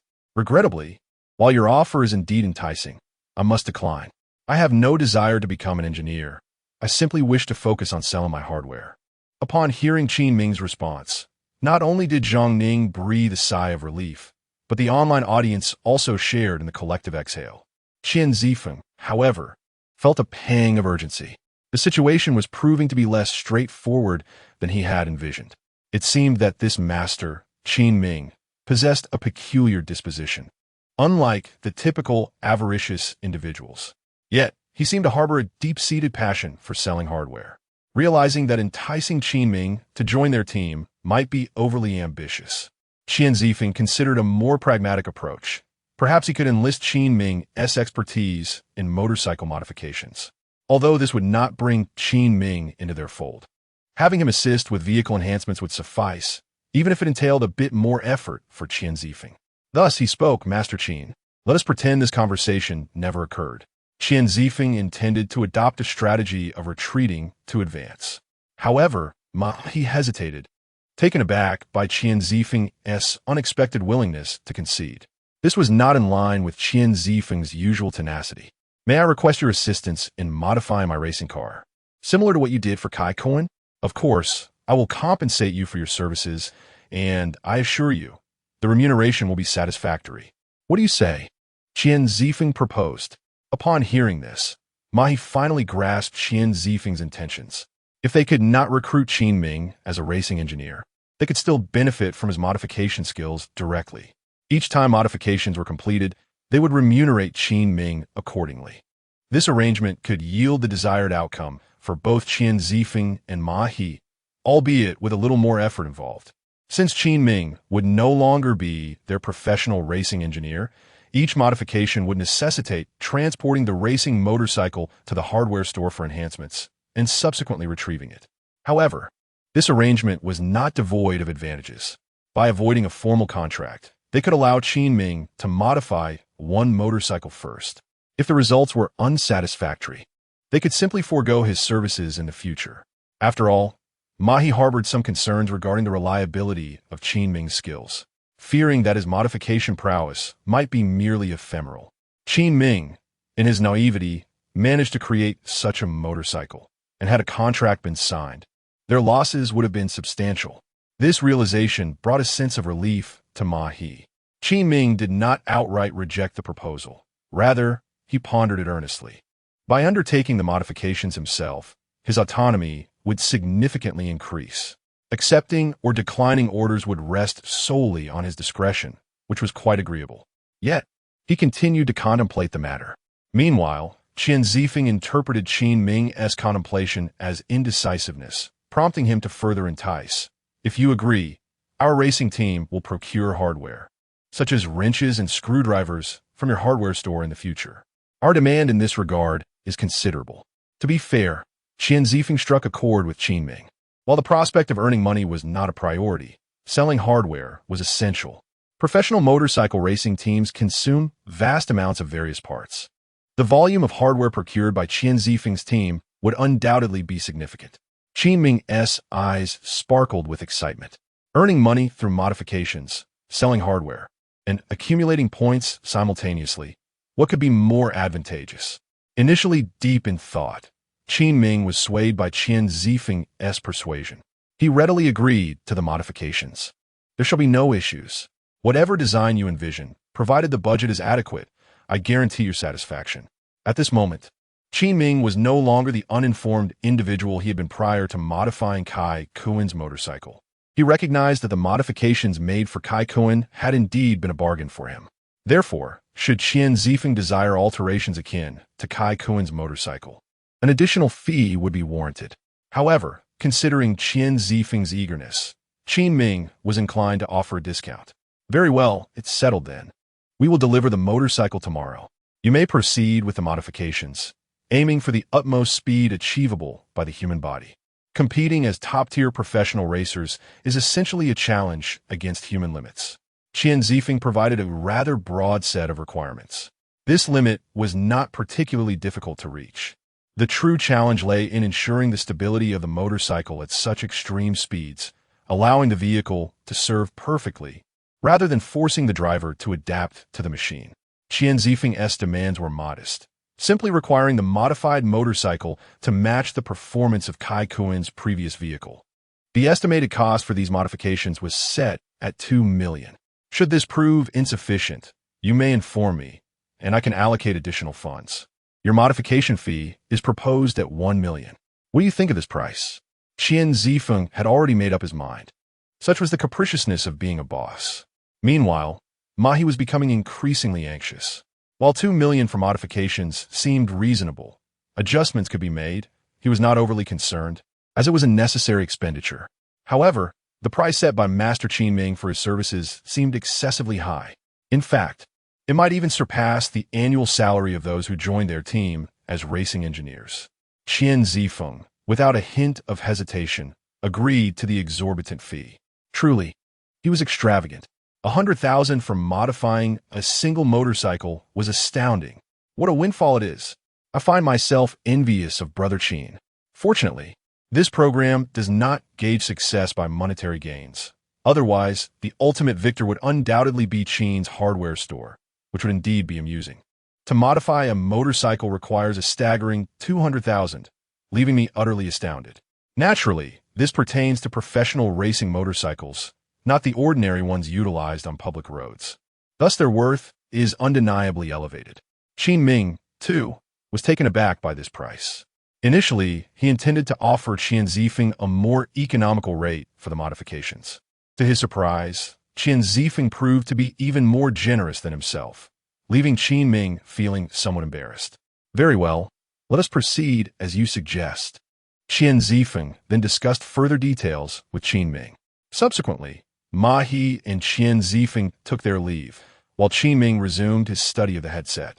The following day, Qin Ming stretched languidly, then gazed contentedly at his creation. The headset was finally completed. Chapter 69. What a remarkable headset. So many functions. Zhang Ning found himself idly standing by. Ever since he suggested outsourcing Qin Ming's hardware tools, his only responsibility had been to manage the content of the online store. Managing the store required minimal effort on his part. As for other tasks, it wasn't that he was unwilling to engage. Rather, he was unable to do so. When customers arrived to purchase hardware components, he was at a loss regarding their locations. The sheer range of hardware items was overwhelming, compounded by the comprehensive inventory of Qin Ming's shop.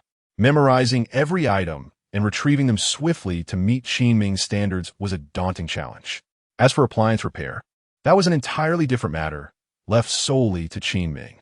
Consequently, Zhang Ning had been enjoying a rather leisurely period. However, his tranquility was about to be disrupted. Qin Ming donned the self-made headset, and Zhang Ning turned his attention to him, aware that Qin Ming had been engrossed in this project for the past few days. Moreover, this headset was intended for his own use. According to Qin Ming, it was designed to assist him in his work. Just how could a headset provide such assistance? Zhang Ning was intrigued by Qin Ming's creation, which now appeared to be complete. Wow, is this the previous VR headset? It looks quite impressive. It exudes a strong sense of technology. Is this really for the employees?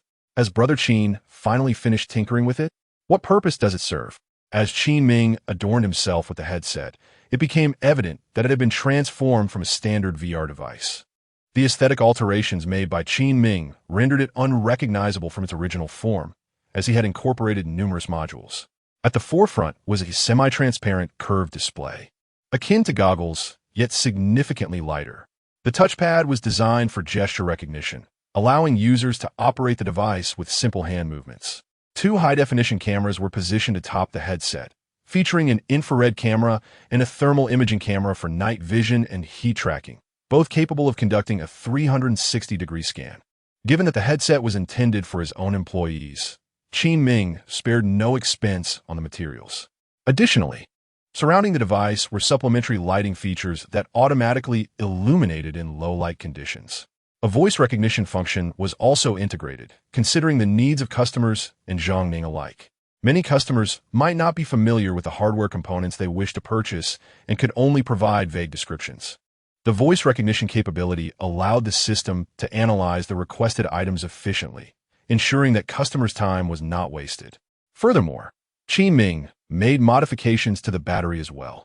The original battery offered a mere 3 to 4 hours of usage, which was decidedly insufficient. Hence, he upgraded the headset's battery to a 15-hour capacity, ensuring it would last throughout the day. Nevertheless, Qin Ming had no intention of being a tyrannical boss who exploited his employees. He would not require Zhang Ning to work for a full 15 hours. To this end, Qin Ming took the initiative to incorporate several biological sensor modules into the headset, enabling it to monitor the wearer's physiological indicators, such as heart rate, body temperature, and brainwaves. This multi-functionality, consolidated within a single VR headset, imbued it with an air of comprehensive preparedness. However, Qin Ming ensured a lightweight design, so even though the headset appeared somewhat cumbersome, its actual weight was only marginally heavier than a standard helmet. The design was exceptionally rational, maintaining a balanced center of gravity, ensuring that prolonged wear would not induce discomfort. Qin Ming tested it on himself and found no issues. After removing the headset, he handed it to the inquisitive Zhang Ning, saying, "Here, give it a try." Zhang Ning, taken aback, accepted the headset, aware that anything Qin Ming had devoted 2 days to creating was undoubtedly remarkable. "Boss, how do I use this?" Zhang Ning inquired. "Just put it on, and you'll figure it out," Qin Ming replied. "Oh, all right." Zhang Ning placed the headset upon his head, feeling a surge of novelty. "All right," Qin Ming continued, "with this headset, whenever someone comes to buy hardware, you can take my place." Upon hearing Qin Ming's words, the viewers in the live stream began to chatter excitedly. "Is this for real? How astonishing. Ha ha ha. Chinga looks quite dashing in that helmet, but Ninga seems a bit off in it. I shall dub him the hardware hero. So that's what it's for." The barrage of comments exploded in the chat. "Let us give it a try. Boss, I do like an M61. Null hek skrev, sank ning kremarket." No sooner had he spoken than the headset displayed a search. M61. 0 hex screw. Initially startled, Zhang Ning soon regained his composure, gazing curiously at the translucent screen. Qin Ming chuckled, "Scan the hardware store." Zhang Ning nodded, and as he moved, mere seconds later, The interface flickered with a red glow, pinpointing to the middle of the third shelf on the left side in front of him. Target location locked approximately 1 meters away. At this moment, Zhang Ning was utterly astonished. Is this really it? A box of screws so small and so far away? Did it really just identify it with a glance? Filled with doubt, Zhang Ning proceeded to the marked location and picked up the packaging box of screws, which distinctly read M61. 0-hex screw. Wow, incredible, Qin Ge. Is it really that powerful? It found it in an instant. With this, I can manage the store in the future. Zhang Ning was so astonished he could hardly close his mouth. What has happened? Qin Ge mentioned a screw model, and Zhang Ning found it. But wait, wasn't Zhang Ning clueless about hardware? How did he suddenly understand? No, this certainly wasn't Zhang Ning's own discovery. Otherwise, he wouldn't be so amazed. Is it the effect of the headset provided by Qin? Indeed, it must be. There is no need for contemplation here. Qin is truly remarkable for conceiving such an invention. This way, Zhang Ning can manage the store too. How absurd it is that with such technology, one would choose not to work in a major corporation, merely to allow employees to oversee the shop. It appears that laziness is indeed the primary driver of human productivity. On this note, Qin Ming continued. You don't think this is the end, do you? Zhang Ning, taken aback, responded, Is there more? Of course, Qin Ming replied. Consider this. Which customer arrives and states, Hello, I would like an M61. 0-hex screw. Zhang Ning found himself at a loss for words. Reflecting on the past few days spent working in the hardware store, he realized that few customers possess knowledge of hardware. Most come to purchase items either with a sample in hand or rely heavily on their own descriptions, which are often quite vague. Qin Ming, on the other hand, adeptly deduced what the customers required. Rarely do customers articulate their needs with the precision that Qin Ming does. If someone merely requests a screw, with a plethora of screw types available in the store, what then? Zhang Ning recognized that he had indeed been overly simplistic in his thinking. Chapter 70. I am not a koi fish. At the moment Zhang Ning was lost in thought, Qin Ming casually picked up a section of water pipe from the shelf in the store. Boss, my water pipe has burst. Do you have such a pipe? Qin Ming inquired. As his words fell, the headset began to automatically recognize the water pipe in Qin Ming's hand. It detected that the model of the pipe was DN15, 4-point pipe. A line of text appeared on the screen before Zhang Ning, indicating precisely the model of the water pipe Qin Ming held. It can even perform reverse recognition. That's remarkable, Zhang Ning exclaimed in astonishment. Following Qin Ming's earlier instruction, he lifted his gaze to scan the surroundings. Search, DN15, 4-point pipe. The target location has been locked, approximately 2 meters away. A conspicuous red ring highlighted the water pipe on the shelf beside Qin Ming. Qin Ming continued, This is not all. I have also input a knowledge base regarding hardware components. For instance, some customers are unaware of the technical names of the hardware they require. This headset can deduce and identify what the customer needs based on the information in the knowledge base. Consequently, errors can be avoided. Qin Ming smiled. I intend to call it the hardware locator headset. Meanwhile, Zhang Ning gazed at Qin Ming as if he were a marvel. He could hardly believe that this headset had been modified by Qin Ming in just 2 days. This device appeared to be perfectly tailored for someone like him, a novice in hardware. However, one could argue that employing such a sophisticated headset in a hardware store might be an overqualification. Regardless, it certainly exuded an air of sophistication. With this, he finally looked somewhat like a formal employee. With his thought in mind, Zhang Ning patted his chest and assured, Rest assured, boss, with this hardware locator headset. Whenever customers enter the store, allow me to attend to them. Qin Ming nodded. With this, the two of them could divide their responsibilities at the hardware store, allowing him a bit more leisure. Is this for real? Can this thing actually replace Brother Qin? Brother Qin said it is incredibly intelligent. Whether it can replace him, we shall see when a customer arrives. 2 minutes later, a customer entered the hardware store. At this point, Zhang Ning was already fully equipped. Upon seeing Zhang Ning's appearance, the customer was initially taken aback. Hello, sir. How may I assist you? Zhang Ning beamed, revealing a broad smile. Oh, I would like to purchase a section of wire. The customer replied, casting a peculiar glance at Zhang Ning. Meanwhile, a line of text appeared on Zhang Ning's headset, You may inquire about the purpose of the wire. Zhang Ning was somewhat surprised. He had not anticipated that it could guide him in posing questions. However, it made sense. The customer had only mentioned needing wire, but had not specified the type. He could not arbitrarily select one for him. If the wrong wire were chosen, it could lead to significant issues. Zhang Ning inquired, "Could you please tell me the intended use of the wire?" Customer, I purchased the wire to connect the lights in my home. As soon as the customer finished speaking, a prominent line appeared on the display. According to the customer specifications, the wire needed for lighting purposes should be suitable. For ordinary household lighting circuits, a 1.5 mm wire suffices, priced at 0.5 yuan per meter. Zhang Ning then scanned the area, retrieving the appropriate wire as guided by the display. The price of the wire was also displayed, facilitating Zhang Ning's sale. How much would you like? The customer completed the transaction swiftly, leaving without delay. Although not as quick as Qin Ming, the process was remarkably efficient, fulfilling Qin Ming's expectations. Astonishingly, this device truly works. It is nothing short of a godsend for warehouse managers. A product of Qin Ming, undoubtedly of exceptional quality. It's incredibly user-friendly. I feel I can manage it myself. However, not everyone can handle it so effortlessly. How enviable. Where can one find such a job? Meanwhile, within the Yanjing Military Research Institute, in the laboratory, we welcome Daigou to our 8th-generation fighter jet heads-up display research team. Although the Summer Nation's fighter jets have only reached the 5th generation, with the 6th in development, the heads-up display has already progressed to the 8th generation. It is not to say that each generation of fighter jets corresponds directly with a generation of heads-up displays. The earliest fighter jets had no concept of heads-up displays at all, while later generations adopted this notion.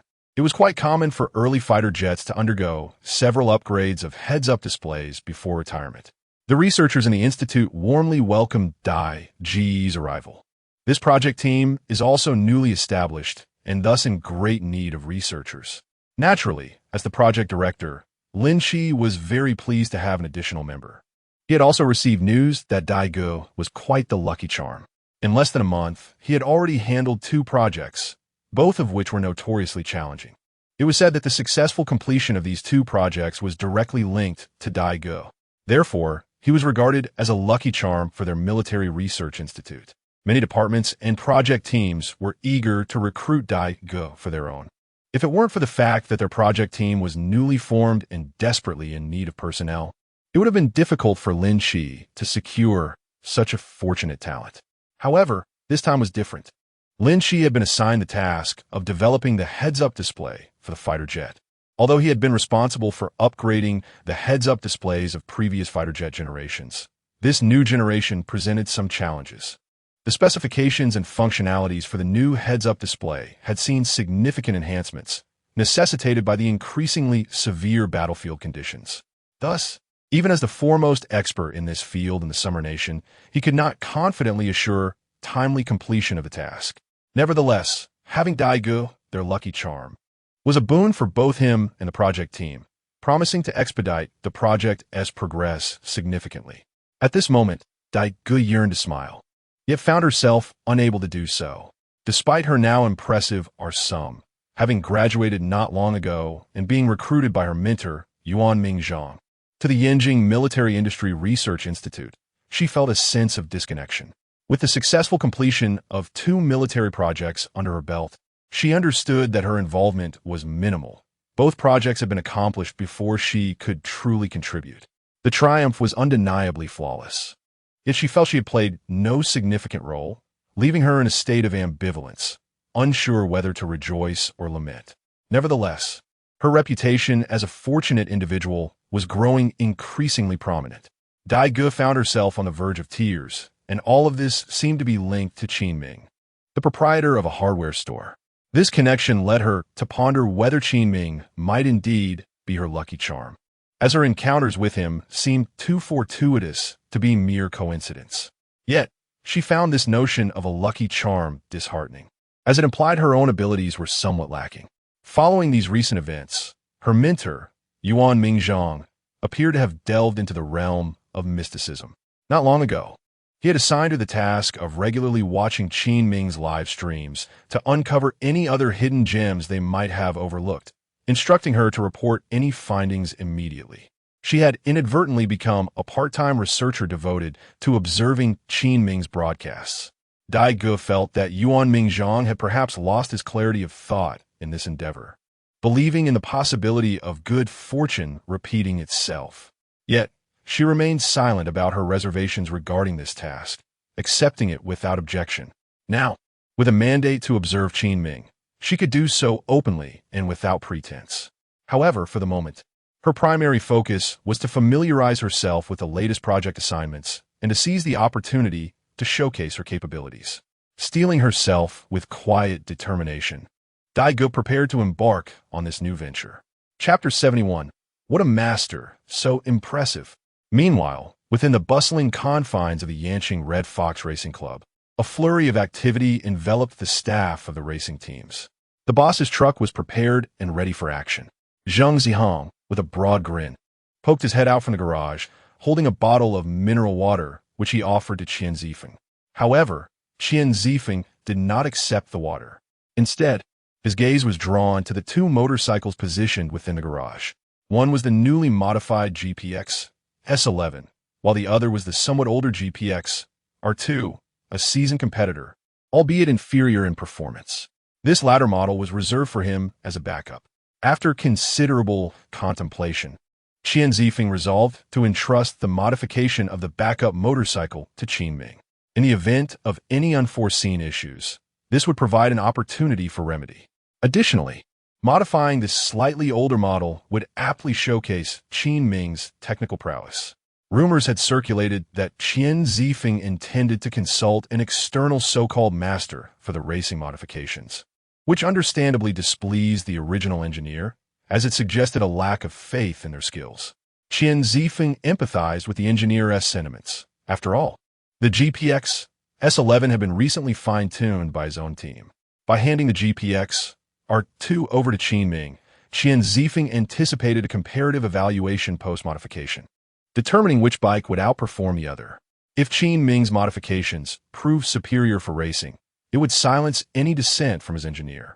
Conversely, if Qin Ming's work fell short of the original engineer's, collaboration would no longer be warranted.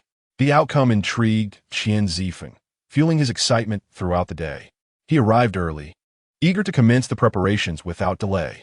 With this in mind, Qian Zifeng promptly issued orders to hasten the loading of the GPX R2 onto the truck, urging quickness to avoid wasting time. He preferred that his technician focus on caring for the motorcycle, as that was the essence of a technician's role, rather than striving to curry favor with him. Thus, he held a certain disdain for Zhang Zihong's approach. Nevertheless, recognizing Zhang Zihong's recent integration into the team, Qian Zifeng resolved to grant him the opportunity for growth. Should Zhang Zihong seize this chance, he would remain. If not, an apology would suffice. Unbeknownst to Zhang Zihong, Qian Zifeng's thoughts were elsewhere, leading him to awkwardly retract his hand. "All right, we will take care of it immediately," Zhang Zihong replied, somewhat perplexed, unsure of what had provoked Qian Zifeng's displeasure. Initially, he had perceived Qian Zifeng to be in high spirits that day, prompting him to approach in hopes of making a favorable impression, especially as his internship remained uncompleted. His future prospects largely hinged on Qian Zifeng's opinions. If he could successfully flatter the boss, it can be said that he effortlessly secured his position. However, it was evident that his flattery fell short. Nonetheless, he did not dwell on it too much, for when interacting with Qian Zifeng, unless it pertained to matters concerning racing, he was always met with amiability. Yet, once the subject turned to work or racing, Qian Zifeng would immediately adopt a serious demeanor, particularly as the competition approached, transforming into a fervent racing enthusiast. Even the slightest issue could provoke a torrent of scolding. Despite the reprimands, their benefits were the most generous among all racing teams, which was precisely why Zhang Zihong was so eager to join their ranks. "Xiao Zhang, be quicker," the other technicians called out to the workshop. "I'm coming," Zhang Zihong replied as he began the preparations for transporting the race motorcycles alongside his fellow technicians. Race motorcycles differ significantly from ordinary ones. They are not street legal and are typically transported using specially designed trucks, which is rather cumbersome. Make haste and ensure you conduct a thorough inspection before loading. Remember to handle it with care. This machine cannot withstand rough treatment, the chief technician advised. The others nodded in agreement. Zhang Zihong, however, inquired with a hint of confusion. Chief Li, there's no race today. Why does the boss want to take the bike out? On this topic, Chief Li was both knowledgeable and intrigued. While checking the securing equipment, he explained the boss intends to seek out a master for modifications. This revelation left the others even more puzzled. Don't we have specialized engineers? Why not let them handle the adjustments instead of going elsewhere? Chief Li, with an air of mystery, responded, "You may not be aware, but I've heard our boss has found an even more adept modification master. He has offered a staggering annual salary of $3 million to have this master join our team as an engineer." At this announcement, the assembled staff collectively gasped, particularly Zhang Zihong, who felt utterly stunned. How extraordinary could this master be to command such a salary? Here he was, elated with his own annual pay of $300,000. The thought of $3 million was beyond his imagination. If he were to proclaim that his annual income was $3 million, what a thrill that would be. He would feel as though he had reached the pinnacle of life. Zhang Zihong envisioned the path of his future ambitions unfolding before him. "I've heard that current engineers earn around $2 million, someone chimed in. "Indeed. This demonstrates just how highly our boss regards his master," another added. "But that is not all," Chief Li continued. "I've heard our boss has also promised that should we win the race, an additional reward of $300,000 will be granted to this master." $300,000. The crowd exclaimed in unison. Many of them earn no more than that in a year, making them acutely aware of the significance of such a bonus. "The boss is truly investing heavily," one technician remarked with admiration. Chief Li nodded. Yet, even with these conditions, the master remains unmoved. Although the master was reluctant to join our racing team, he consented to assist in the modification of our boss's race car. Ultimately, our boss compromised and agreed to this method of enhancement, with each modification costing $1 million. Consequently, we had no choice but to send the car to the master for the alterations. Mr. Li spoke animatedly about this matter. Naturally, such information was unknown to the general employees. He only learned of it due to his good rapport with the team manager, Mahi. This master certainly holds a significant reputation. If you possess skill, you too could command such esteem. Indeed. At this juncture, Zhang Zihong interjected, expressing his wish for us to secure a more formidable engineer. After all, with a talented engineer, our car would excel, and consequently, our boss's chances of winning the race would substantially increase. This, in turn, would lead to greater rewards for us. Zhang Zihong cheerfully shared his insights. However, no one else shared his perspective. While his statement bore truth, others merely contemplated it internally. They would never voice such thoughts aloud. After all, the previous senior engineer had yet to depart and still held authority over them.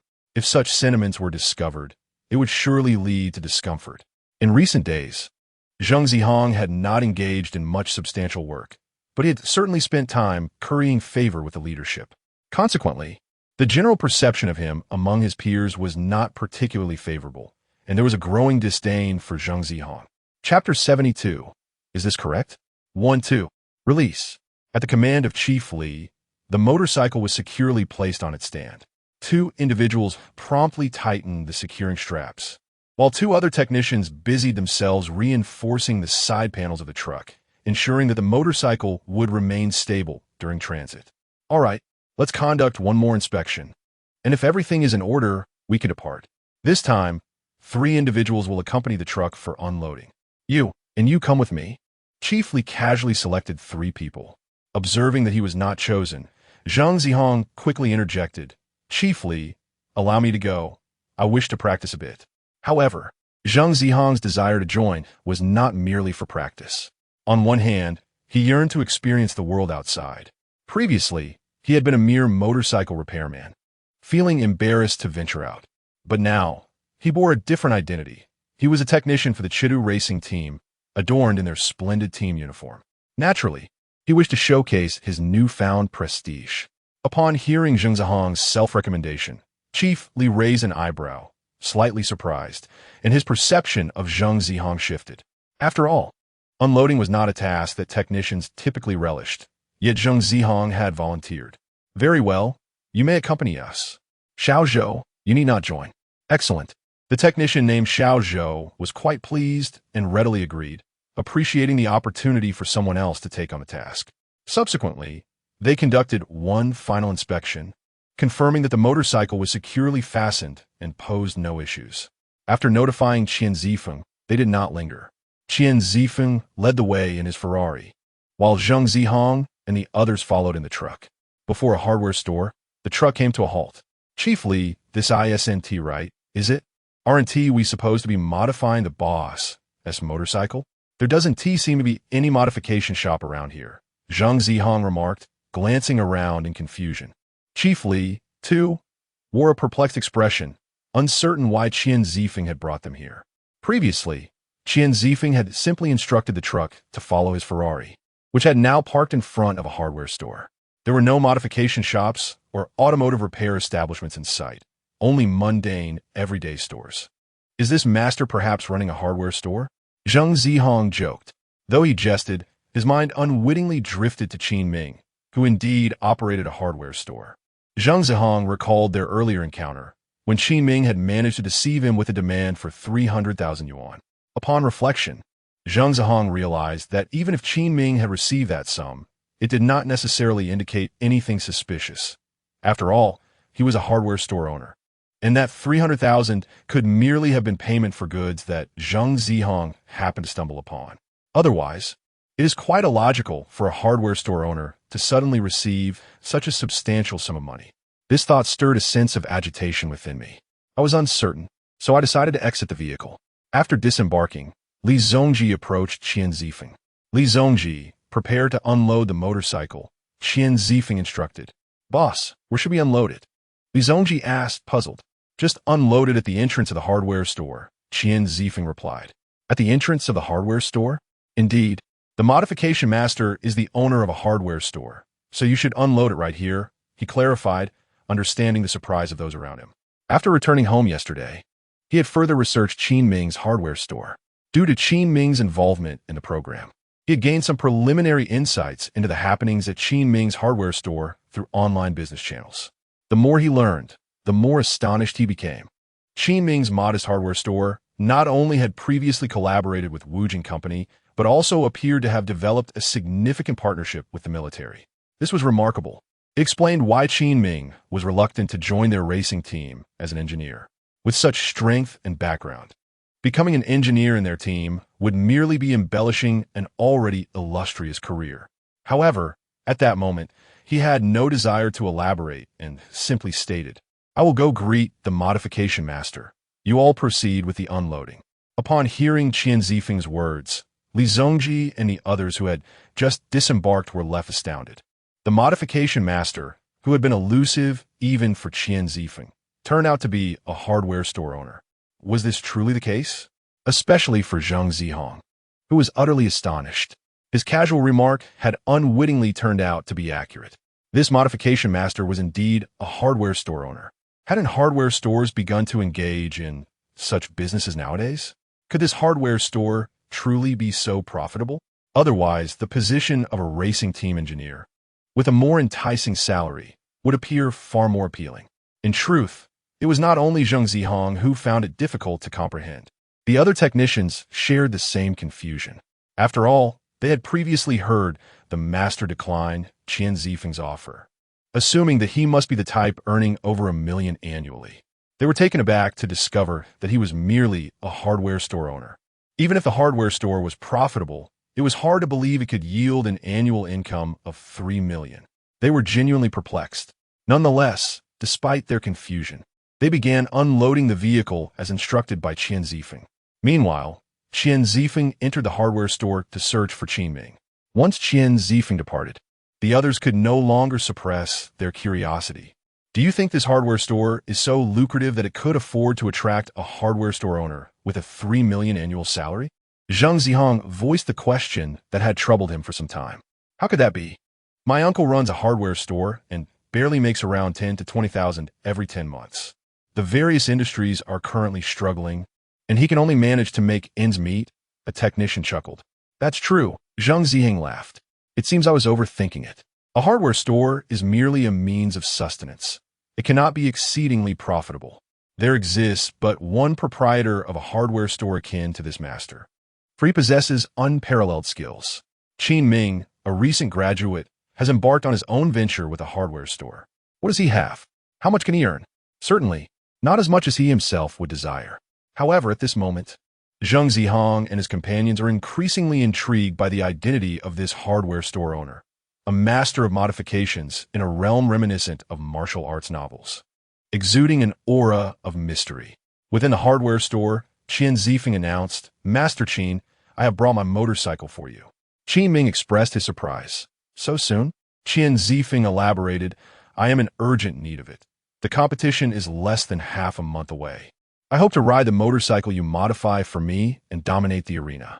Setting aside the details of Qin Ming's motorcycle modifications, Qian Zifeng's words are indeed pleasing. Qin Ming smiled. "It won't take long. Approximately 3 to 4 days should suffice. You may leave the motorcycle here, and I will contact you once it is ready." So quickly, Qian Zifeng was taken aback. Typically, even the most connected modification masters would require at least a week to wait for parts. As a hardware store owner, how could Qin Ming possibly procure the necessary components in such a brief period? Naturally, Qin Ming did not require time to wait for parts, as everything he needed could be exchanged through the system using points. However, he could not divulge this information to Qian Zifeng. Qian Zifeng pondered for a moment, realizing that Qin Ming's connections to the military might indeed afford him superior resources compared to the average modification master, making the swift completion of the motorcycle modifications plausible. "Very well, I shall go check on your vehicle," Qin Ming said as he set aside his current task. Chapter 73. Is Qin Ming a fraud? A hushed gasp escaped from one individual. Although he was engaged in unloading, his eyes furtively darted towards the interior of the hardware store. The actions of those unloading came to an abrupt halt, their gazes fixed intently on the entrance of the store. They were eager to discern the true identity of this master, who had declined a lucrative position with an annual salary of 3 million. To their anticipation, only a young man and a photographer emerge alongside Qian Zifeng and Mahi. Where is the master? Could this young man possibly be the renowned master? Unlikely. Typically, a master engineer would be at least in their 40s, and this individual appeared even younger than our boss. It's more plausible that he is merely an apprentice. Surely, this is not the acclaimed modification master, especially since our boss has paid a substantial sum. It would be expected for the master himself to make an appearance, rather than send an apprentice. And what of the photographer? Is this some sort of production? Perhaps he is an internet celebrity. In this age, even the most ordinary individuals can become online sensations, often accompanied by a photographer. It's not entirely surprising. Nonetheless, they should be cautious in front of the live camera, ensuring they do not tarnish our team's reputation. The commercial value of a racing team encompasses not only its technical prowess, but also its reputation, which is crucial in assessing its overall worth. Thus, General Manager Li, in his capacity as a leader, admonished the team. Even if the opposing figure is merely a minor internet celebrity with a modest audience, any slight misstep in front of the camera could be magnified exponentially. Good news seldom travels far, while bad news spreads like wildfire. Once a negative impression is formed, rectifying it becomes exceedingly difficult. Li's earnest words, however, seemed to fall on deaf ears among the other technicians present. They engaged in animated discussions, some expressing discontent on behalf of Qian Zifeng. Amidst their confusion and uncertainty, Zhang Zihong found himself utterly bewildered. What was happening? How had he encountered Qin Ming here? While others may not recognize him, Zhang certainly did. After all, they had met just days prior at a barbecue stall, a memory still vivid in his mind. Could this hardware store be the very one Qin Ming claimed to own? If Qin Ming was indeed present, did that mean he was the proprietor of this establishment? Could he possibly be the modification master that their boss revered? The thought sent a chill down Zhang's spine. If this were true, it would imply that while he was content with securing a modest job with an annual salary of 300,000, Qin Ming had the capacity to earn 3 million a year. Yet, he had chosen to forego such opportunities. Nevertheless, even now, the cost of a single motorcycle modification by Qin Ming would far surpass Zhang's entire annual salary. The realization intensified his anxiety. Could it truly be? Upon hearing the words of other motorcycle technicians, he suddenly realized that he had been overthinking. No matter how skilled Qin Ming was, he was merely a young graduate fresh from university. How could he possibly be the modification master that Qian Zifeng spoke of? Perhaps he could be likened to an apprentice of the master, if not just a simple employee overseeing the shop in the master's absence. This explanation seemed plausible. It clarified why Qin Ming was present here. Most likely, the master was not around, leaving Qin Ming to supervise the unloading of the vehicles. The more Zhang Zihong pondered, the more convinced he became of his deductions. Moreover, he sensed that the other technicians shared similar thoughts, and, as he contemplated further, his confidence in his reasoning solidified from mere probability to certainty. Zhang Zihong exhaled a sigh of relief, realizing that he had merely been scaring himself. Ultimately, Qin Ming was just another worker, much like himself, while he served as a technician for the prestigious Red Hair motorcycle team in the country. In contrast, Qin Ming was nothing more than an employee at a hardware store. Zhang Zihong recalled hearing Qian Zifeng mention that this shop belonged to the modification master. If Qin Ming was not the master, he must simply be a laborer. His friend had likely misinterpreted information, mistaking Qin Ming's role as that of an owner. The most infuriating part was that Qin Ming had deceived them into believing he was the proprietor of the hardware store, likely to uphold his fragile pride. Reflecting on the earlier notification of a 300,000 transfer, Zhang Zihong speculated that it might have been a ruse concocted by Qin Ming, a mere facade to impress others. They had been fooled by him at that moment. Everything suddenly made sense to Zhang Zihong. As he glanced back at Qin Ming, his confidence was restored, and he regarded him with an air of arrogance tinged with amusement. Zhang Zihong spotted Qin Ming, who in turn immediately recognized the strikingly conspicuous figure of Zhang Zihong. For a moment, Qin Ming was taken aback. He had thought he would never cross paths with Zhang Zihong again. Yet, here he was, encountering his old classmate once more. What a small world it was. Zhang Zihong's presence raised questions in Qin Ming's mind. What was he doing here? His thoughts raced, and with a sharp memory, he recalled Zhang Zihong mentioning that he had become a technician for a racing team. It dawned on him that this must be Qian Zifeng's team. This added an intriguing twist to the situation. Zhang Zihong observed Qin Ming with a hint of amusement, while Qin Ming returned the gaze with equal interest. Isn't that Qin Ming? Zhang Zihong spoke first. What a coincidence, Zhang Zihong. Their exchange made it evident to all that these two were acquainted. At that moment, the most astonished were Qian Zifeng and Ma He, who could hardly believe that this newly arrived intern in their team knew Qin Ming. You two know each other? Qian Zifeng inquired with curiosity. I know the boss. He is my high school classmate, Zhang Zihong replied. Qin Ming nodded noncommittally. Upon hearing this, Qian Zifeng felt a surge of joy. Had he known of this connection earlier, he would have invited Zhang Zihong to approach Qin Ming together, perhaps altering their current predicament. Nevertheless, this newfound relationship would undoubtedly facilitate future discussions. Qian Zifeng remained quite pleased. Meanwhile, Zhang Zihong interjected, Qin Ming, allow me to introduce our boss, the owner of Cheetah Club and a motorcycle racer. You must extend your utmost hospitality. It is quite disheartening to see you, my old classmate, claiming to be a mere worker at a hardware store while pretending to be its proprietor. However, our boss is quite amiable. If you diligently attend to him, he may very well assist you in securing a more promising position in the future. Chapter 74. The Wealthy and the Foolish at this moment, in Qin Ming's livestream. The viewers were engaged in a lively discussion. They were contemplating whether Qin Ming could modify ordinary motorcycles as well as racing bikes, given the considerable differences between the two. However, some argued that if Qin Ming could transform a Wujia 250 into a beast of performance that even Ducati would envy, he would surely have no trouble with racing motorcycles. Unexpectedly, as soon as they exited the hardware store, the viewers were met with a shocking scene that sent the chat into a frenzy. Who is this blonde guy daring to speak to Brother Qin like that? One exclaimed. Is he really Qin's old classmate? If I had such a classmate, I would tell him to take a hike. Another chuckled. I can't believe it. This hardware store isn't anyone else's but Brother Qin's. There was clearly something amiss that they were unaware of. At that moment, Zhang Zihong, while disparaging Qin Ming, was also sycophantically praising Qian Zifeng. However, Qian Zifeng's expression soured instantly. What kind of talk is this? He had assumed Zhang Zihong shared a friendly relationship with Qin Ming, which would facilitate future collaborations. But upon hearing Zhang's words, Qian Zifeng realized the truth. Their relationship was anything but amicable. A true friend would never speak in such a condescending manner. Zhang Zihong's foolishness could jeopardize their collaboration. Qian Zifeng had always held Qin Ming in high regard, admiring not only his exceptional motorcycle skills, but also his unparalleled expertise in modifications. He even respectfully referred to Qin Ming as master.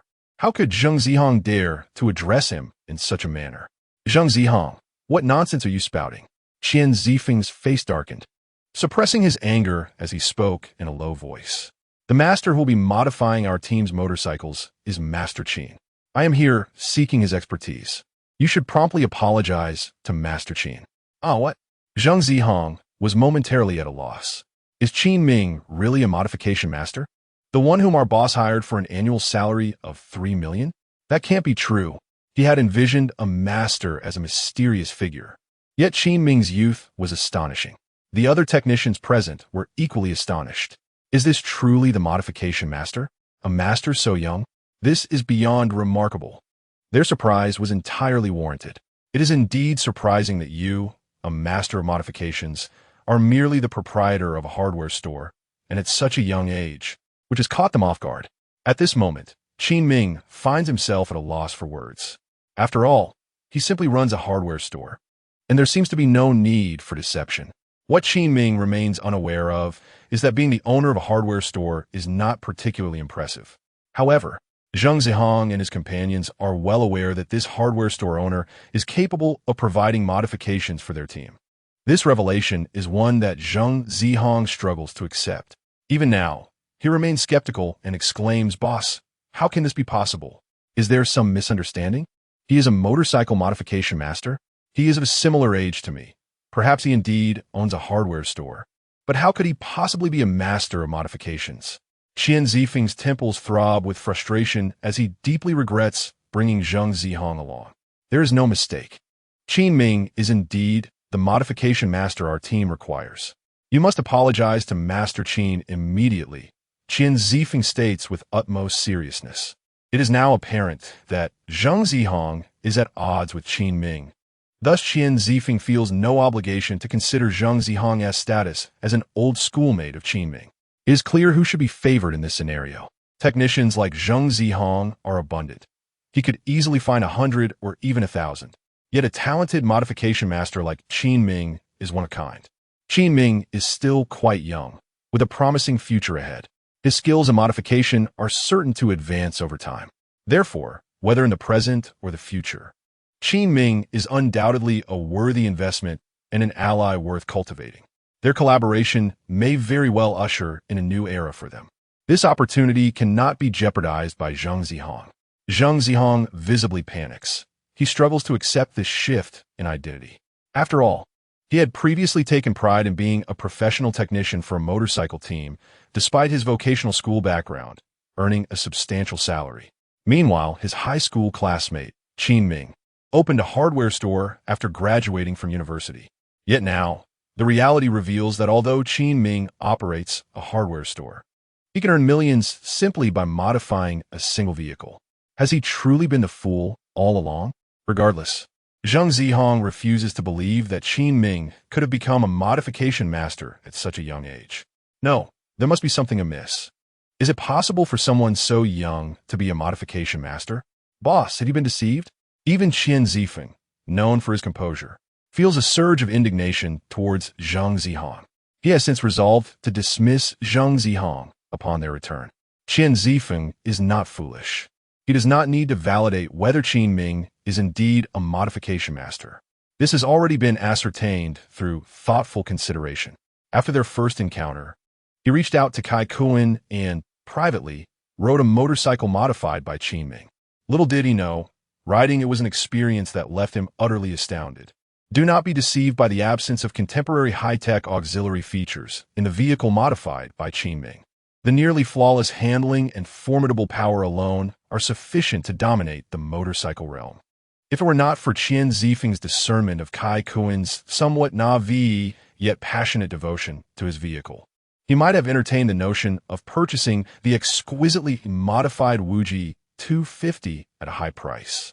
However, he recognized that no matter the sum he offered, Kai Kuen would never part with it, thus abandoning the thought entirely. This fact serves to illustrate Qin Ming's prowess and solidify Qian Zifeng's intention to seek his expertise in modifications. Naturally, he inquired whether it was indeed Qin Ming who had undertaken the modifications or if another individual was responsible. After all, the youth of Qin Ming as a master modifier is truly astonishing. Kai Kuen's affirmative response confirmed that Qin Ming had modified the vehicle during a live broadcast, with no other individuals involved, rendering any deception impossible. Subsequently, Qian Zifeng verified Kai Kuen's assertion through recorded footage, further reinforcing his confidence in Qin Ming's capabilities. After multiple confirmations, it was only then that he approached. Such excellence could not possibly be fabricated. Despite this, he maintained a cautious skepticism, opting not to have Qin Ming directly modify the motorcycle he currently rides in competitions, but rather to first have him work on a spare bike. This decision was already quite conservative. Nonetheless, he held immense respect for the prowess of the previous vehicle, for who would truly believe that wealthy individuals are merely foolish spendthrifts? Chapter 75. Gambling. Are you not seeking your own demise? Do you assume me a fool in need of your instruction? Qian Zifeng remarked with a displeased countenance. At this moment, he was no longer inclined to listen to Zheng Zihong's idle chatter.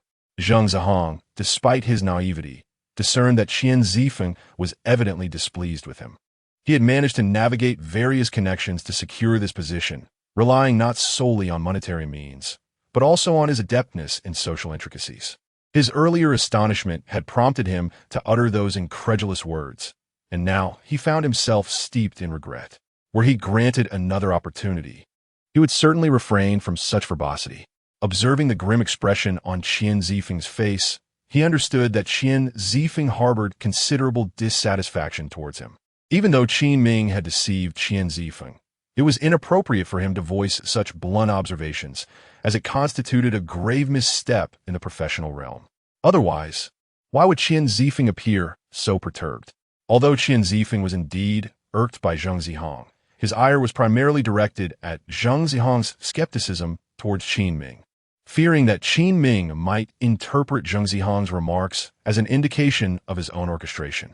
The weather at the end of September remained uncomfortably warm, and Zheng Zihong was drenched in sweat due to his mounting anxiety.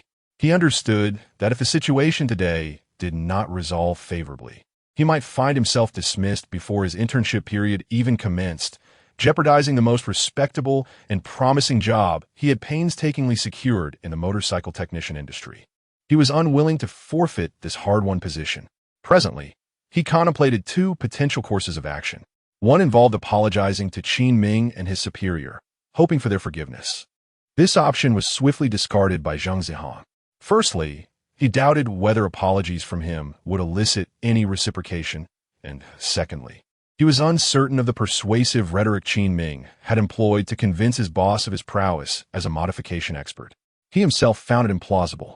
If Qin Ming were truly a master of modifications, why had he not proclaimed himself as such during their last encounter, instead asserting that he owned a hardware store? Moreover, if he were indeed a modification expert, why would he forego a lucrative position with an annual salary of $3 million to remain in a seemingly feudal hardware store? Such reasoning was utterly illogical. It was evident that he feared the revelation of his deceitful nature. Therefore, Zheng Zihong became increasingly convinced of his judgment. The thought of apologizing to Qin Ming, whom he had previously mocked, was utterly out of the question. He could not lower himself to such an extent. Thus, there remained but one course of action. Boss, this Qin Ming must have employed some form of deception against you. A mere hardware store owner, so young, could not possibly be a motorcycle modification expert. Qian Zifeng intended to halt Zheng Zihong's speech, but was interrupted by Qin Ming. who wished to ascertain what Zheng Zihong was about to articulate. Previously, Qin Ming had been unwilling to engage in conflict with Zheng Zihong. It was because Qin Ming felt that he and Zheng Zihong would have little intersection in the future. Thus, that day, he allowed Zheng Zihong to suffer a minor setback before departing. Little did he expect that today, Zheng would become audacious. Naturally, Qin Ming was not one to possess a temper that could be easily appeased. I would wager that Qin Ming is not a master of modifications. The true master lies elsewhere, Zheng Zihong asserted with utmost certainty. Intrigued, Qin Ming considered this notion. If he were devoid of a system, it would indeed be improbable for someone so young to be a master of modifications. Yet, who could say otherwise? Especially when he possessed a system that could not be easily trifled with. Qian Zifeng remained silent, while Qin Ming inquired, "Oh, how do you propose we wager?" Zheng Zihong found himself momentarily bewildered. Having spoken so assertively about Qin Ming, he was taken aback by Qin Ming's apparent lack of apprehension. This individual seemed to possess an extraordinary mental fortitude. Zheng Zihong thought to himself, pretending as if nothing were amiss, when the truth is revealed, you shall have cause to lament. Initially, he had expected Qian Zifeng to engage him in conversation, yet Qin Ming's involvement was equally acceptable. I wager that you will not be able to modify a motorcycle. When you proceed to modify Mr. Qian's motorcycle, I shall accompany you every step of the way. Thus, we shall ascertain whether you are indeed a master of modifications. If I lose the bet, I shall resign voluntarily. However, if I am correct, Mr. Qian, you must promote me. What do you say? Zheng Zihong proposed. Qian Zifeng found it amusing. Zheng Zihong was digging his own grave. There was no need for him to concoct reasons to dismiss him. In Qian Zifeng's mind, there was already a conclusion regarding whether Qin Ming could modify motorcycles. Furthermore, Qin Ming realized that Zheng Zihong's seemingly light-hearted wager was, in fact, a means of safeguarding his employment. Qin Ming believed that after today, it was highly probable that Zheng Zihong would be dismissed by Qian Zifeng. Nevertheless, with this wager in place, should he lose, he faced no significant loss, as he was destined for termination regardless. Conversely, should he emerge victorious, it would be a gain. There could be no worse outcome. Meanwhile, Qian Zifeng was oblivious to Zheng Zihong's true intentions. He turned his gaze towards Qin Ming, who subtly nodded in acknowledgement. Subsequently, Zheng Zihong declared, "The wager is on." Upon hearing Qian Zifeng's swift agreement, Zheng Zihong exhaled in relief. This was precisely what he desired. By wagering against Qian Zifeng and Qin Ming, he aimed to protect his position. In his view, it was certain that Qin Ming would not be able to modify a motorcycle. Thus, it made sense to wager and unveil Qin Ming's true abilities. When the truth came to light, he would vindicate himself, preserving his job for the time being. As for after the probationary period, Qian Zifeng could still dismiss him, merely requiring compensation. Zheng Zihong had already devised a solution for that eventuality. After all, there was still ample time before his probation concluded, allowing him to curry favor with his boss and mend their relationship. There remained a significant opportunity for him to be retained. Just as Zheng Zihong reveled in his own cleverness, Qin Ming remarked, "A wager is acceptable, but the stakes must be altered." Zheng Zihong perceived this as a sign of Qin Ming's trepidation. Was he attempting to intimidate him by raising the stakes? Very well. Speak your terms. Qin Ming continued. Should you lose, not only must you resign, but you will also be at my beck and call for an entire month. Qin Ming was not inclined to allow Zheng Zihong any advantage. However, he certainly did not wish for Zheng Zihong to work at his hardware store. He had enough worries as it was. Upon his victory, he intended to have Zhang Ning send Zheng Zihong to an outsourced hardware weapon manufacturing shop, where he would work for free, tightening screws. Fine, I accept, Zheng Zihong replied. Qian Zifeng interjected. Let me serve as the witness for this wager. As for determining the victor, it is quite straightforward. If the motorcycle's performance improves, it will be evident that Master Qin possesses the skill to modify motorcycles. What do you think? I have the most authority to speak on the motorcycle's performance. Chapter 76, Fighter Jet Head-Up Display. You truly are my nemesis. Qin Ming's modification level has now ascended to LV7, and he now feels capable of modifying not only tanks, but also racing motorcycles. Hence, He has gained a comprehensive understanding of the distinctions between racing motorcycles and ordinary civilian bikes. Firstly, professional racing motorcycles lack rear-view mirrors and headlights. Furthermore, their electronic systems are decidedly more advanced than those of standard motorcycles. Unlike conventional models, professional motorcycles are generously outfitted with high-quality materials. Aluminum alloy frames and carbon fiber bodies are simply standard practice. Qin Ming examined Qian Zifeng's GPX R2 racing bike, noting the formidable materials employed in its construction. With adjustable shock absorbers, high-grip tires, high-performance multi-piston calipers, and carbon ceramic brake discs, this motorcycle is already of the highest caliber. Qin Ming deemed it unnecessary to make any changes, as the only enhancements required were to the power system and the electronic control system. A bit of fine-tuning from Qin Ming would yield significant improvements.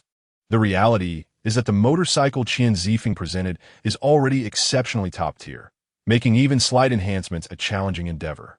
It is not like the inferior Wuj 250, which is touted for its vast potential for growth due to its low baseline.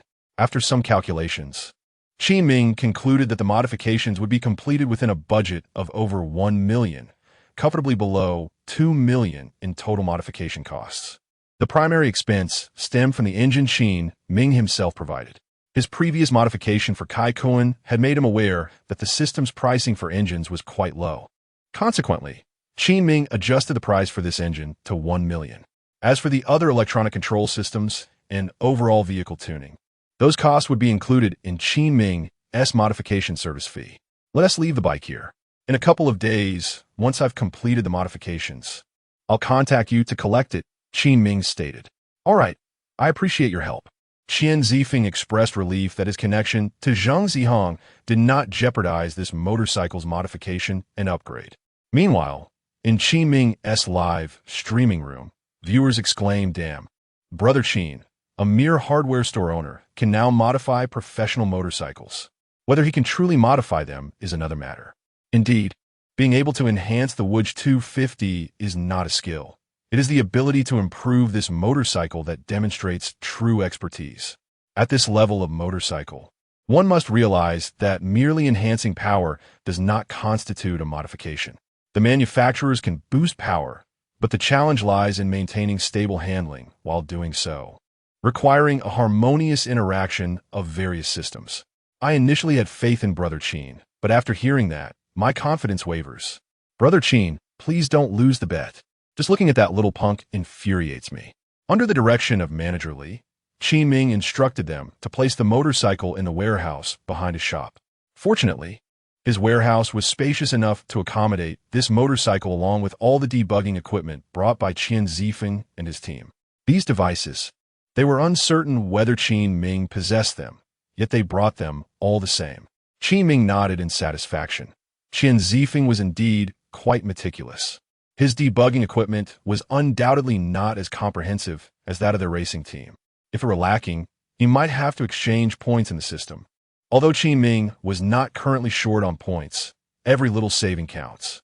Everything was ready, awaiting Qin Ming's modifications. Since everything is completed, we shall take our leave, Qian Zifeng announced. After the group had finalized all preparations, they departed. Zhang Zihong initially wished to witness Qin Ming's modifications firsthand. However, upon learning that Qin Ming was engaged in a live broadcast throughout the process, he reconsidered and opted to monitor the modifications via the live stream. He was not concerned that Qin Ming might secretly seek assistance for the modifications. After all, while he had yet to attain the skills of a professional modifier, he could easily discern if a motorcycle had been covertly altered. Thus, he could observe the same through the live stream. Given this, Qian Zifeng granted Zhang Zihong a few days off, the duration extending until the completion of Qin Ming's motorcycle modifications. Night had fallen. In Dai Jesse apartment, she had just finished her evening routine. Her hair still held a hint of moisture, exuding a faint fragrance. Clad in a loose-fitting nightgown, she reclined languidly on her bed. One arm draped casually at her side, while the other held her phone. The screen's glow illuminated her delicate features.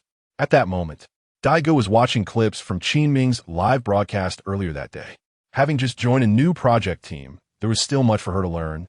leading to a day filled with busyness. Now, as it approached 11 o'clock, she finally found a moment to herself. Curious to see whether Qin Ming had concocted anything peculiar today, Daxia's emotions were decidedly complex. She felt both apprehensive about what innovations Qin Ming might unveil and an irresistible urge to watch his broadcast. Moreover, due to Yuan Mingzhang's directive, she had a legitimate reason to follow Qin Ming's live stream. However, her work remained a priority, so unable to watch the live broadcast. Daxia resolved to catch up on the recorded version later, which would not significantly impact her schedule. When it came to the recordings, she played them at 8 times the normal speed, swiftly skipping over inconsequential content, thus not consuming much of her time. Yet soon enough, Daxia paused the accelerated playback and reverted to normal speed for the video. She gazed in astonishment at the content of the recording, her pupils narrowing in disbelief. What was this? The recording she was watching today had initially seemed entirely ordinary. Qin Ming was researching VR glasses. Although this technology could be considered advanced, it held little utility for their military industry. However, when Qin Ming finally put it to use for Zhongning, Daxia soon realized that the VR headset modified by Qin Ming seemed somewhat amiss. It appeared more appropriate to refer to it as a head-mounted display rather than a mere VR headset. The resemblance to the cockpit displays of fighter jets that she had been studying over the past few days was striking. Could it truly be mere coincidence? Her heart raced, skipping several beats. This contraption created by Qin Ming seemed to intersect with her research.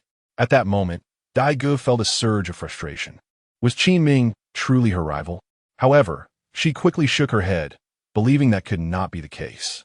The helmet designed by Qin Ming resembled a fighter jet's head-up display, but the essence of such displays lies within their functionalities, not their exterior appearance. With a deep breath, she continued her examination, growing increasingly astonished. It was equipped with infrared sensors and night vision cameras.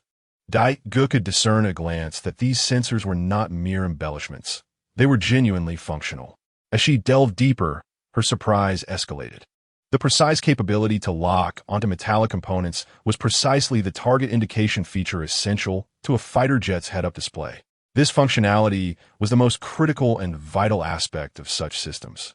With this target indication capability, a fighter jet could accurately locate and analyze enemy targets, relaying pertinent information to the onboard fire control system. This, in turn, enabled the guidance systems of short-range air-to-air missiles to swiftly lock onto their targets, thereby effectively minimizing the operational maneuvers and time required for an attack. Chapter 77. Desperation. The response time of the head-mounted display crafted by Qin Ming was remarkably swift, capable of swiftly identifying intricate hardware components within a complex environment. This feat was far beyond the capabilities of ordinary VR glasses. The specifics of its recognition capabilities would require personal testing. However, based solely on Daxia's observations, the proficiency was already astonishing. Qin Ming's hardware store boasted a plethora of components, with numerous distractions to contend with. Yet, even amidst such overwhelming interference, the device managed to pinpoint the correct items, a truly remarkable achievement. Most strikingly, at the conclusion of the video, Daxia discovered that Qin Ming seemed to have integrated an AI assistance module into the helmet. This revelation left her utterly astonished. The auxiliary decision-making function of the fighter jet helmet was a module their new generation of head-mounted displays planned to incorporate. With the evolution of AI technology, their military research institute increasingly recognized the unparalleled utility of AI in certain domains. If the AI system were sufficiently advanced, it could rapidly analyze and process collected information, providing pilots with invaluable decision-making support and suggestions. This would significantly enhance both combat effectiveness and pilot safety. Surprisingly, Qin Ming's head-mounted display was equipped with an AI system even before their own development. The maturity of his AI system and its learning capabilities remained uncertain. Nevertheless, Daxia believed that while Qin Ming's creation was not yet a fully functional fighter jet display, which would require additional safety features and the ability to display flight altitude, speed, and posture, it served solely to assist his staff in managing the store. Incorporating night vision and infrared capabilities was indeed impressive. yet it was unlikely to encompass further functionalities. Conversely, the tracking and targeting features, along with the AI-assisted decision-making, were the critical areas their project team aimed to innovate. At that moment, Daegu had risen from her bed, repeatedly watching the video with an increasingly serious demeanor. She felt compelled to investigate Qin Ming's hardware positioning display, which might indeed be the prototype of the latest generation of 8th-generation head-mounted displays they were researching. Although her emotions were a tumultuous mix, the task assigned by her superiors needed her utmost diligence. She found it hard to believe that Qin Ming had truly concocted a prototype of the fighter jet display, driven solely by a somewhat absurd concern that his employees could not swiftly identify the hardware components in the store. In her current state of desperation, Daegu was utterly captivated by Qin Ming's ingenuity. Without delay, she reached out to Yuan Mingzhang. After listening to Daigu's report, Yuan Mingzhang also felt that this matter warranted further investigation. Indeed, Qin Ming had proven capable of delivering unexpected surprises from time to time. Naturally, if this had been someone else presenting such a similar creation, it would have scarcely garnered a glance from them. The likelihood of it being usable as a fighter jet's head-up display was almost non-existent. However, given that it was Qin Ming, it became imperative and worthy of their attention. Consequently, Yuan Mingzhang entrusted this task entirely to Daegu and Lin Qi. On one hand, Lin Qi was an expert in this field, making him far more suited to oversee the matter than Yuan Mingzhang. On the other hand, with the National Day festivities of Xia country approaching, there were numerous pressing issues concerning the aircraft carrier that required his care. This matter could not afford to falter. Hence, the validation of the head-up display was delegated to Daegu and Lin Qi. The following day, Zhang Ning, wearing the head-up display, marveled, "Boss, this hardware positioning head-up display is simply remarkable."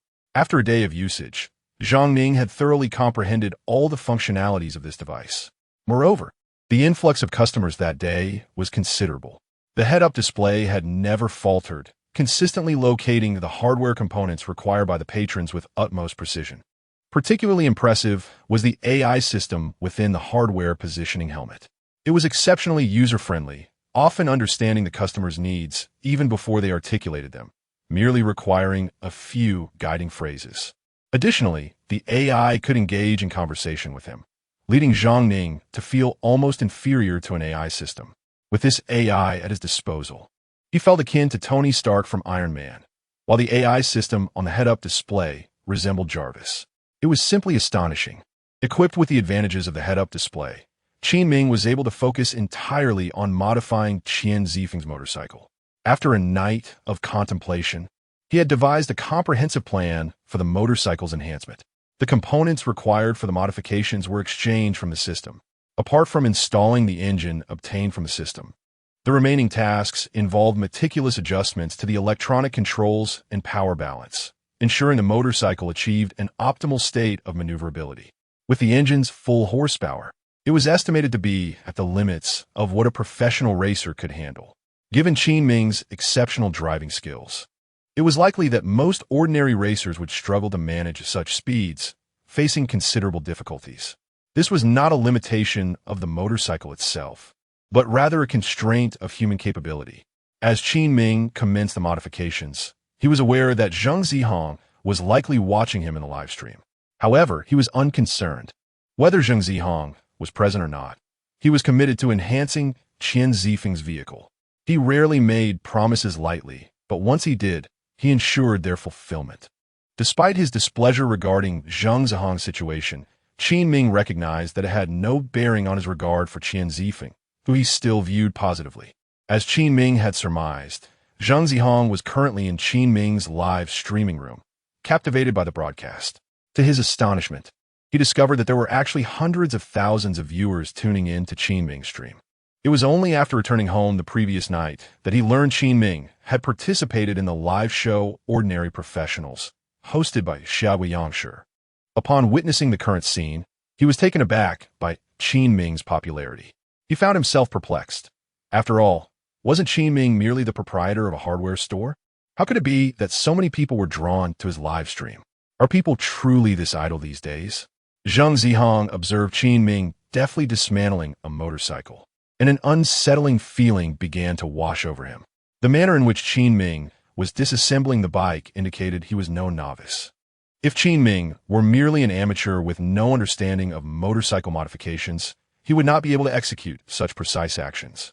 A true beginner would likely not even know where to commence the disassembly. Could it be that Qin Ming was indeed a master of modifications? No, Zhang Zihong reassured himself.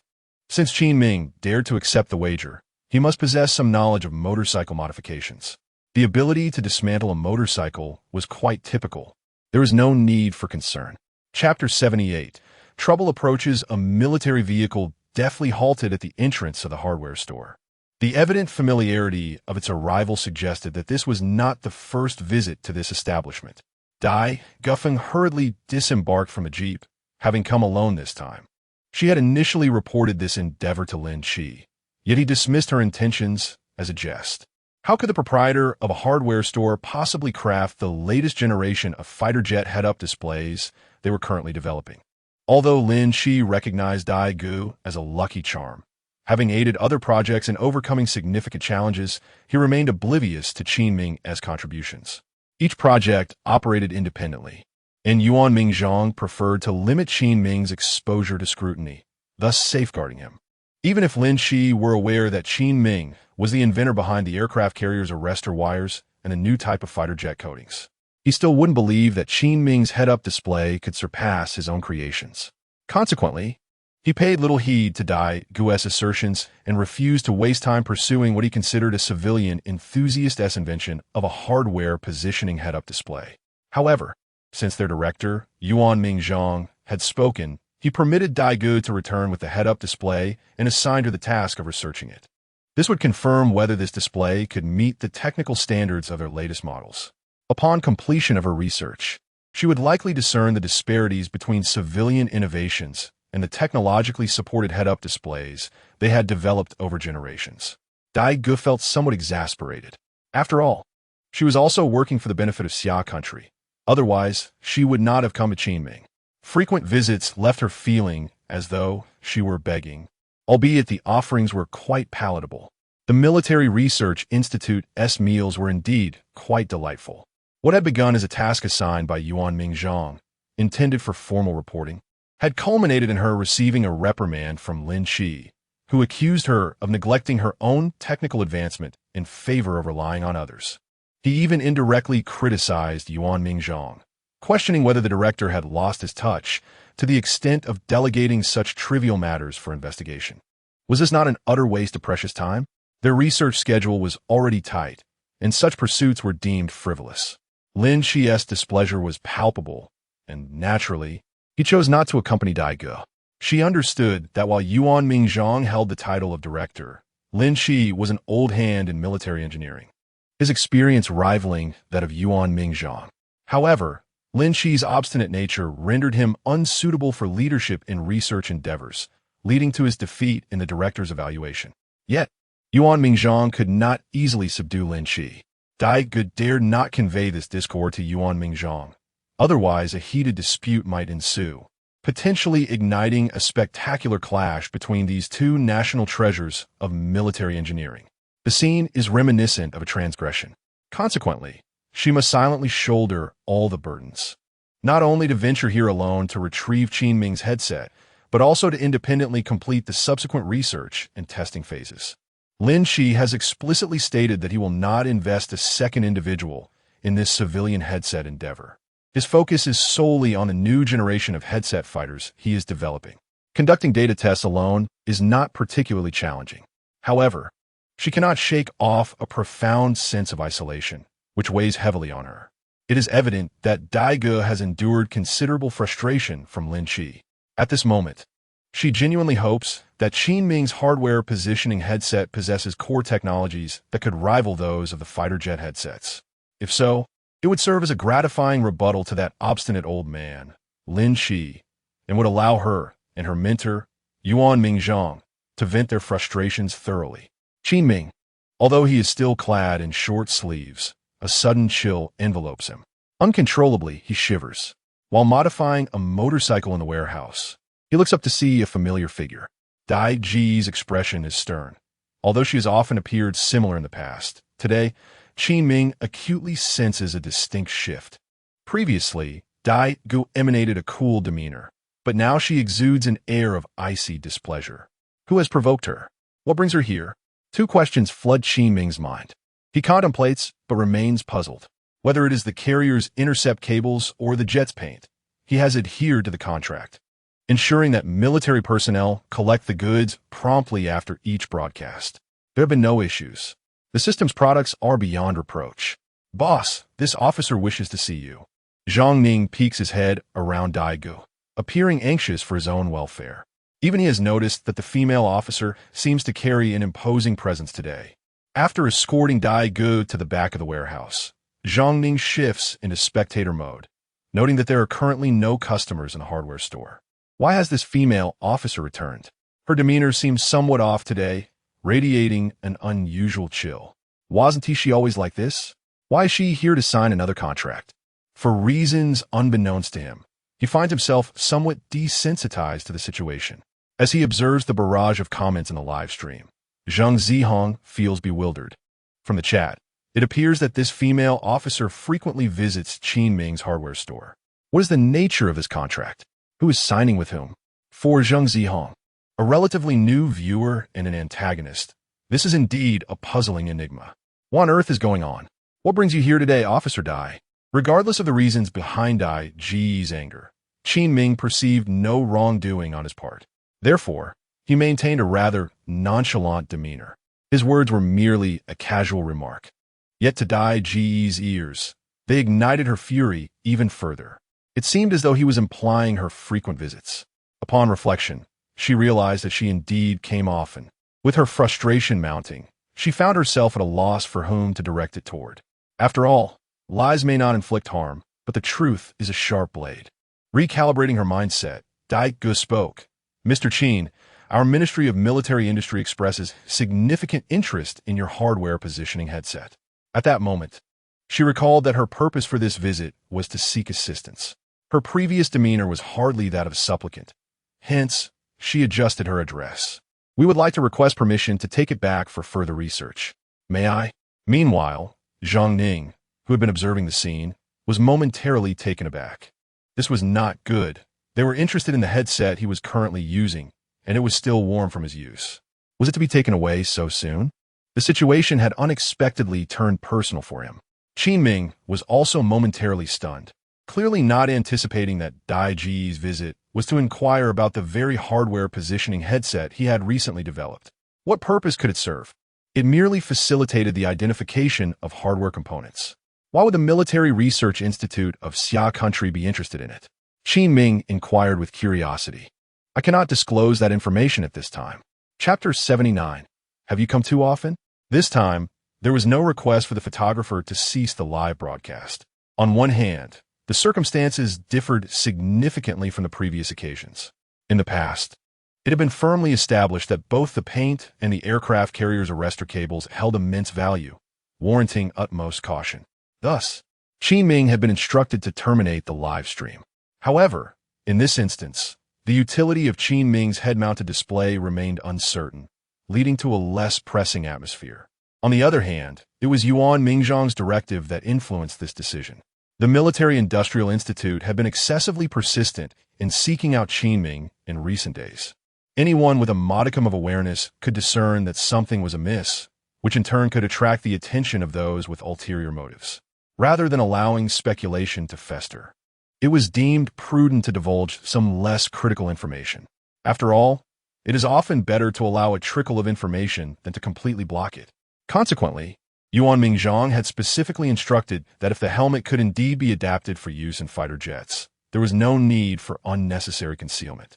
The significance of a fighter jet's head display was not on par with that of the paint or the aircraft carrier's arrestor cables. Serving as a decoy, it could effectively deter inquiries from prying eyes. Yuan Mingzhang had also sensed a flurry of covert activities below, primarily aimed at uncovering the identity of the developers behind the aircraft carrier's arrestor cables. He was aware of the American influence lurking in the shadows. As for the paint, it had been kept under wraps rather tightly, remaining undisclosed for the time being. It was likely that if any interested parties were to discover it, they would dispatch individuals to investigate further. Did the military set its sights on the hardware positioning head display? Unbelievable, is it true? What purpose could this hardware positioning head display serve? A head display. Could it possibly be for fighter jets? It seems implausible that a display crafted by a hardware store owner could serve as a fighter jet's head display. After all, the sophistication of such technology is well known. Indeed, it is difficult to fathom what else this head display might be capable of.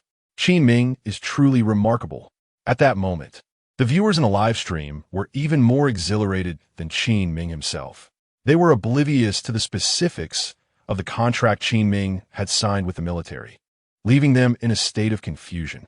This was also their first realization that the military of Xia country appeared to have taken an interest in the head display crafted by Qin Ming. Although they were uncertain of its utility, the fact that it had caught the attention of the military for further research indicated that it was not a mere product of an ordinary hardware store. What is the matter? Hesitant? Noticing Qin Ming's indecision, Dai Ge felt a twinge of urgency, as this was a task assigned to him by higher-ups. Mr. Qin, this device could potentially hold great significance for our Xia country. If its utility is confirmed, it would be a tremendous contribution on your part. In truth, it was not that Qin Ming was unwilling. Rather, he was indifferent.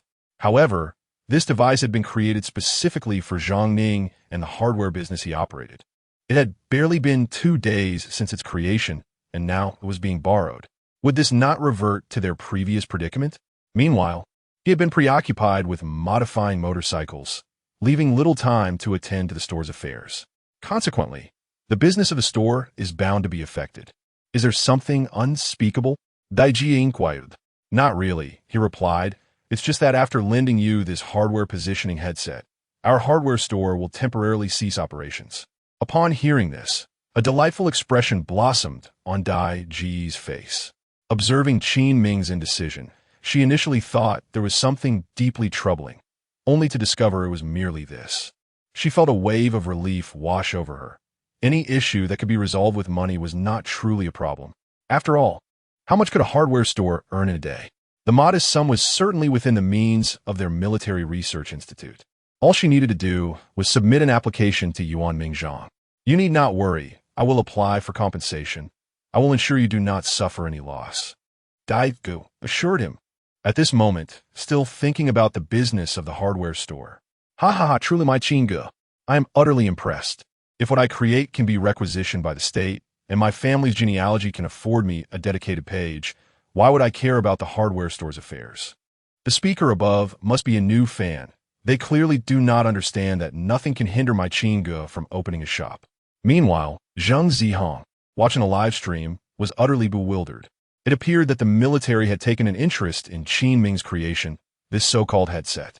Zhang Zihong's heart raced with anxiety. It seemed Qin Ming might indeed possess genuine technical prowess. Could it be that Qin Ming was truly a master of motorcycle modifications? On Qin Ming's side, he was not particularly reluctant to part with the money. What he hesitated over was the point system.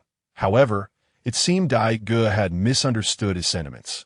Yet, given her insistence, he found no reason to refuse. Thus, he lent the hardware positioning headset to Dai Ge for her research, with her assurance that it would be returned once the study was complete. Of course, this was contingent upon the headset not being deemed unnecessary. Should turn out, as Dai Ge speculated, that this headset could be applied to the latest fighter jet technology, then Qin Ming would indeed have much to anticipate. An hour later, within the confines of the Military Research Institute, Dai Ge disregarded the bustling activity of others. She had her own mission, to ascertain the capabilities of Qin Ming's headset. The moment she donned the device, she was taken aback by its remarkable lightness and comfort. Notably, its overt features included night vision and infrared capabilities, not to mention an array of electronic components.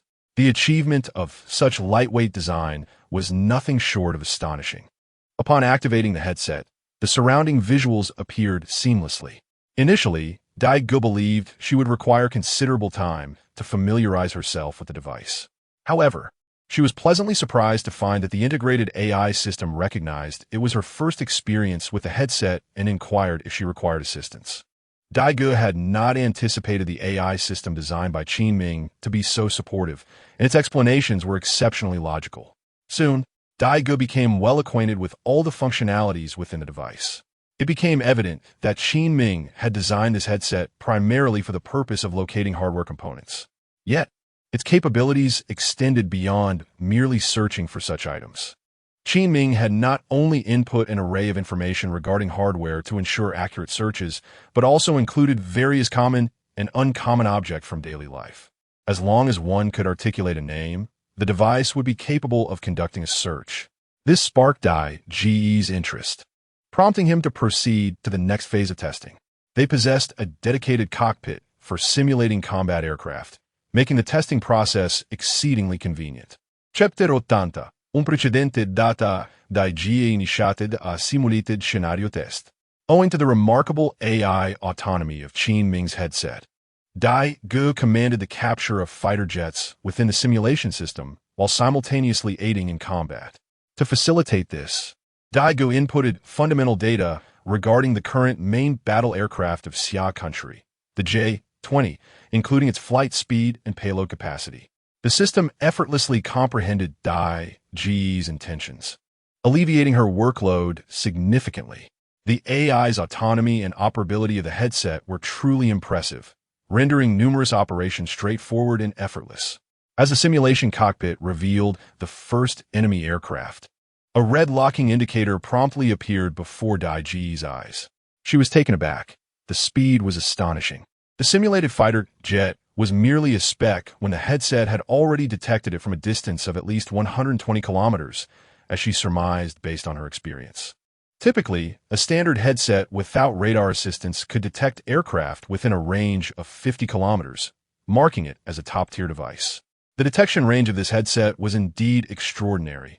If accurate, it was nothing short of miraculous. Just how high was its recognition precision? The latest generation of headsets currently required the capability to identify enemy aircraft within 80 kilometers.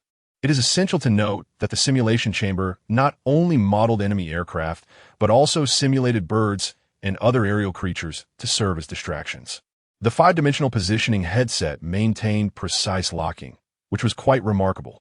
However, standard fighter jet headsets usually incorporated functionalities for synchronizing altitude and azimuth. The headset designed by Qin Ming, however, evidently did not necessitate these features, and thus no such prompts were provided, which was somewhat regrettable.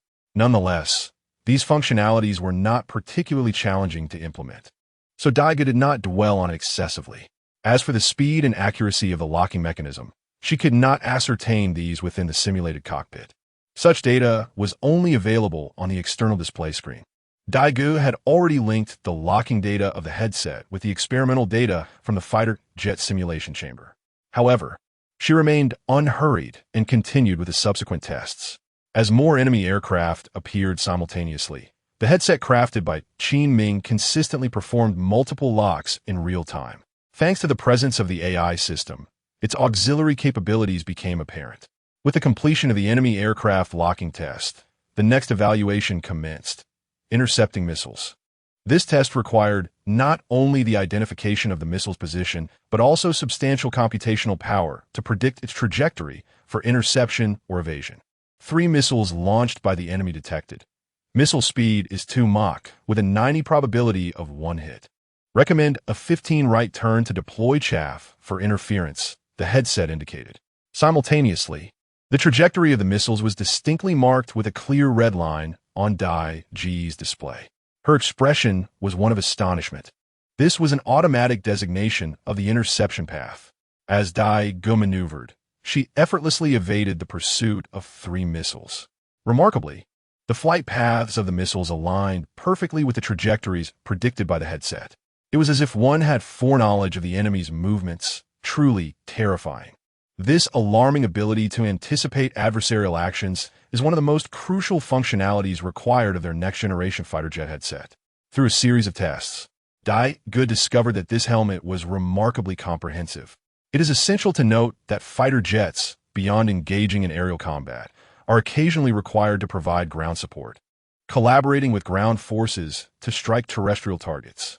She found that this headset not only allowed for centimeter-level spatial modeling, but also automatically generated 3D maps in complex battlefield environments, identifying suspicious locations and marking cover and obstacles. This capability was hindered in their simulation chamber, which lacked infrared and night vision functionalities. In a real battlefield scenario, the headset could generate infrared thermal imaging, penetrate smoke to detect vital signs, and distinguish between human and mechanical targets, thereby reducing the rate of misjudgment. This level of situational awareness on the battlefield was akin to having a living strategist by one's side. For the first time, Daige felt the immense power of the AI-assisted functionalities. Meanwhile, outside the simulation cockpit, Lynch glanced at the large screen, displaying a flurry of monitoring data.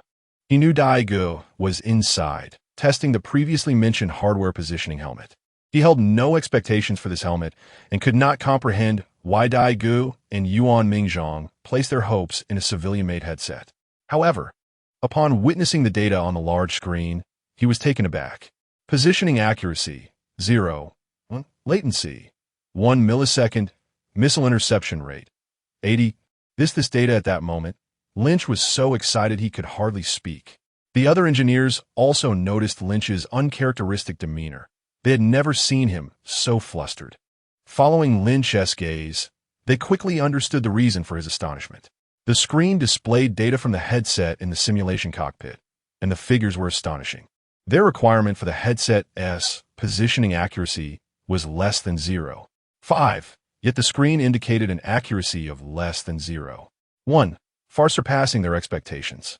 The latency of less than 1 millisecond was equally remarkable. They had aimed for a latency of less than 10 milliseconds, which was already considered rapid. The prospect of achieving a millisecond was beyond their wildest dreams. Now, this data was glaringly presented before them. The missile interception rate had reached an astounding 80. This was the most incredible data that left Lynch and the engineers in utter disbelief. The missile interception rate, as the name suggests, refers to the probability of successfully intercepting a missile or evading it once locked on.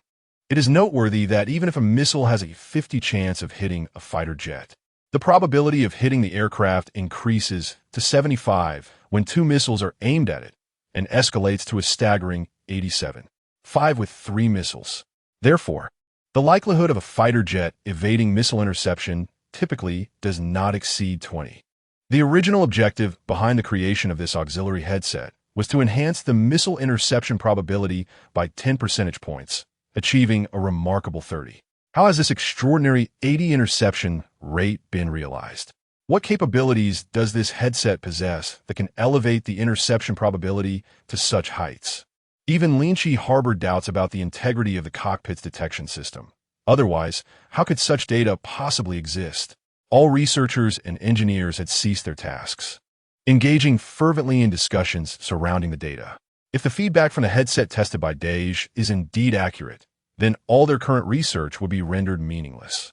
This civilian headset, acquired from unknown sources by Daige, has now met and significantly surpassed the performance standards set for their latest generation of fighter jet headsets. Even Lynch pondered, if this data is indeed correct, whether the next generation of fighter jet headsets could achieve such standards. Unlike the current generation, he felt that the next iteration would struggle to meet these expectations due to the substantial advancements required.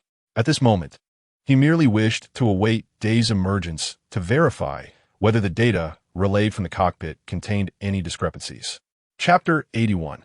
Is there a problem with this testing system? Amidst the eager anticipation of the crowd, Daige emerged from the simulation cockpit. As she removed the headset, she noticed that everyone was gazing at her, leaving her momentarily bewildered. Had something occurred? Lin Chi hurried over, his excitement palpable as he grasped Daige's arm. Xiao Dai, did you conduct the test using this headset just now? Daige was startled by Lin Chi's fervor, but managed to respond, Yes, Director Lin. Is there an issue? Lin Chi's enthusiasm only intensified as he pointed excitedly at the data displayed on the large screen behind them. At that moment, Lin Chi's emotions were a tumultuous mix. For a researcher, encountering such a groundbreaking and revolutionary headset was exhilarating. Yet, he recalled how he had previously mocked Daige for wanting to bring this headset back for testing, causing a flush of embarrassment to creep across his face. Dai Ge followed Lin Qi's gesture, and her pupils dilated in shock. She had envisioned high testing data from his headset, dreaming of a moment when the results would serve as a vindication against Lin Qi. However, she never anticipated the data would exceed all expectations. It was simply astounding. Moreover, these figures were merely preliminary testing results. Dai Ge understood that the headset's most remarkable feature lay in its unparalleled assistance to pilots, a benefit that could only be truly appreciated when worn by a pilot themselves. She was certain that once experienced, it would be utterly irresistible. The other performance metrics were exceptionally impressive as well. It was evident that Qin Ming's headset could entirely replace the new generation of headsets they were currently developing. Even if the new generation were to be completed, it was unlikely to achieve such exceptional data. At that moment, Dai Ge found little satisfaction in Lin Qi's embarrassment. Instead, she felt a sense of trepidation regarding Qin Ming, the hardware store owner. What else could Qin Ming possibly excel at? From aircraft carrier arrestor wires to aircraft coatings. And now creating a headset capable of replacing traditional fighter jet headsets. Dai Ge, who had previously held reservations about Qin Ming's capabilities, found herself begrudgingly impressed. She realized that crafting something of this caliber on her own would be exceedingly difficult, while Qin Ming had accomplished it single-handedly. Clearly, Qin Ming was more suited for research than she had previously acknowledged. His talents were indeed extraordinary. However, it was disheartening for Dai Ge to feel that her involvement in this project might diminish. After all, the most challenging technologies had already been mastered with this headset, leaving them with little to pursue moving forward, and the tasks ahead appeared rather trivial. Xiao Wang, please check to see if there is an error in the data from the simulation cockpit, Lin Qi instructed. The data produced by the headset brought back by Dai Ge was astonishingly high, and Lin Qi needed to confirm whether there was a system malfunction. Xiao Dai, this headset is the one you mentioned earlier, the one brought back from the private sector, right? Lynch, feeling a bit awkward, asked a question he already knew the answer to, his gaze fixed intently on the headset held by the substitute singer. The substitute singer nodded. Yes, Director Lynch. May I take a look at it first? All right. The substitute singer handed the headset to Lynch, who could hardly contain his eagerness at this point.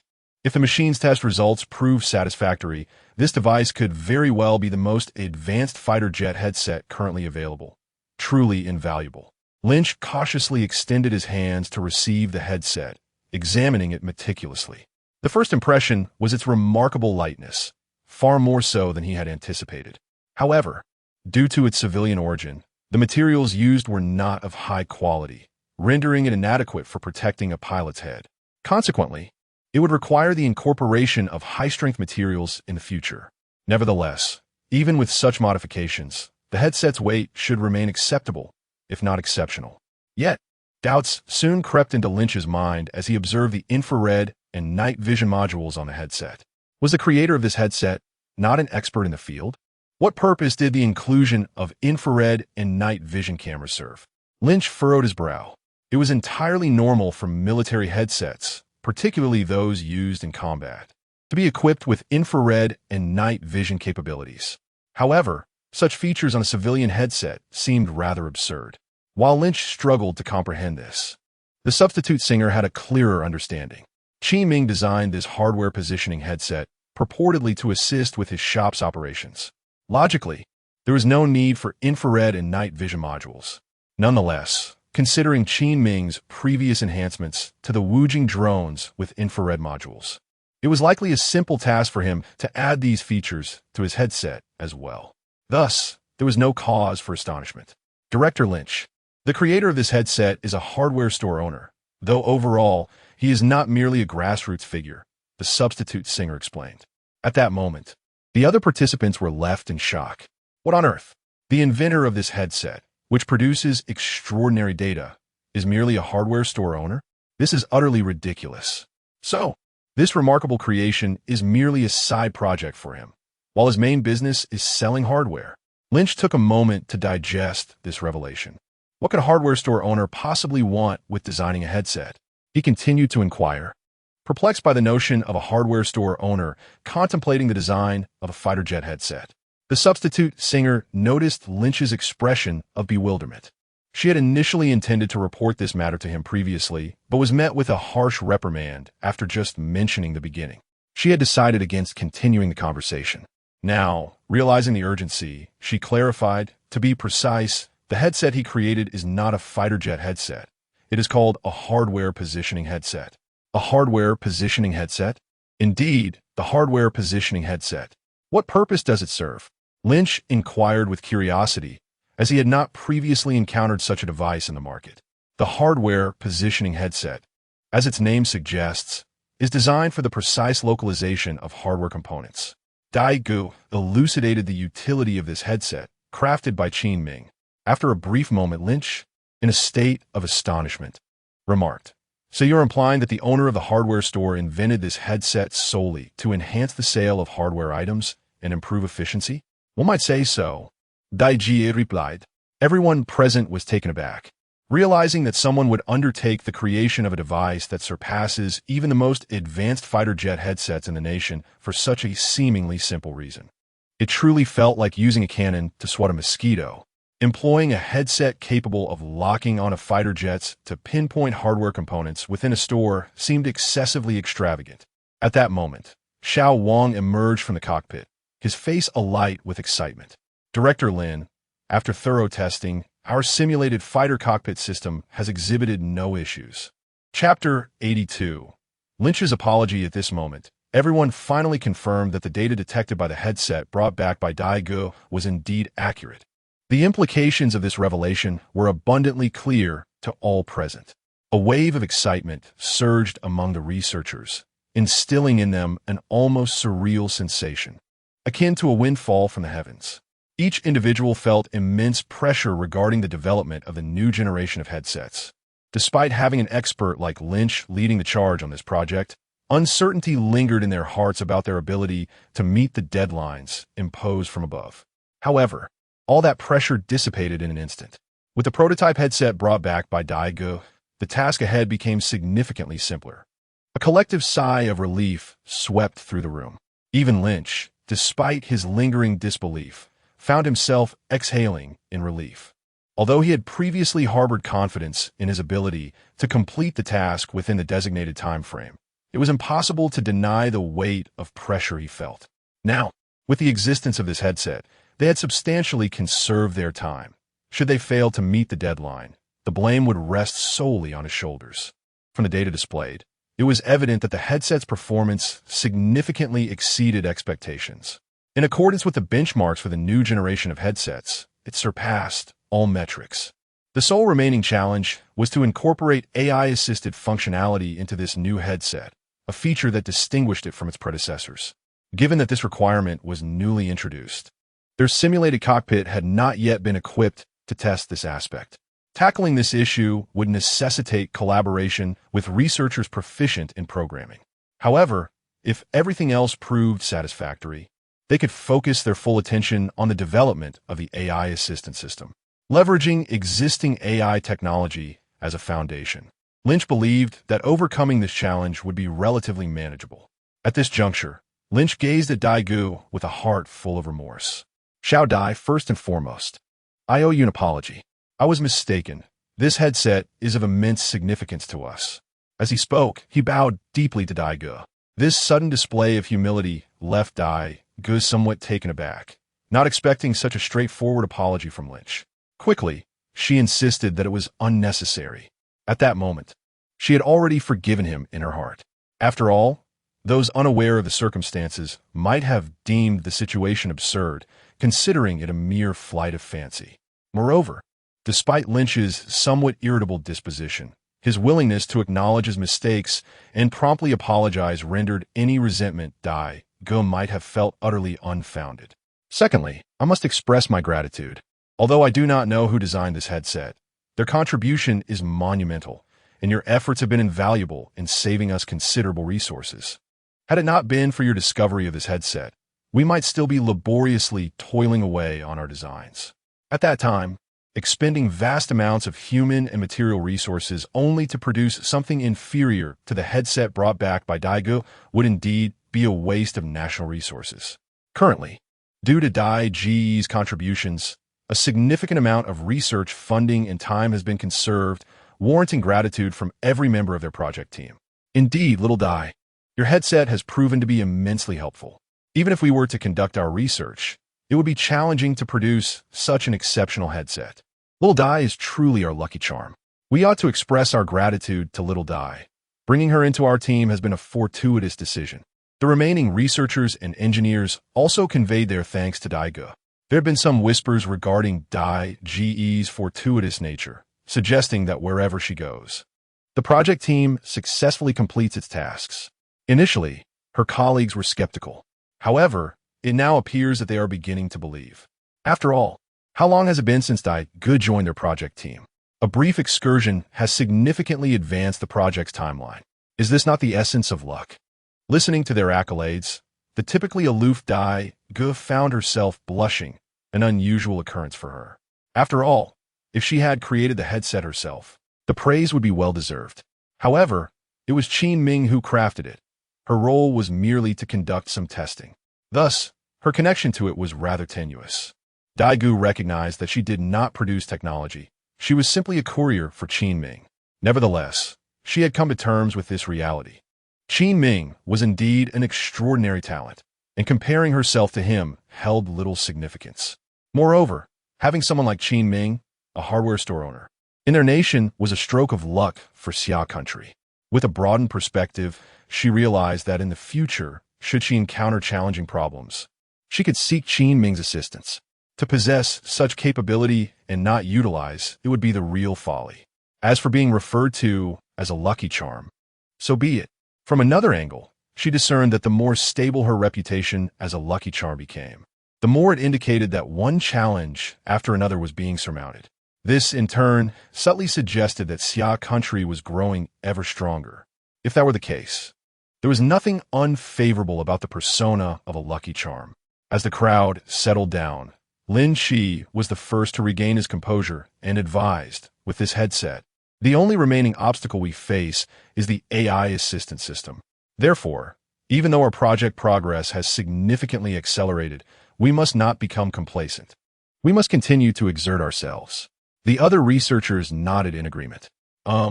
Director Lin, there is actually something I haven't mentioned yet. Daigo timidly raised her hand. Yes. What is it? Lin Shi inquired with curiosity. The AI assistant system you mentioned. This headset is equipped with an AI assistant system as well, Daigo replied. Moreover, I believe that with this assistant system, we need not develop a new one ourselves. During her earlier testing, Daigo had made this discovery. What left the most profound impression on her was the AI-assisted system of Qin Ming's hardware positioning headset. The capabilities of this system far surpass those stipulated in the project documentation for their next-generation headset's AI functionalities. This superiority is one of the primary reasons for the remarkably high missile interception rate. With the presence of this assistant system, it invariably provides pilots with optimal solutions in real time. Subsequent tests further enlightened Dage on the intelligence of the AI system. Consequently, Dage confidently asserted that Qin Ming's assistant system was significantly more advanced than the one they were currently developing. Thus, the necessity for their own assistance system became redundant.